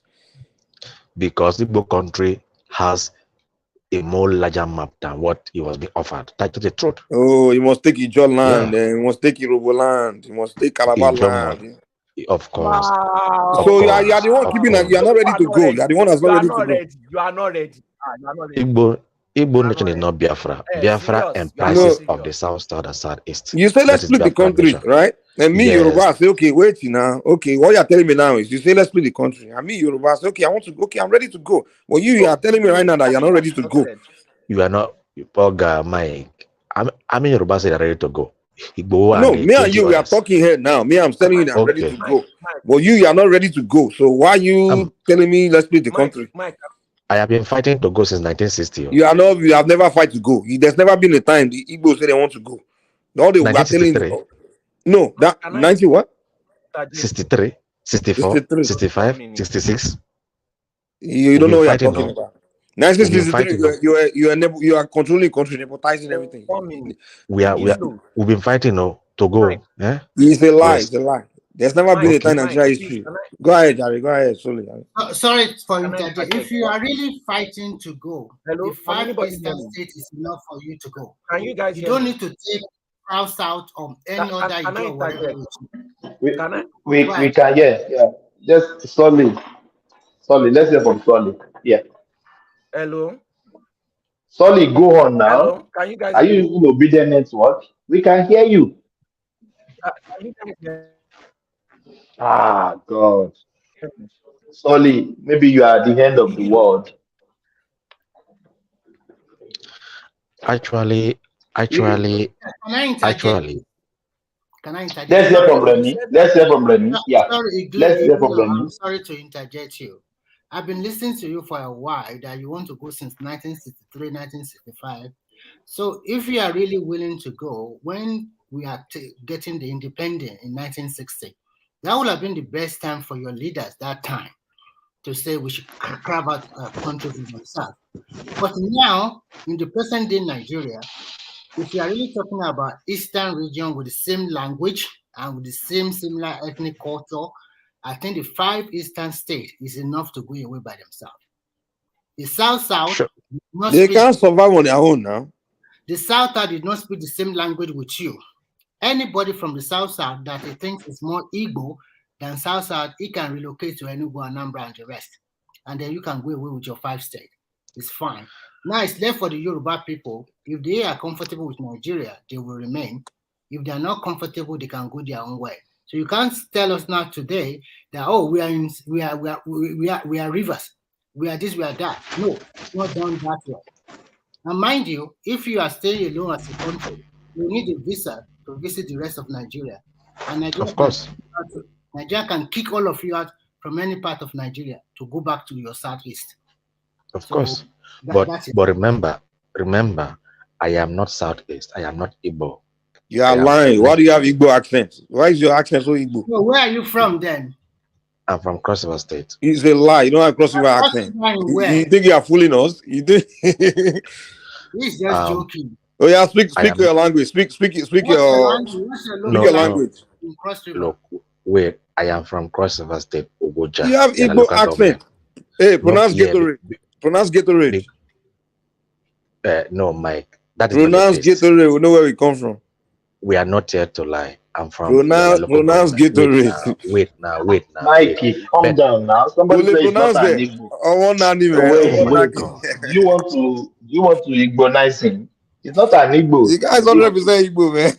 So let's assume it's not an Igbo, but he likes the Biafran cross. So you can leave the Cross River and go to Enugu, Anambra. They will welcome you. No, I don't have to leave. I don't have to leave. The land. But Igilo, you sound like Igbo. Yes, because we've been living together for a long time. Okay, we have boundaries. So you are Igbo now. You have blood of Igbo inside you. Yes, we are all like that. Okay, see, even River State, they speak. Thomas, can you hear me now? Yes, I can hear you now. We can't hear you before. Your laptop is like rationalized laptop. Hey, what's wrong with my mic? We can hear you. We can hear you now. Solely, we can hear you speak. But it's like my audio is delayed. Oh, okay. Igilu, you said that the South East. No, Biafra is not just Southeast. Yes. Igbo land that it comprises of the Southeast and the South. Do you know that when you were having your Biafra war in the Southeast, it was all it was all the other tribes that allowed the Nigerian army to come through and come and capture Biafra because they were tired of the Igbos. It was a surrendering. All the minor tribes in the Southeast. No. They even took their land after the war, so they took their property. So you can't say that it is part of. It was not true. It's not true. It is we. It is we that took Igbo property after the surrender. It was we that took the property, not Igbo taking our property. You understand? That is not true. That is not true. Igilo, sorry. What you are just as insinuating here is that we as Yoruba, let's assume we want to go away. Then we can first go to the Republic of Benin. And they were bullying them. And then we force them, we conquer them as a country to follow us. History. That's so funny. That was the okay, fine. Whatever it is, somebody must conquer somebody. Even in Yoruba land, you understand? They were conquered. Ogun State was conquered. So you want to go and conquer the South? That was then. Now it's not going to be like that. Come on. So you want to go and conquer the South? You want to conquer the as far as you look for carry AK-47, you don't. The second in command. The second in command is from my state, Cross River State. It was the second in command. Do you know they banished Philip Effiong from? He never went back after the war to Cross River. Do you see us in the Southwest? He spent the entire life in Enugu. In Southwest, are we trying to conquer anybody? It's not every time conquer. You have been already be conquered by the Fulani Hausa. Where are you going to conquer again for? They don't already conquer when I finish. Where are you going again?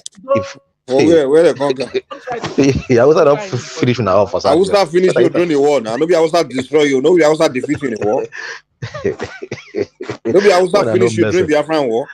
Hausa don't conquer Kwara, conquer Kogi. Hausa don't conquer you during 1970, 1966 and 1970. There's no Hausa land from our land. They conquer you now. No, we are not conquered. They don't beat you during the war. They beat us, no problem, but they don't conquer you now. That's conquest. They ran through your whole land. They conquer you. No. Surrender. Conquer means taking over your land. When they conquer you, means you lost the war. That's conquest. If you lost the war, it's not conquer. You lost the war. No, it's conquer. Go and look your definition. We did not lose the war. We surrendered. We surrendered.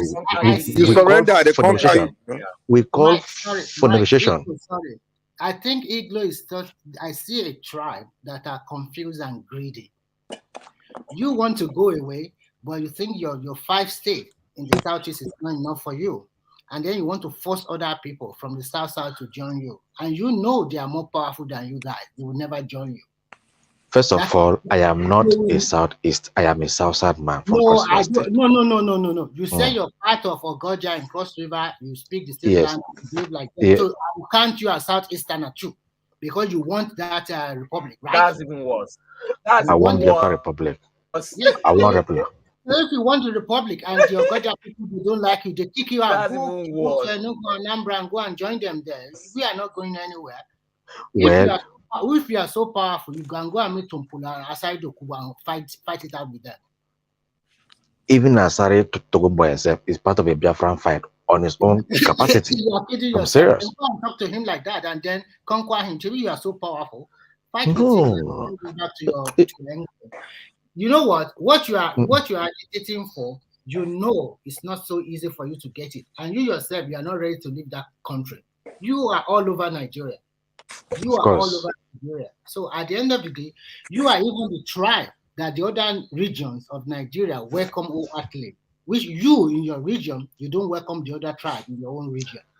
Because there is nothing in that land to look about. So when there's nothing in that land, why do you want to go? You always have excuses for the bad things that you do.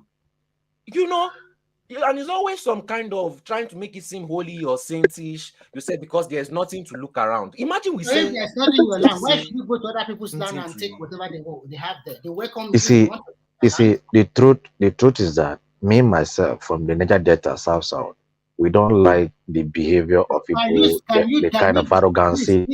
First, denounce the Niger Delta. You are not from there. You cannot be fighting two things. Are you a Niger Wait Delta? Now, come on now.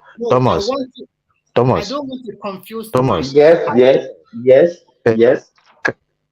I have been coming here, and even you remember the last time. Will I lie again say I'm from here, where I'm not from here? Come on now. Yes. We don't know what you are today. Today you are from. But remember, there is nothing like Niger Delta 60, 50 years ago. Nothing like Niger Delta. It was Biafra. Nothing like Niger. It was Eastern region. So if I say we were Eastern region before, where is Eastern region? Eastern region is the Igbo and the Efik, Anang, Ijo, Urubu. That's the Eastern region. It was a political demarcation that brought about Niger Delta because they don't want the Biafra region to be so powerful again. So they tried to separate us from the Igbo. And that was what they did. So I am saying. And what about Yoruba and Midwest? So no, forget about Yoruba. No. Listen. The Yoruba, we have the western part, and they carve out Midwest. Because from Bende before, old Bende, you always align with the West. And then we have Midwest. So are you trying to say, if you go to Benin today, you will see a lot of people bearing Yoruba name, like Ojo and the rest. So are you trying to, if we are talking about agitation of Yoruba people, have you ever seen the agitator of Yoruba people say, oh, you Benin people, you must come back to Yoruba land? Do you know that Benue State, Utupo is part of my place. We speak the same language. Idoma, Two-Face is part of my place. We speak the same language. We only trek to the place we like and we farm, we boundary. Yet they are called the North, but we speak the same language with Idoma, Utupo, Igede, and they are not. These people, do they speak Igbo? They speak my language, Ogoja, Iyala. Do they speak Igbo? No, but they have Igbo people there also.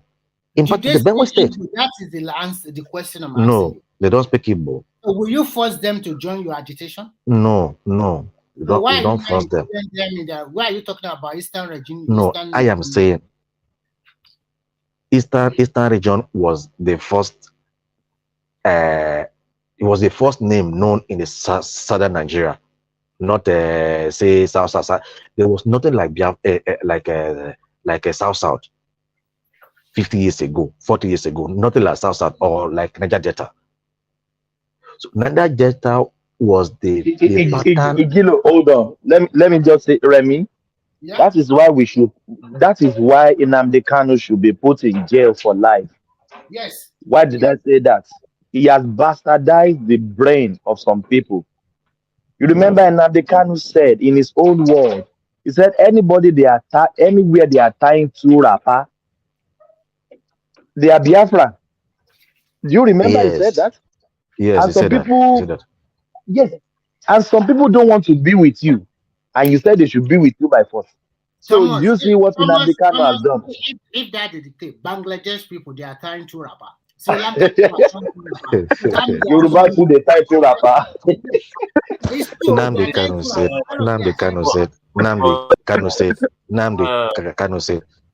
Good morning. You see, like the guy, I don't know who is the person. Is it Igbolo, Igilo, or something like that? Igilo, IGI, Igilo. Okay, thank you. You see, the way you speak with so much arrogance, this is the reason why the South always have this, because whenever you want to add the South to your struggle, you don't consult the people. You assume as if all of us will support you. I guess you guys want people you can lord over and control. No. When if that want to happen, we will decide where to go. Not you will force That us was to the issue. That was the issue that caused the problem between the South and Ojukwu. And it Let was me the say same thing something. to happen with Nnamdi Kanu also. Hold on. Hmm? From the way you speak, first of all, you need to be honest first. You are not from South. The way you speak alone, you are from the Southeast. Okay, this is my name. I have This is my friends who are. name. Hold on. This is my I name. have friends who This are is from my Port name. Harcourt. You don't speak like that. This is Can I interject? You understand that you No, have no, to no, no. Let him UFC. land. Let UFC land. Let UFC land. Solid now. Like The that. guy just came in now. If you want Let him to land. drive her, you need to consult other people. You don't make it all about yourself and want to force us to follow you. It's impossible. I know the reason why you guys want Niger Delta to follow you, because we own the oil. It is all about the oil and gas. You want control over that. Because if you look at it, let's be honest. If you remove Niger Delta, there's nothing there in the southeast. There's nothing except palm fruit and few other things. There's nothing there. You want our oil and gas so that you can decide on other smaller ethnic group what they are going to take and all that. No, it's not going to happen. If we want to leave Nigeria, if it comes to that, we will form our South will form their own country, not with the Southeast. At least we have, like, I'm from Edo State, we have common value with people from Delta State and all that. So we'll go with those people, not you. Sorry.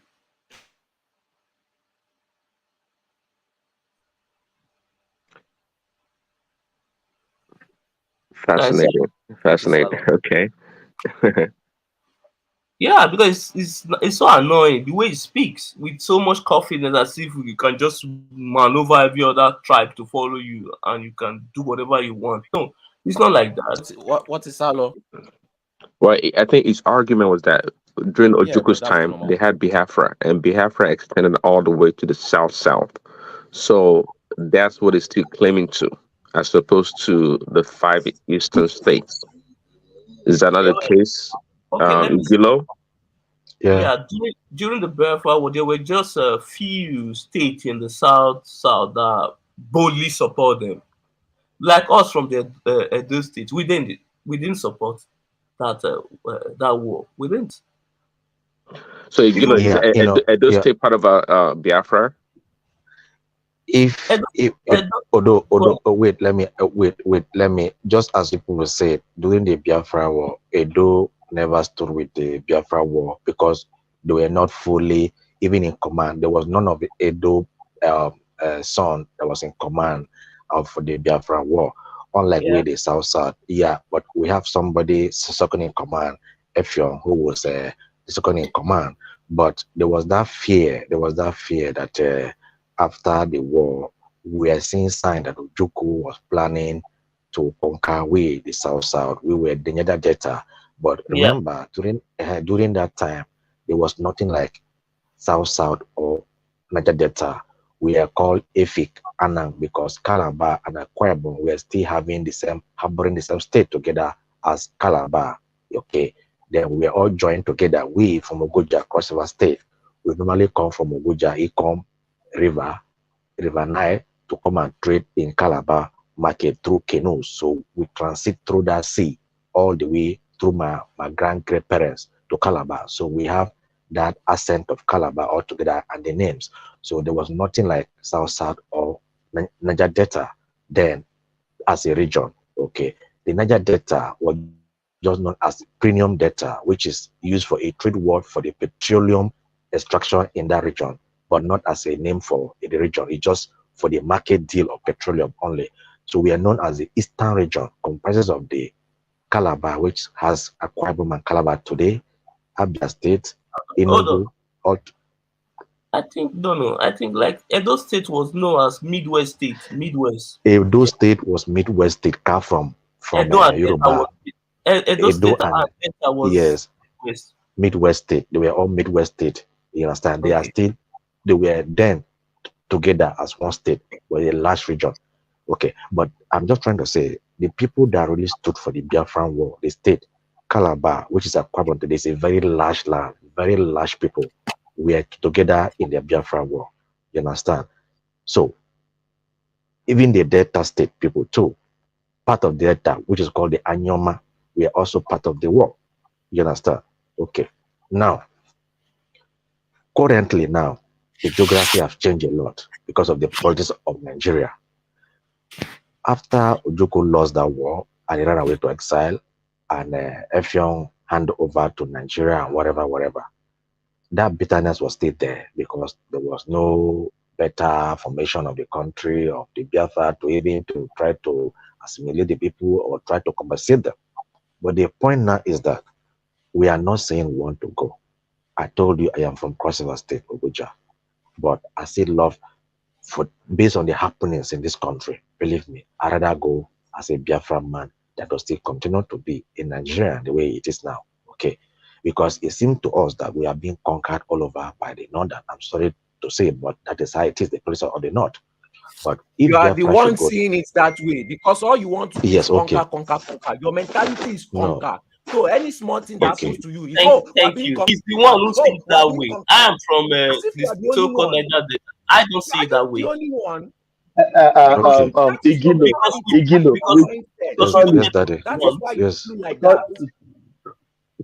Sorry, Igilo. Sorry, I'm not disrespecting you. I think you don't really know who you are.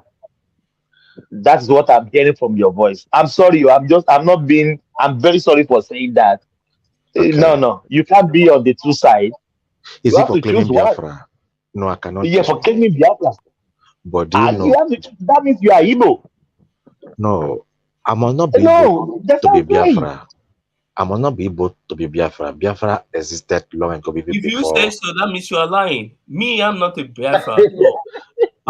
No. Okay, yes, I'm an Edo man. I will remain a Edo man. Yes, you are a Edo man. You are an Edo man, but that doesn't make me to deny that I'm not part of Biafra. Igbo is not the only people that are Biafrans in the South. Do you know Igbos are not the only one Biafra? What are you talking about? Yes, Thomas. Let me ask Iglo something. Iglo. Okay. Yes, Daddy. Do you know why? Do you know that what led to that war was the disagreement between the Igbos and the the minorities in the old southeastern region, the South people. Do you know that? No, you didn't know. That was not what led. That was not what led. Okay, let me educate you. Okay. Do you know that when Gowon and Ojukwu went to Aburi, right? Yes. And Ojukwu told Gowon in Aburi, he made the agreement in the clause that yes. Gowon must not divide that they will not divide the eastern region, right? Yes. And before Aburi, you know what happened? There was a movement by Isaac Adaka Buru where they wanted to divide they wanted to create another, because they saw what happened in the western region when the present day Edo State and Delta, they break away from the whole western region, right? And then yes.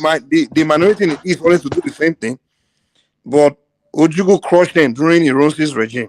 So now, when Ironsi was killed, when Gowon took over, when they went to Aburi, Gowon didn't know too much about the politics in the southeastern region. So now, Ojukwu now trick Gowon, kind of make Gowon agree that he won't split the eastern region, because Ojukwu already know that those southeast people, will go and approach Gowon. But Gowon agreed. But then when they came back to Nigeria, it was those people from Rivers, your people, those minority people, they were the one. They were led by the permanent secretary at that time, who was Prince Akinzwa, who became the Oba of Benin later.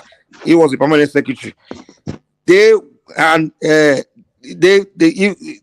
led by him. They went to approach Gowon, that Gowon should turn down that agreement that he will never split this eastern region. And then Gowon first told them that he can't change it because they already agree in Aburi. They were the one that kept on fighting President Gowon, and they told Gowon that Gowon should organize another conference meeting. A conference. Exactly, in Nigeria. So they decided they would do it in Benin City. So when they invited Ojukwu refused. Ojukwu said no, he's not coming. In Aburi I stand. I'm not changing anything from Aburi. And when Ojukwu refused, and then the people now told Gowon that so Ojukwu doesn't want to talk, that Gowon should give them should divide the eastern region. So that's when Gowon divided the eastern region, created River State, and what did they call that cross river, that area? He created another. Like that. He divided it, and then create the present day South. Exactly. So when Gowon divide did that creation of states, that's when you could not declare Biafra, and that's when the war started. So just to tell you that you are the minority in those people in that region were the reason why the war started. Actually, the truth is that there was that fear because Ojukwu, just as I said before, Ojukwu's behavior was showing that kind of, that movement that because what Effion told him was that, what are you giving my people the assurance that after we conquer Forget Effion, man. Effion didn't have any say. Well, okay. By and large, that. Let me tell you. You keep saying because Effion. Do you know that Gowon's vice president was also from Akwa Ibom? You say what? Do you know that? You say what? Gowon's vice president. I forgot his name, sir. The guy's also from Akwa Ibom. You know that? I don't know. So Ojukwu's vice president and Gowon's vice president are both from the same place. So don't use that excuse as you didn't know that. I know that Ojukwu vice was from Akwa Ibom. The Gowon's vice president during the war says from Akwa Ibom. I don't know his name actually. Was it a military man?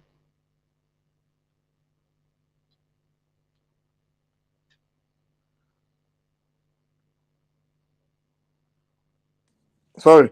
So you guys should stop using that because Philip Effion from Akwa Ibom. Those guys were soldiers in the Nigerian army looking for work, because that time most of the soldiers from the eastern region all moved to the east during that time. Both the ones from the south side, because the violence was going on between northern soldiers and the eastern soldiers. So Effion needed a work. He needed a work. So you could just pick and say, "Do you want this job?" And he took the job. So don't use that as a reason to convince us that the South were down for Biafra. Mike, is it Joseph Edet Akinwale way? Yeah. Yeah, where? Yeah. That's the vice president of Gowon. Yeah. He had a Yoruba name too. His name is Yeah, also it's mixed. Akinwale. It's mixed. Yeah, it's Okay, mixed. Edet. Okay. The truth now is that fear has dominated the southern part of Nigeria, which is the south side. The Niger Delta. If Nigeria is dividing today, we are not going with the Igbo, and that is the stand of the majority of the elders in the south side because we have more land, more space, more people, more state to come together, and we are unique. Remember, do you know that in the entire Nigeria, the south side, which is the Niger Delta, there are only people who don't speak one language yet. They have never had problem with themselves. Yep. We don't have any issue. Do you know where the Southeastern are trying to persuade you guys to join them? Yes. You know the Southeast. Yes, we know. We know why. They are landlocked. They need your water. They are not that They are landlocked. No, not they are 100%. landlocked. Not 100%. But they you can say they are landlocked. Yeah, they are landlocked. Yes, they are 95%. landlocked. 95% landlocked. 95% landlocked. So they need your waters. They need your waters. They need your food. Can I ask Igilo a question? Not just the water. Not just the water. Not just the water. Let me ask you a question. Because Thomas was talking about the land mass and access to ocean, but there's something deeper here. Because if you listen to Nnamdi Kanu when he was out, he always he tries to make this cultural connection that you are all one. So how do you feel each time they make this cultural or historical connection that you are all from the same place, you are all Igbos? How do you react to that? Like you being called the same as like you are Igbo and you, because they always talk about if you tie two rappers, you are one, the cultural. Okay. What he's saying is that the nearest person to Igbo man is a Calabar man, Efik man, Anyoma man, Urubo man. That's why first thing, that is the meaning. Secondly, we have tradition resemblance together, the cultural, the dance, the cap, the dressing together. That's true. That's not true. Okay, the culture of the Ijos, the Yorubos, the Sheki, particularly Shekiri, even the Benin, they're even more similar to the Yorubas and to the Igbos. Yes. That one is true. Is that do you guys believe that you are the same people? We are the same. When if you say that because of the nearness to each other. No. Let me get what I'm saying. I am Yoruba man. Forget about the geographical. I think that's what you are talking about, Babati. Thomas, hold on. I am a Yoruba man. Okay. We have Yorubas in Benin, right? But we are the same. But they live in Benin. Yes. So what I'm asking you is this. I'm not asking you about close proximity. Are you literally the same people? Do you believe that? The way they claim that it is. But there must be something that links you to somebody that you think people are the same now, right? Either by culture. Yeah, both Africans. No, that one. They Africans, they call them on so. The tribe, like, are you? Because they say you are Igbo too. Because we are not the same by language. Okay, there we go. We are not different. We are different people. We are not the same by language. We are not the same by behavior. We are not the same by character. But we are the same by. They say you are Igbo. That all these things that you're no, we are not. So ideologically, is that you're saying that's your connection, your ideology? Yes, there's a connection in the connection through brainwashing. No, not through brainwashing. Not through brainwashing. Look. Are you Igbo? I'm just trying to. No. I'm not Igbo. Okay, so you're different people. Yes, I am. I'm looking at Igbonize him. No. Come on. Nnamdi Kanu. Okay, the current reality. The current reality. The current reality now. Forever. That guy. The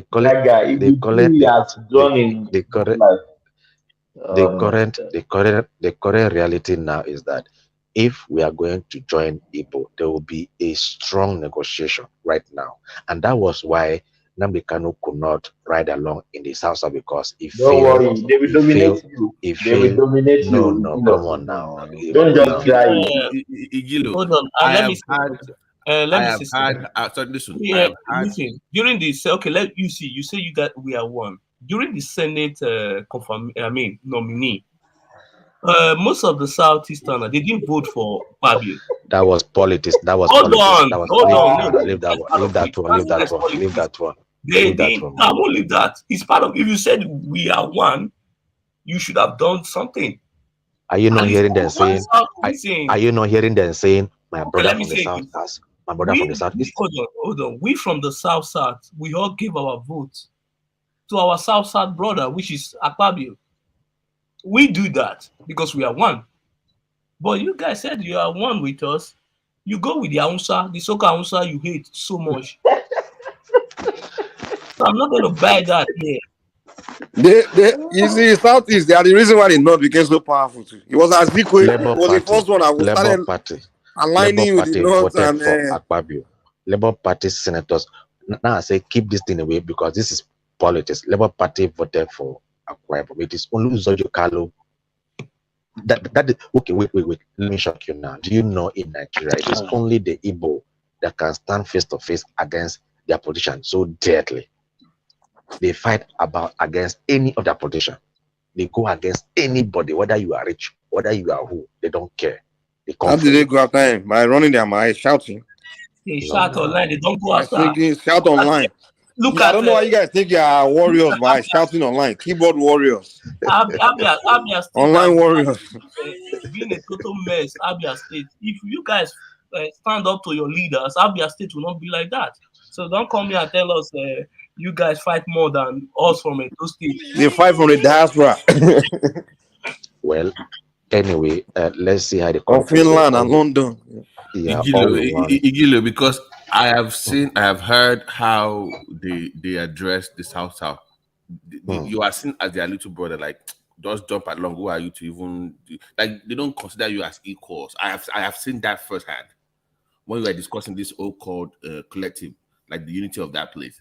So you're not even seen as somebody to even negotiate with in the first place. Like just join what the big brother is saying. You are so that's why I was asking the question of how close are you guys really? Just trying to clarify, As of today, we are very far from the Igbos. As of today. The Igbo say they are Jews. Do they consider you a Jew too? Are you a Jew too? Well, what I Jews though, I don't even know why this. No. Is it like We are very. Do they call you guys Jews too? Mike, let me tell you something. Mike. He's hearing you now. He's hearing you. Yeah, I hear. Our Southeastern brothers, they practice some of the greatest injustice in their country. Okay, for instance, let me use Nnamdi Kanu for instance. That they have killed a lot of their people. Whenever you speak with these people online, they will say, just release Nnamdi Kanu. He has not done anything. That thing pissed me off so much. What about the people he killed? What about the family? Don't you think that is injustice? Nnamdi Kanu did not kill them. They fought. They don't themselves, man. Against Nigeria. You think that one is bad? UFC. What about Ujuku? Ujuku that sacrificed like 3 million of them, and he abandoned them. He abandoned them, left, and when he came back, they gave him hero welcome. They see him as a hero. I mean, like they still worshiping. I'm like, okay. Thomas is going. It's 10 hours. Their inability to hold one of their own accountable. Their inability to do that. That's my fear. I know. Yeah. Thomas is going. If you go study the.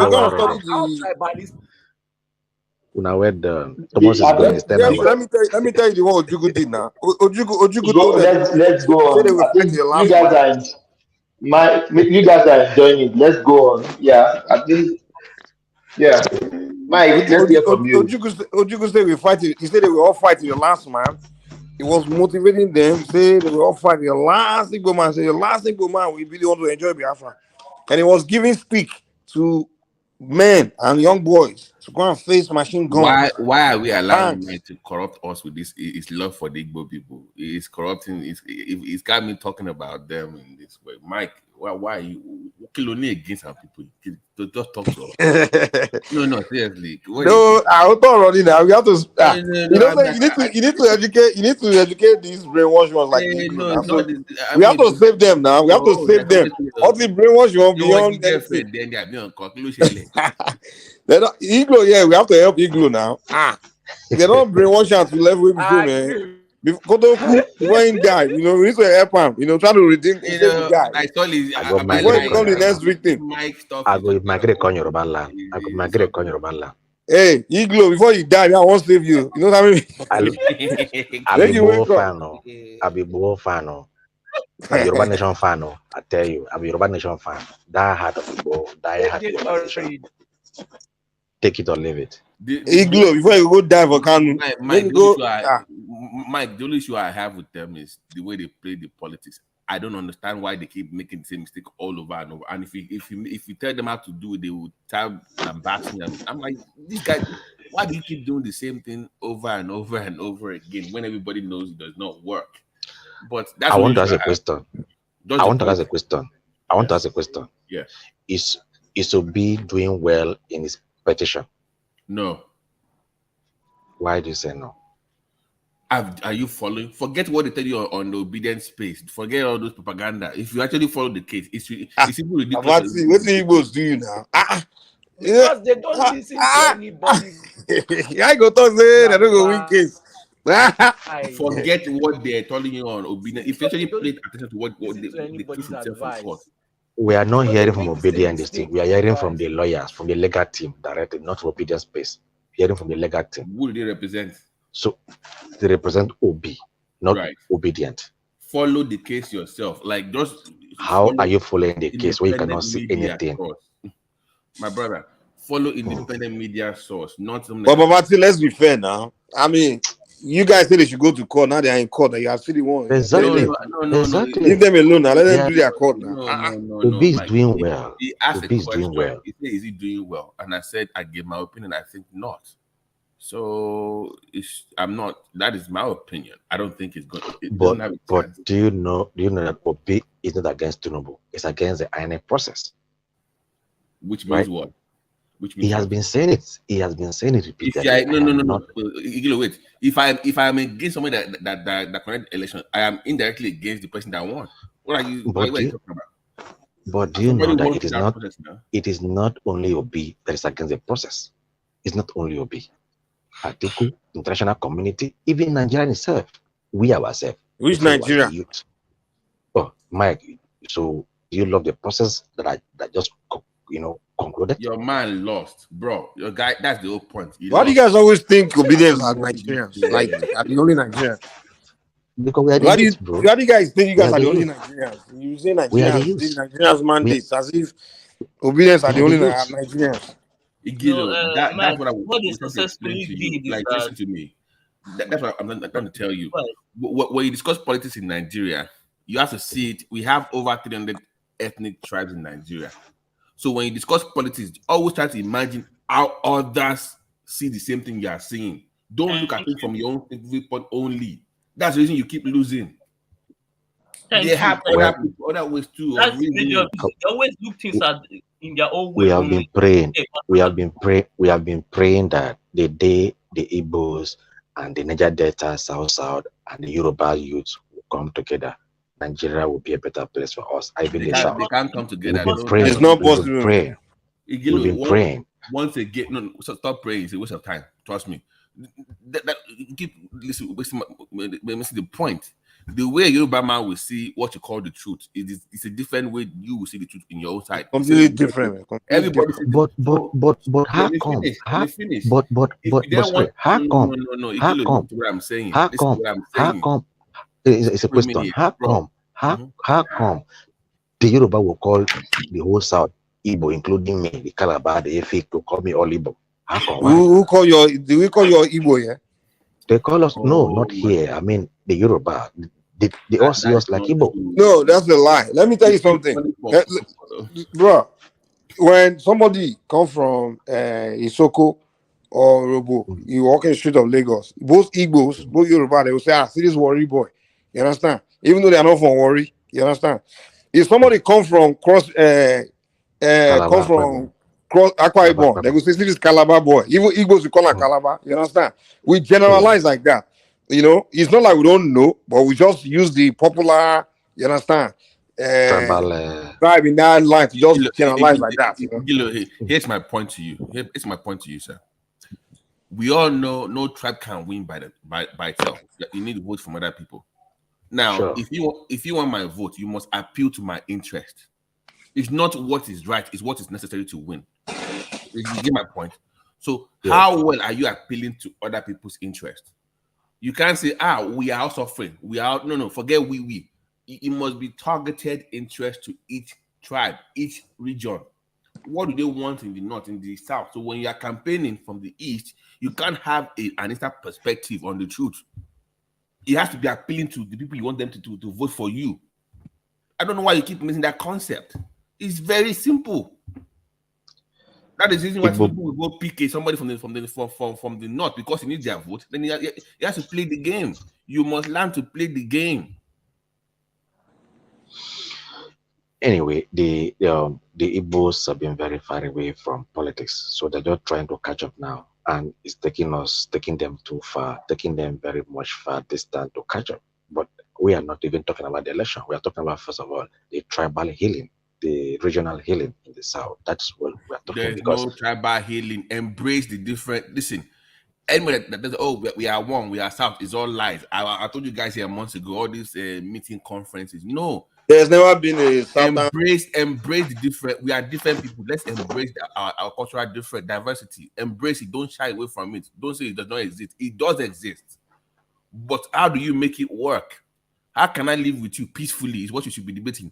Not this euphoria of one Nigeria and one South. There's no one South. You know when people use this term saying the Yoruba sell the South, it's a lie. There's never been one South, or there was never a southern region, except maybe when British were ruling, when they decided Southern Protectorate. But there was never, since Nigeria became Nigeria, there's never been southern region.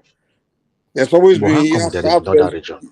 How come there's another region? There was a northern region because we agree they didn't that time. Of course, most of the north didn't really. They were not participating in the whole project. It was not west and east, Abi. No. The northern protectorate, when British left, the northern were not really into the. As far as my point, they were not really into the politics of Nigeria. So that's why they didn't divide that time. Once again, why do they have that unity? Because of their culture. You can rule them easily through proxy, through their leaders. So, but in the East, they not.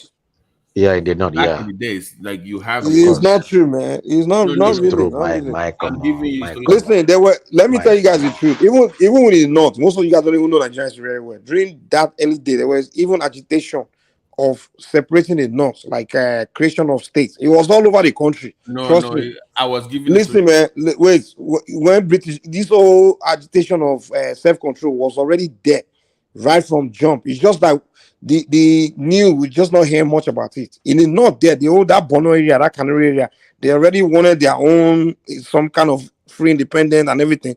Even go and read Goon's book now. Even when they want to start creating states. Most of the north people were already agitating. Even that middle belt area, all those jobs, other area, they didn't see themselves as people as the north. So the whole agitation for the moment the British left, the old minorities in Nigeria, people started agitating for even freedom. Even within Yorubas, the Egbas, because that was the promise the British told them that the Egba will be a country on its own. Even the Ijaw, when the British were dealing with the Ijaw, they told them, okay, when they don't live in this Africa, they will have them create a country of their own. So many of those empires already had that vision of being on their own, having that self-control. So it was inevitable that Nigeria was going to be into pieces. You understand? Migration of states was going to take place. You know, Mike, they still blame our own ruling house because it was my own family that signed away Egba to the British to Lagos Protectorate. Egba or you were not on the same page. So they still blame us like for signing away our freedom. But my bigger point to Gilo is that you see what Mike is saying, you see what I'm saying. Yeah. So if you want my vote, if you want Mike's vote, you see what you have. You must do. Nobody will hand it over to you. Case in point, look at what Akpabio was doing. Even though it was the party picked him for Senate, the man has to still campaign, go to Kings. It was not like, it's my turn. I'm going to sit there because I'm from the East and you just give it to me. You still have to make moves. You still have to go listen to everybody else. You still have to, campaign. Bro, Amati, let me tell you the reality. The way average Southeasterners How many think. times will I repeat they don't care about any other tribes' opinion? They don't care. They don't want to know. Listen to me. You can't win, Listen Solly. to me. Just always listen to me. That means you can't win then now. You're not going to win, Solly. Babati, Exactly. dude, But they don't know now. That's why they keep making the same mistake over and over and over. They don't listen to anybody, but everybody must listen to them. no, that's the reality. This is happen. You guys don't know the Southeast. This is the mentality of the Southeasterners. When they want to participate in anything with you, they want absolute control or nothing at all. So they don't want to participate in Nigeria where they have to be sharing power equally or be. They don't want that. That's why they're saying we just want to break up. You understand? Because they don't want to be in that politics of we are sharing. They don't believe in that. That's just not their nature.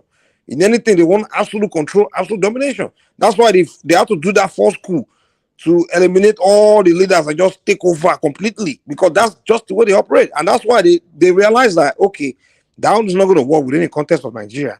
So the best way I can live where I'll be in full control is to create a new country where nobody will be able to challenge me. That's why they would decide to create country with the minorities in the south and eliminate the Yorubas. You understand? Because they could easily say want a country, southern Nigeria, to be his own country. But no, because they know if the south become one country, the Yoruba will be a challenge to them. And they can't absolutely dominate the Yorubas. So they have to cut the Yorubas out. And then sometimes they will look at the Benin people and say, that their Oba is too powerful. It will be a problem. That's why sometimes they will say, all this thing you are talking something about, like, wait. They will all say this something thing is like, 60 years. This is just 60 I'm years. just telling If you don't I'm telling you listen how to them, it means you hate them. I'm telling you, based on how Nnamdi will say it, even he himself, he will say the South except Edo, because, and then later on they will say, okay, we need to when some Benin will say, okay, we want to, they'll say, okay, but we have to eliminate your Oba. We don't like the Oba thing. We don't like it. You understand? Because they know that the people follow their Oba a lot, so they want a country where they'll just absolute domination. That's just the mentality of the Southeasterners, and that's where they do everything else, business, everything. In market like this, they want absolute domination of that thing. Everything, just absolute control. They don't want to share anything with you. Mike, the thing is that the current discussion now is that how can the South come together to form in a country of self-independence? No, that's not happening, man. We just told you. Listen, It's not going to happen. There's no. Listen to what I'm saying, my brother. If let's not be delusional. There's not going to be a Southern unity. We can work together. There can be partnership, but what you are preaching in terms of unity politically, where you can come together, is never going to happen, because one part will always go back to the north to make deals. There's never going to be a time where you're going to have the three geopolitical zones in the south make a political deal and they will hold up option towards the elections. They always stab each other in the back, man. That is the way. That is just the way those three are built. I don't know why. But it's just about politics, and just the politics of divide and rule on the north. It's a lie. Stop blaming the north for your own problems. When people forget, you can't say the north is the reason why you are divided in the south. No, northerners have nothing to do with your so-called. Mike, let me ask him. Theodore Orji in Abia State, that family has been ruling Abia. Is that not divide and conquer? Has anyone challenged them? No. They are just ruling. It's the same thing all over the country. Those who are ruling are ruling. So what are you saying? The thing is that the North are more calculated the way they do their things, and also they listen to other people's opinion. The South is not just their way is their way. They don't give a fuck. They don't care how you feel. If you notice, UFC, I don't discuss the business or whatever. I just stick to the politics of the Southeast when I discuss Southeast, because it always baffles me when they discuss politics. I'm like, you just made the same mistake last week, right? Look at what happened to Oji Carlo in the Senate. The guy was crying a few weeks ago, like, oh my God, this guy now went and voted for the North. Yet, what Next week, you say he wants to become a majority leader. After the party again twice in a row, the same person will still demand that they give him something. Thank you. Look what they are doing. Look what they are doing in APC. They are not contributing any vote in that party, but they want. They will be demanding for stuff. Like I don't. Thank you. There are no votes. You have to bring something to the table. This is politics. South got that Senate president because we gave APC almost 700,000 votes. The whole of Southeast, it was just about 100 or something, about 120. So, what are you saying? Say they don't want to give you a man. They don't want to give you a man. It's about politics and numbers. It's a numbers game. So if how they even gave them the deputy speakership, it bothers me. I'm sorry. Why North Central that actually gave APC 3 or 4 states didn't get anything? Why it's not a matter of being tribal or anything. Just look at the numbers. North Central gave you 3-4 states and they didn't get any major posts. Because let me tell you what is going on in the Southeast. Deputy Senate, deputy speaker. I mean, Southeast in Southeast, APC has been made devil incarnate, and what APC has done in the Southeast for the past 8 years, PDP didn't do anything for the whole of 16 years. Nothing they did there. Because if you think I'm lying, ask the guy that has been speaking here since. Let him name one major project that the PDP government did in the Southeast. None. What I understand then, the Igbo don't want progress. They just want to see their person there. Yes, they don't. My brother, come on now. No, sorry to say this, but when it comes to infrastructure they need, they don't. Because when I talk about build this, do this, they'll say that's nothing. But they said it's not enough. They said it's not enough. Niger Bridge, second Niger Bridge. That bridge, since I was a kid, I've been hearing them crying about that bridge. Second Niger Bridge. I'm like, what is second Niger Bridge? They've been crying about that bridge. Finally, Warwick built it. Next thing, what is second Niger Bridge? I only go and go use them. I'm like, you got, man, come on. Give them it as if nothing.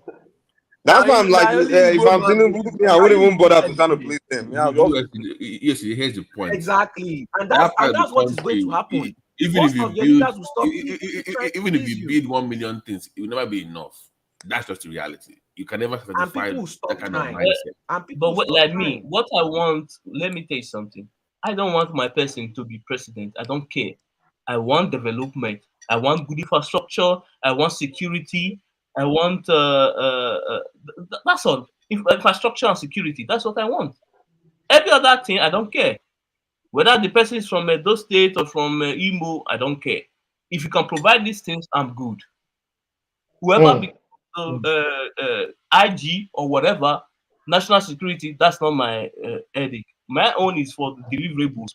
I pay attention for the Igilo, I think it will be a long road for Nigeria to behave and think. Igilo is not here. Igilo is not here. It's not Igilo. Yeah, you are UFC rather. Sorry, I'm sorry. Yes.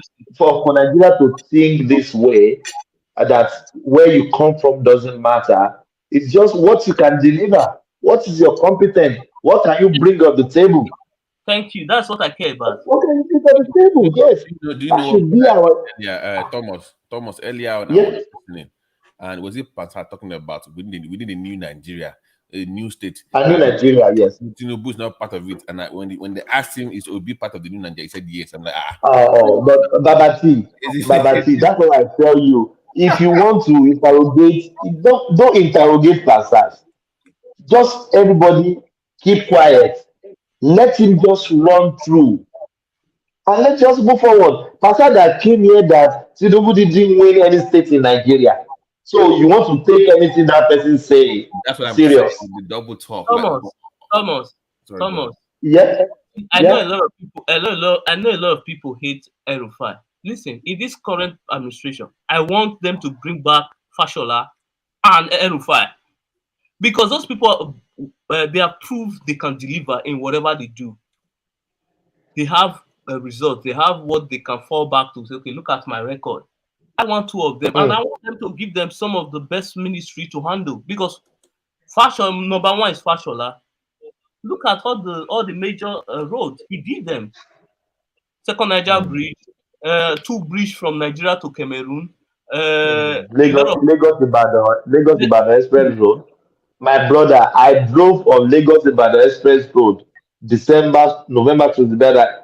I was amazed. I spent 50 minutes from Lagos to Ibadan. 50 minutes. These When I went to Nigeria, it's almost 90% completion. And I know by now it will have been completed by now. You are right. Thomas, the 2 people I mentioned, they are not from my state, Edo State. It's not that we don't have people in Edo State, but none of them have proven to me that they can deliver anything. Sorry.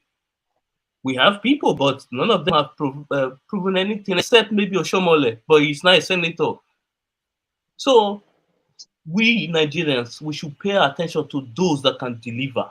We can no longer do this technique, this man. No, because they don't. No.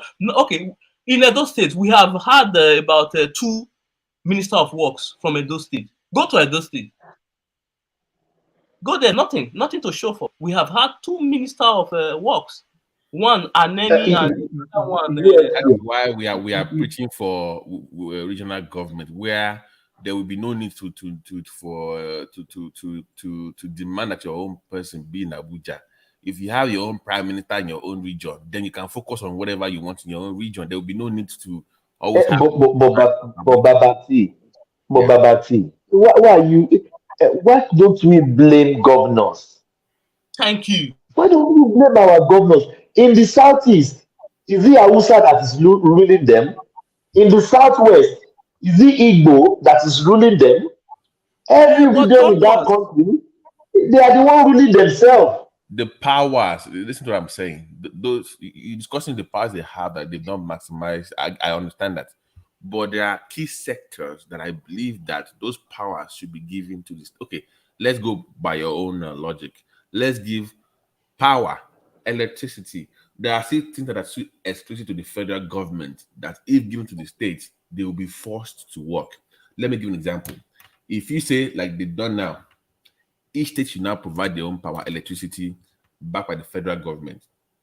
Do you know what that does? You can no longer blame Tinubu or Abuja. It's going to be your governor. So force them to work. What they have now is power. That has been done. That's been signed before.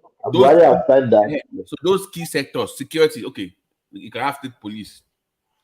So that will force. If I'm campaigning to become governor, I can no longer say I'm going to give you road and water, because no, Ogbeni, you have more responsibilities now. So more than that, yes. That way, if you don't have security in your state, or you don't have power in your state, you can't blame one Igbo guy or one Fulani guy for not giving you power. It's going to be your own person from the federal, yeah. So take that thing away from the federal. Oh, well, we don't have light, we don't have water, we don't have road, we don't have take that from the federal government. Is my point. Okay, let me take the issue Igilo, sorry, let me say this. When people shout about constitution, we know our constitution is not that good. It needs amendments. But the ones we have now, Igilo, Babati, if our leaders were to be a good leader, Nigeria will still be a better place now. Yep. Yes, the constitution we have now. If we have good leaders, Nigeria will still be a better place. Thomas, the most disappointing part of Nigeria, in my opinion, is the South. With the kind of money these people have been getting, that 13% derivative. The derivation. Look, that maybe okay. Akwa Ibom is maybe those ones they've tried a little bit, but the other ones, I'm like, my God, the kind of money you are getting in that region, you should be not Dubai, but something like where everybody wants to move to. Close to Lagos, something close to Lagos. Okay, let me tell you the reason why South are not developing. You see, when you hear the word rubber stamp legislation, it mostly exists in the states. In the state, all you have is just rubber stamp. because most of the speakers there, they are in the pocket of the governor. So they just do whatever the governor says.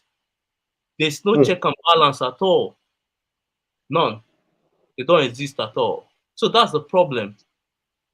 But my brother, there should not be even friendship with the legislature and the executive. They should be fighting each other for the goals of the people. But when the governor liars with with the legislator, nothing will be done. Nothing. In Edo, for the past Nothing how will be many done. years? For the past how many years, they have not really seated. They just go the governor. Oh my God. Nigeria is a sham, man. It's a sham. They said the governor chased away some legislator as there are some legislators sitting. No, remember those days, Thomas. I think people forget how much we've matured. Not so much if you look at it, but we've matured a little bit. Back in this, the early part of 2000, they used to stab each other in the House of Rep at the state Yes, level. stab each other, of Like course. They will use no, they mace. just They beat you will up. use mace, eat each Come on. other. Oh, thank you. Thank God you guys remember. I will say this. Oh People may man. hate Buhari, but one thing Buhari did in the last 8 years, Buhari didn't have like he didn't disturb any opposition. He allowed opposition and Hmm, everybody to do what they hmm, want. It hmm, was really pure hmm, democracy. He didn't hmm. really hold any state their money or whatever. He just allowed everything to run as it is. In a real democracy, that's how it should be. But you see, Nigerians, one thing, but let's be honest. Our people need iron fists. Sorry to say this. You cannot rule Nigeria and be nice. It won't work. Nigeria, yes, we are being. Almost, I want me around. You can't run Nigeria and be nice. You will be gone. I would say whenever they are hailing you as a politician, that means you are doing something wrong. That's just Nigeria for you. You are not doing the right thing. You are doing something wrong. When people are hailing you, that's Nigeria. One Oh thing my about God. I like that, my brother. I like that your last statement. yes, I know our people. They and come and and these guys cry will foul. No, never. not listen to that. And that's one of the issues I have with Obi. Like, it's too nice. Like, they're gonna overwhelm him. Like, if he becomes president. No. Obi is not nice. He's just pretending. Let's put that Maybe straight. Obi is pretending. He's just pretending. He's not a nice person. Asemeleke Jayi, that He guy. just he If just if were to be Obi the winner, you will see the true color of Obi. Obi is just being clever by half now. Just this And humility, like Baba Deboye yes, daddy. humility, Yes, some daddy. Yes, daddy. Yes. just that the and humility, people like that humility. and people like that are very dangerous. You don't know their mind. You don't know Yes. their mind at all. Mm, mm. They would dealt with you like somebody So, said it on the obedient platform You now guys, that you guys don't know Obi. Oh. Obi is a stubborn man. And Thomas, I said, yes, this guy could be, yeah. did you guys discuss Mr. Demolish everything today? I know I missed it. Ah, In fact, the way it's I- going, if case not taken, the guy will destroy the whole state. The guy, so that is it the Kanu governor? Karen government just Listen, that one is already creating enemy to himself. You see what? See, I respect. I mean, not like Tinubu when he was campaigning, but one thing I respect him about, he said he's going to practice open, like anyone can come in government, and what Mhm. that's what he's doing, very open to everybody. You understand me? No, let me deal with vengeance. Let me no. He's just being fair to everybody. But you see that this thing. You see, it's like you go and appoint what they call it, pick someone from obedient to become governor. They will practice revenge politics. You understand me? Those Kwankwaso people, they are like zombies. They all okay. He's still governor now. He's still wearing that red cap. Just imagine. Don't you have your own personality? Still wearing the red cap as if he's a zombie. So they are just no. Those people they will rule Kanu for this 4 years, but I believe by the next 4 years they will be gone. You can't rule a state like that. No. Is that the guy won't finish canopy bro? I was a fan of Conquest, But but the way they behave after this election is just too bad. You don't do like that. You don't destroy, because in Nigeria, whenever they destroy, they don't build, they don't replace. You can't just go there and destroy more. where is the money to build? Thank Where's the you. money to build? Even to build. Yeah. My brother, this subsidy, do you know how much we have paid on subsidy? Oh See, my God. Thomas, since 1999, there's only one president that practiced continuity. It was Buhari. The rest, they will start from where they are. They will start another Yes, project. yes, they start another program, Yes, abandon their predecessor, or what they call it. project. This Yes. successor, they call it. So My if you God. look at Lagos, continuity is what developed Lagos, because they once this one stop, the next one will start from there. They don't just go ahead and start another project. No, we need to practice more continuity in Nigeria so that we will see visible project. And they said Tinubu, as they have the footprint for Lagos for 50 years already. You see, How they want Lagos. I watched the documentary, my brother. If they can achieve that thing I saw in that documentary, 50 years, Lagos in 50 years. If they can achieve it, my brother, some people we have to leave Lagos. They see, will chase Thomas, let me Yoruba, they will chase Igbo, they will chase everybody out of Lagos because nobody will able to afford Lagos. What I saw in that documentary. Thomas, see, Yeah. the way Nigeria is now, right now, in the federal, let me say this: there are some areas of, let me say, infrastructure. We should have at least 50 years plan, so that whenever any party comes in, they will follow that same plan that everyone agreed to. Template. Yes, Yes, template. template. You see, that's the thing, though. The way Nigeria is structured, like America, is almost like an autopilot. The system is just, even that's the reason why even Trump, when Trump comes into government, it can't stop almost everything. Thank you. Almost 90% of anything that is in government is already there. You can't just come and change it. But Nigeria is based on personality, body language of the leader. Body language, tribe, where I come from, my people. I mean, look at NTA now. NTA is now working all of a sudden. Like the same NTA NTA is that not was working. it's just Baba T, when I saw Tinubu, I saw NTA. Even channels join NTA, Arise join NTA. NTA. Ah. Thomas, you are NTA, Yoruba man. You are Yoruba NTA, man. Sorry to No. My Thomas, brother, NTA has about 1.3. Baba T, Yeah. if president of Nigeria wants to work, he will work. I think Tinubu is right to work. Thomas, Can you imagine they go and dig No. NTA? Thomas, when it comes to NTA, let me tell you something. Femi Adesina, let's be honest. Femi Adesina failed Buhari government. He was too archaic. He was too backward. He didn't think. If you look, it is this guy that revived MTA, not Tinubu. What they call it? Is it Dele Alake or whatever? That's the guy that is doing all these things. He gave He's them the their one first passing all interview the. now because he gives them exclusive news. They are breaking Thank it before you. everybody else. So he wants to put them. They are very active on social media. Before any news spread, they debunk any rumor. Thank they you. will not wait. They would. You remember how they said the Tinubu was born in Guinea? They're like, no. Before it can become Al Sudani, no. So they counter everything online before it becomes any story. They are very proactive. Like Buhari was just too passive. He was not. Buhari now. Do you know after how many years Buhari finally talk about the Sudani something? He just kept quiet as if he's from Sudani or he's from Jubilee.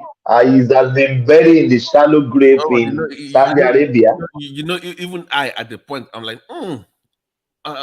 maybe they are telling the truth though. Even I was like, the eye, Baba too. What they get here? They got me. They got me because the man was also looking younger. But they almost got you, huh?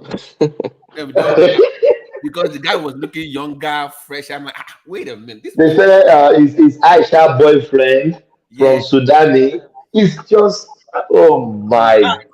Wait. Sir, most of you fall into that BS.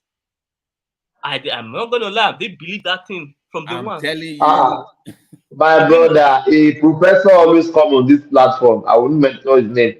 He still believed this thing till last month. I No. listened to him in one platform.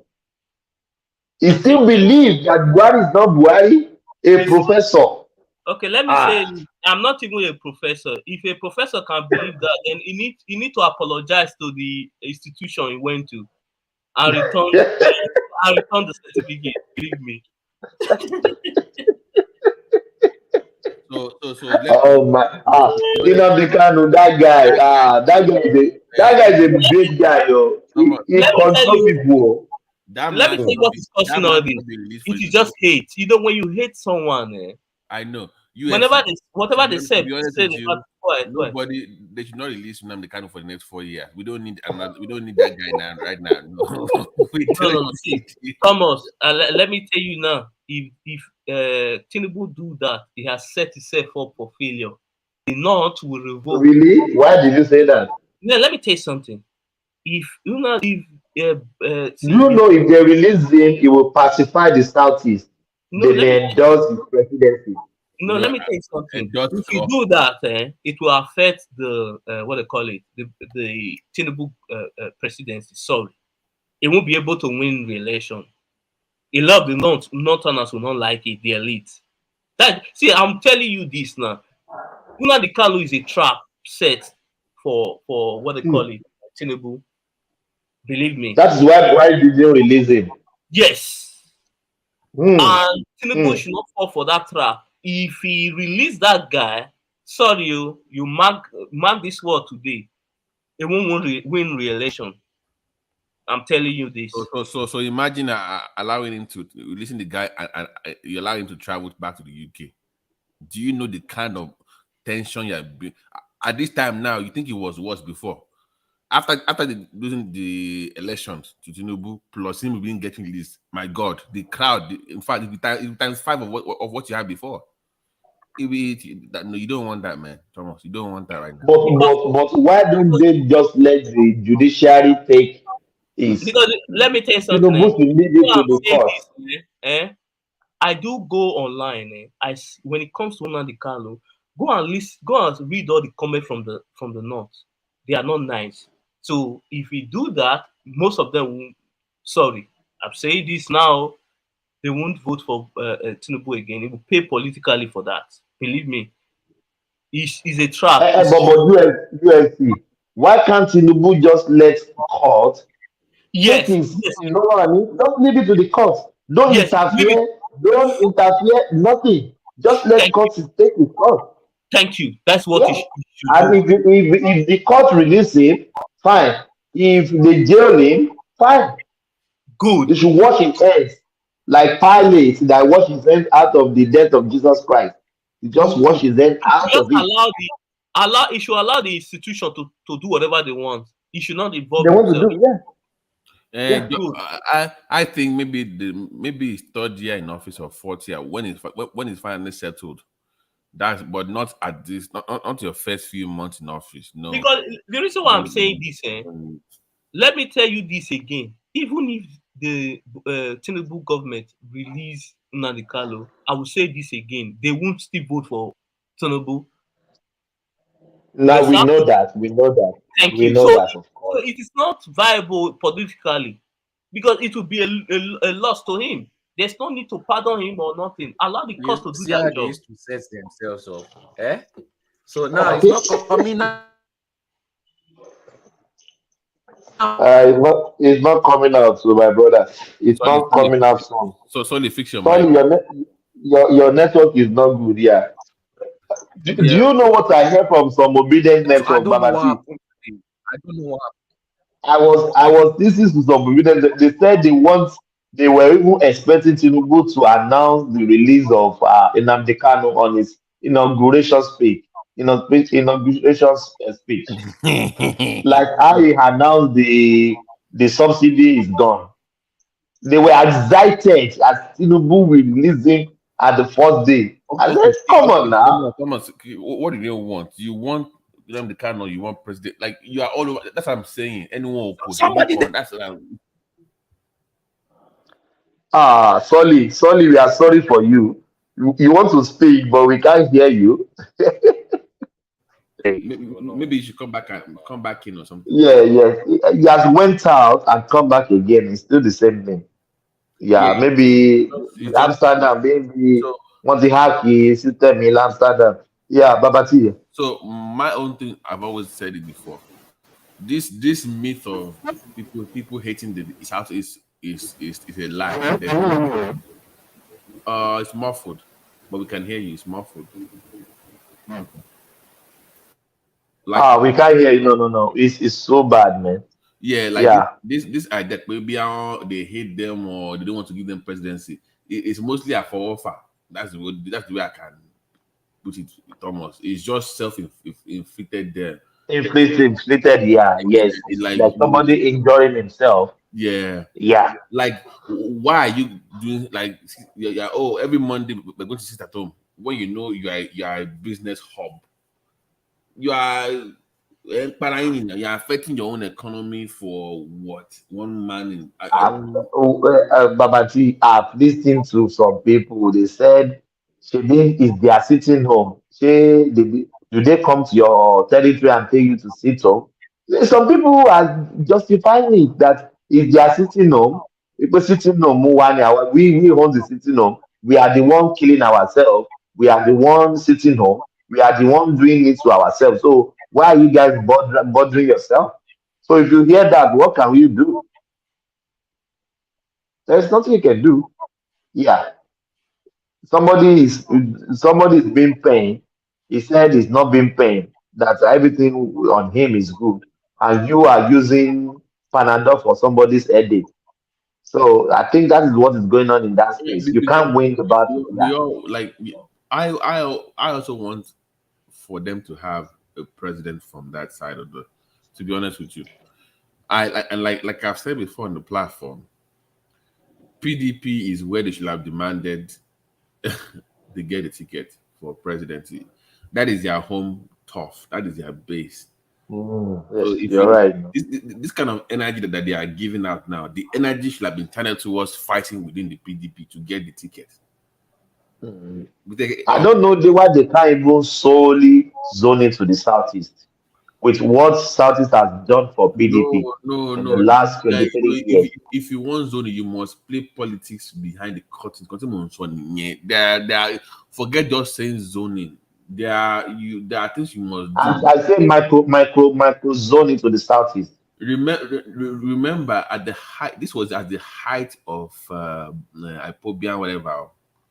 Remember, it was Obi that came in that calmed the things down a little bit. If you remember, at the beginning, they didn't believe in Igbo presidency. They were like, we don't care about, we don't want to. You remember, it was boycott the elections in Southeast. If you remember, Yes, yeah, I remember. So look at that mindset, and you also want to clinch the ticket in a party in a major political party. So they were not politically in that position to even bargain or make deals as a collective. But see, God will spare our life, and you and I, we will live long. Amen. I don't think in this our generation, Southeast will be a president. Go and write it down. I don't know too. This generator, unless they change drastically, the Biafra something die. Pata I'm talking about you. Die. That if you ask any Igbo man on the street that do you want Biafra, 100% of them will say no. No agitation anywhere, no Simon Nepal anywhere, no any groups. If that doesn't die, Babati, go and write it down. Yeah, but it will not happen. I'm watching the way because everybody knows once Tinubu does his 8 years, it goes to the north. It goes to the north. When it comes down, to be honest with you, when it comes back down south, if based on you see how the south are the way they are putting themselves politically, they have frog jumped the southeast now on the tolling pole now. They have kind of lead them. So when it comes back down, if they play their politics well in the south, if you I'm telling you, if you put a Southeasterner against somebody from the South, people will vote for people from the South. Yoruba will vote for South. Yoruba will vote for South. Yeah, they will vote for South. You're right. So you don't have no Hausa, Babati, Hausa will vote for South. So I mean, Akpabio is doing very. If he can just play that game where it brings. Look at what happened in that premise. That's Akpabio something. Look at what happened. One person Is that not the I mean, Akpabio went to Ono Fife. I'm like, guy, are you running for president or are you running for president? The guy was campaigning like he was running for president, though.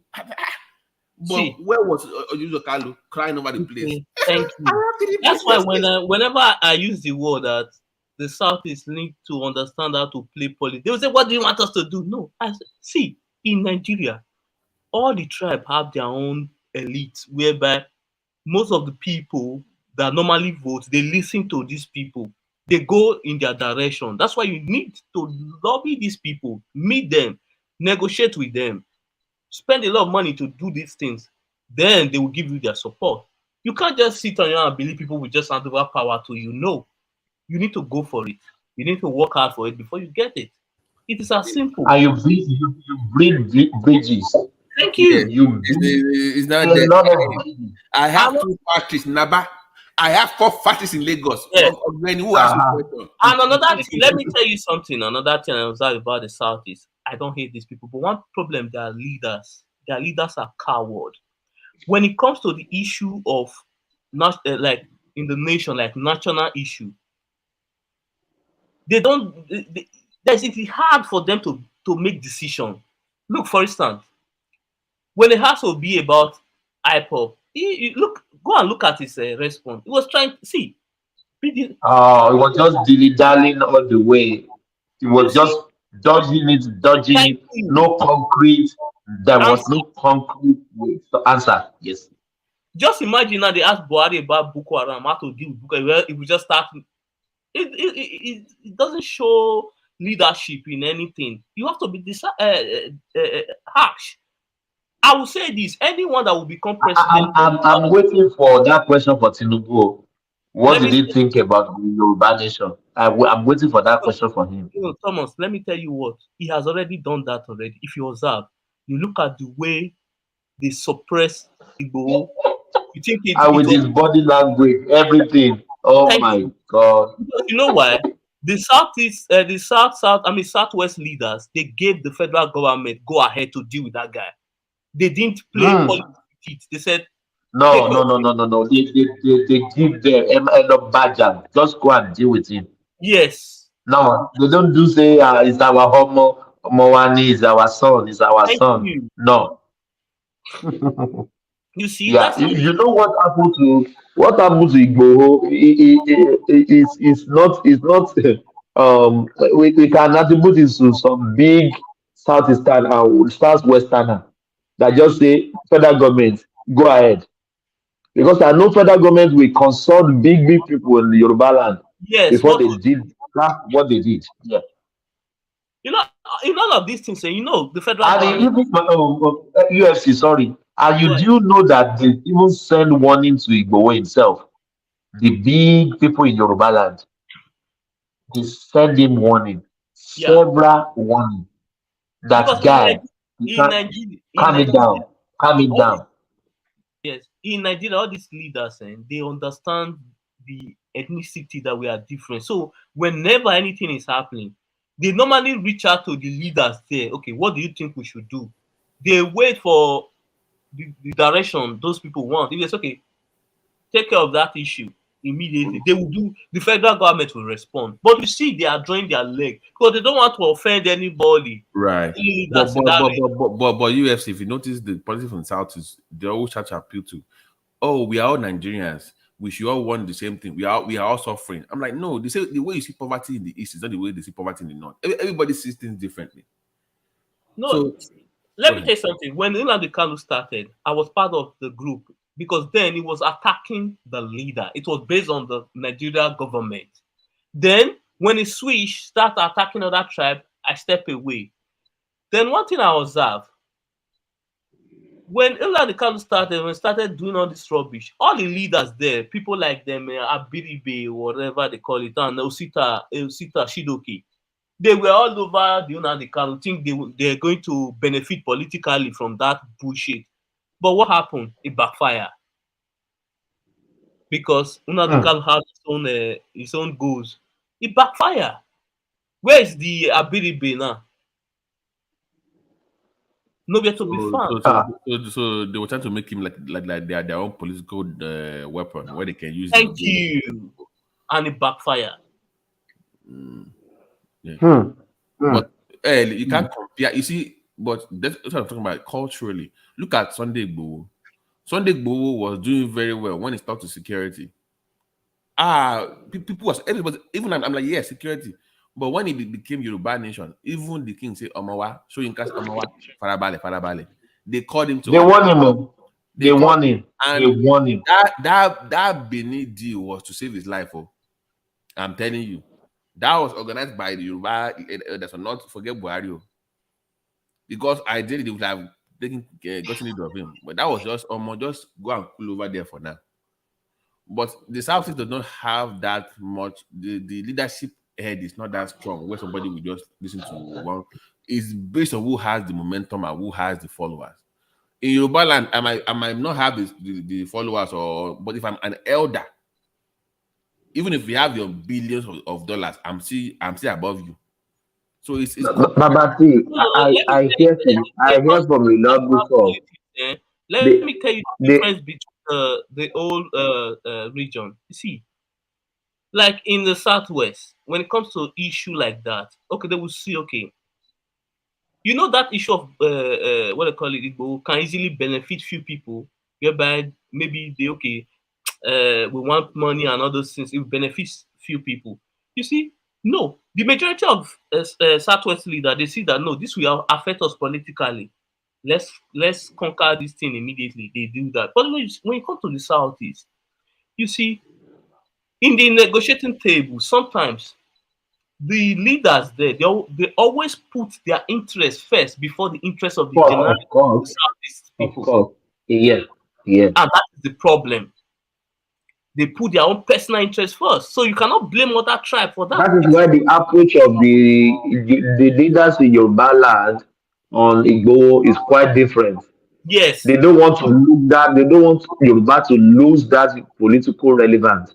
Thank you. If they go to the route of Igbo. Thank you. Yes. Thank you. Because they saw the bigger picture.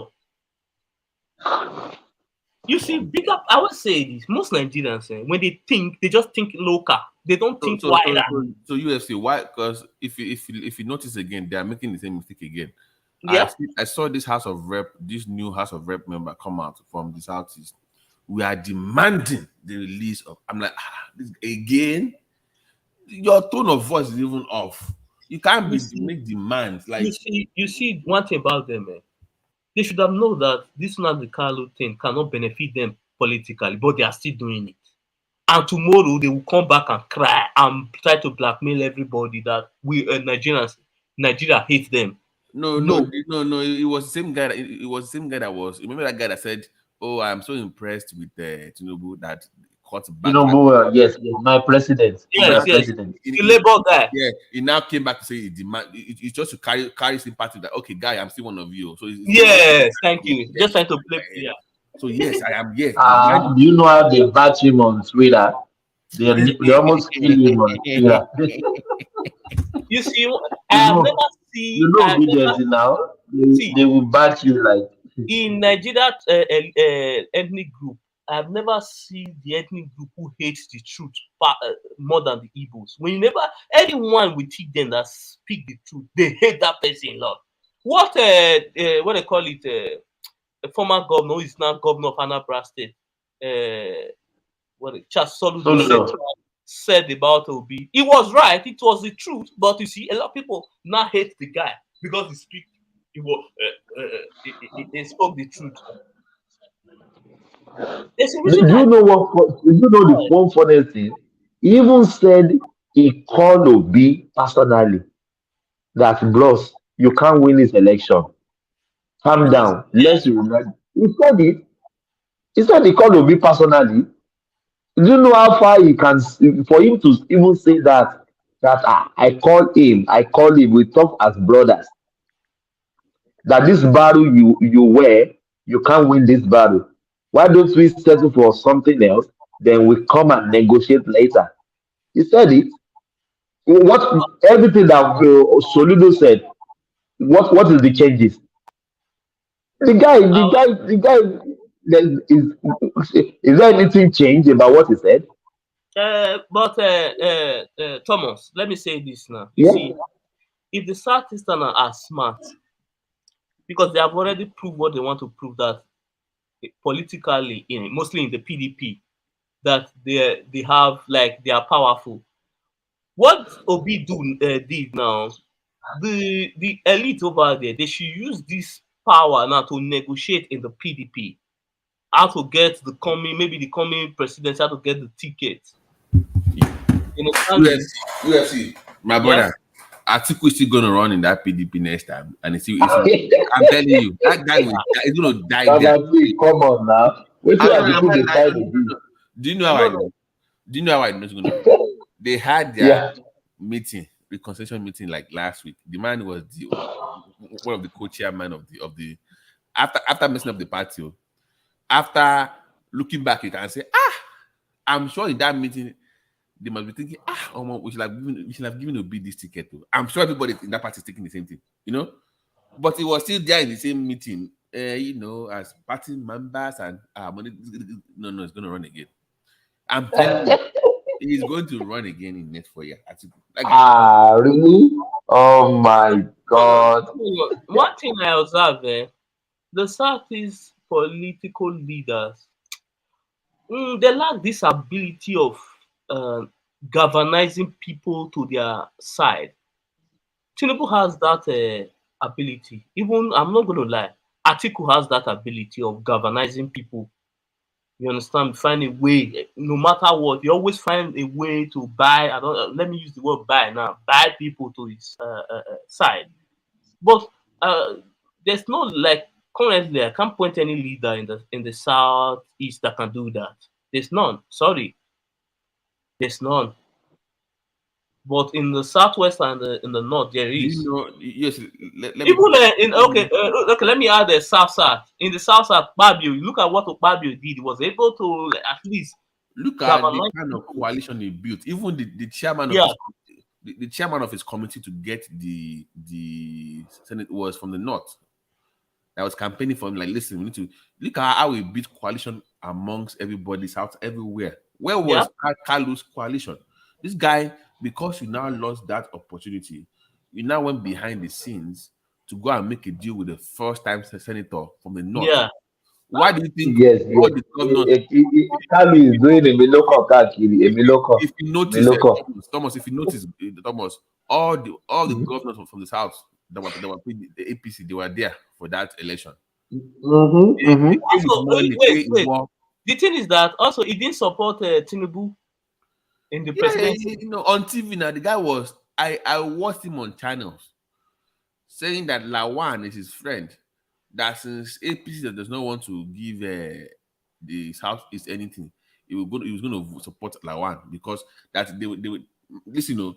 That they from the South too we rather lose it to the North than give it to Yoruba people. Just imagine. Yes. God. That is mind-boggling, man. They prefer that since they want to zone it to the Southwest, that they will, instead of voting for the Southwest, they will prefer that they go to the North. The guy says on TV. I listened to, and yet now want them to now give you Senate presidents. Really? This man never campaigned for Tinubu in his state when he came to his state. It wasn't there with Tinubu live on TV. Never campaigned with him. I listened to what they call it, Wiki. One thing Wiki said in his interview, he said anything that will benefit South in the federal government, he doesn't care which party that person is going to support. That's what I want. That is politics. That's politics. That is politics. It should be about. Look at who came out. Look at who came out for. It's a game of interest. Look at who came out for Akpabio. Even people that don't like him, all these elders, everybody came out for him to support him. They support. Even the governor of the state is even PDP of yes, and the governor support all the senate from the state vote yes, for all Akpabio. the And it's only Akpabio is APC out of the three. Exactly, but your own people know, but there's no major group supporting you for your own stuff in South. They say that they don't know how to play politics. I think they are playing politics of bitterness. We hate Kalu. We hope they don't know. We don't give Kalu, but you don't have anybody else now. Even the other guy. You see what thing they still they go do now. He wants force some senator to decamp to PDP now. That's what he's doing now. So pretty much he's been anti-party then. That's what he will do. He's going to anti-party and he's going to go to jail. They will renew that case. Let me tell you, no. What is going on now? They are trying to find a way to get a good committee in the Senate. Maybe ask leader. And Akpabio will never give them other positions. So they are just trying to fight for other positions. They will dash it to all those senators from the north central, north, because those people vote for Akpabio. It's just leadership. Wow. Wow. Thomas, the guy, interestingly, if they are giving that thing to Southeast, come out frustrate Tinubu government. Yes. That's the plan. Even that's what this former governor of Zamfara want to do, because they don't have full confidence about Tinubu. They thought maybe he's coming to come and amend a lot of stuff. That's why from north. So see Wemako now. Wemako is very close and to Tinubu. He votes that guy now. He votes that Zamfara state guy. Wemako votes for him. And Wemako is a close friend to Asiwaju. He just scared. Maybe Asiwaju want to take fully in charge of the APC. But I don't think the man will do all those things. No. Tinubu can't take charge of APC. No, APC is bigger than that now. It's bigger because this is a federal. This is not state. But that's what I'm saying. They are just scared because see how it's. Hold on. There's so many times it thinks out of actual to go and campaign. The politicians at the federal level, they are not scared of anybody because they understand. They are not. Listen to what I'm saying. What was very scary, Thomas, was very scary to me was how close the vote was. It was 65 to 40 something. Now. It was like a blowout. Though. This guy had 45 people voting for him. That was the first time. That was, I'm like, wow, really?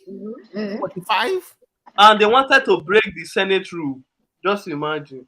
First time go. They don't care. Why do you think? Why do you think? Even the Senate presidency supposed to come for those State, but Oshomole just won a first time. If I say Oshomole, if Oshomole was senator, the Senate president would have come to my state. Yeah, we would have secured that Senate. No. What the South Southeastern senator did in that vote, I don't. They believe their own. Babati. There's another big picture you guys are not looking at. I've made comment on this before. I think people thought maybe I'm being ethnic or whatever. The Southeasterner, they knew the Southeasterner senator. Don't let me say the Southeasterner. The Southeasterner senator, they knew that anywhere Akpabio is, the Southwest will line up with Akpabio.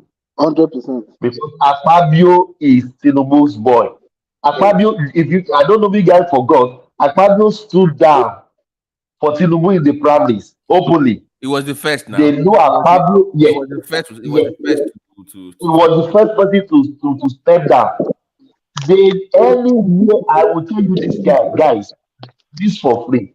Anywhere Yoruba people align with, Southeast Nana will not go to that side. They will like to be in opposition. Forget about Akpabio. The fight is against the Yoruba. People don't even, if I say this, people will just think maybe I'm being ethnic. Anywhere Yoruba people line up with, the Southeasterner will not go in that route. Go and check past record. Go and check past record, my brothers. Go and check. Yeah, that's what they don't go where they don't even want to. That's it. I don't know what will happen. Let me ask. They will Can I ask go what opposite happened? area. Did you guys way back? Did you guys betray them or something? I don't understand what's going on because I don't. I don't know. They will never align with anywhere Southwest Nana we align with. Never. I'm telling you, because in Amani support Asiwaju, they don't allow that man go back to Senate. But that was who he wanted. Now, Kenny Namani was what Tinubu wanted for Senate president, but they didn't. I'm telling you. Why? Yes. That's my point. They came sabotaging themselves. I don't understand. Imagine Okosha. See how he puts himself. If I fight that battle of Senate president, if I fight that battle. But politics, they don't calculate the politics right. I don't know why. My brother, let me tell you something today. They knew after these 8 years of Tinubu, if it is possible, he's going to the north. He's going back to after north. He's coming back to the southwest. Again, yes. That jealousy, my brother, I'm telling you the facts. You may not think in this direction. Just think very wide. We fight for the primary and Southwest we win. That's the thing we go happen. That is it. That is it. So I don't know where Yoruba and the Southeastern and we go come together as we call ourselves South. And until they align with us, that's the time they can win tickets. That's it. Because Northern never trust anybody apart from Yoruba as for now. Yoruba never. As it's for only now, Yoruba. they never trust anybody. Never. So that's what I said, Mama T. You know what I said? I don't think in our lifetime an Igbo man will become a president. I'm sorry. It will be very difficult. Kumi, this is the problem that I think that they're having. Anytime, you know, I said earlier that you must be appealing to other tribes in the country. Yes. But here's the problem. If you're a beloved Igbo candidate, once you make any attempt to reach out to other tribes, your own people will label you as a sellout. Okura Ucha. Yes. But why? Is he arrogant or proud? I don't know. You cannot be too egocentric and yet you want to. You will not be appealing to everybody else now. You must be like, look at a man like Soludo. People already love him outside of his own area. I love him, my brother. Soludo, if I will not vote for any Southeastern, if Soludo comes out today. That former governor in Ebonyi, that Ebonyi governor. They are very loved in other, but their own people don't like them. Because of they are aligned with other tribes. Because they are aligned with other tribes now. That is it. They are speaking against Obi. Anybody that speaks against Obi is the saboteur. And me, to me, I don't see anything where Obi really do like that. I can't lie. I don't really see anything he did in Anambra State that making those people, they just confuse people. No. You know, they call something the error is fair. I think they just like him. I don't know. I said earlier. I said people want to kill me. They said. I said I can't listen to Peter Obi. I can't listen to him. Thomas, hold on. Yeah, you are wrong. Do you know why you are wrong? Let me tell you. Why? Yeah, half of people that voted for Obi don't give a damn about Obi. Yes. They are more anti-establishment, anti-APC That's why he got that much of vote. It's not because they love him necessarily. Trust me. They are Especially all these people from Edo State, yeah, all those anti-APC, anti-Buhari. So it's not because he's that wonderful or anything. No, trust me. So you have the anti-establishment vote, you have your religious vote of the Muslim thing. That's why he got that much vote. Left him without those two, he won't get that much vote. I think you are right. I think you are right. You remember what happened to Good Luck now? People don't like Buhari, but they just hated Good Luck so much. They're like, that subsidy thing, just like anybody but Good Luck was what. You remember that 2015? Yes. So Anybody but so it wasn't because they love Buhari that much. It's not because they love Bill. No. It was more like anti-Buhari votes. We just hate the establishment. We don't like Tinubu. We don't like all these APC people. That's what the reason we got all other votes. Left, no. Oh my God.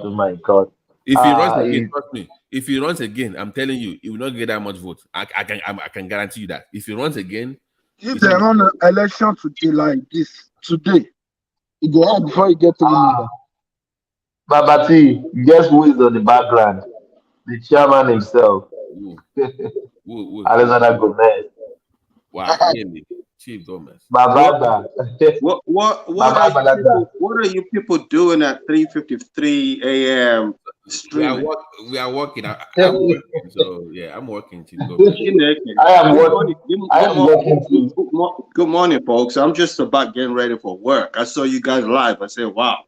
Yeah. Go. We are here. Wow. How are you, my brother? How are you, sir? I am okay. I'm still half asleep, but I'm okay. Babati, why is it so difficult to get through to you? Why you being an enigma? Why is it so difficult to get through? I'm sorry.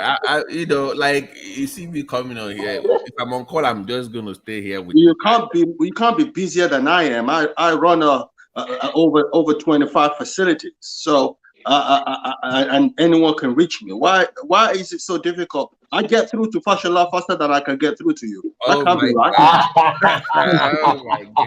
Oh my goodness. I apologize. Okay, leave your number private. I will call you after. Because I'm on calls till about 5 in the morning. So, but leave your number in the private. I'll reach out. I'm sorry about that. Okay. All right. Okay. All right. God bless you guys. You guys are doing an amazing job. Huh? Yeah. Thank you, Baba. Thank you. God bless you, sir. Thank you, sir. Thank you for your support. Yeah. Thank you. Yeah. So you are in trouble, Baba T. You are in trouble. I know. Gomez said they can reach a Fashola faster than you. Oh my God. I think we have to call it a day. We have to call it a day now. We really, Baba T, that dollar you are making me, I'm the one keeping you awake at work. You have to send me some. Thomas, there's someone here. Allow him to speak. Jude, you can speak. Now it's your turn to speak. No, man, I'm not gonna speak. What is wrong with this Benin guy? What is wrong with this Benin guy? Stay quiet. I'm not gonna speak. No, speak. Why you don't want to speak? You can speak now. No, I'm just listening now. When you have all these APC guys on the panel, I cannot speak. We are not APC guys. We are not APC guys. No, I'm not APC. Me that are from na cause we are from Com, so I'm not be APC. I'll be even though our governor is APC. We are not APC. We are not. I know you guys are talking about all these Tinubu guy, what he is doing as success, and Igbo man will never be president in your lifetime. Then it makes no sense to be, I thought we think. Thomas, hold on, Thomas. Let me answer this. You see, UFC, shut up. UFC, we're not gonna go back and forward. We have been on different panels. We're not gonna go back and forward. Let me tell you something. I'm from Edo State. Since I came on this platform, you have never seen me change my position. The problem I have with you, tomorrow you are Cameroon. Next tomorrow you Oga, they acclaim Cameroon because of the fucked up nature of this country called Nigeria. Our country is fucked up. Let me tell you for a reason. Nobody is claiming Nigeria anymore. Not in Nigeria today, sorry. Pick one place and stick to there. No, I cannot pick one place when Nigeria is falling. You guys are falling behind. What the heck is this guy talking about? The country is in chaos and we want to come and protect. The country is in chaos and we want to stand and protect what is happening. This guy, Thomas, this guy, remove him. He's from Cameroon. He's a Cameroonian. Why should he remove? You see how APC's guys go around and say, "Oh, remove him." You see how the nature is. They call yourself in the mode. See, these are the kind of people that will rule Nigeria. When you disagree with people like this, they want you to be removed out of the panel. Very disgusting set of people. US, shut up. Hold on. We have been having a good conversation. Don't let us end it in a fight mode now. Why is this guy gonna tell someone to remove me because I have a different opinion like him? No. He was just joking. Even if I'm not Nigerian, am I not supposed to tell my own opinion? What the heck is wrong with African? Almighty.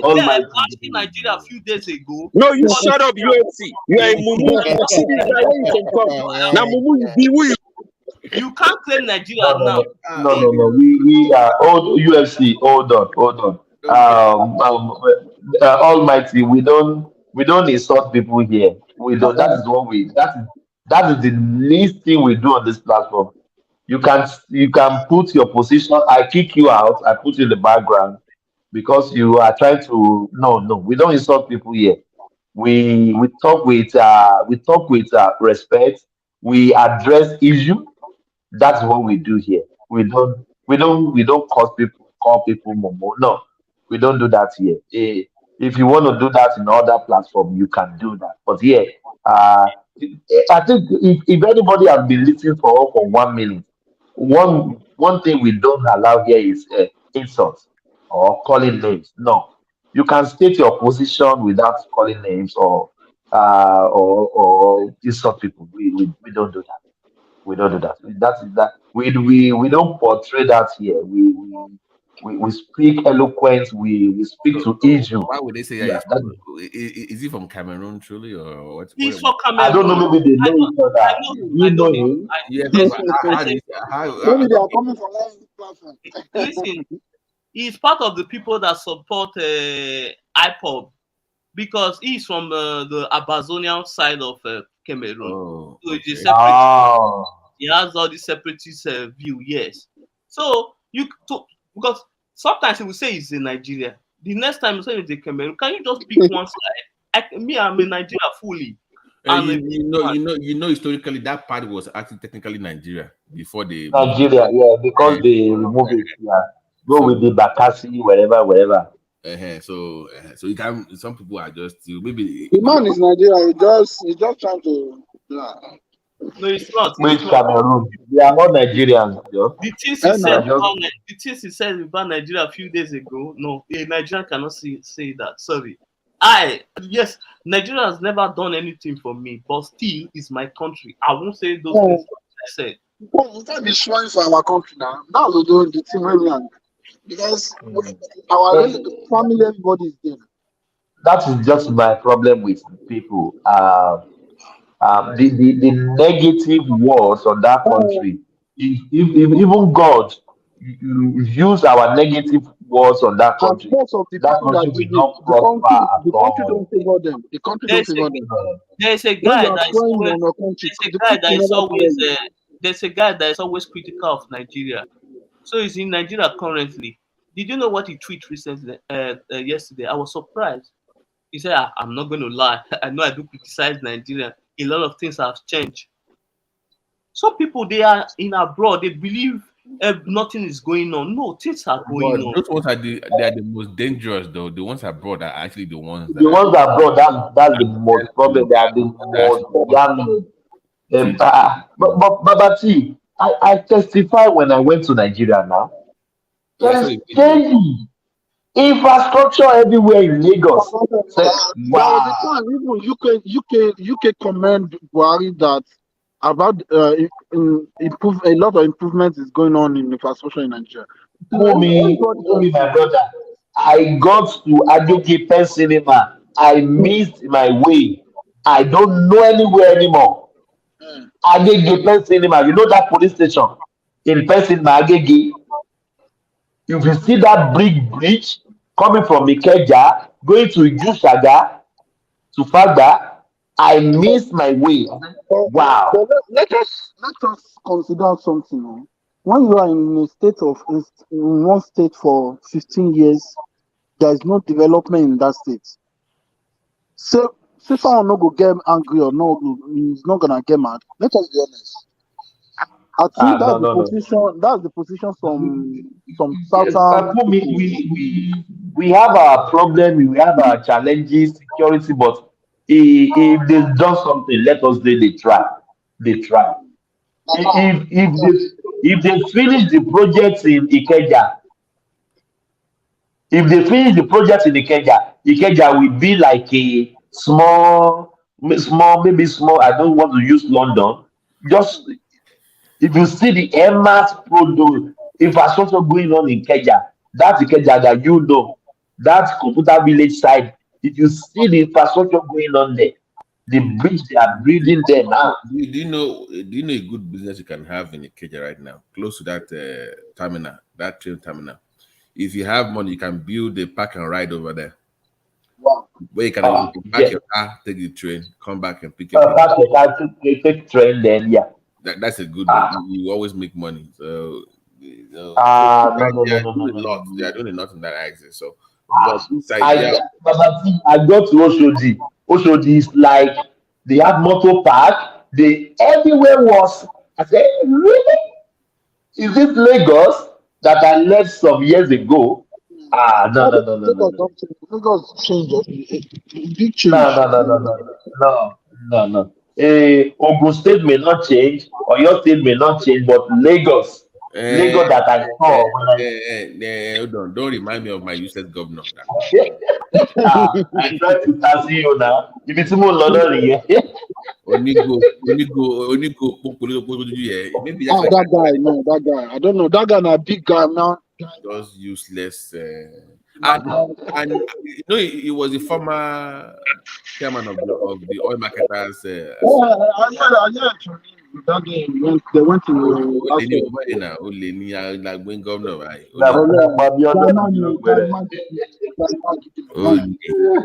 He just following everywhere. Everywhere you will see. Even the conference in France is there. Everywhere Bele face like Patai with everywhere Bele face. And now this senator elect Yari. That's your next governor. You know, it's from the EY area now. Yeah, that is why he moved from Lagos. So I believe that guy is very. The guy will focus on Songo. You know, they've abandoned those areas. They've abandoned. They ignored Lagos West now. So it's their guy now in the Senate now. When he becomes governor in the next 4 years, he will now focus his stuff on all those areas. What are you talking about, Babati? No, Yagu now. You know, Yagu you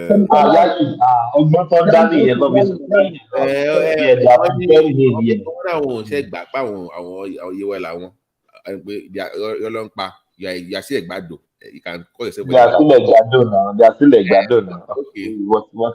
So yes, what is the difference? It's their turn now. So and Yagi's prints are from there. So that's using the button. Yeah, I think that is where he left Lagos to Ogun State, just to get familiar with the terrain.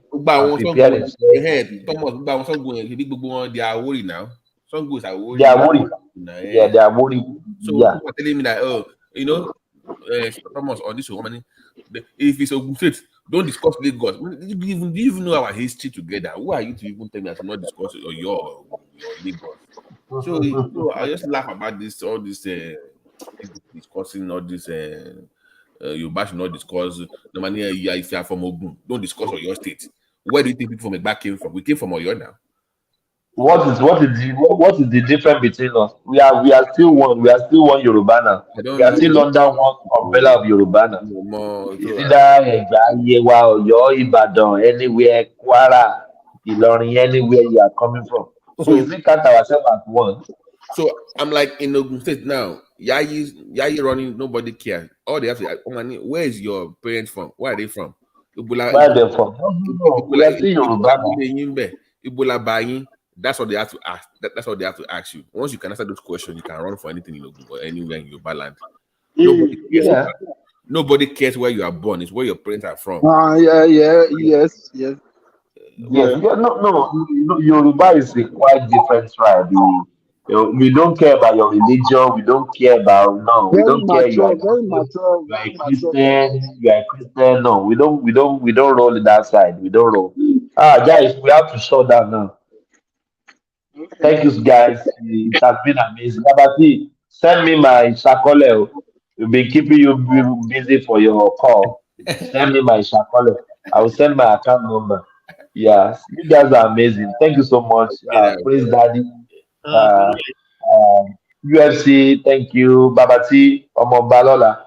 Thank you so much. Yeah. Thank you, guys. We have come to the end of the session again. I would say is the love that brought us here every time. Yeah. If we don't love that country, we won't be here. Anywhere you are affiliated with, if you are obedient, you are pacifier, you are articulated, we are everything you are. What we are here for is the betterment of that country, nothing else. So I would say thank you, everyone. Carry the conversation in the conversation. I said peace. Thank you so much. I leave you with this. Country people, make una come here tori o. Say Dino carry money, give talk. Say make you go buy gun to Fiakwa. They say Dino carry money, give talk, carry gun, give talk. Say make dem go dey prepare for 2019. Ọlọ́run má jẹ́. They say me meet them for airport road. Alakiaye. My brothers, the venom of a viper cannot do anything to the back of a tortoise. I don't waka. But make I tell you now, Yaya Bello, do you know Yaya Bello máa ṣẹ̀wọ̀n lẹ́yìn ìjọba? I know Yaya Bello máa ṣẹ̀wọ̀n lẹ́yìn ìjọba. Do you know GYB máa ṣẹ̀wọ̀n lẹ́yìn ìjọba? We know GYB máa ṣẹ̀wọ̀n lẹ́yìn ìjọba. Ìwọ Yaya, you Yaya, kí ló tún kù tí ó sọ? Kí ló tún kù tí ó sọ? Ẹni tí mo bẹ́ lórí tó ń ṣẹ̀nu wúyẹ́, kí ló tún kù tí ó sọ? Àtẹ̀kùn ìyá ni ó jẹ, Yaya Bello, àtẹ̀kùn ìyá ni ó jẹ.